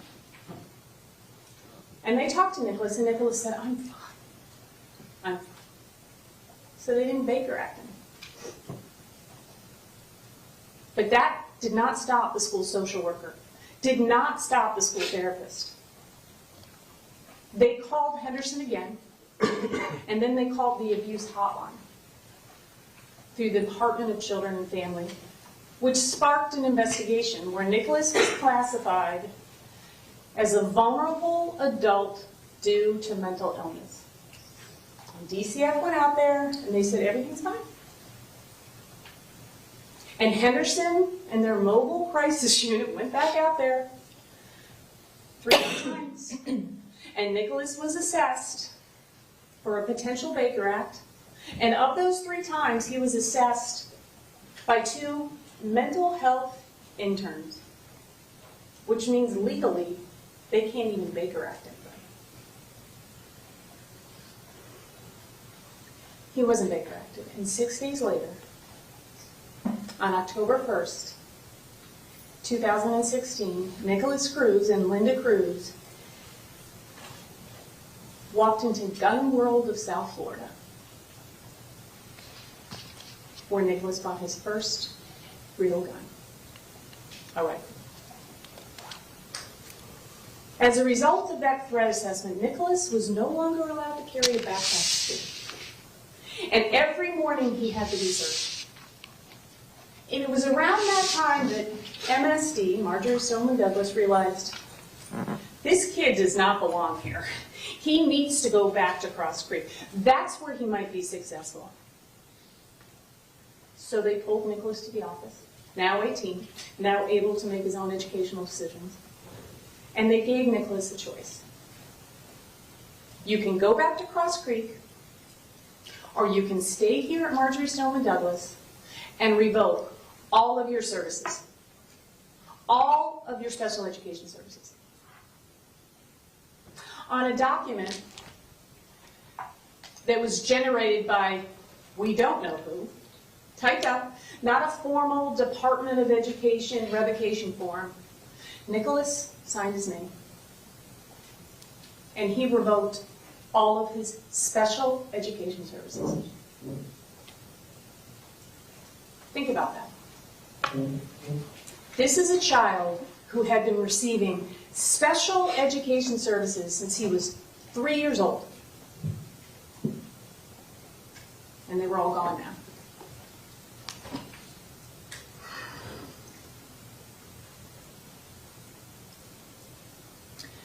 So Nicholas remained at Marjorie Stoneman Douglas until February of 2017, when he had a meeting and they told him, you're never going to graduate. You don't have enough credits. You need to leave. So Nicholas left. He literally ran off of school campus. And when he did it,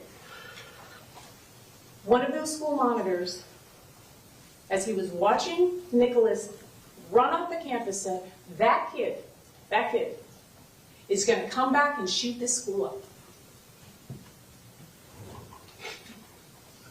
So now you have a child who has no ESE services, no support. He didn't stop being brain damaged. He didn't stop being emotionally handicapped. He didn't stop having a language impairment. He didn't stop needing services, but they were all gone. And you're going to hear a lot from those teachers that tried to do something. They'll come here and they'll testify, and some of them do not want to be here. They're here because they're under subpoena. But we had to bring them in so that you get all of the information that you need. Because you have to make a decision about whether or not another human being lives or dies. And what they tell you and the things that they say are not excuses, they're not justifications, and they're not defenses. They're part of Nicholas's story, and it's my job to tell you that story. So after Nicholas left MSD, he floundered around, went to some off-campus learning centers where he'd work on a computer, self-paced kind of thing. No structure, no stability, no medication. And then on November 1st, 2017, the one consistent person in his life, the one that loved him unconditionally, the woman that did the very best that she was able to do, Linda Cruz, she died. And Nicholas was there. Nicholas was 19. He had just turned 19 in September. And Zachary Cruz was 17. And by the time of the shooting, law enforcement had gone to the Cruz's house over 40 times. And by the time of the shooting, the YES team had gone to the Cruz family house over 14 times.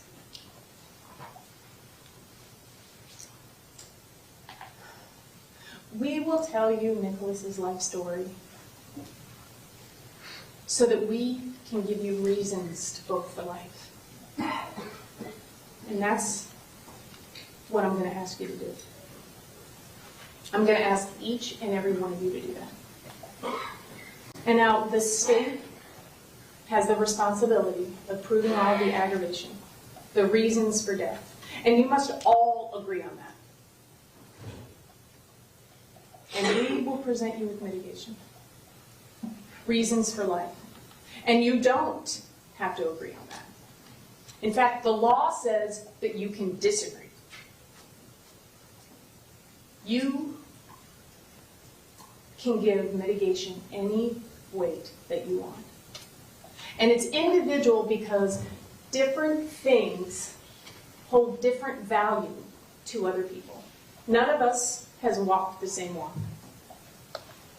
Your vote has to be an individualized moral decision, not collective. And you never have to justify, explain, or defend your vote for life. You can deliberate, and everybody here will encourage you to do that. But you don't debate it. And I know that each of you will be respectful to your fellow jurors and respect their vote, even if you don't agree with it. You are never required to vote for death.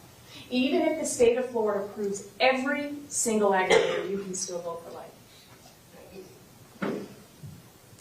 And there's something else I have to remind you of. You are confined to the statutory aggravators that the state proves to be beyond a reasonable doubt. And that does not include those victim impact statements. They were heartbreaking. They were beautiful to hear those people talk about what they had lost in their beautiful children. But you're not allowed to consider it in the verdict.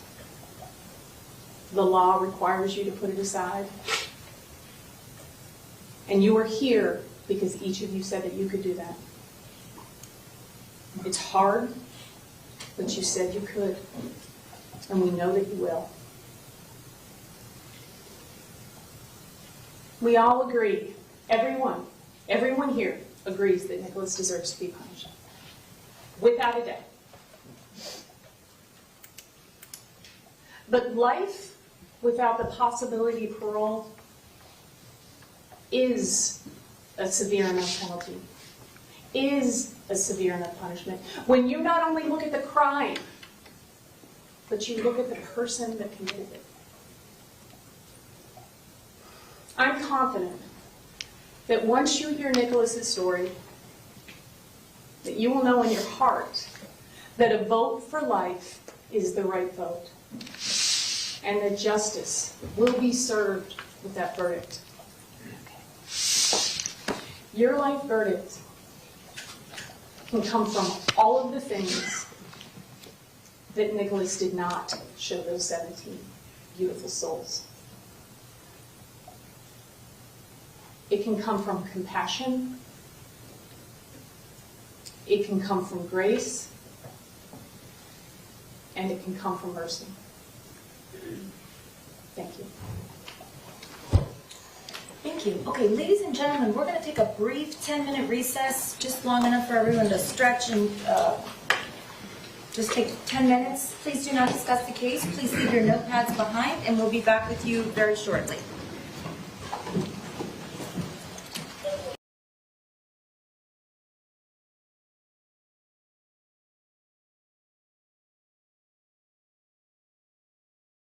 Okay, ladies and gentlemen, at this time, both sides are going to have the opportunity to present an opening statement, and pursuant to the rules of procedure, the state goes first.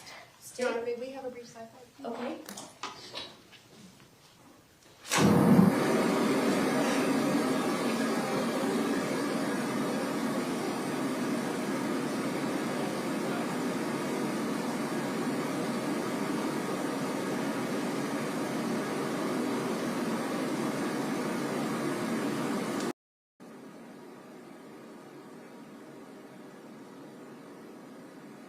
Fourteenth, 2018. 3 days before these brutal murder, this massacre, the defendant in this case made a cell phone video on his cell phone. And this is what the defendant said. Hello, my name is Nick.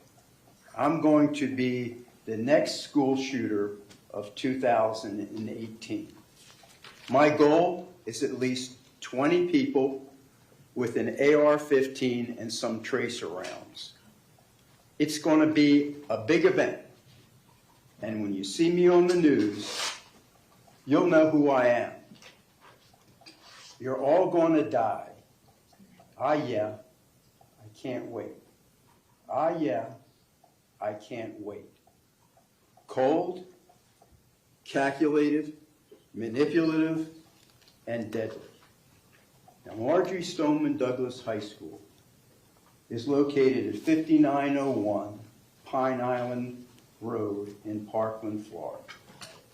It's bordered by Homburg Road on the north side, the Sawgrass Expressway on the south side, Pine Island Road on the east side, and on the west side is Coral Ridge Drive. But if you, and you'll see a map, before you get to Coral Ridge Drive to the west, there's West Glades Middle School, and then a Walmart, and then there's Coral Ridge Drive. You'll see that Marjorie Stoneman High School kind of resembles a college campus. There was approximately 13 buildings spread out over the campus. Most of the buildings were 1- and 2-story buildings, except for one. The one building that is not a 1- or 2-story building is a 3-story building, and it's known as the 1200 building or the freshman building. The 1200 building is located on the northeast side of the campus.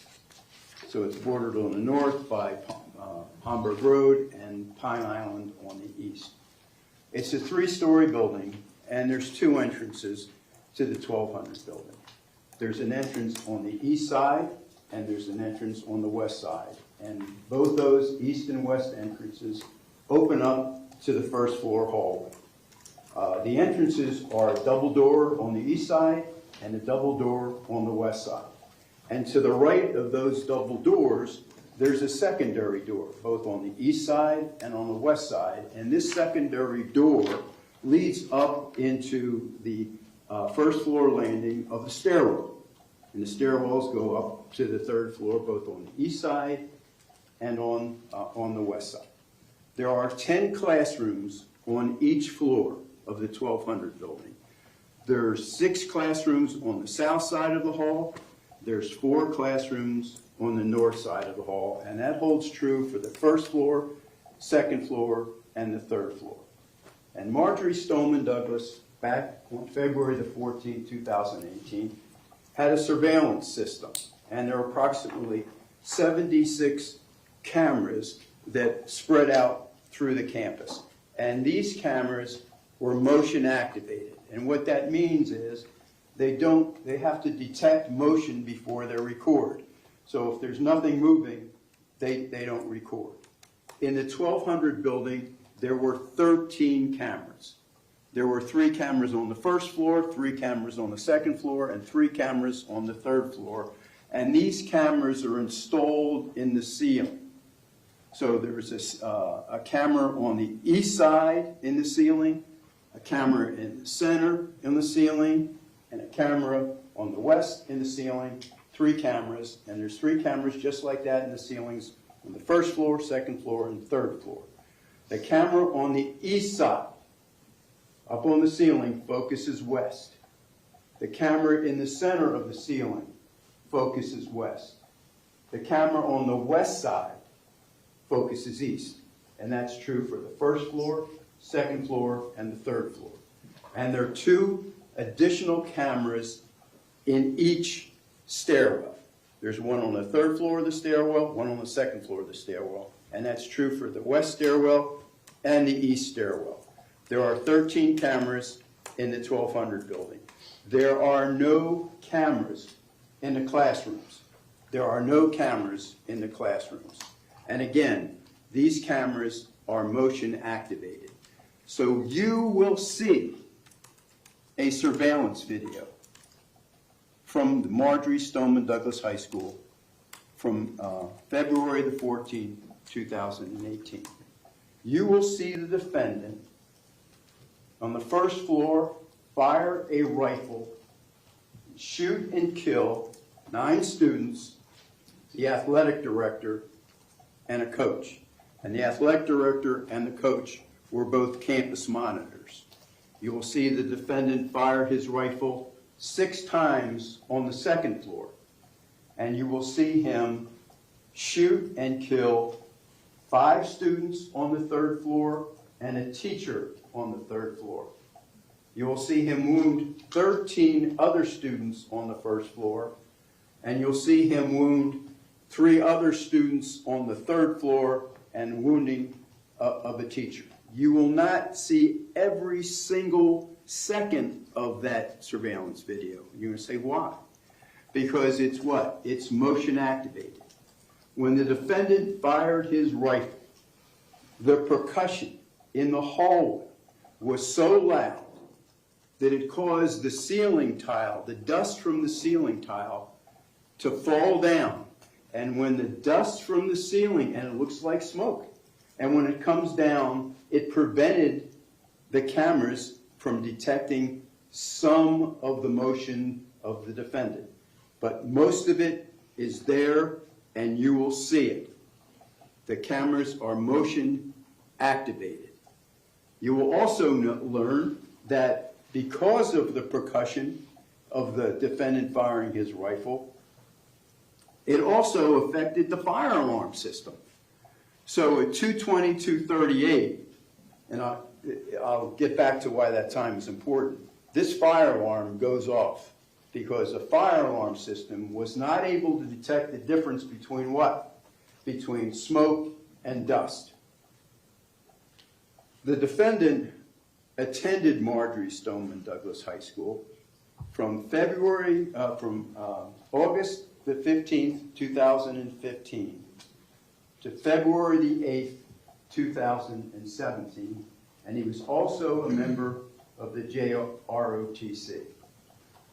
Let me take you back to Valentine's Day, February the 14th, 2018. A Uber stops in front of the east gate to Marjorie Stoneman Douglas High School. It's a pedestrian gate on the east side on Pine Island Road. It's a female Uber driver. The defendant gets out of the seat, the rear seat of the Uber, I think it was a RAV4, and he gets out and he's carrying a black case and a backpack. Now, school's in session. It's Wednesday. February the 14th, 2018. It's approximately 2:19 p.m. The school starts at 7:40 a.m., Marjorie Stoneman Douglas, and the last class ends at 2:40. The gates open in the morning for students to enter and go to class, and then they close. And then they open again, so right before school ends at 2:40, 20 or 30 minutes before. So what? The students can leave the campus. So it's 2:19 p.m. The defendant is carrying a black case and a backpack. And what he has in this case, is a Smith & Wesson 5.56 caliber rifle. And this rifle, it's commonly known as an AR-15. This rifle fires not only 5.56 caliber ammunition, but also fires .223 caliber ammunition. The gun will fire both. This gun is commonly known as an AR-15. It's a semi-automatic rifle. This weapon will fire as many bullets as it contains in the firearm magazine. And this is the way this 5.6 Smith & Wesson M&P 15 TF 16214 is the serial number. This is the way this gun operates. What you do is you load the firearm magazine with bullets. And the bullet is about like this for a 5.56 and a .223. And you put those bullets in the magazine. You load them in the magazine. And the bullets will go in as many as the magazine will hold. So if it's a 40-round magazine, you can stick in 40 bullets. If it's a 30-round magazine, you can stick in 30 bullets. So you fill up the magazine, and then you take the magazine and with how many bullets you have in it, and you stick it into the magazine well of the rifle. And then you pull back the lever, and you charge a bullet that goes into the firing chamber, and you pull the trigger. This weapon will fire as quickly as you can pull the trigger. And that's what the defendant had. And the Uber driver picked up the defendant to bring him to Marjorie Stoneman Douglas High School from 7200 Loxahatchee Road. 72 Loxahatchee Road was the home of Kimberly and James Sneed and their son, J.T. Sneed. J.T. Sneed was a friend of the defendants. They both went to Marjorie Stoneman Douglas High School together. They were both a member of the JROTC together. And a short time after Thanksgiving of 2017, the defendant came to live with the Sneeds. He had his own bedroom. He was attending school. He was working at the Dollar Tree. The Sneeds took the defendant in and offered him a place to live. Why? The defendant's adopted mother passed away November 1st, 2017. The defendant needed a place to live. The Sneeds made the offer. The defendant moved in with them. And it was a short time after Thanksgiving. These murders happened when? February the 14th, 2018. On this particular, and when the defendant arrived at Marjorie Stoneman High School on Wednesday, February the 14th, 2018, he had been planning to be a school shooter long before he moved in with the Sneeds and long before his mother passed away. On this particular Wednesday, on this particular Valentine's Day, the defendant gets out of the Uber. He goes through the passenger gate. He's wearing his backpack. He's carrying his black case. It was a black Cabela bag case with a rifle in it. and he walks about 360 feet from Pine Island Road to the east entrance double doors.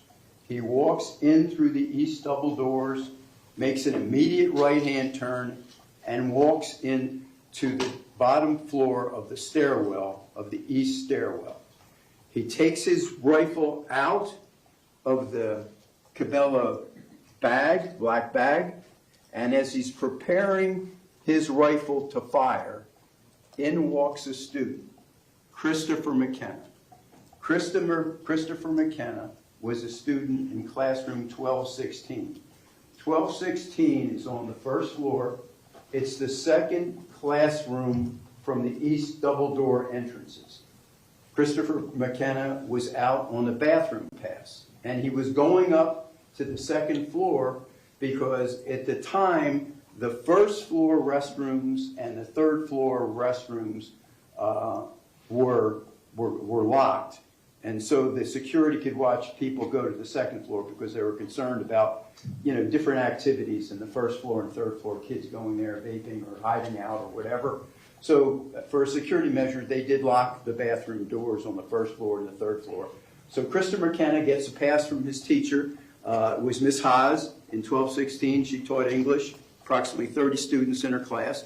He gets his pass, walks down the hall, bumps into a couple of kids, and you'll see the video of him bumping fists with two of the students, and he walks into the stairwell as the defendant, Nicholas Cruz, is preparing his M&P 15 rifle. And the defendant says to Christopher McKenna, "You better get out of here. Something bad is about to happen." Christopher McKenna runs out. Remember I described the secondary door that's in the stairwell? He runs out that east door, and he runs to find a campus monitor. When he runs out, the defendant enters the first floor hallway. And when he enters the first floor hallway, there are 4 students in the hallway. He gets out, and he fires his weapon at the 4 students in the hallway. The time, 2:21:33. 2:21:33, the massacre begins. Here's who the 4 students were in the first floor hallway. Ashley Baez was walking west in the hallway in front of classroom 1215. And let me describe what existed on the south side. There's 6 classrooms on the south side. So the first classroom on the south side is 1218. The next class, the numbers aren't, consistent, but the next classroom is 1215, classroom 1215. So sitting in front of classroom 1215 is a student, Gina Montalto.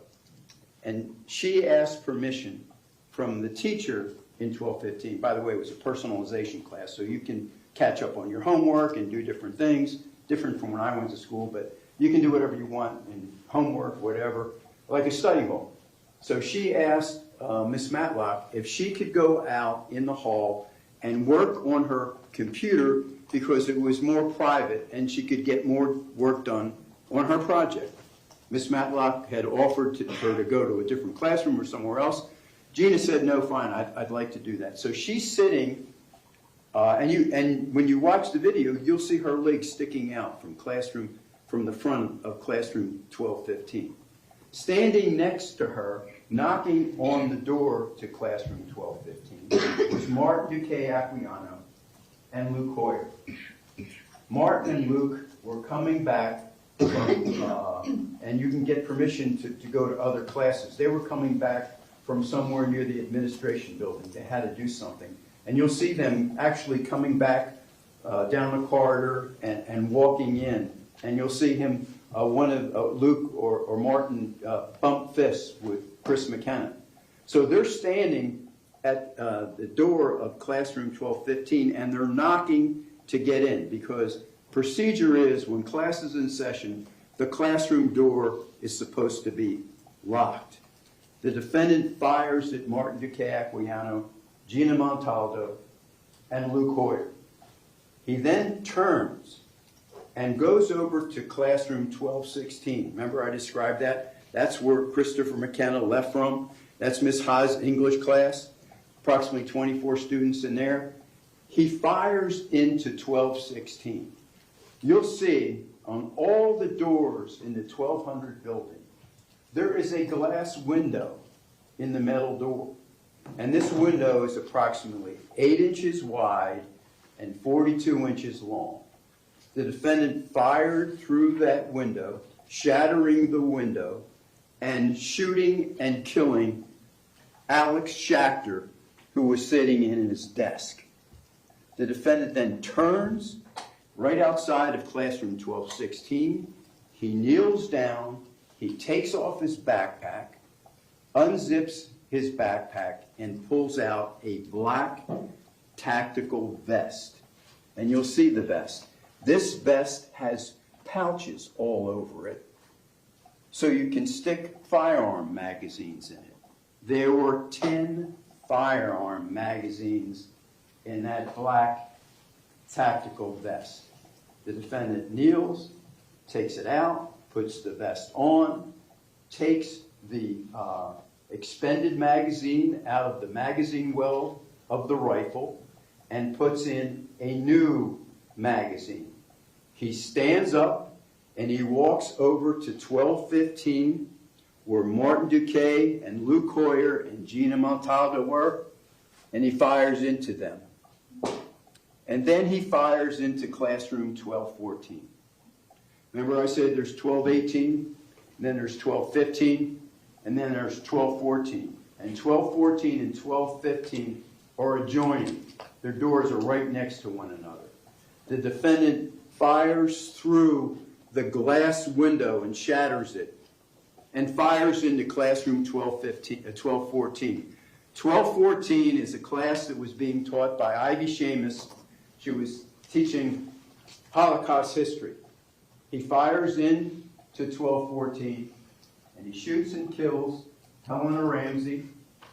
He shoots and kills Nicholas Dorette, and he wounds Samantha Grady, Samantha Fuentes, Isabel Checker, and Danielle Menescu. He then turns away from 1214 and walks back across the hall to 1216. And he fires again through the shattered window in 1216. This time he shoots and kills Alyssa Alfadef. He shoots and kills Elena Petty. He wounds Justin Colt. He wounds William Olson. He wounds Genesis Valentin. He wounds Kishaba Magaforian. And he wounds Alexander Dorette, the brother of Nicholas Dorette, who was shot and killed across the hall in 1214. He then turns and walks away from 1216, and he's walking west. At this time, through the west double doors comes running Christopher Hickson. Christopher Hickson was a campus monitor and an athletic director. He comes running through the west doors. The defendant sees him and fires his rifle at Christopher Hickson. Christopher Hickson is hit. He's severely wounded. He falls to the ground and he crawls over to an alcove on the north side of the first floor hallway. The defendant continues to walk west, and he's walking west.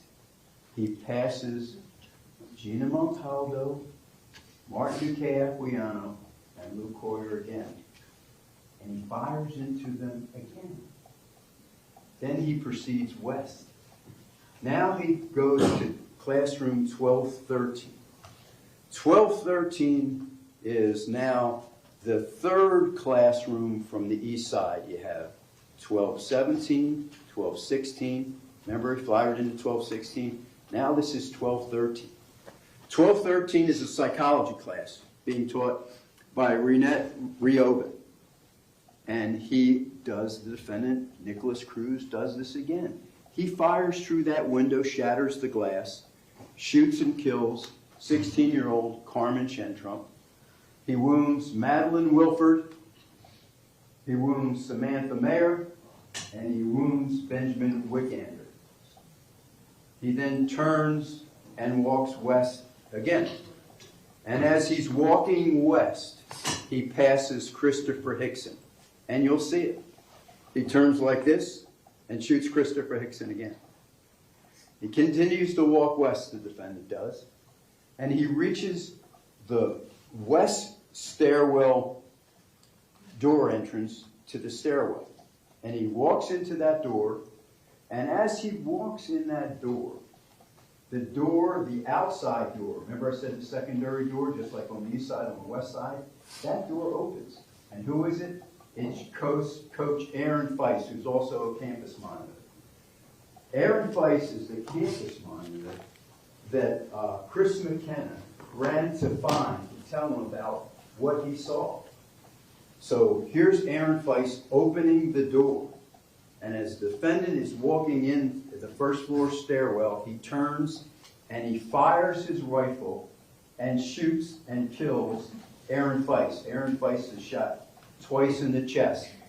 He falls right outside the class, that west outside door. The door closes and he falls right outside that door. The defendant then goes up the west stairwell. And as he's going up the west stairwell, there are also, as I said, 10 classrooms on the second floor. Now, the teachers and the students, they heard the shots.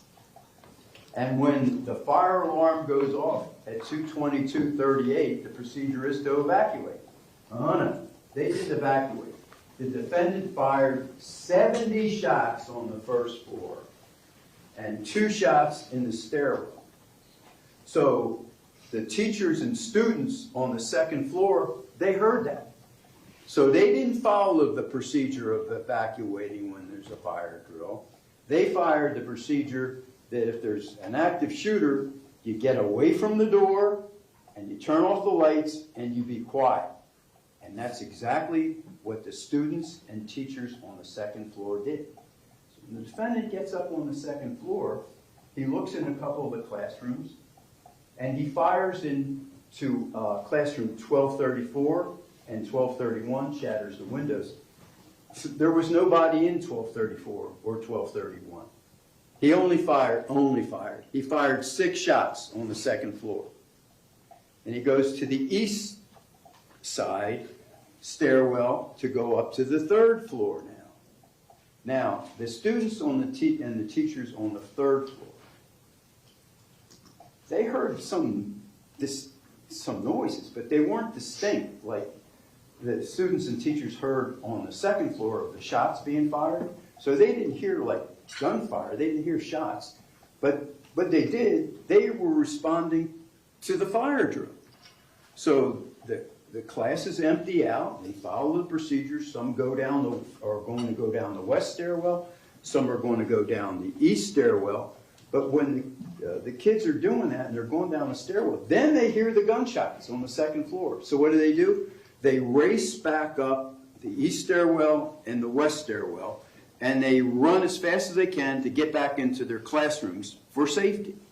So when the defendant walks up the east stairwell, there's a teacher helping his students get into his classroom. His name was Scott Beagle. He was 35 years old, and he was teaching geography in classroom 1256. 1256 is the first classroom from the east side on the north side of the hallway. He has the door open, the kids are going in. The defendant pops out of the east stairwell door and fires into Scott Beagle 4 times, killing him. And he falls right in the entrance to his classroom. And next to Scott Beagle's classroom is 1255 on the north side. And that classroom was an English teacher, Stacy Lapel. And she's hustling all the kids to get into her classroom. And she was successful in doing that. But as she's the last one there to close the door, The defendant shoots at her and wounds her, and she closes the door and goes back into her classroom. The defendant continues to fire on the 3rd floor. He's firing from east to west. There are 2 girls, 2 students, Carol Logren and Meadow Pollock. They're in front of classroom 1249 on the south side of the hall. The defendant shoots both of them, and they fall and they go huddle into the alcove of classroom 1249. He fires and hits and wounds Kyle Lehman, Marian Kapichenko, and Anthony Borges.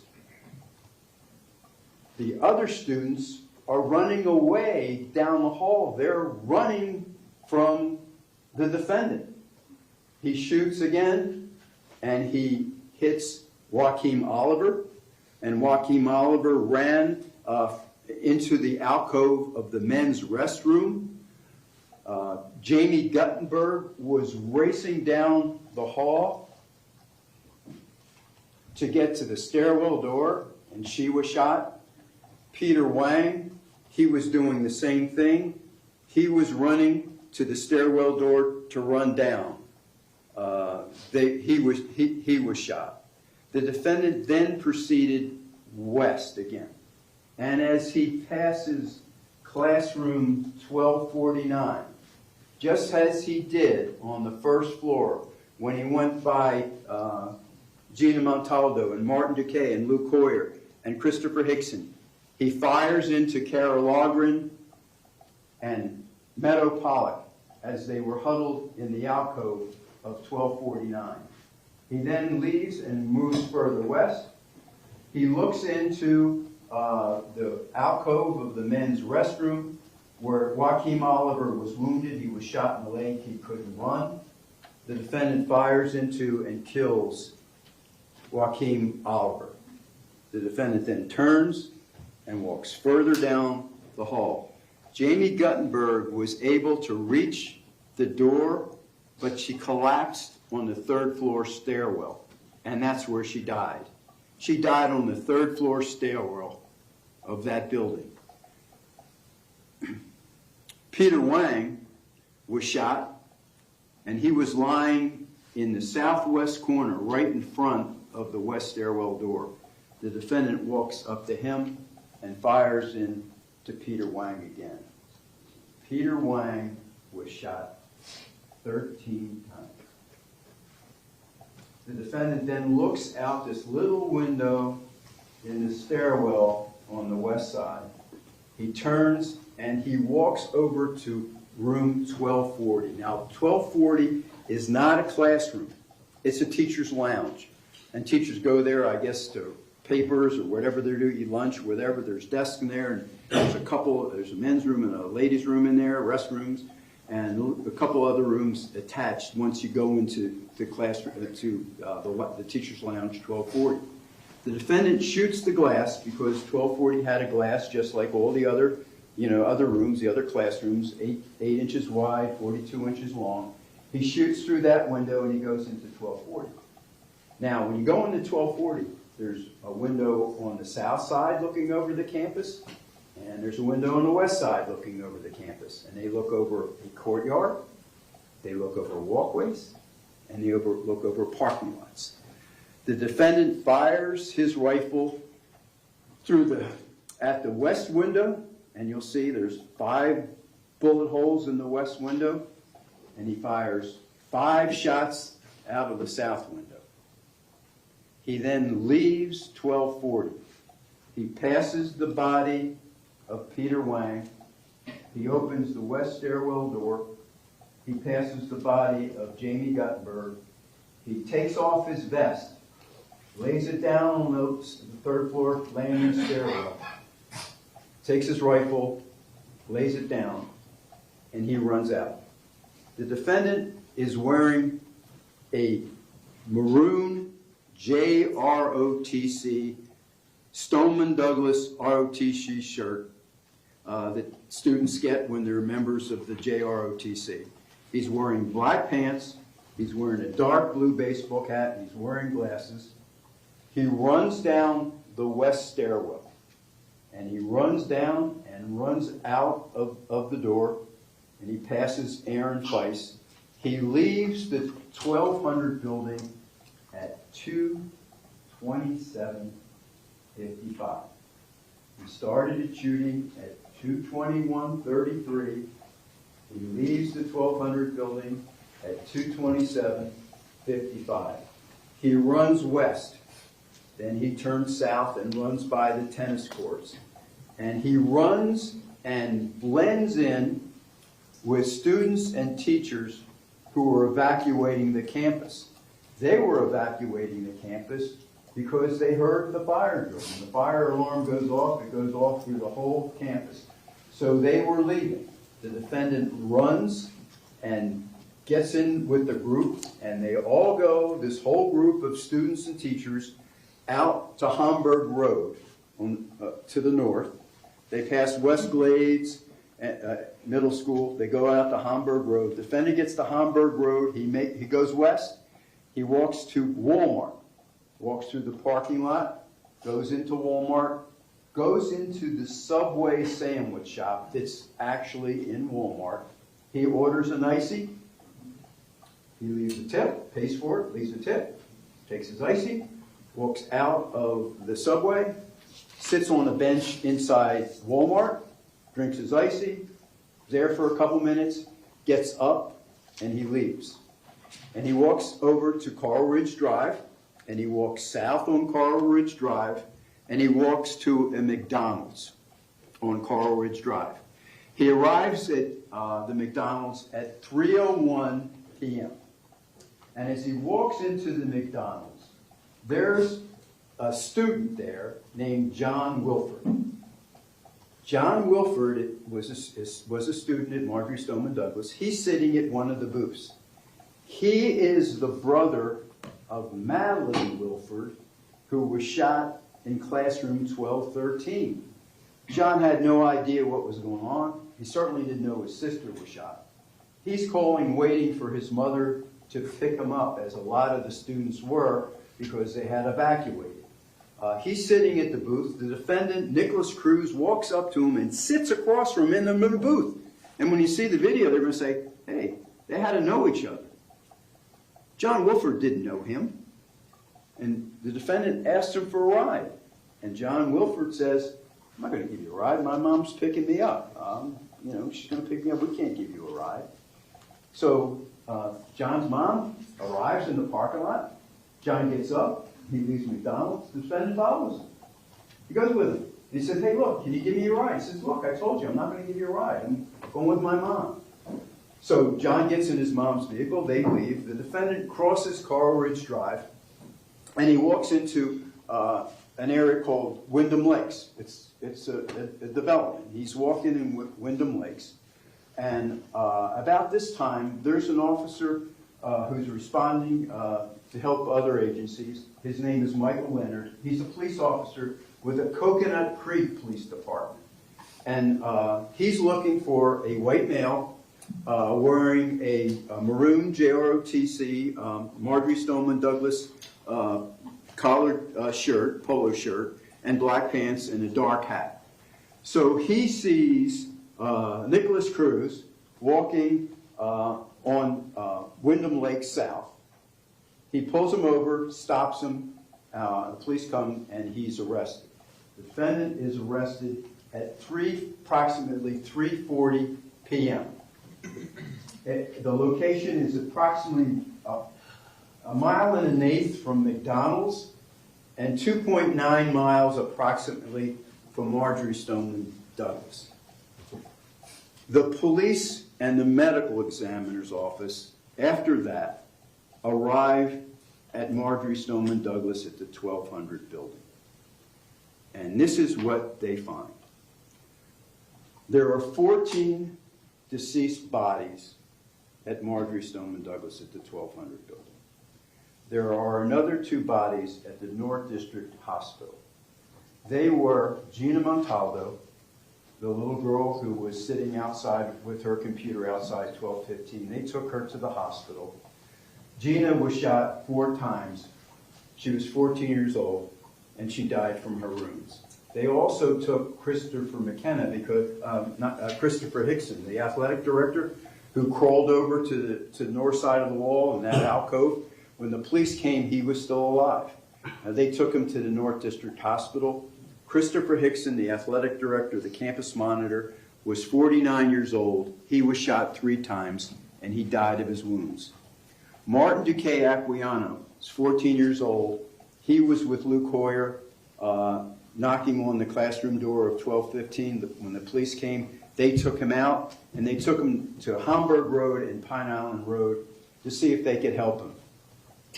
Martin Duque Aquillano was 14 years old. He was shot 8 times, and he died of his wounds. And then when the medical examiner and the police came in, they saw Luke Hoyer.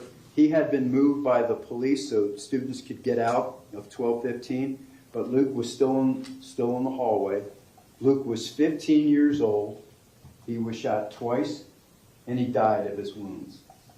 They went over to classroom 1216. It was Miss Haas' English class. Sure enough, Alex Schachter, 14 years old, was shot twice in the chest, and he died of his wounds. Alyssa Alfadef was 14 years old. She was in classroom 1216. She was shot 8 times, and she died of her wounds. Elena Petty was in classroom 1216.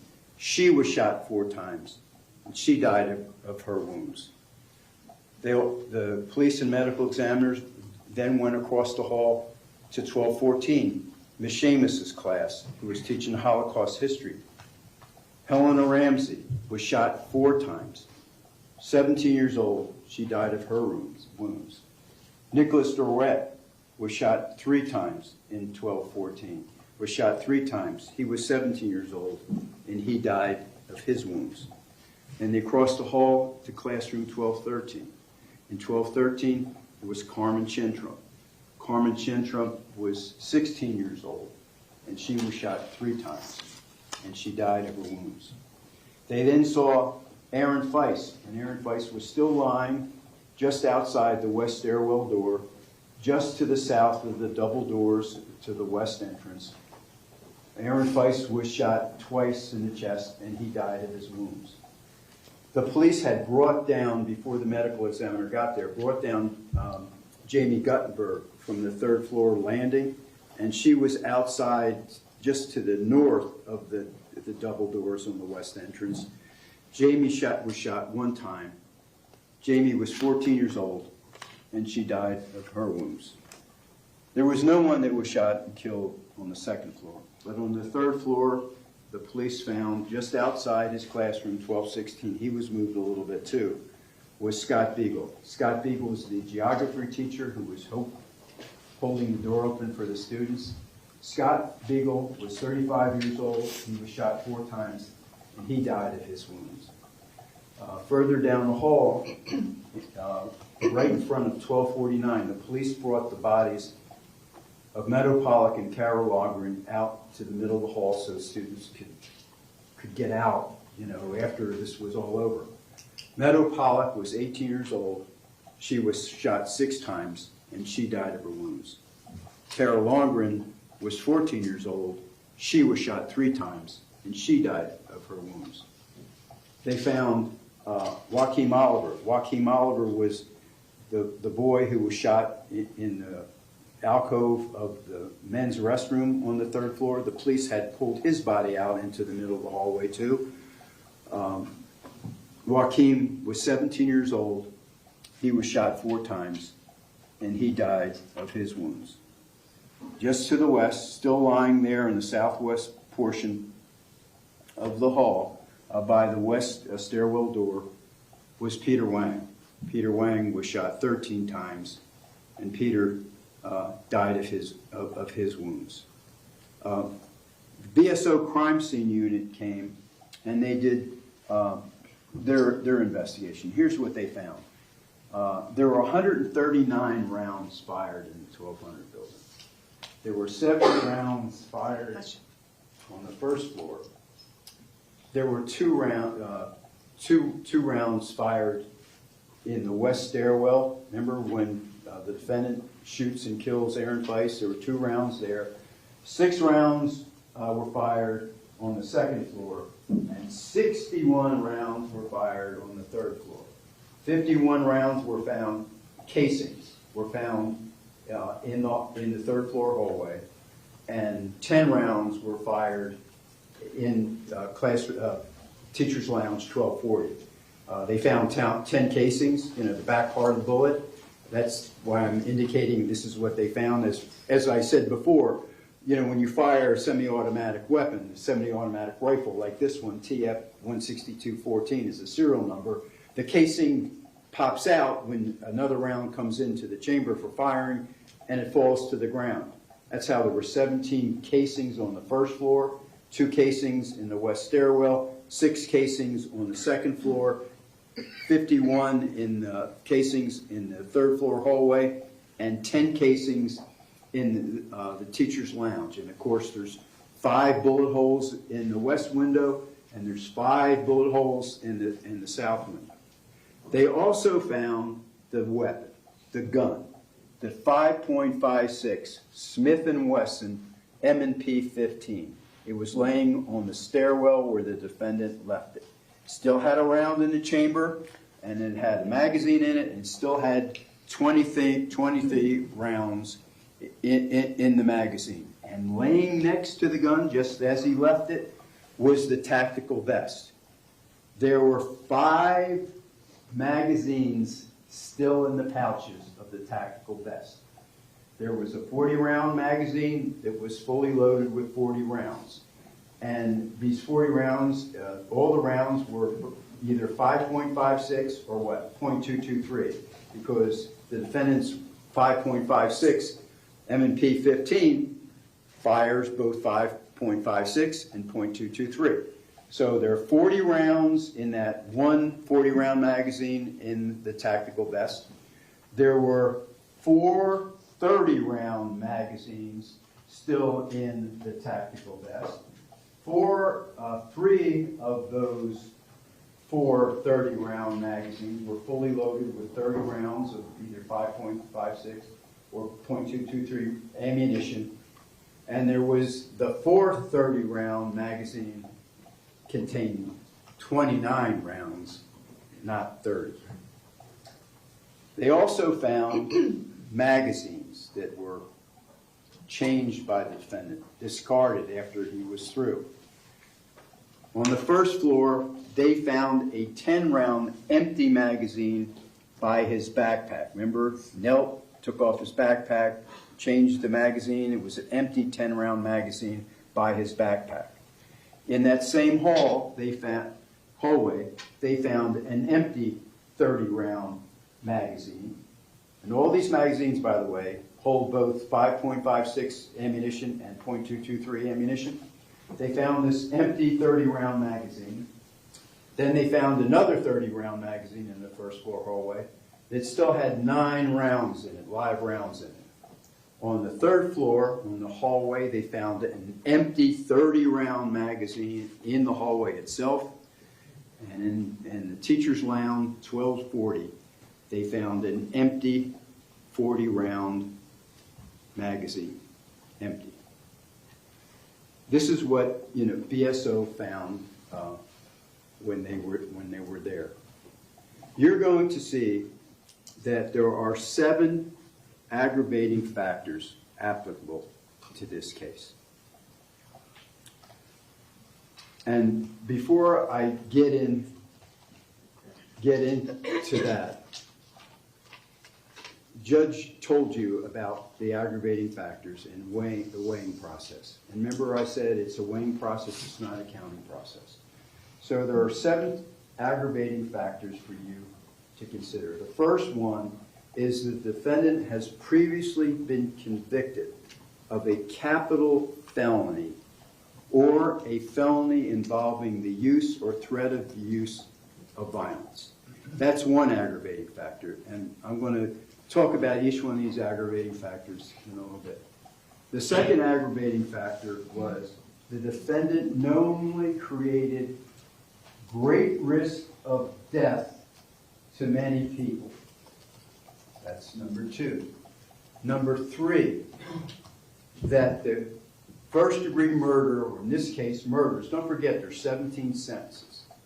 So I'm talking about them as there's one, there's 17. That the murders were especially heinous, atrocious, or cruel. 4, that the murders were cold, calculated, and premeditated.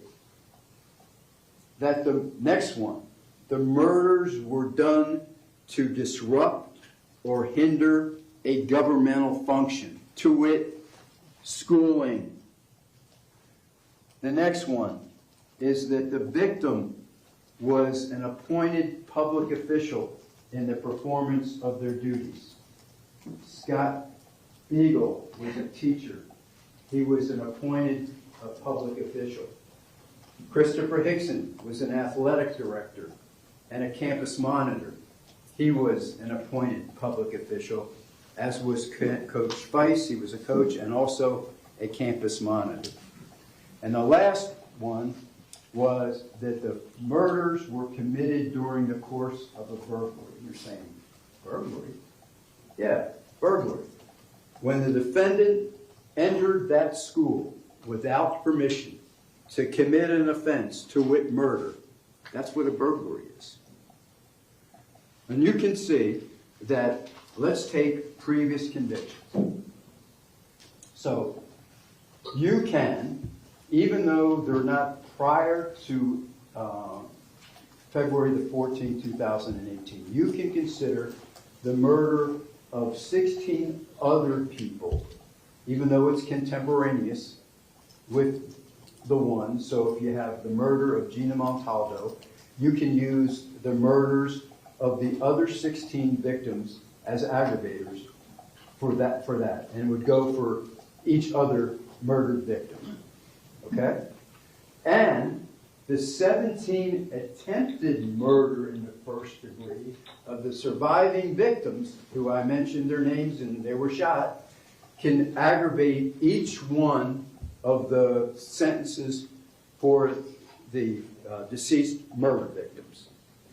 And the other felony that you can consider, that on November the 13th, 2018, 10 months after the defendant was arrested, the defendant attacked a deputy, violently struggled and fought with him, took his taser, and there's a conviction for attempted battery on a law enforcement officer with a weapon. So they are in that, under that first aggravating factor of previously been convicted. You'll see the evidence will show that there was great risk, obviously, of death to many people. That the murders, all 17, were heinous, atrocious, and cruel. All 17 were cold, calculated, and premeditated. And that to hinder and disrupt the school function, he entered the school, he shoots Scott Beagle and kills him, and Aaron Feist shoots him and kills him. The athletic director and campus monitor, Christopher Hickson, they were appointed public officials. They were killed, to disrupt and hinder the school function. So they're the aggravating factors that you can consider in this case, and I submit to you have been proven, will be proven beyond a reasonable doubt. And you'll see that these aggravating factors, and listen to, and I know you will, to all the evidence, listen as carefully as you can, and I know you will, that these aggravating factors far outweigh any mitigating circumstances.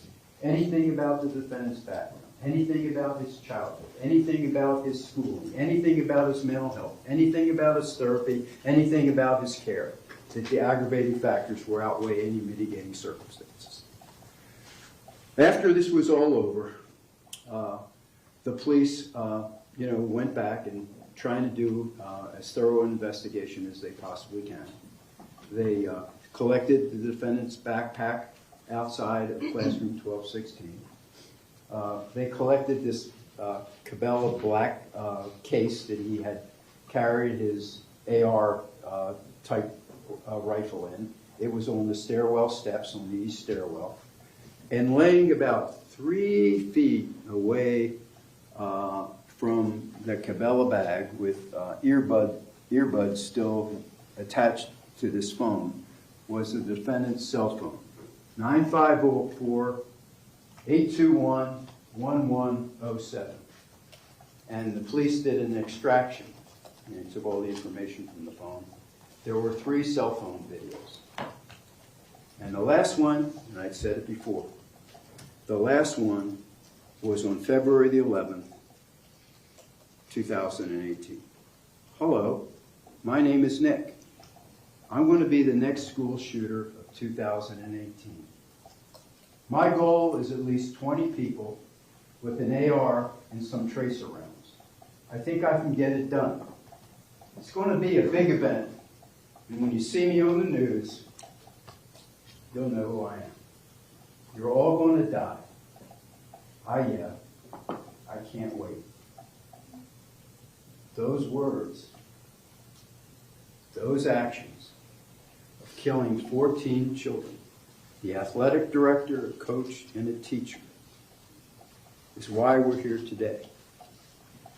Cold, calculative, manipulative, and deadly.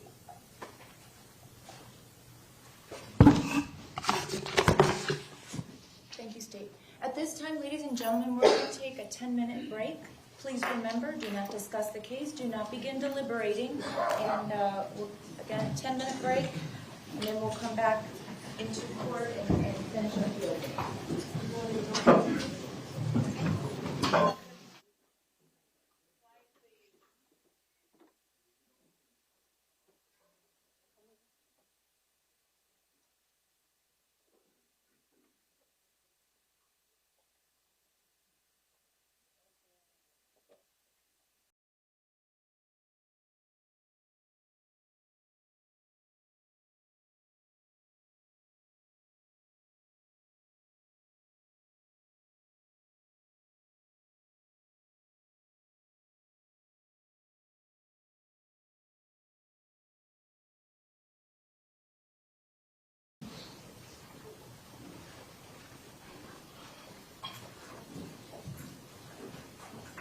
Okay, all jurors are present. Everyone else may be seated. Ladies and gentlemen, thank you very much for your patience.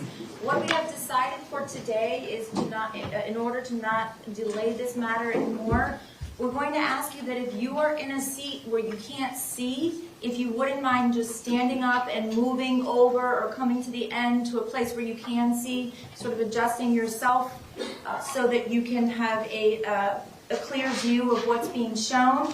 And then we will all, once you go home, we will work on fixing this problem. Who was it that was not able to see? Would you raise your hands again so that I can? It's been rectified since. It's fine now. Oh, okay, great. All right, thank you so much. Mr. Sachs, whenever you're ready. Yeah, thank you, Your Honor. Sure. Ms. Sinich, I'm sorry. Would you be good enough to circle?